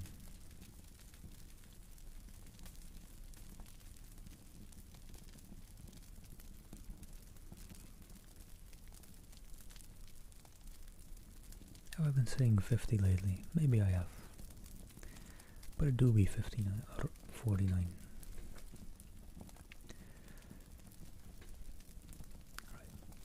Right. A good point as any to have a quick break before jumping into the new chapter. But, well, not too much of a break, of course. Chapter 49. 2 days after Mr. Bennet's return, as Jane and Elizabeth were walking together in the shrubbery behind the house, they saw the housekeeper coming towards them, and concluding that she came to call them to her mother, went forward to meet her. But instead of the expected summons when they approached her, she said to Miss Bennet, I beg your pardon, madam, for interrupting you, but I was in hopes you might have got some good news from town, so I took the liberty of coming to ask. What do you mean, Hill? We have heard nothing from town. Dear madam, cried Mrs. Hill in great astonishment, don't you know there is an express come for master from Mr. Gardiner? He has been here this half hour, and master has had a letter. Away ran the girls, too eager to get in to have time for speech. They ran through the vestibule into the breakfast room. From thence to the library. Their father was in neither, and they were on the point of seeing him upstairs with their mother, when they were met by the butler, who said, If you are looking for my master, madam, he is walking towards the little copse. Upon this information, they instantly passed through the hall once more, and ran across the lawn of their father, who was deliberately pursuing his way towards a small wood on one side of the paddock. Jane was not so light nor so much in the habit of running as Elizabeth, soon lagged behind, while her sister, panting for breath, came up with them, and eagerly cried out, "Oh, papa, what news, have you heard from my uncle?" "Yes, I have had a letter from him by express." "Well, and what news does it bring, good or bad?" "What is there of good to be expected?" said he, taking the letter from his pocket. "But perhaps you would like to read it." Elizabeth impatiently caught it from his hand, and Jane now came up. "Read it aloud," said her father, "for I hardly know myself what it is about." Christchurch Street, Monday, August 2nd. My dear brother, at last I am able to send you some tidings of my niece, and such as, upon the whole, I hope will give you satisfaction. Soon after you left me on Saturday, I was fortunate enough to find out in what part of London they were. The particulars I reserve till we meet. It is enough to know they are discovered. I have seen them both.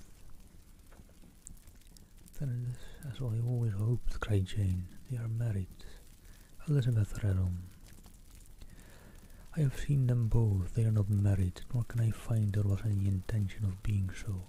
But if you are willing to perform the engagements which I have ventured to make on your side, I hope it will not be long before they are. All that is required of you is to assure to your daughter by settlement her equal share of the £5,000 secured among your children after the decease of yourself and my sister, and moreover to enter into an engagement of allowing her during your life £100 per annum. These are conditions which, considering everything, I had no hesitation in complying with, as far as I thought myself privileged for you. I shall send this by express, that no time may be lost in bringing me your answer. You will easily comprehend from these particulars that Mr. Wickham's circumstances are not so hopeless as they are generally believed to be. The world has been deceived in that respect, and I am happy to say there will be some little money, even when all his debts are discharged, to settle my niece in addition to her own fortune. If, as I conclude will be the case, you send me full powers to act in your name throughout the whole of this business, I will immediately give directions to Haggerston for preparing a proper settlement. There will not be the smallest occasion that your coming to town again, therefore stay quietly at Longbourn, and depend on my diligence and care. Send back your answer as soon as you can, and be careful to write explicitly. We have judged it best that my niece should be married from this house, of which I hope you will approve. She comes to us today. I shall write again as soon as anything more is determined on. Yours, etc. Signed, Edward Gardner. "Is it possible," cried Elizabeth, when she had finished, "can it be possible that he will marry her?" "Wickham is not so undeserving then as we have thought him," said her sister. "My dear father, I congratulate you." "And if you answer the letter," said Elizabeth. "No, but it must be done soon." Most earnestly did she then entreat him to lose no more time before he wrote. "Oh, my dear father," she cried, "come back and write immediately. Consider how important every moment is in such a case." "Let me write it for you," said Jane, "if you dislike the trouble yourself." "I dislike it very much," he replied, "but it must be done." And so saying, he turned back with them and walked towards the house. "And may I ask," said Elizabeth, "but the terms, I suppose, must be complied with. I am only ashamed of his asking so little. And they must marry, yet he is such a man." Yes, they must marry. There is nothing else to be done, but there are two things that I want very much to know. One is how much money your uncle has laid down to bring it about, and the other how I am ever to pay him. Money, my uncle, cried Jane.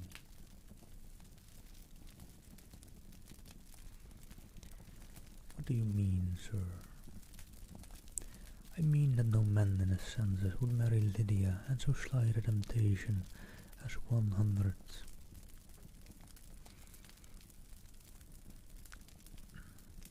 And so slight a temptation as 100 a year during my life, and 50 after I am gone. That is very true, said Elizabeth, though it had not occurred to me before. His debts to be discharged and something still to remain. Oh, it must be my uncle's doing. Generous good man, I am afraid he has distressed himself. A small sum could not do all this. No, said her father. Wickham's a fool if he takes her with a farthing less than £10,000. I should be sorry to think so ill of him in the very beginning of our relationship. £10,000, heaven forbid! How is half such a sum to be repaid? Mr. Bennet made no answer, and each of them, deep in thought, continued silent till they reached the house. Their father then went to the library to write, and the girls walked into the breakfast room. And they are really to be married, cried Elizabeth, as soon as they were by themselves. How strange this is! And for this we are to be thankful that they should marry, small as their chance of happiness, and wretched as his character. We are forced to rejoice, O Lydia. I comfort myself with thinking, replied Jane, that he certainly would not marry Lydia, if he had not a real regard for her, though our kind uncle has done something towards clearing him.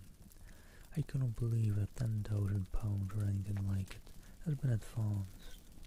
He has children of his own and may have more. How could he spare half £10,000? If we are ever able to learn what Wickham's debts have been, said Elizabeth, and how much is settled on his side on her sister, we shall exactly know what Mr. Gardiner has done for him, because Wickham has not sixpence of his own. The kindness of my uncle and aunt can never be requited. Their taking her home and affording her their personal protection and countenance is such a sacrifice or advantage as years of gratitude cannot enough acknowledge. By this time she is actually with them. If such goodness does not make her miserable now, she will never deserve to be happy. What a meeting for her when she first sees my aunt. We must endeavour to forget all that has passed on either side, said Jane. I hope and trust they will yet be happy. Yes.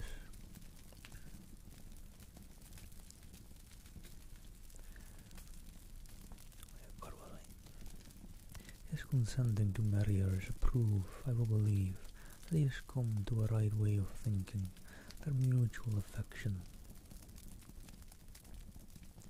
will steady them, and I flatter myself they will settle so quietly and live in so rational a manner as may in time make their past imprudence forgotten. Their conduct has been such, replied Elizabeth, as neither you nor I nor anybody can ever forget. It is useless to talk of it. It now occurred to the girls that their mother was in all likelihood perfectly ignorant of what had happened. They went to the library, therefore, and asked their father whether he would not wish them to make it known to her. He was writing and, without raising his hat, coolly replied, "Just as you please. Let me take my uncle's letter to read her. Take whatever you like and get away." Elizabeth took the letter from his writing table and they went upstairs together. Mary and Kitty were both with Mrs. Bennet. One communication would therefore do for all. After a slight preparation for good news, the letter was read aloud.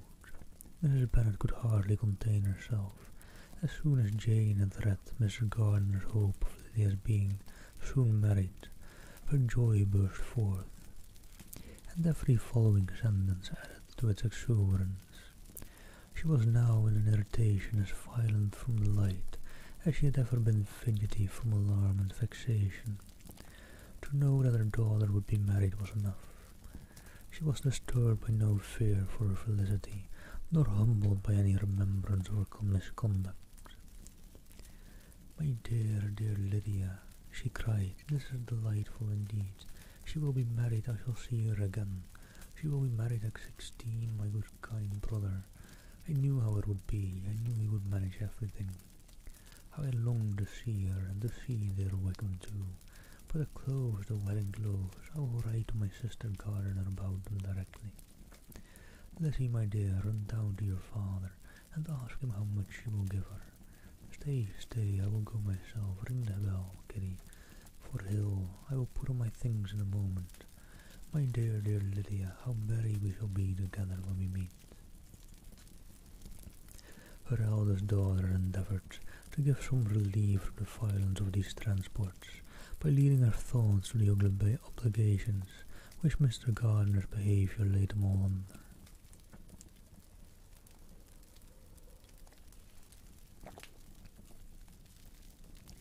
For we must attribute his happy conclusion, she added, in a great measure to his kindness. We are persuaded that he has pledged himself to assist Mr. Wickham with money. "Well," cried her mother, "it is all very right. Who should do it but her own uncle? If he had not had a family of his own, I and my children must have had all this money, you know. And it's the first time we have ever had anything from him, except a few presents. Well, I am so happy. In a short time I shall have a daughter married. Mrs. Wickham, how well it sounds. And she was only 16 last June, my dear Jane. I'm in such a flutter that I'm sure I can't write. So I will dictate and you write for me. We will settle with your father about the money afterwards, but the thing should be ordered immediately."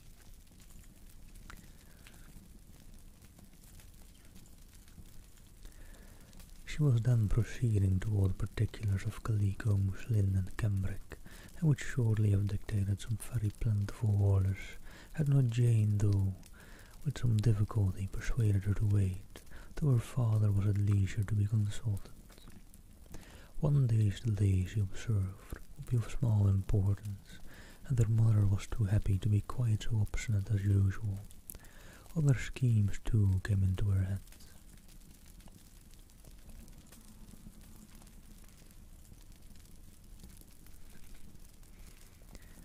"I will go to Meryton," said she, "as soon as I am dressed, and tell the good news to my sister Phillips, and as I come back I can call on Lady Lucas and Mrs. Long. Kitty, run down and order the carriage. And an airing would do me a great deal of good. I am sure, girls, can I do anything for you in Meryton? Oh, here comes Hill, my dear Hill. Have you heard good news? Miss Lydia is going to be married, and you shall all have a bowl of punch to make merry at her wedding." Mrs. Hill began instantly to express her joy. Elizabeth received her congratulations amongst the rest, and then, sick of this folly, took refuge in her own room, that she might think with freedom. Poor Lydia's situation must at best be bad enough, but that it was no worse. She had need to be thankful. She felt it so, and though, in looking forward, neither rational happiness nor worldly prosperity could be justly expected for her sister, and looking back to what they had feared only 2 hours ago, she felt all the advantages of what they had gained. Alright.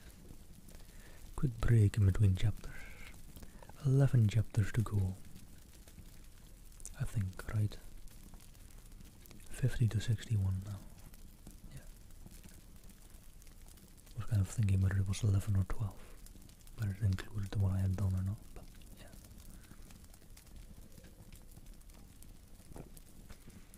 I hope, and possibly if there are some shortest chapters in that, I should be able to do that in the 3 hours to come.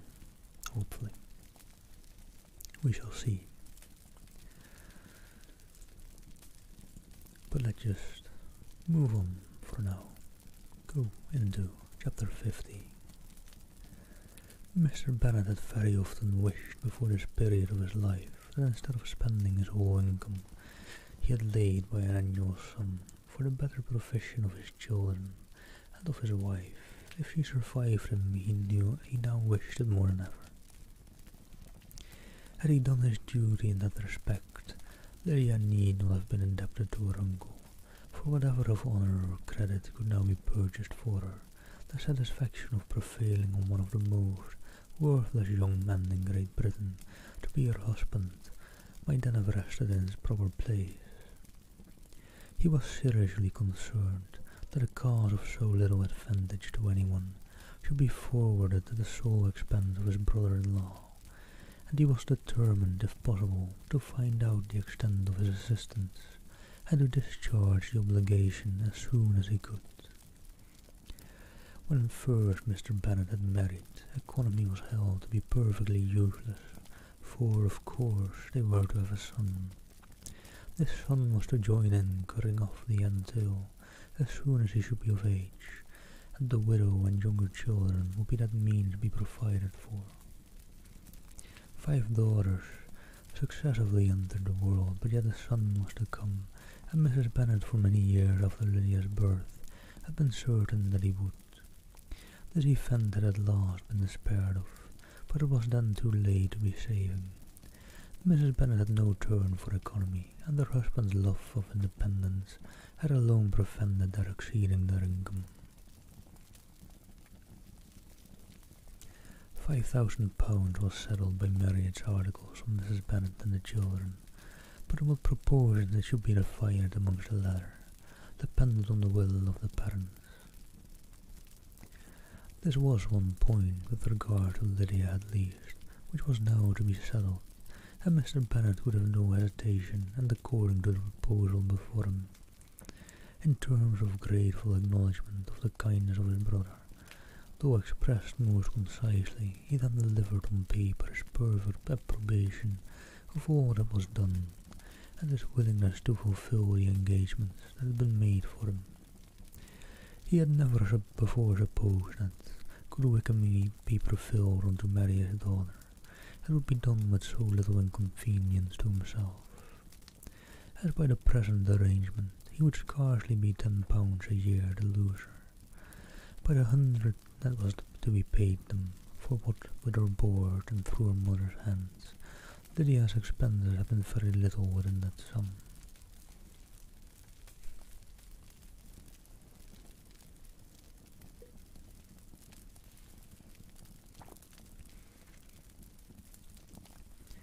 That it would be done with such trifling exertion on his side too, was another very welcome surprise, for his chief wish at present was to have as little trouble in the business as possible. When the first transports of rage which had produced his activity in seeking her were over, he naturally returned to all his former indolence. His letter was soon dispatched, for though dilatory in undertaking business, he was quick in its execution. He begged to know further particulars of what was indebted to his brother, but was too angry with Lydia to send any message to her. The good news quickly spread through the house, and with proportionate speed through the neighbourhood. It was borne in the letter with decent philosophy. To be sure, it would have been more for the advantage of conversation had Miss Lydia Bennet come upon the town, or as the happiest alternative been secluded from the world, in some distant farmhouse. But there was much to be talked of in marrying her, and the good-natured wishes for her well-doing, which had proceeded before from all the spiteful old ladies in Meryton, lost but little of their spirit in this change of circumstances, because with such a husband her misery was considered certain. It was a fortnight since Mrs. Bennet had been downstairs, but on this happy day she again took a seat at the head of her table, and in spirits oppressively high. No sentiment of shame gave a damp to her triumph.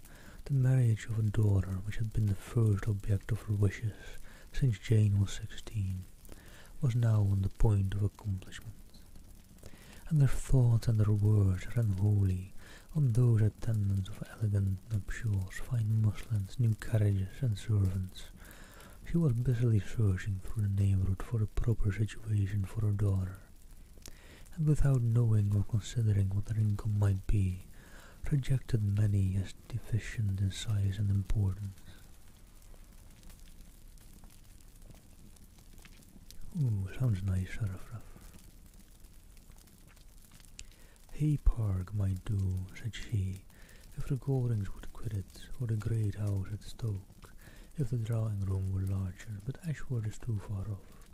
I could not bear to have her 10 miles from me, and as for Purvis Lodge, the attics are dreadful. Her husband allowed her to talk on without interruption, while the servants remained, but when they had withdrawn, he said to her, Mrs. Bennet, before you take any, or all of those houses for your son and daughter, let us come to a right understanding. Into one house in this neighbourhood they shall never have admittance. I will not encourage the impudence of either, by receiving them at Longbourn. A long dispute followed this declaration, but Mr. Bennet was firm. It soon led to another, and Mrs. Bennet found, with amazement and horror, that her husband would not advance a guinea to buy clothes for his daughter.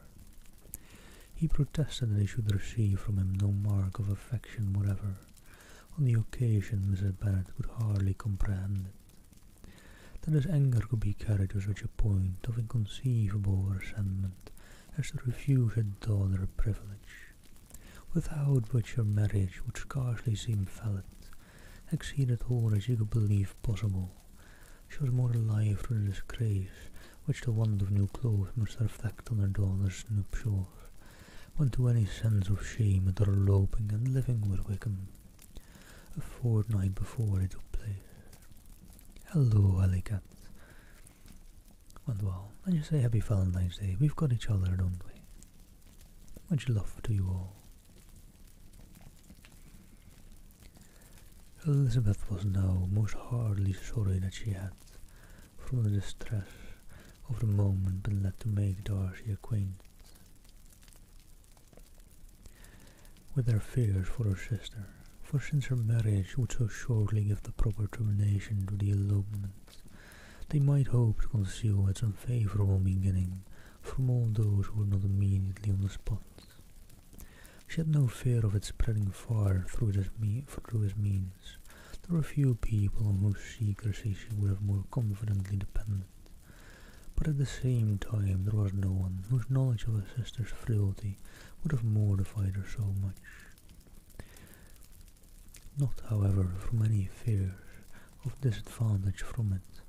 Individually to herself, or at any rate, there seemed a gulf impassable between them. Had Lydia's marriage been concluded on the most honourable terms, it was not to be supposed that Mr. Darcy would connect himself with a family where to every other objection would now be added an alliance and relationship of the nearest kind with a man whom he just so justly scorned. No worries.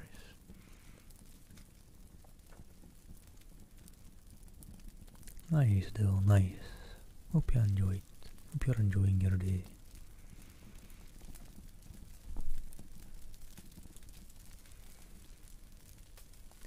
From such a connection she could not wonder that she should shrink. The wish of procuring a regard, which she had assured herself of his feeling in Derbyshire, could not in rational expectations survive such a blow as this. She was humbled, she was grieved, she repented, though she hardly knew of what. She became jealous of his esteem, but she could no longer hope to be benefited by it. She wanted to hear of him, when there seemed the least chance of gaining intelligence. She was convinced that she could have been happy with him, when it was no longer likely they should meet.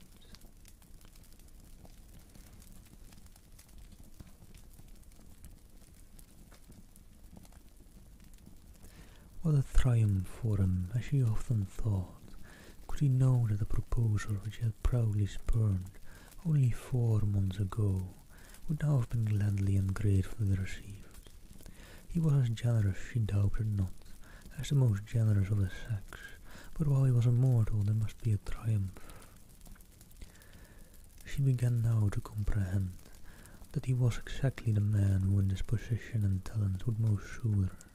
His understanding and temper, though unlike her own, would have answered all her wishes.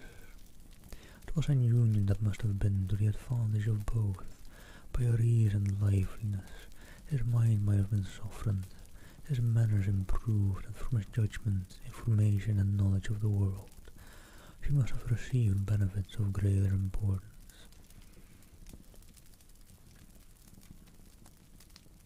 But no such happy marriage could now teach the admiring multitude what connubial felicity really was, an union of a different tendency and precluding the possibility of the other was soon to be formed in their family. How Wickham and Lydia were to be supported in tolerable independence she could not imagine, but how little of permanent happiness could belong to a couple who were only brought together because their passions were stronger than their virtue, she could easily conjecture. Mr. Gardiner soon wrote again to his brother. To Mr. Bennet's acknowledgment, he briefly replied with assurances of his eagerness to promote the welfare of any of his family, and concluded with entreaties that the subject might never be mentioned to him again. The principal purport of his letter was to inform them that Mr. Wickham had resolved on quitting the militia.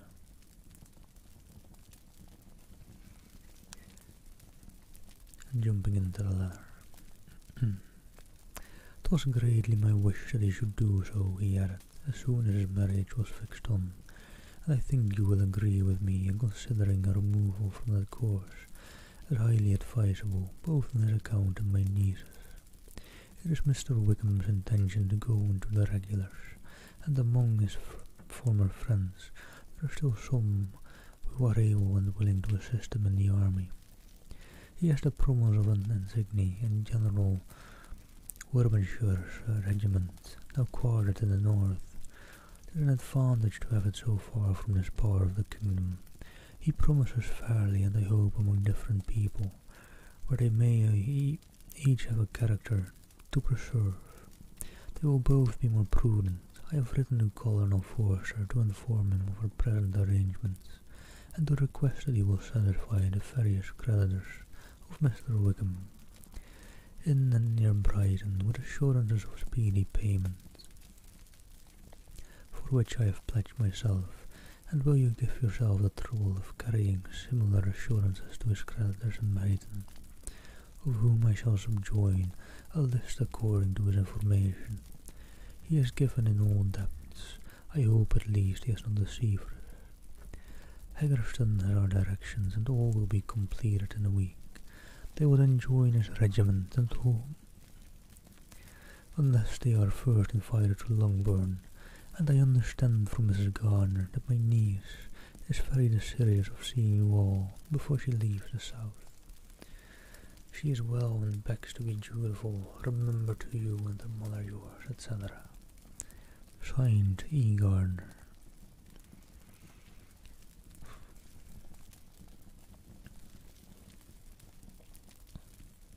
Recorded, sounds interesting, I don't know them.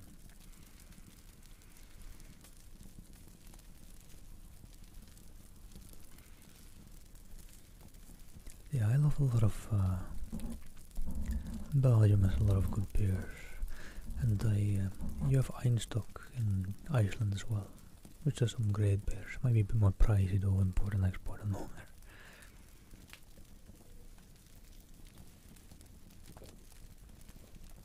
And I personally like the Dutch Maalst as well, but I don't think they do as much internationally.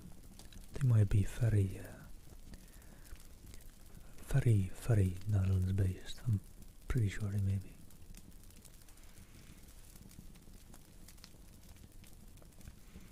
I can't tell. It is still Valentine's Day. Come on now. And if I get to the end of the book in time, I'll get a bottle of wine out as well. Then maybe I'll rename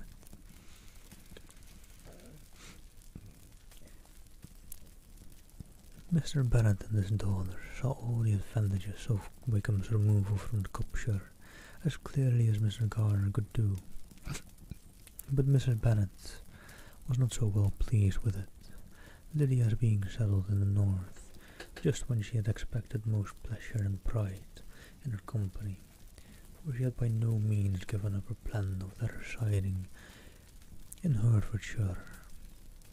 It was a severe disappointment, and besides it was such a pity that Lydia should be taken from a regiment where she was acquainted with everybody, and had so many favourites.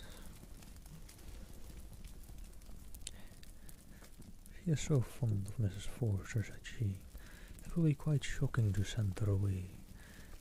And there are several of the young men, too, that she likes very much.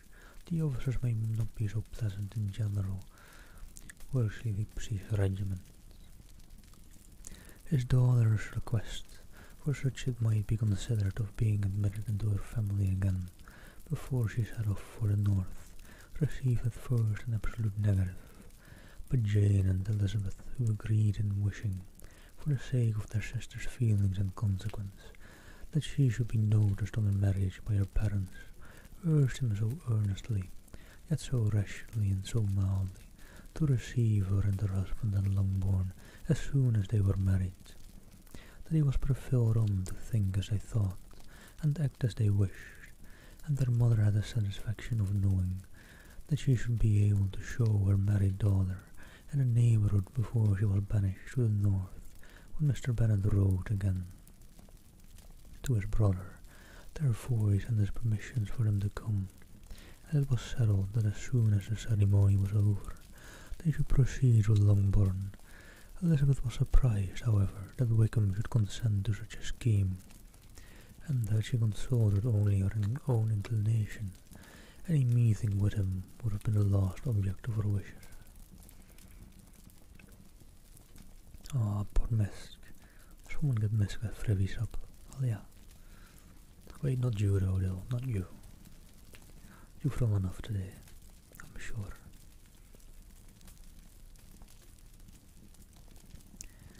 Who read? Chapter 51.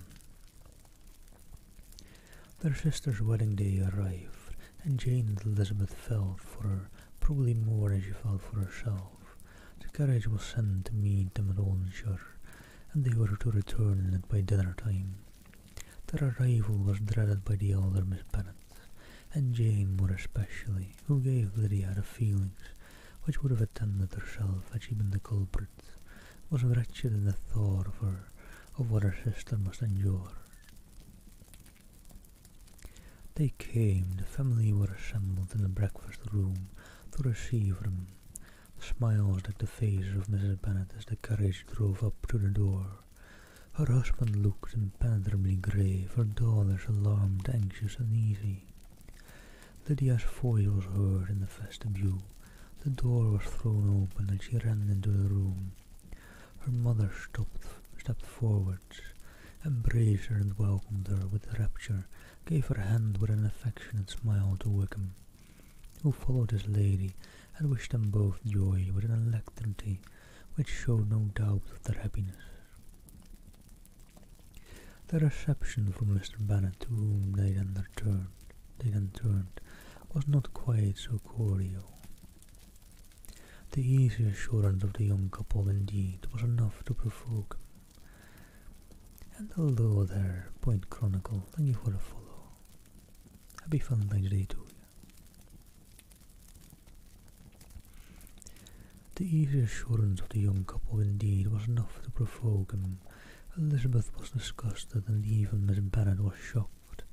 Lydia was still Lydia, untamed, unabashed, wild, noisy, and fearless.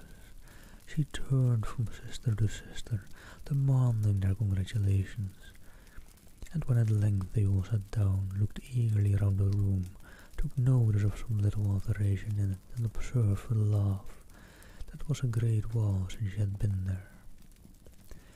Wickham was not at all more distressed than herself, but his manners were always so pleasing.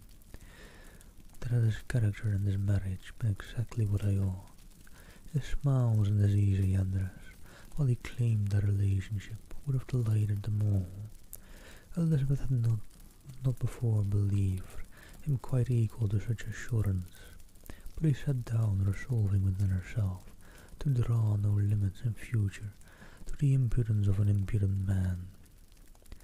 She blushed and Jane blushed, but the cheeks of the two who caused her confusion suffered no variation of colour. Well, JD might be asleep, I don't know. It's nearing quite night time for him.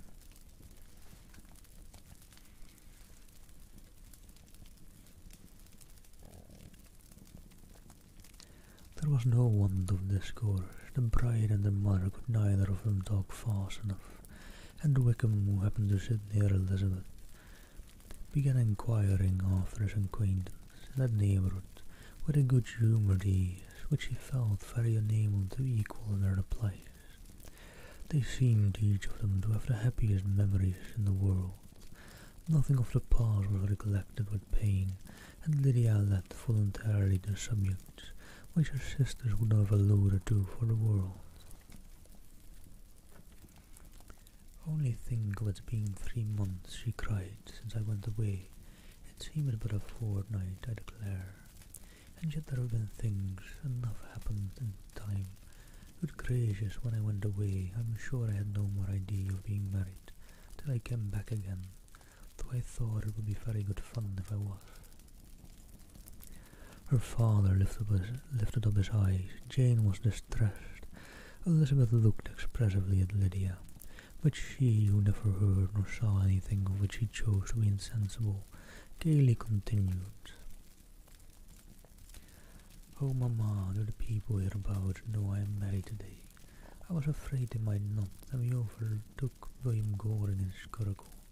I was determined he should know it, and so I let down the side glass next to him, and took off my glove and let my hand just rest upon the window frame, so that he might see the ring, and then I bowed and smiled like anything." Elizabeth could bear it no longer. She got up and ran out of the room, and returned no more till she heard them passing through the hall to the dining parlour. She then joined them soon enough to see Lydia, with anxious parade, walk up to her mother's right hand, and hear her say to her eldest sister, "Ah, Jane, I take your place now, and you must go lower, because I am a married woman."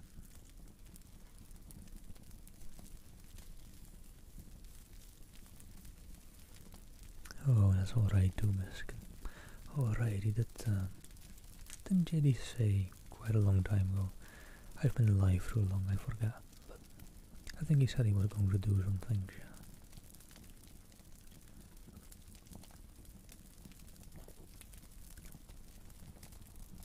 It was not to be supposed that time would give Lydia that embarrassment from which she had been so wholly free at first. Her ease and good spirits increased. She longed to see Mrs. Phillips, the Lucases, and all their other sick neighbours, and to hear herself called Mrs. Wickham by each of them. And in the meantime she went after dinner to show her ring, and boast of being married to Mrs. Hill and the 2 housemaids.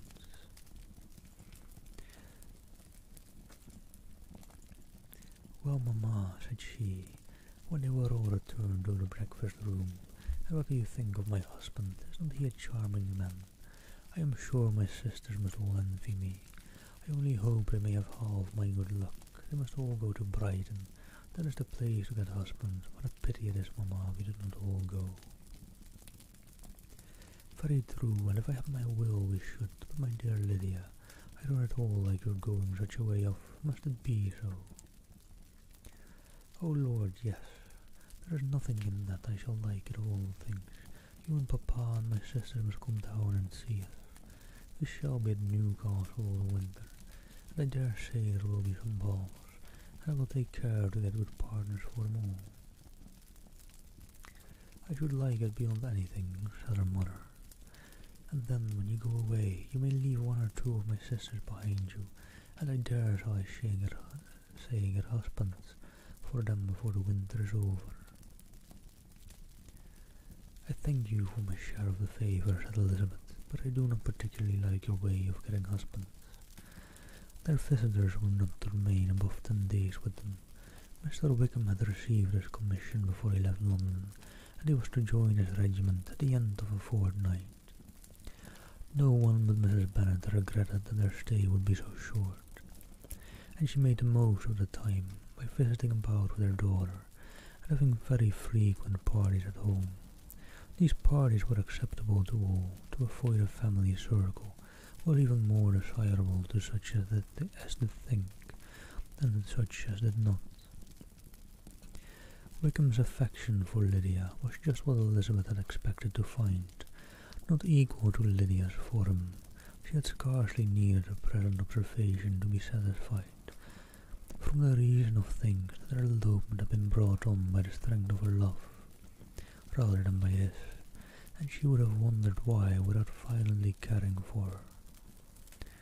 He chose to elope with her at all, had she not felt certain that his flight was rendered necessary by the stress of circumstances, and if that were the case, he was not the young man to resist an opportunity of having a companion.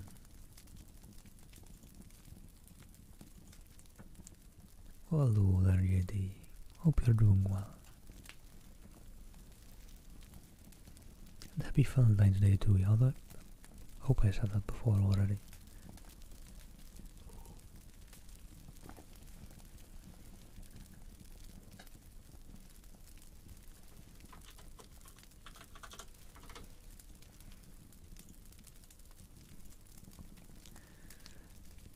Wickham's affection for Lydia was just what Elizabeth had expected to find it, not equal to Lydia's for him. She had scarcely needed her present observation to be satisfied, from the reason of things that their elopement had been brought on by the strength of her love. And I already did this paragraph, I'm sorry, let me just move on. Lydia was exceedingly fond of him.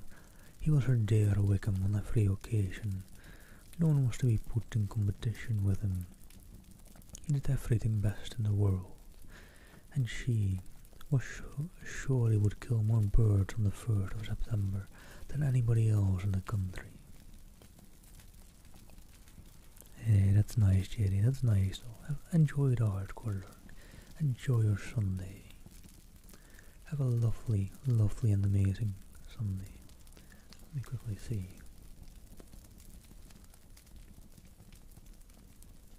I can get proper focus back here.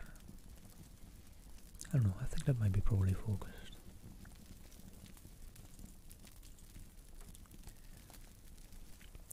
One morning soon after their arrival, as she was sitting with her 2 elder sisters, she said to Elizabeth, "Lizzie, I never gave you an account of my wedding, I believe. You were not by when I told Mamma and the others all about it. Are not you curious to hear how it was managed?" "No, really," replied Elizabeth. "I think there cannot be too little said on the subject." "La, you are so strange, but I must tell you how it went off.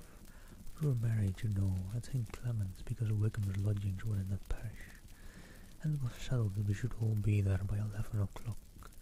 My uncle and aunt and I were to go together, and the others were to meet us at the church.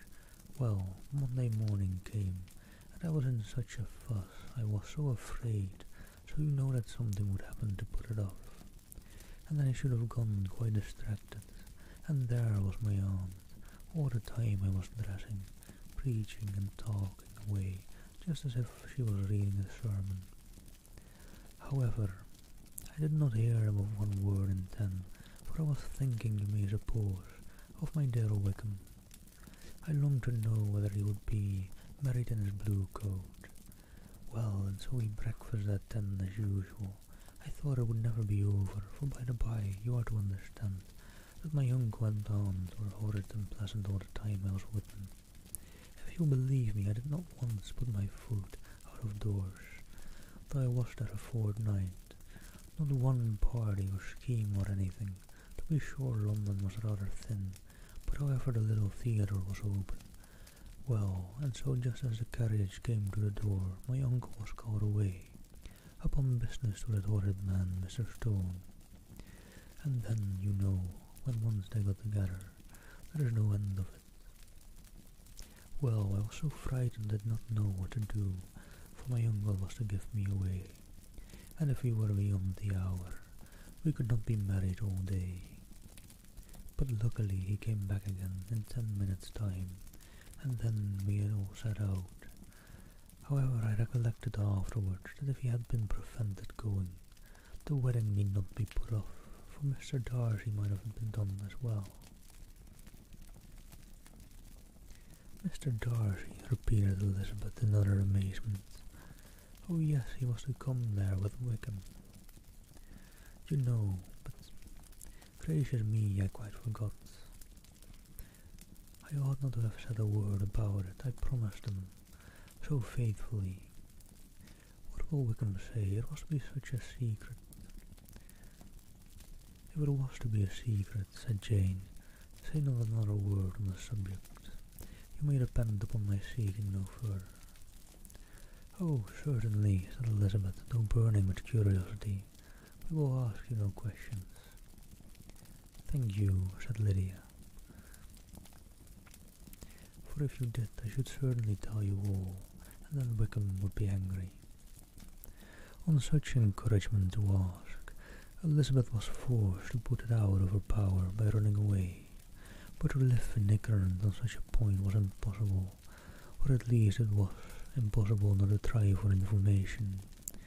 Mr. Darcy had been at her sister's wedding.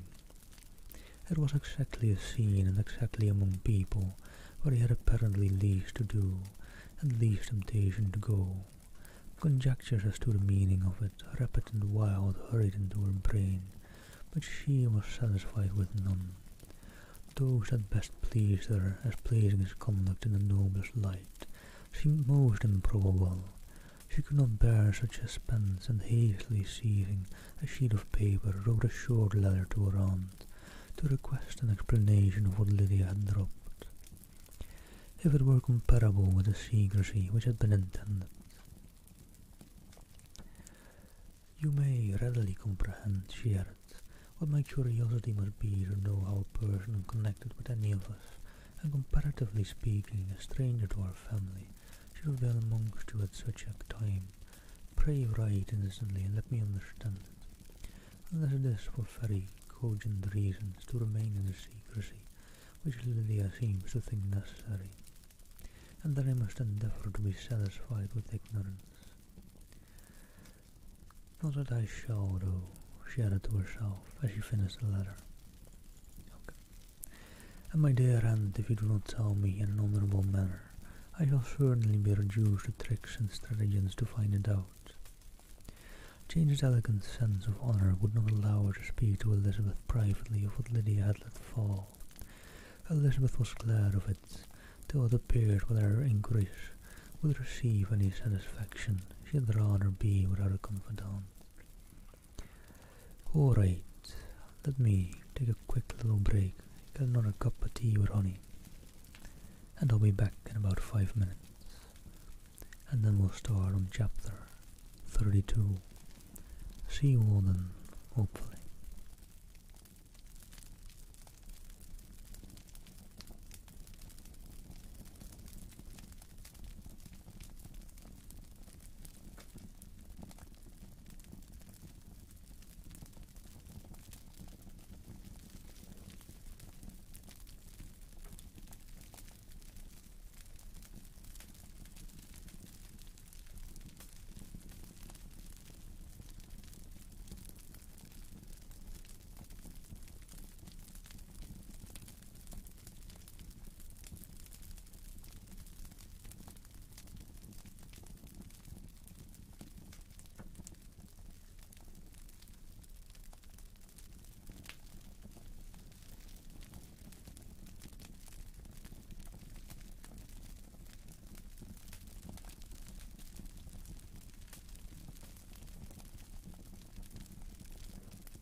Alright, hope that wasn't too long. But we're back. Made some nice tea with honey again.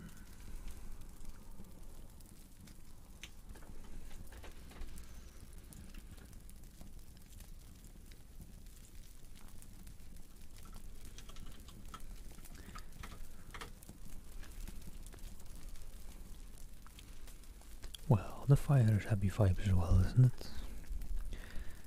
Hope so, at least. And alright. Let's jump into chapter 52. Can't sit idly too long. Since I still want to finish this book today. I've kind of got about 2.5 hours left, or about that time left. So, speedrun time. Been kind of in speedrun mode for quite a bit of the day already. Going kind of fast for my feelings through this book. But it's still proving to be a challenge to finish it on time, I think. We'll see, we'll see. If I finish it early enough, I'll have some glass of wine afterwards. For a little bit. I'll see. Anyways, no prolonging. Elizabeth had the satisfaction of receiving an answer to her letter as soon as she possibly could. She was no sooner in possession of it than hurrying into the little copse, where she was least likely to be interrupted. She sat down one of the benches and prepared to be happy, for the length of the letter convinced her that it did not contain a denial. And this is a very long letter, so I'll kind of be trying to find some pauses in between, but I don't want to interrupt the letter too much. So if anything happens in chat, I'll be reading the letter. Sorry. Gracechurch Street, September 6th. My dear niece, I have just received your letter and shall devote this whole morning to answering it, as I foresee that a little writing will not comprise what I have to tell you. I must confess myself surprised by your application. I did not expect it from you. Don't think me angry, however, for I only mean to let you know that I had not imagined such enquiries to be necessary on your side. If you do not choose to understand me, forgive me and my impertinence. Your uncle is as much surprised as I am, and nothing but the belief of your being a party concerned would have allowed him to act as he has done. But if you are really innocent and ignorant, I must be more explicit on the very day of my coming home from Longbourn. Your uncle had a most unexpected visitor. Mr. Darcy called and was shut up with him for several hours. It was all over before I arrived, so my curiosity was not so dreadfully racked as yours seems to have been. He came to tell Mr. Gardner that he had found out where your sister and Mr. Wickham were, and that he had seen and talked with them both. Wickham repeatedly, Lydia once. From what I can collect, he left Derbyshire only one day after ourselves, and came to town with the resolution of hunting for them. The motive professed was his conviction of its being owing to himself that Wickham's worthlessness had not been so well known as to make it impossible for any young woman of character to love or confide in him. He generously imputed the whole to his mistaken pride, and confessed that he had before thought it beneath him to lay his private actions open to the world. His character was to speak for itself. He called it, therefore, his duty to step forward and endeavour to remedy an evil which had been brought on by himself. If he had another motive, I am sure it would never disgrace him. He had been some days in town before he was able to discover them, but he had something to direct his search, which was more than we had. Then the consciousness of this was another reason for his resolving to follow us. There is a lady, it seems, a Mrs. Young, who was some time ago governess to Miss Darcy, and was dismissed from her charge on some cause of disapprobation, though he did not say what. She She then took a large house in Edward Street and has since maintained herself by letting lodgings. This Mrs. Young was, he knew, intimately acquainted with Miss Wickham, and he went to her for intelligence for him. As soon as he got to town, but it was 2 or 3 days before he would get from her what he wanted. She would not betray her trust, I suppose, without bribery and corruption, for she really didn't know where her friend was to be found. Wickham indeed had gone to her on their first arrival in London, and had she been able to receive them into her house, they would have taken up their abode with her. At length, however, her kind friend procured the wished-for direction. They were in Aylebout Street. Friend procured the wished-for direction. He saw Wickham, and afterwards insisted on seeing Lydia. His first object with her, he acknowledged, had been to persuade her to quit her present disgraceful situation and return to her friends as soon as they could be prevailed on to receive her, offering his assistance as far as it would go. But he found Lydia absolutely resolved on remaining where she was. She cared for none of her friends. She wanted no help of his. She would not hear of leaving Wickham. She was sure they should be married some time or other, and it did not much signify when, since such were her feelings.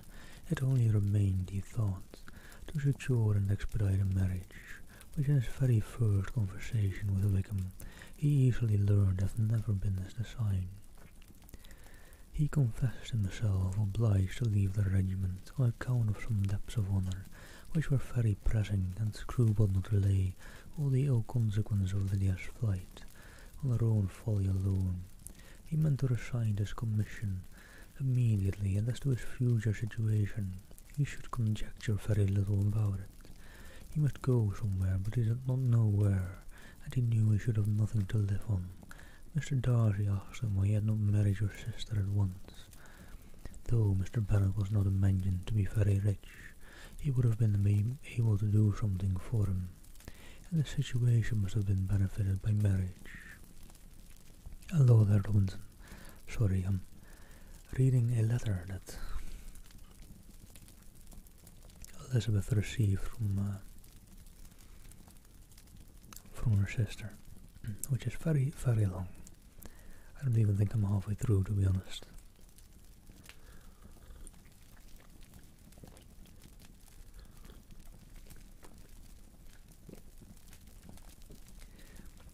But he found in reply to this question that Wickham still cherished the hope of more eventually making his fortune by marriage in some other country. Under such circumstances, however, he was not likely to be proof against temptation of immediate relief. They met several times, for there was much to be discussed. Wickham, of course, wanted more than he could get, but at length was reduced to be reasonable, everything being settled between them. Mr. Darcy's next step was to make your uncle acquainted with it, and he first called in Gracechurch Street the evening before I came home.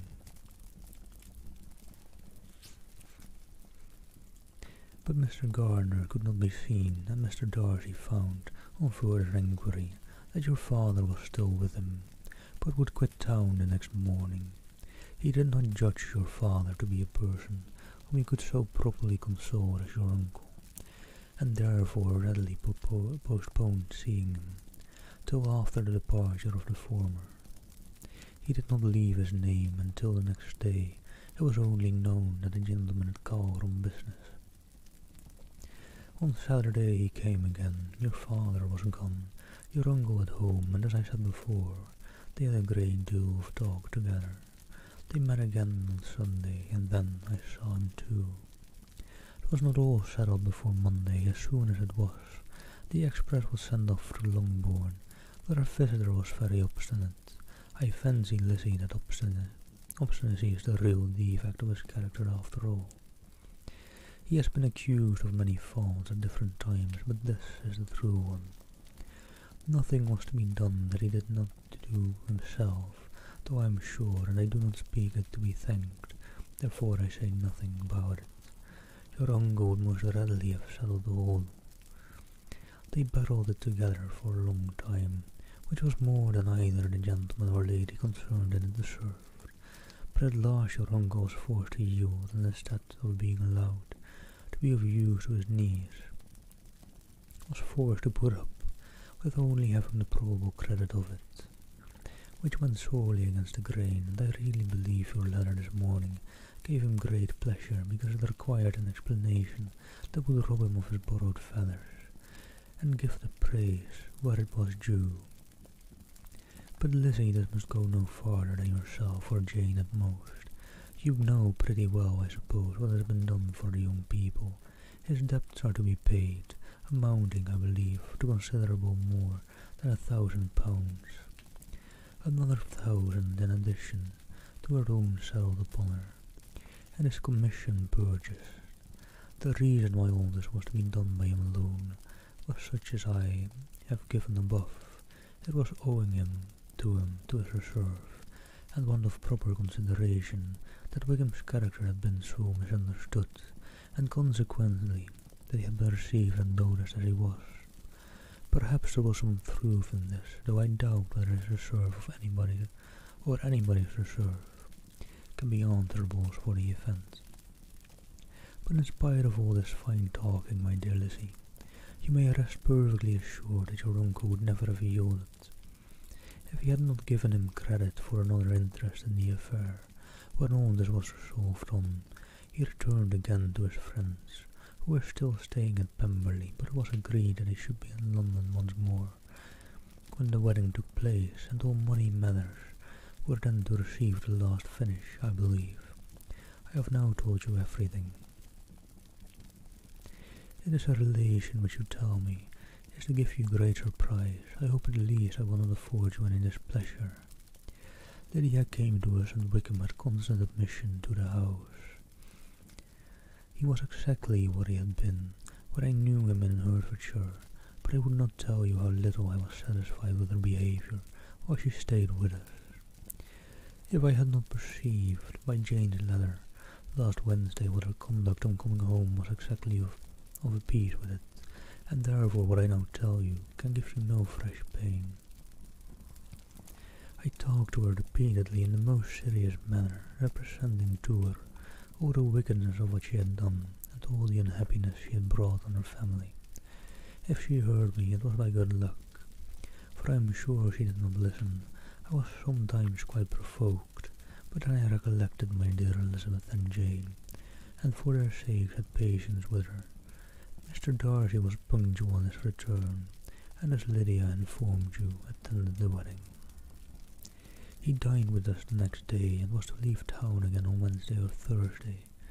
Will you be very angry with me, my dear Lizzie, if I take this opportunity of saying what I was never bold enough to say before, how much I like him? His behaviour to us has in every respect been as pleasing as when we were in Derbyshire. His understanding and opinions all please me. He wants nothing but a little more liveliness, and that, if he marry prudently, his wife may teach him. I thought him very sly. He hardly ever mentioned your name, but slyness seems the fashion. Pray forgive me if I have been very presuming, or at least do not punish me so far as to exclude me from P. I shall never be quite happy till I have been all round the park. A low phaeton with a nice little pair of ponies would be the very thing, but I must ride no more. The children have been wanting me this half hour. Yours, very sincerely, M. Gardiner. That was way too long a letter. Okay. Let me catch my breath real quick. Wait. I don't even really know where the teddy is. Is it like behind my left shoulder on the ground there? Is that it? I don't know, it's kind of small for me in the background. I used a different variant of this background though for my Christmas streams, which were actually my first ASMR streams.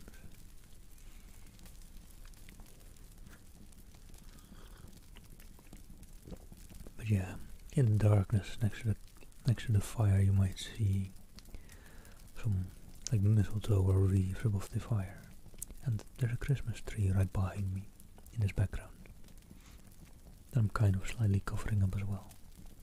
But in the other version they were all lit up with Christmas lights. It was a nice Christmas background, and well, I don't know, I just thought it more fitting for Valentine's Day now as well.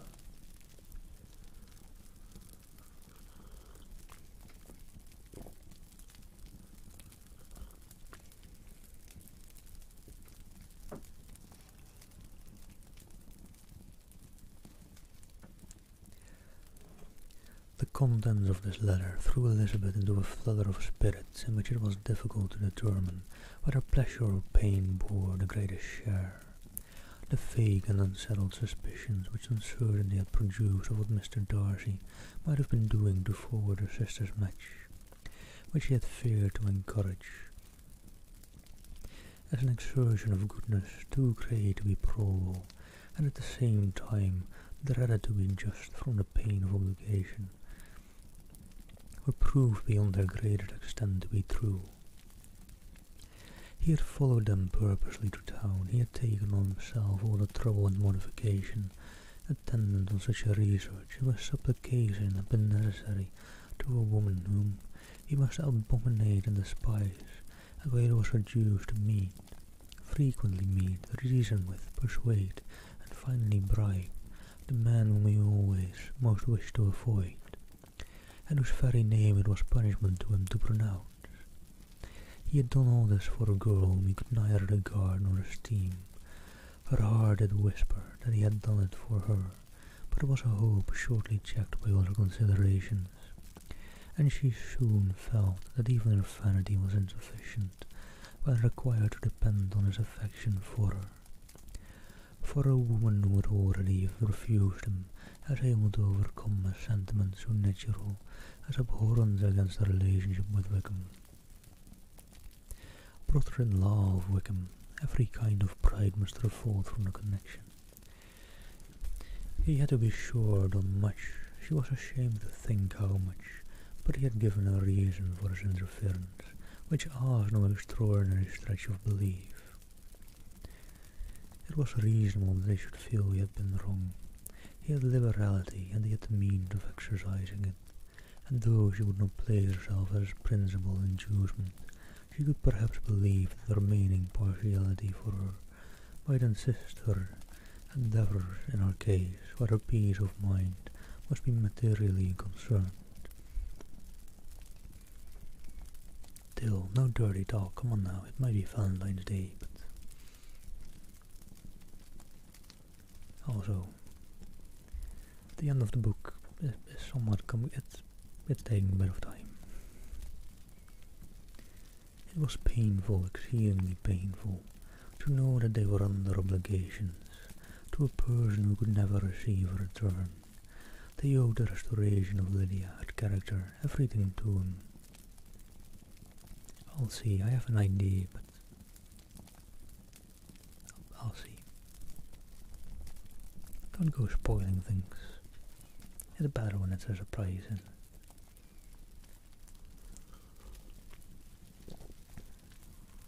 Let me let my tea not get too cold though, and try and get into a part of the story where it would be a bit easier to explain.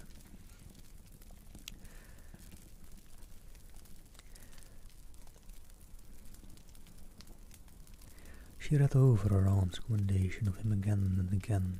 It was hardly enough, but it pleased her.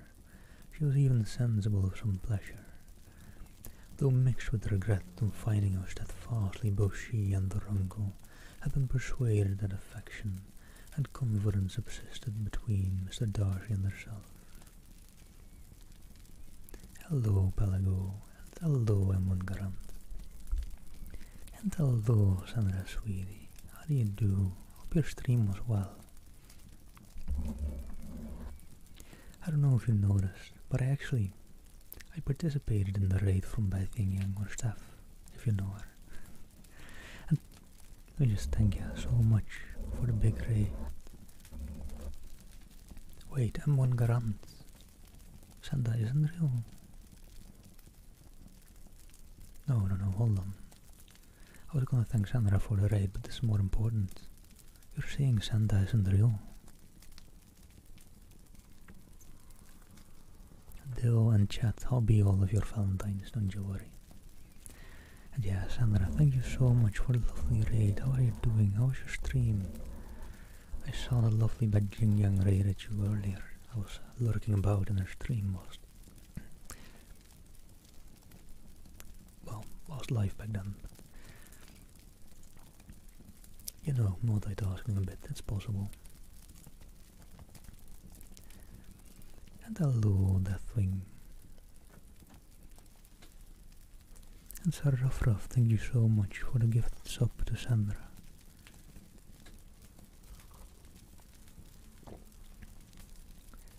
Raid, let me see. Welcome, raiders. Welcome.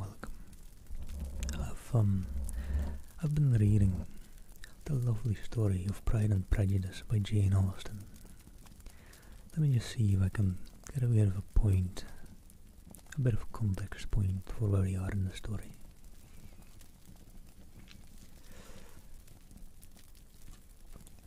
I need to think quite hard about that one, but I'll probably be able to give a bit of a recap. Hold on.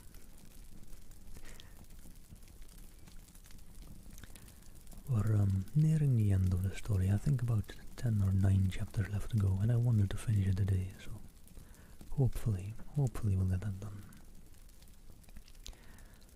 But at least this gives a bit of a flavor about the story. And lest I don't forget, should do this as well. If anyone was here before the raid, or even if people that came with the raid don't follow Sandra Sweetie already, go give her a follow. But yeah, we're just about where one of the sisters of our kind of main character, Elizabeth, had gotten married to a Mr. Wickham. And this is kind of the after talk after that marriage. Just about. I think that might be enough of a little recap, hopefully. Hope you all don't mind. I'm bad at recaps, and that's about the best I got, I think. I'll get back into the reading.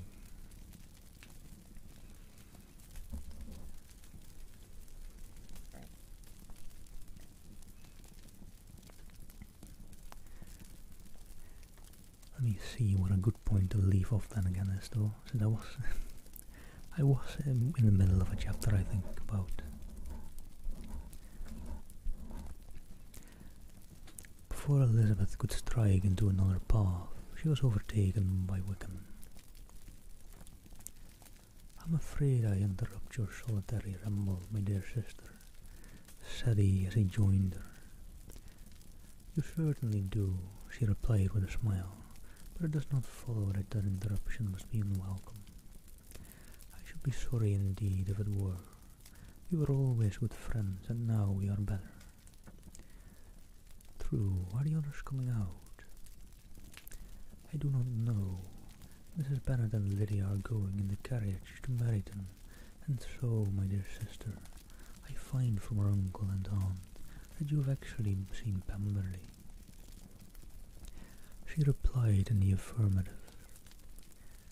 "I almost envy you the pleasure, and yet I believe it. It would be too much for me, or else I could take it in my way to Newcastle. And you saw the old housekeeper, I suppose, poor Reynolds. She was always very fond of me, but of course she did not mention my name to you." "Yes, she did. And what did she say?" "That you were gone into the army, and she was afraid had not turned out well. At such a distance as that, you know things are strangely misrepresented." "Certainly," he replied, biting his lips. Elizabeth hoped she had silenced him, but soon afterwards, well, We take that as a bit of a break point. And it's alright, Dill, don't you worry. Let me see. Deathwing, thank you for the follow. And Wuhan, thank you for the follow. Bad Wolf as well. I saw that name before, Bad Wolf. People were wondering whether that was a Doctor Who reference or not. I'm still not sure if they've gotten an answer. I mean, I would think it would be, right? And thank you, Deathwing. Of course, there's plenty still to upgrade. With just one mic, and it's not really very stereo, this mic itself. The Blue Yeti has like a better stereo mode on it. But hey, maybe someday either a binaural microphone as well, and maybe another mic. Maybe someday. I'm relatively new to the ASMR scene. For now, a lot of it's been just reading and boring people to sleep. But as long as people sleep, it works, right?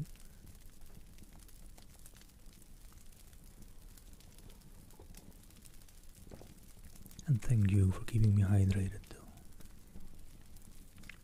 Alright, let me jump back into the conversation. Elizabeth had hoped that she had silenced Wickham, but he soon afterwards said, I was surprised to see Darcy in town last month. We passed each other several times. I wonder what he can be doing there. Perhaps preparing for his marriage with Mr. Burr, said Elizabeth. It must be something particular to take him there at this time of year. Undoubtedly. Did you see him while you were at Lambton? I thought I understood from the gardeners that you had. Yes, he introduced us to his sister. And do you like her? Very much. I have heard indeed that she has uncommonly improved within this year or two. When I last saw her, she wasn't very promising. I am very glad you liked her. I hope she will turn out well. I dare say she will. She has got over the most trying age. Did you go by the village of Kimpton? I do not recollect that we did. I mention it because it is the living which I ought to have had. A most delightful place, excellent parsonage house. It would have suited me in every respect. How should you have liked making sermons? Exceedingly well. I should have considered it as part of my duty, and the exertion would soon have been nothing. One ought not to repine, but to be sure, it would have been such a thing for me. The quiet, the retirement of such a life would have answered all my ideas of happiness, but it was not to be. Did you ever hear Darcy mention the circumstance when you were in Kent?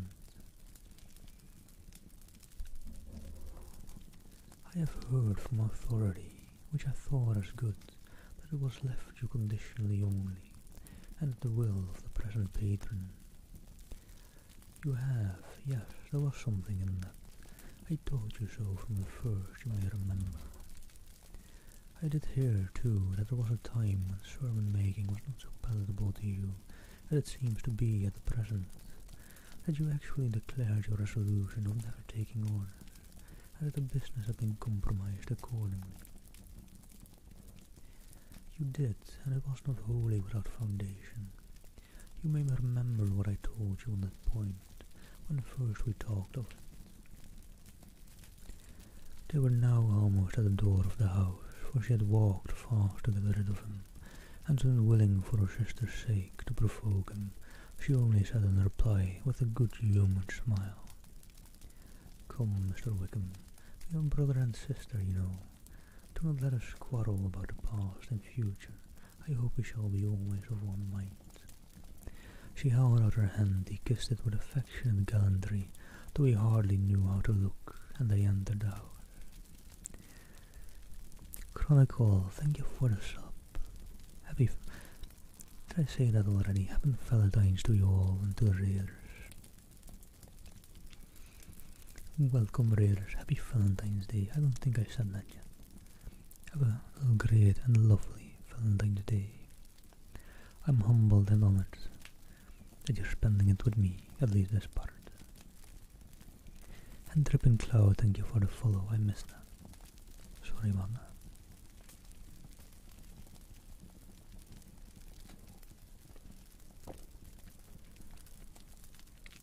And alright.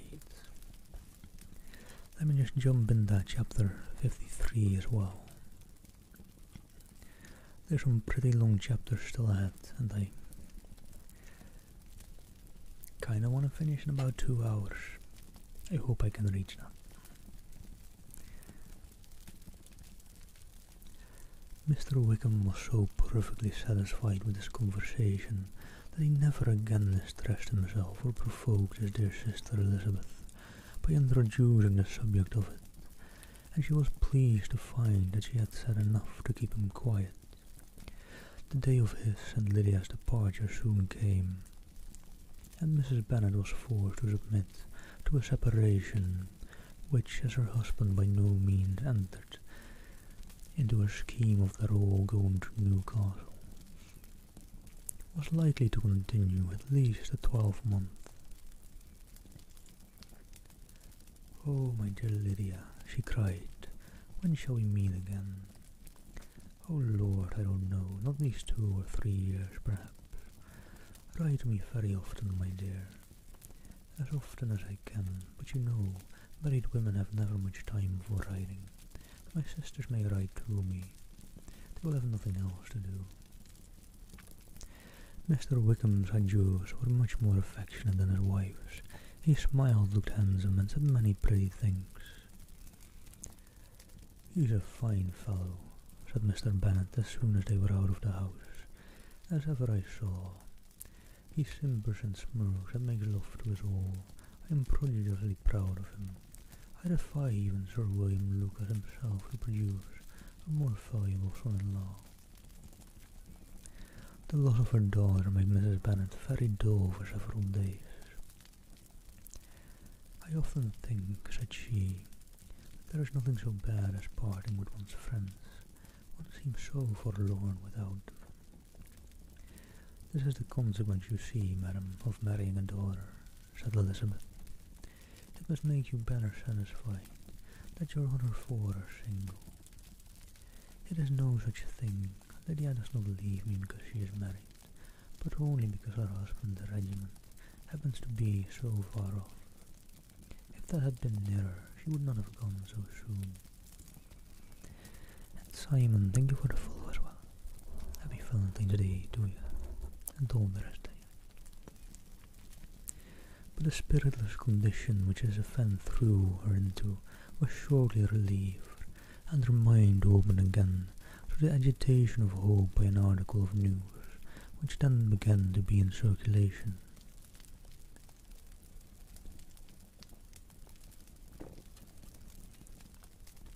The housekeeper at Netherfield had received orders to prepare for the arrival of her master, who was coming down in a day or 2, to shoot there for several weeks.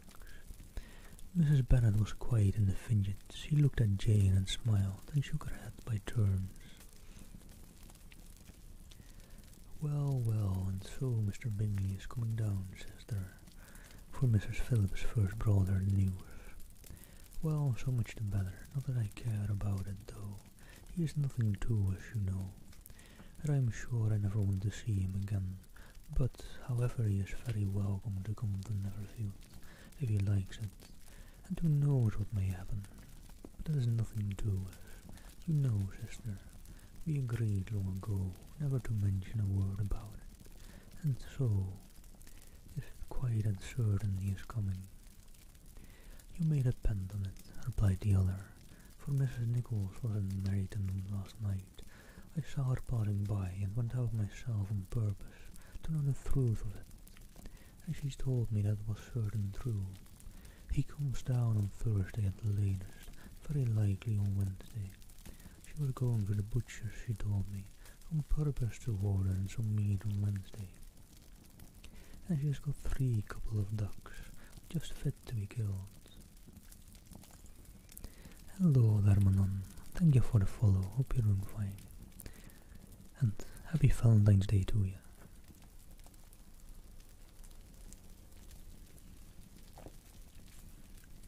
Miss Bennet had not been able to hear of this coming without changing colour. It was many months since she had mentioned his name to Elizabeth, but now, as soon as they were alone together, she said, "Thank you for the follow as well, Go. I saw you look at me today, Lizzie, when my aunt told us of the present report, and I know I appeared distressed, but don't imagine it was from any silly cause. I was only confused for the moment, because I felt that I should be looked at. I do assure you that the news does not affect me either with pleasure or pain. I am glad of one thing, that he comes alone, because we shall see the less of him. Not that I am afraid of myself, but I dread other people's remarks." Elizabeth did not know what to make of it had she not seen him in Derbyshire.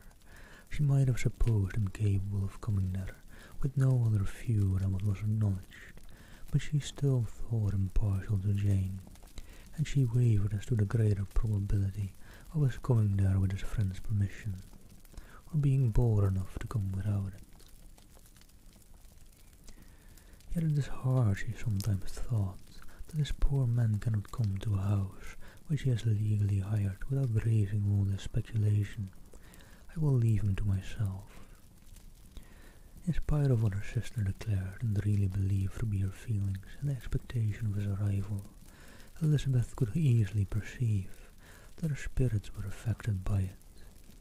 They were more disturbed, more unequal, than she had often seen them. The subject which had been so warmly canvassed between their parents about a 12-month ago was now brought forward again. "As soon as ever Mr. Bingley comes, my dear," said Mrs. Bennet, "you will wait on him, of course. No, you forced me into visiting him last year, and promised if I went to see him, he should marry one of my daughters, but it ended in nothing, and I will not be sent on a fool's errand again." His wife represented to him how absolutely necessary such an attention would be from all the neighbouring gentlemen on his returning to Netherfield. "And hello, mechanic, thank you for the follow. And same to you, Freaky. Happy Valentine's Day to you all."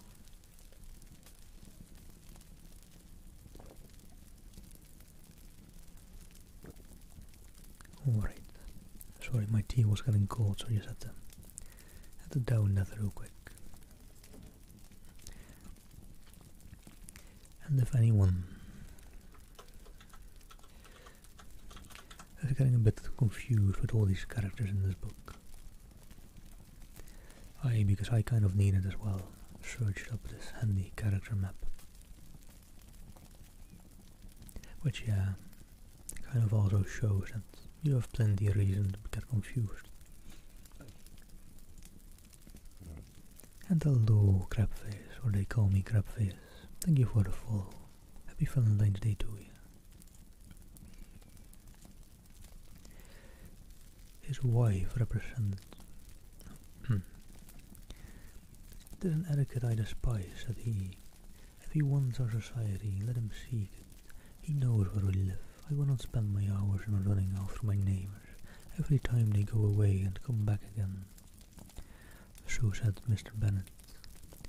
"Well, all I know is that it will be abominably rude if you do not wait on him, but however that shan't prevent my asking him to dine here. I am determined we must have Mrs. Long and the Goring soon. That will make 13 with ourselves, so there will be just room at the table for him." Consoled by this resolution, she was the better able to bear her husband's incivility, though it was very mortifying to know that their neighbours might all see Mr. Bingley in consequence of it before they did. As the day of his arrival drew near, "I begin to be sorry that he comes at all," said Jane to her sister. "It would be nothing, I could see him with perfect indifference, but I can hardly bear to hear it thus perpetually talked of. My mother means well, but she does not know. No one can know how much I suffer from what she says. Happily shall I be when this stay at Netherfield is over." "I wish I could say anything to comfort you," replied Elizabeth, but it is wholly out of my power. You must feel it, and the usual satisfaction of preaching patience to a sufferer is denied me, because you have always so much. Mr. Bingley arrived. Mrs. Bennet, through the assistance of servants, contrived to have the earliest tidings of it, that the period of anxiety and fretfulness on her side might be as long as it could. She counted the days that must have intervened before their invitation could be sent, hopeless of seeing him before. But on the third morning after his arrival in Hertfordshire, she saw him from her dressing-room window enter the paddock and ride towards the house. Her daughters were eagerly called to partake of her joy. Jane resolutely kept her place at the table, but Elizabeth, to satisfy her mother, went to the window. She looked. She saw Mr. Darcy with him, and sat down again by her sister. "There is a gentleman with him, mamma," said Kitty. "Who can it be?" "Some acquaintance or other, my dear, I suppose. I am sure I do not know." "La," replied Kitty, "it looks just like that man that used to be with him before, Mr. What's-his-name, the tall, proud man." "And hello, Destrick, thank you for the follow. Happy Valentine's Day to you." "Good gracious, Mr. Darcy, and so it does, I vow. Well, any friend of Mr. Bingley's will always be welcome here, to be sure. But else I must say that I hate the very sight of him." Jane looked at Elizabeth with surprise and concern. She knew but little of their meetings in Derbyshire, and therefore felt for the awkwardness which must attend their sister. In seeing him almost for the first time after receiving his explanatory letter, both sisters were uncomfortable enough. Each felt for the other, and of course for themselves, and their mother talked on over a dislike of Mr. Darcy, and the resolution to be civil to him, only as Mr. Bingley's friend, without being heard by either of them. But Elizabeth had sources of uneasiness which could not be suspected by Jane, to whom she had never yet courage to show Mrs. Gardiner's letter, or to relate her own change of sentiment towards him. To Jane, he could be only a man whose proposal she had refused, and whose marriage she had undervalued. But to her own more extensive information, he was the person to whom the whole family were indebted for the first of benefits, and whom she regarded herself with an interest, if not quite so tender. At least, as reasonable and just as what Jane felt for Bingley. Her astonishment at his coming to Netherfield, to Longbourn, and voluntarily seeking her again, was almost equal to what she had known on first witnessing his altered behaviour in Derbyshire.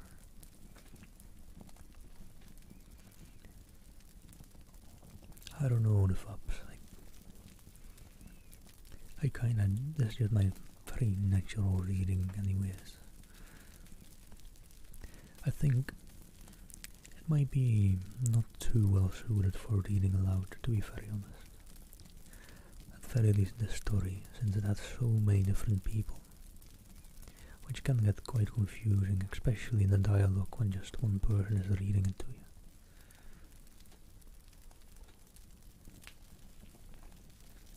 But it's a great story nonetheless,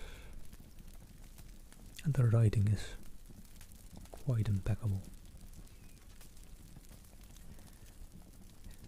The colour which had been driven from her face returned for half a minute with an additional glow, and a smile of delight added lustre to her eyes, as she thought for that space of time that his affection and wishes must still be unshaken, but she would not be secure. Although I suppose on that regard, her very long, detailed sentences might be very nice for ASMR, as you can get kind of lost in them. "Let me first see how he behaved," said she. "It will then be early enough for expectation." She sat intently at work, striving to be composed and without daring to lift up her eyes, till anxious curiosity carried them to the face of her sister, as the servant was approaching the door. Jane looked a little paler than usual, but more sedate than Elizabeth had expected. On the gentleman's appearing, her colour increased, yet she received them with tolerable ease, and with a propriety of behaviour equally free from any symptom of resentment or any unnecessary complaisance. Yeah, it's kind of rambly, which I guess might be good for ASMR. Elizabeth sat as little to either as civility would allow, and sat down again to her work, with an eagerness which it did not often command.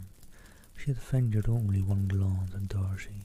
He looked serious as usual, and she thought, more as he had been used to look in Hertfordshire, than as she had seen him at Pemberley. But perhaps he could not in her mother's presence be what he was before her uncle and aunt. It was a painful but not an improbable conjecture. Bingley she had likewise seen for an instant, and in that short period saw him looking both pleased and embarrassed. He was received by Mrs. Bennet with a degree of civility which made her two daughters ashamed, especially when contrasted with a cold and ceremonious politeness of her courtesy and address to his friend. Elizabeth particularly, who knew that her mother owed to the latter the preservation of her favourite daughter from irremediable infamy, was hurt and distressed to a most painful degree by a distinction so ill applied. Darcy, after inquiring of her how Mr. and Mrs. Gardiner did, a question which he could not answer without confusion, said scarcely anything. He was not seated by her, perhaps that was the reason of his silence, but it had not been so in Derbyshire. There he had talked to her friends, when he could not to herself, but now several minutes elapsed without bringing the sound of his voice, and when occasionally unable to resist the impulse of curiosity. She raised her eyes to his face. She as often found him looking at Jane as at herself, and frequently on no object but the ground, more thoughtfulness and less anxiety to please than when they last met were plainly expressed. She was disappointed and angry with herself for being so.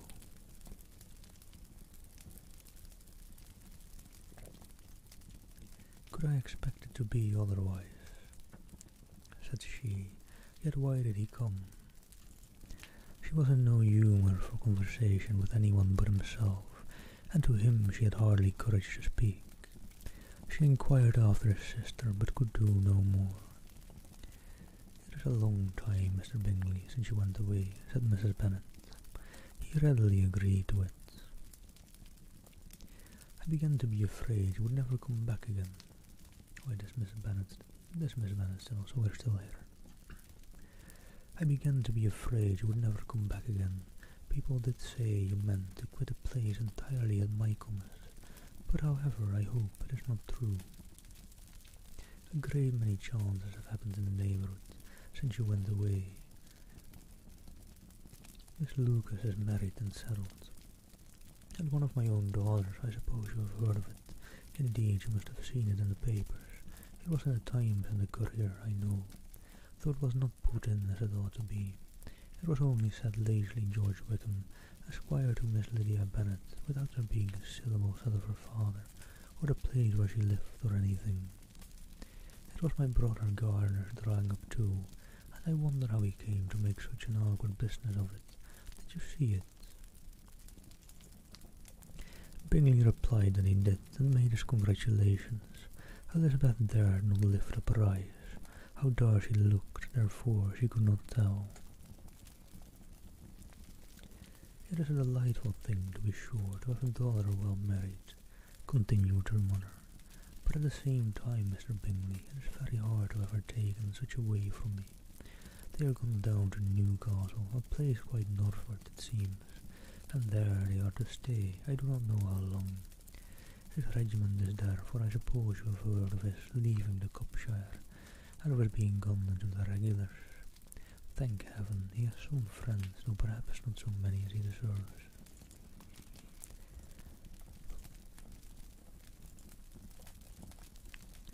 Elizabeth, who knew this to be levelled at Mr. Darcy, was in such misery of shame that she could hardly keep her seat.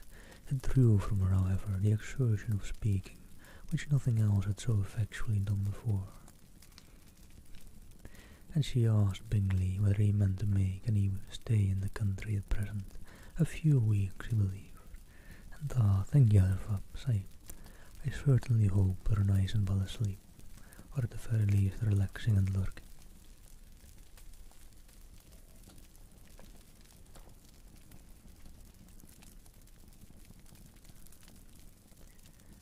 When you have killed all your own birds, Mr. Bingley, said her mother, I beg you will come here and shoot as many as you please from Mr. Bennet's manor.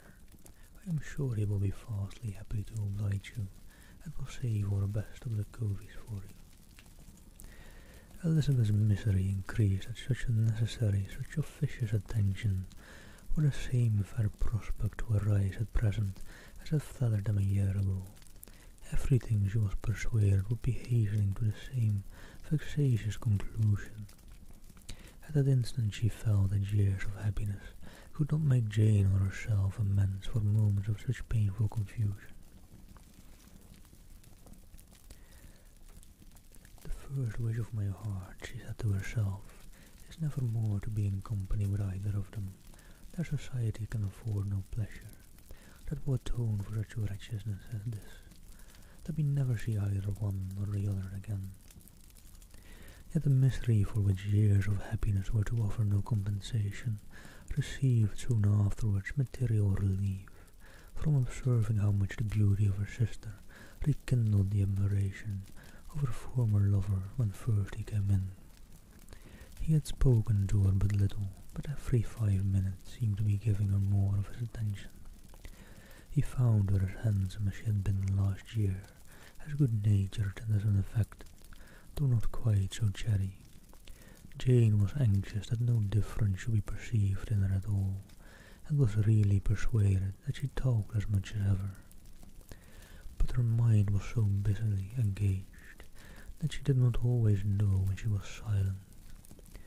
When the gentlemen rose to go away, Mrs. Bennet was mindful of her intended civility, and they were invited and engaged to dine at Longbourn in a few days.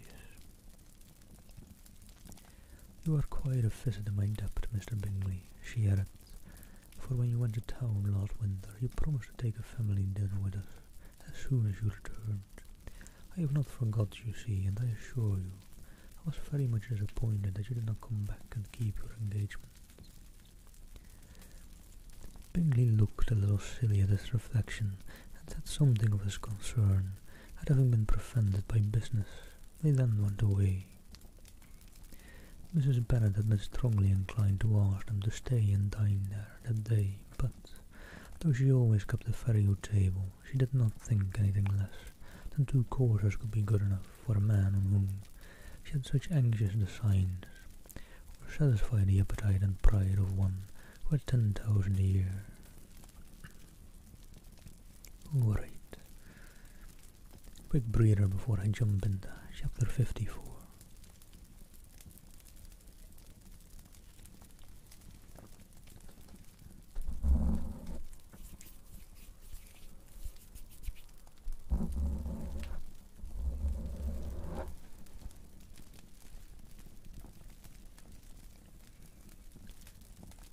As soon as they were gone, Elizabeth walked out to recover her spirits, or in other words, to dwell without interruption on those subjects that must deaden them more.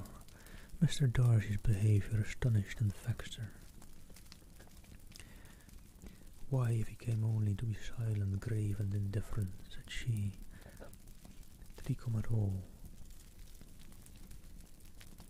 She could settle it in no way that gave her pleasure. He could be still amiable, still pleasing to my uncle and aunt. When he was in town, why not to me? If he fears me, why come hither? If he no longer cares for me, why silent, teasing man? I will think no more about him. Her resolution was for a short time involuntarily kept by the approach of her sister, who joined her with a cheerful look, which showed her better satisfied with her visitors than Elizabeth. "Now," said she, "that this first meeting is over, I feel perfectly easy. I know my own strength, and I shall never be embarrassed again by his coming. I am glad he dines here on Tuesday. It will then be publicly seen that on both sides we meet only as common and indifferent acquaintances."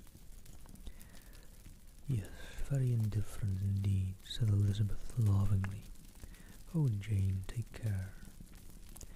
My dear Lizzie, you cannot think me so weak as to be in danger now. I think you are in very great danger of making him as much in love with you as ever. And thank you for the follow, Mr. White. Happy Valentine's Day to you." They did not see the gentleman again till Tuesday, and Mrs. Bennet in the meanwhile was giving way to all the happy schemes which the good humour and common politeness of Bingley in half an hour's visit had revived. On Tuesday there was a large party assembled at Longbourn, and the two who were most anxiously expected to the credit of their punctuality as sportsmen were in very good time. When they repaired to the dining-room, Elizabeth eagerly watched to see whether Bingley would take the place, which in all their former parties had belonged to him, by her sister. Her prudent mother, occupied by the same ideas, forbore to invite him to sit by herself. On entering the room he seemed to hesitate, but Jane happened to look around and happened to smile. It was decided. He placed himself by her. Elizabeth, with a triumphant sensation, looked forward towards his friend. He bore it with noble indifference, and she would have imagined that Bingley had received his sanction to be happy, had she not seen his eyes likewise turn towards Mr. Darcy, with an expression of half-laughing alarm. His behaviour to her sister was such during dinner time as showed an admiration of her, which, though more guarded than formerly, persuaded Elizabeth that it left wholly to himself. Jane's happiness and his own would be speedily secured, though she dared not depend upon the consequence. She had yet received pleasure from observing his behaviour. It gave her all the animation that her spirits could boast, for she was in no cheerful humour. Mr. Darcy was almost as far from her as the table could divide them. He was on one side of her mother. She knew how little such a situation would give pleasure to either, or make either appear to advantage. She was not near enough to hear any of their discourse, but she could see how seldom they spoke to each other, and how formal and cold was their manner. Whenever they did, her mother's ungraciousness made the sense of what they owed him more painful to Elizabeth's mind, and she would at times have given anything to be privileged to tell him that his kindness was neither unknown nor unfelt by the whole of the family. She was in hopes that the evening would afford some opportunity of bringing them together, that the whole of the visit would not pass away without enabling them to enter into something more of conversation than the mere ceremonious salutation attending his entrance. Anxious and uneasy, the period which passed in the drawing-room before the gentleman came was wearisome and dull to a degree that almost made her uncivil. She looked forward to their entrance as the point on which all her chance of pleasure for the evening must depend. "If he does not come to me, then," said she, "I shall give him up forever." The gentleman came, and she thought he looked as if he would have answered her hopes, but alas, the ladies had crowded around the table where Miss Bennet was making tea, and Elizabeth pouring out the coffee in so close a confederacy that there was not a single vacancy near her which would admit of a chair. And on the gentleman's approaching, one of the girls moved closer to her than ever and said in a whisper, "The men shan't come and part us, I am determined. We want none of them, do we?" Darcy had walked away to another part of the room. She followed him with her eyes, envied everyone to whom he spoke, had scarcely patience enough to help anybody to coffee, and then was enraged against herself for being so silly.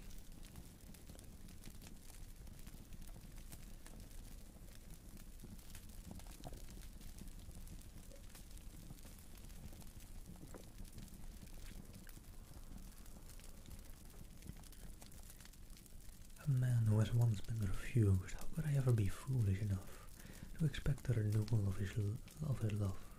Is there one among the sex who would not protest against such a weakness as a second proposal to the same woman? There is no indignity so abhorrent to their feelings. She was a little revived, however, by his bringing back his coffee cup himself, and she seized the opportunity of saying, "Is your sister at Pemberley still?"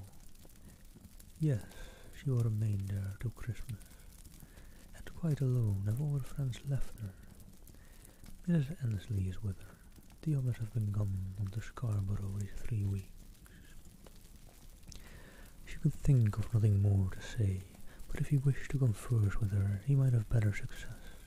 He stood by her, however, for some minutes in silence, and at last, on the young lady's whispering to Elizabeth again, he walked away. "Oh, that's all right, Bixtill, that's all right. Just enjoy whatever stream you find most enjoyable. Just have a nice and relaxing time, and happy Valentine's Day to you."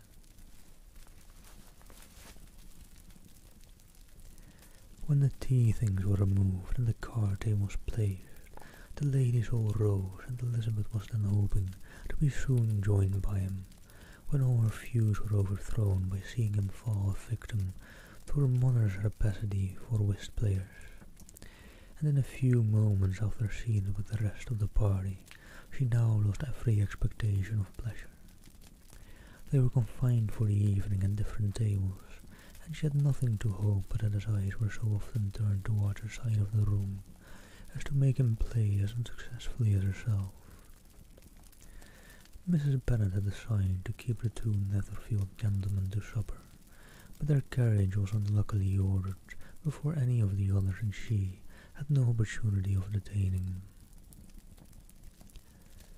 "Well, girls," said she, as soon as they were left to themselves, "what say you to the day? I think everything has passed off uncommonly well. I assure you the dinner was as well dressed as any I ever saw. The venison was roasted to a turn, and everybody said that they never saw so fat a haunch. The soup was 50 times better than what we had at Lucas's last week, and even Mr. Darcy acknowledged that the partridges were remarkably well done, and I suppose he has 2 or 3 French cooks at least. And my dear Jane, I never saw you look in greater beauty. Mrs. Long said so too, for I asked her whether you did or not. And what do you think she said besides? 'Ah, Mrs. Bennet, we shall have her at Netherfield at last.'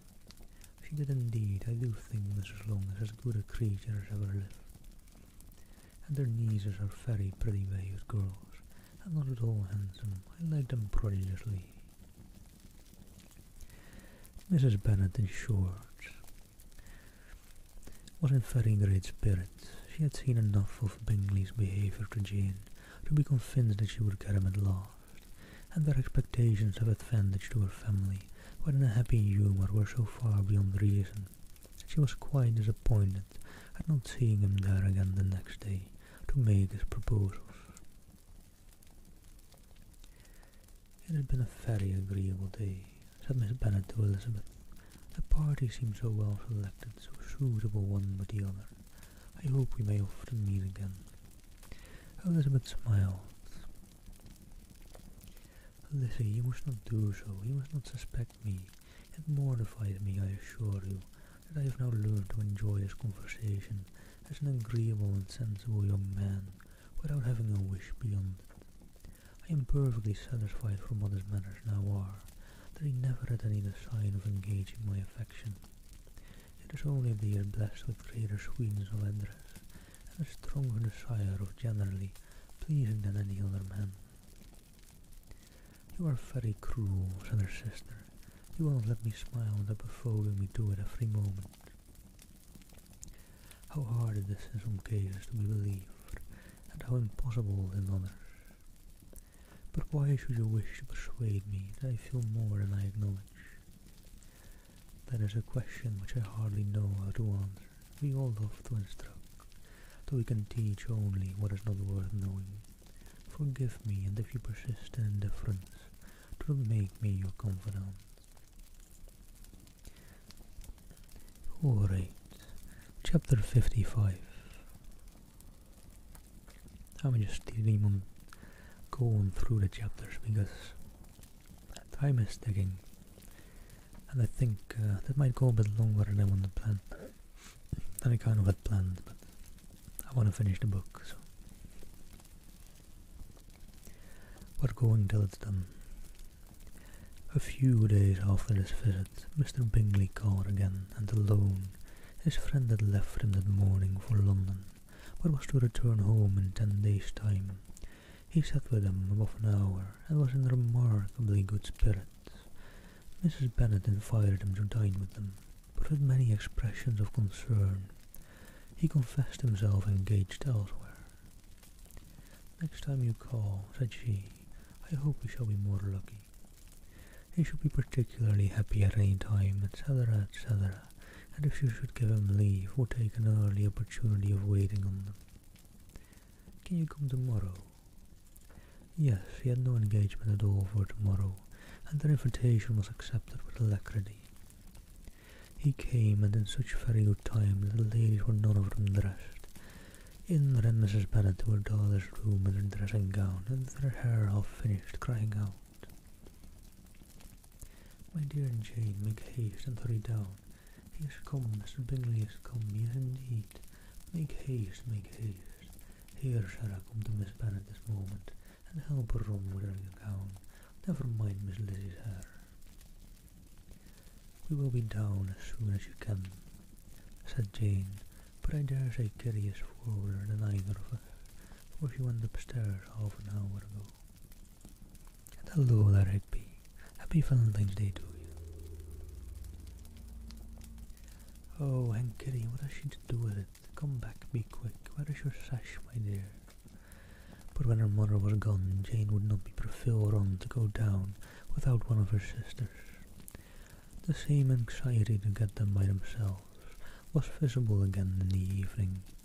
After tea, Mr. Bennet retired to the library, as was his custom, and Mary went upstairs to her instrument, 2 obstacles of the 5 being thus removed. Mrs. Bennet sat looking and winking at Elizabeth and Catherine for a considerable time, without making any impression on them. Elizabeth would not observe her, and when at last Kitty did, she very innocently said, "What is the matter, mamma? What do you keep winking at me for? What am I to do?" "Nothing, child, nothing. I did not wink at you." She then sat still 5 minutes longer, but unable to waste such a precious occasion, she suddenly got up and saying to Kitty, "Come here, my love, I want to speak to you," took her out of the room. Jane instantly gave a look at Elizabeth which spoke her distress at such premeditation, and her entreaty that she would not give in to it. In a few minutes, Mrs. Bennet half opened the door and called out, "Lizzie, my dear, I want to speak with you." Elizabeth was forced to go. "We may as well leave them by themselves, you know." "We may as well leave them by themselves, you know," said her mother, as soon as she was in the hall.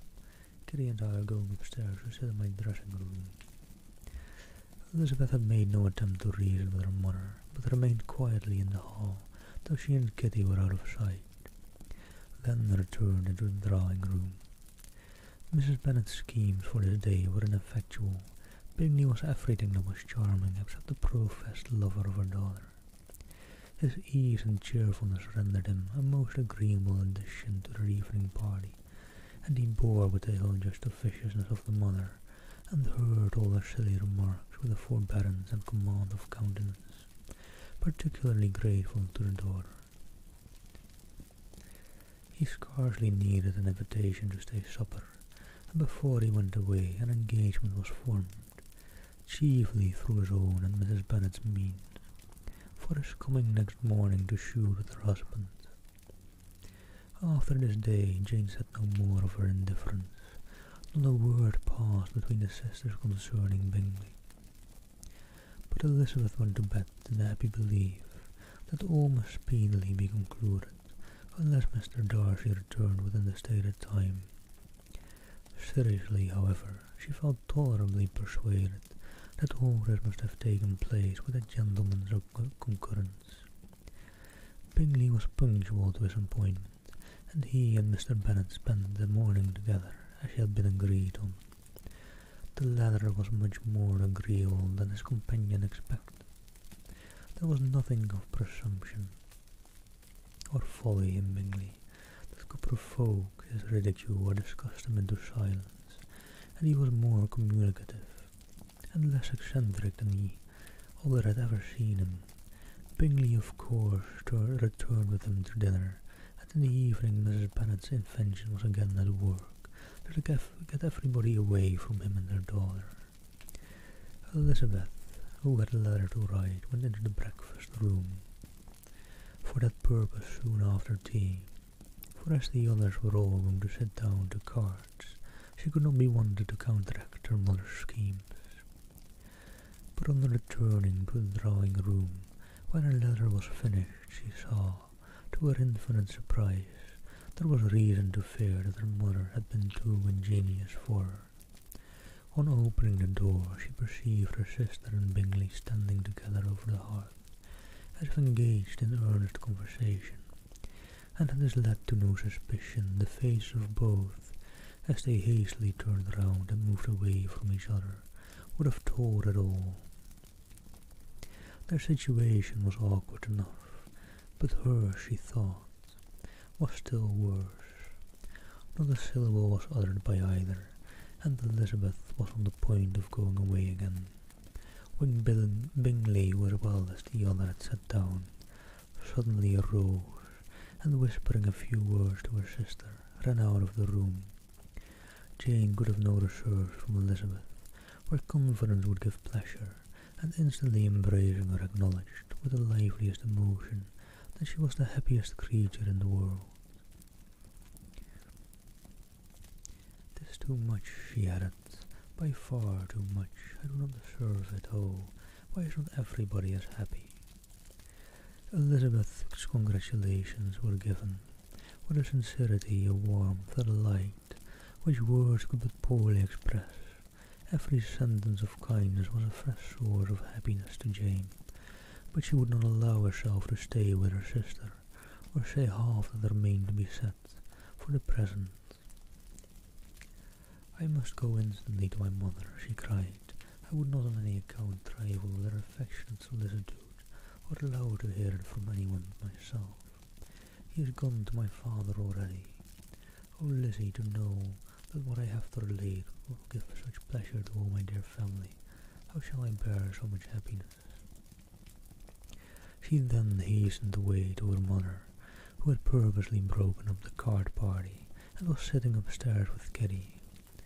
Elizabeth, who was left by herself, now smiled at the rapidity and ease with which an affair was finally settled, that had given them so many previous months of suspense and vexation.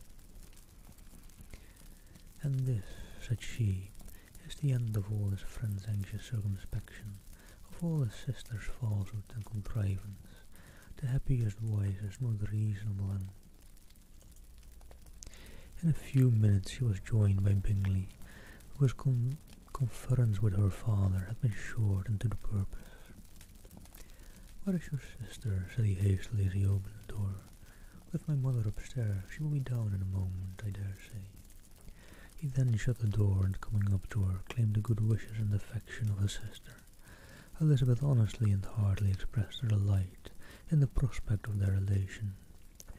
They shook hands with great cordiality, and then, till her sister came down, she had to listen to all he had to say of his own happiness and of Jane's perfections. And in spite of his being a lover, Elizabeth really believed all his expectations of felicity to be rationally founded, because they had for basis the excellent understanding and super-excellent disposition of Jane, and the general similarity of feeling and taste between her and himself. Hello there, Emma. Happy Valentine's Day to you as well, and thank you, SXCW, for the follow. It was an evening of no common delight to them all. The satisfaction of Miss Bennet's mind gave a glow of such sweet animation to her face, as she made her look handsomer than ever. Kitty simpered and smiled and hoped her turn was coming soon. Mrs. Bennet could not give her consent or speak her approbation in terms warm enough to satisfy her feelings, though she talked to Bingley of nothing else for half an hour, and when Mr. Bennet joined them at supper his voice and manner plainly showed how really happy he was. Not a word, however, passed his lips in allusion to it, so their visitor took his leave for the night. "I'm doing good. How are you? How are you?" But as soon as he was gone, he turned to his daughter and said, "Jane, I congratulate you. You will be a very happy woman." Jane went to him instantly, kissed him, and thanked him for his goodness. "You are a good girl," he replied, "and I have great pleasure in thinking you will be so happily settled. I have not a doubt of your doing very well together. Your tempers are by no means unlike. You are each of you so compliant that nothing will ever be resolved from, so easy that every servant will cheat you, and so generous that you will always exceed your income. I hope not so. Imprudence or thoughtlessness in money matters would be unpardonable in me." "Exceed their income, my dear Mr. Bennet," cried his wife. "What are you talking of? Why, he has 4,000 or 5,000 a year, and very likely more." Then addressing her daughter, "Oh, my dear, dear Jane, I am so happy, I am sure I shan't get a wink of sleep all night. I knew how it would be. I always said it must be so at last. I was sure you could not be so beautiful for nothing. I remember as soon as ever I saw him, when he first came into Hertfordshire last year, I thought how likely it was that you should come together. Oh, he is the handsomest young man that ever was seen." Wickham, Lydia were all forgotten. Jane was beyond competition, her favourite child at that moment. She cared for no other. Her younger sister soon began to make interest with her for objects of happiness which she might in future be able to dispense. Mary petitioned for the use of the library at Netherfield, and Kitty begged very hard for a few balls there every winter. "Oh, it's good to hear you're doing well. And yeah, we had a lovely raid by the lovely Sandra Sweetie a bit earlier."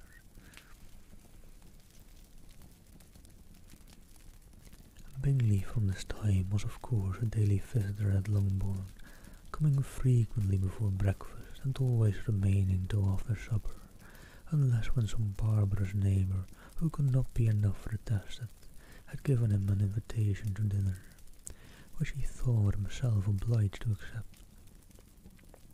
Elizabeth had now but little time for conversation with her sister, for while he was present, Jane had no attention to bestow on anyone else.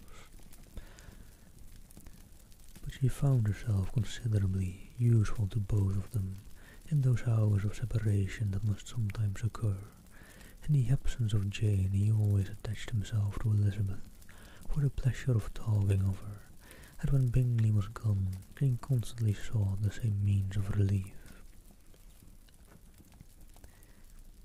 "He has made me so happy," said she one evening, "by telling me that he was totally ignorant of my being in town last spring.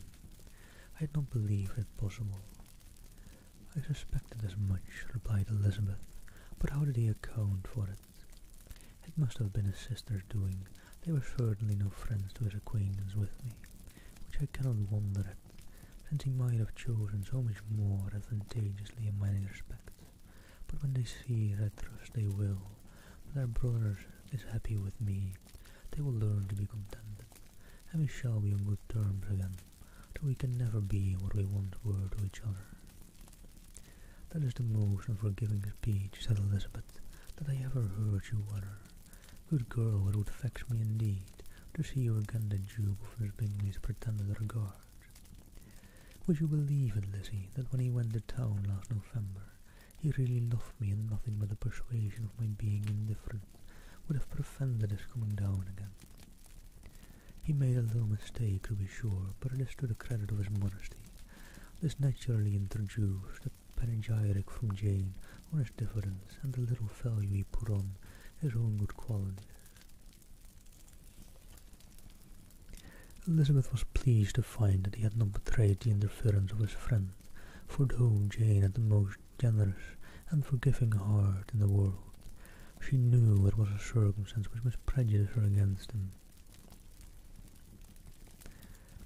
"I am certain that most fortunate creature that ever existed," cried Jane. "Oh, Lizzie, why am I thus singled from my family, and blessed above them all? If I could but see you as happy, if there were but such another man for you. If you were to give me 40 such men, I never could be so happy as you, till I have your disposition, your goodness. I never can have your happiness, no, no. Let me shift for myself, and perhaps, if I have very good luck, I may meet with another Mr. Collins in time." The situation of affairs in the Longbourn family could not be long a secret.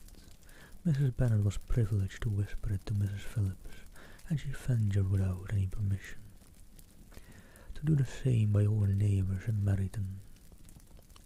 The Bennets were speedily pronounced to be the luckiest family in the world, though only a few weeks before, when Lydia had first run away, they had been generally proved to be marked out for misfortune.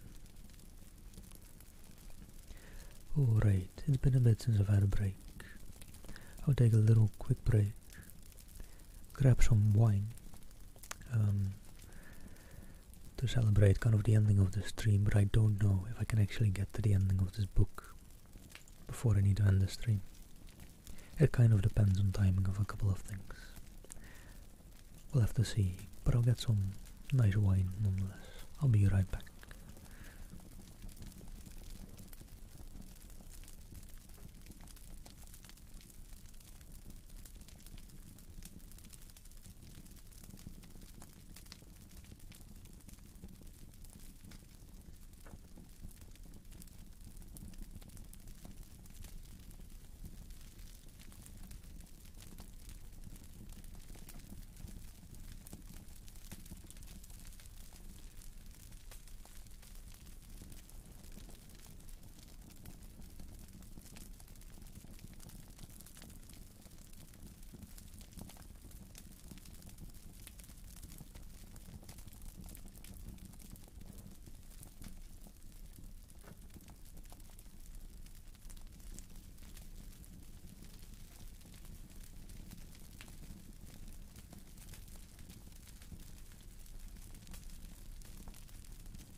Alright, we're back. Got my wine. I won't open it just yet. I'll open it in a bit. Or well, when I feel like I might be pressured on time to wrap things up. Which will be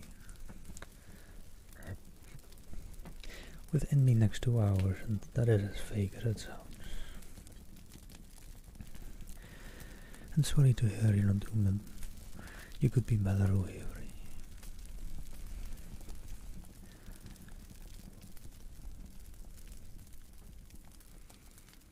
And yeah, don't you worry. We'll all be your Valentines, Twitch chat right here. One of the most loving beings, at the very least, in the ASMR community. So alright, let me at least get as much done in this book as I can today. So let me resume reading. Chapter 56.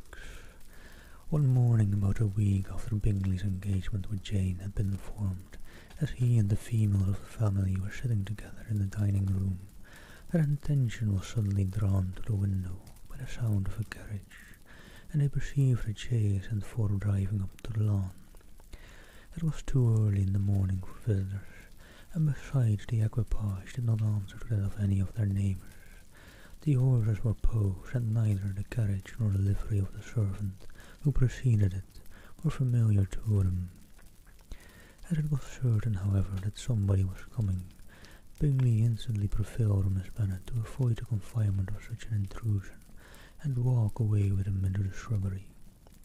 They both set off, and the conjecture of the remaining three continued, though with little satisfaction, till the door was thrown open, and their visitor entered. It was Lady Catherine de Bourgh. They were of course all intending to be surprised, but their astonishment was beyond their expectation, and on the part of Mrs. Bennet and Kitty, though she was perfectly unknown to them, even inferior to what Elizabeth felt. She entered the room with an air more than usually ungracious, made no other reply to Elizabeth's salutation than a slight inclination of the head, and sat down without saying a word. Elizabeth had mentioned her name to her mother on her ladyship's entrance, though no request of introduction had been made. Mrs. Bennet, all amazement, thought flattered by having a guest of such high importance, received her with the utmost politeness. After sitting for a moment in silence, she said very stiffly to Elizabeth,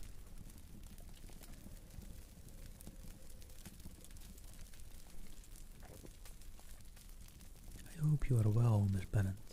That lady, I suppose, is your mother." Elizabeth replied very concisely that she was. "And that, I suppose, is one of your sisters." "Yes, madam," said Mrs. Bennet, delighted to speak to a Lady Catherine.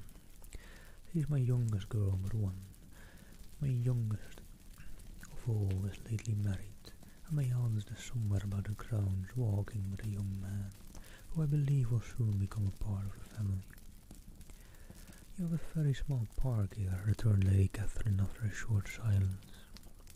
"It is nothing in comparison of Rosings, my lady, I dare say, but I assure you it is much larger than Sir William Lucas. This must be a most inconvenient sitting room for the evening in summer. The windows are full west." Mrs. Bennet assured her that they never sat there after dinner, and then added, "May I take the liberty of asking your ladyship whether you left Mr. and Mrs. Collins well?" "Yes, very well. I saw them the night before last." Elizabeth now expected that she would produce a letter for her from Charlotte, as it seemed the only probable motive for her calling, but no letter appeared, and she was completely puzzled.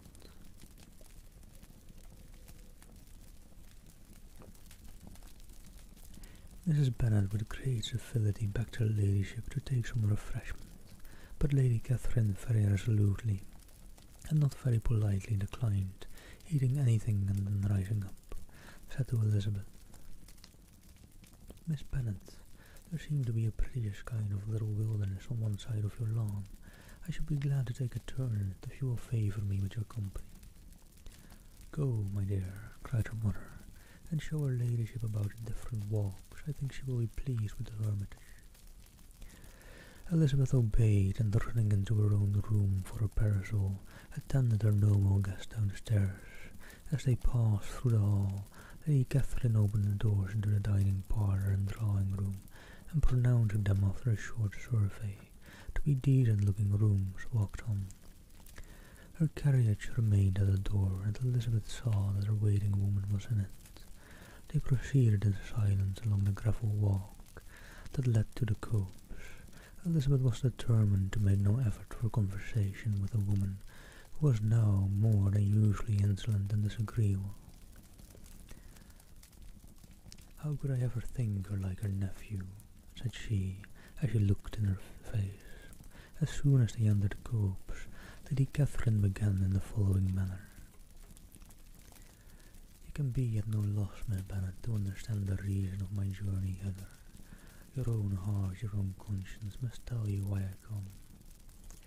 Elizabeth looked with an affected astonishment. "Indeed, you are mistaken, madam. I have not been at all able to account for the honour of seeing you here." "Miss Bennet," replied her ladyship in an angry tone, "you ought to know that I am not to be trifled with, but however insincere you may choose to be, you shall not find me so. My character has ever been celebrated for its sincerity and frankness, and in cause of such a moment as this, I shall certainly not depart from it. A report of most alarming nature reached me 2 days ago. I was told that not only your sister was on the point of being most advantageously married, but that Miss Elizabeth Bennet, would in all likelihood be soon afterwards united to my nephew, my own nephew, Mr. Darcy. Though I know it must be a scandalous falsehood, though I would not injure him so much as to suppose the truth were possible, I instantly resolved from setting off for this place, that I might take my sentiments known to you." Autumn. "If you believe it impossible to be true," said Elizabeth, colouring with astonishment and disdain, "I wonder you took the trouble of coming so far. What could your ladyship propose by it?" At once, to insist upon having such a report universally contradicted. "Your coming to Longbourn to see me and my family," said Elizabeth coolly, "would be rather a confirmation of it, if needed. Such a report is in existence. If, do you then pretend to be ignorant of it? Has it not been industriously circulated by yourselves? Do you not know that such a report is spread? I never heard that it was. And can you likewise declare that there is no foundation for it? I do not pretend to possess equal frankness with your ladyship. You may ask questions which I shall not choose to answer. This is not to be borne, Miss Bennet. I insist on being satisfied. Has he, as my nephew, made you an offer of marriage? Your ladyship has declared it to be impossible." "It ought to be so, it must be so, for he retains the use of his reason. But your arts and allurements may in a moment of infatuation have made him forget what he owes to himself and to all his family. You may have drawn him in. If I have, I shall be the last person to confess it. Miss Bennet, do you know who I am? I have not been accustomed to such language as this. I am almost the nearest relation he has in the world, and I am entitled to know all his dearest concerns." Sorry, also pouring out some wine right now. As I'll have to go off soon, which is earlier than I'm able to finish this book, but maybe I'll look into going live again later tonight, very late for me then probably, to finish the last couple of chapters. But let me with this wine. Yeah, let me with this wine just finish off this chapter at the very least.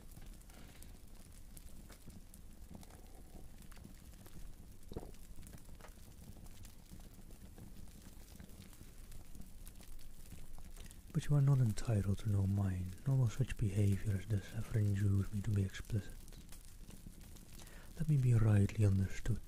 This match to which you have the presumption to aspire can never take place, no never. Mr. Darcy is engaged to my daughter. Now what have you to say? Only this, that if he is so, you can have no reason to suppose he will make an offer to me. And hello, Larsh. Thank you for the follow.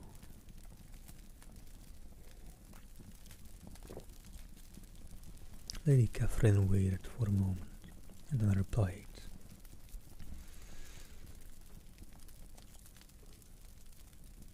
"The engagement between them is of a peculiar kind. From their infancy they have been intended for each other.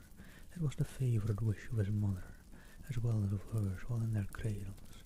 We planned the union, and now, at the moment when the wishes of both sisters will be accomplished in their marriage, to be prevented by a young woman of inferior birth, of no importance in the world, and wholly unallied to the family, do you pay no regard to the wishes of friends? To his tacit engagement with Mr. Burr, are you lost of every feeling of propriety and delicacy? Have you not heard me say that from his earliest hours he was destined for his cousin?" "All right, and I have to take my leave now, unfortunately. Sorry all, I'm actually not even finished with the chapter, but I've gotta go. Sorry, very much sorry. I'll return to the start of this chapter later. Let me just rage all on over to Justy Salva real quick. I wanted to rage all on over to Mr. Chewy, but he's not live yet.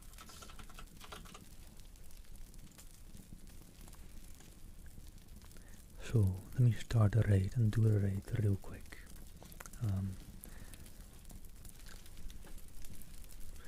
Sorry about the slightly hasty ending. Oh, not very much. But Higby, if you can, if you're active, let her know for me that I won't be around since I have to go do things, be elsewhere. If you can do that. Thank you all for having been here. Take care. I will resume these later, a couple of chapters later. See you all some other time. Thank you, Higby. Let her know for me, will ya?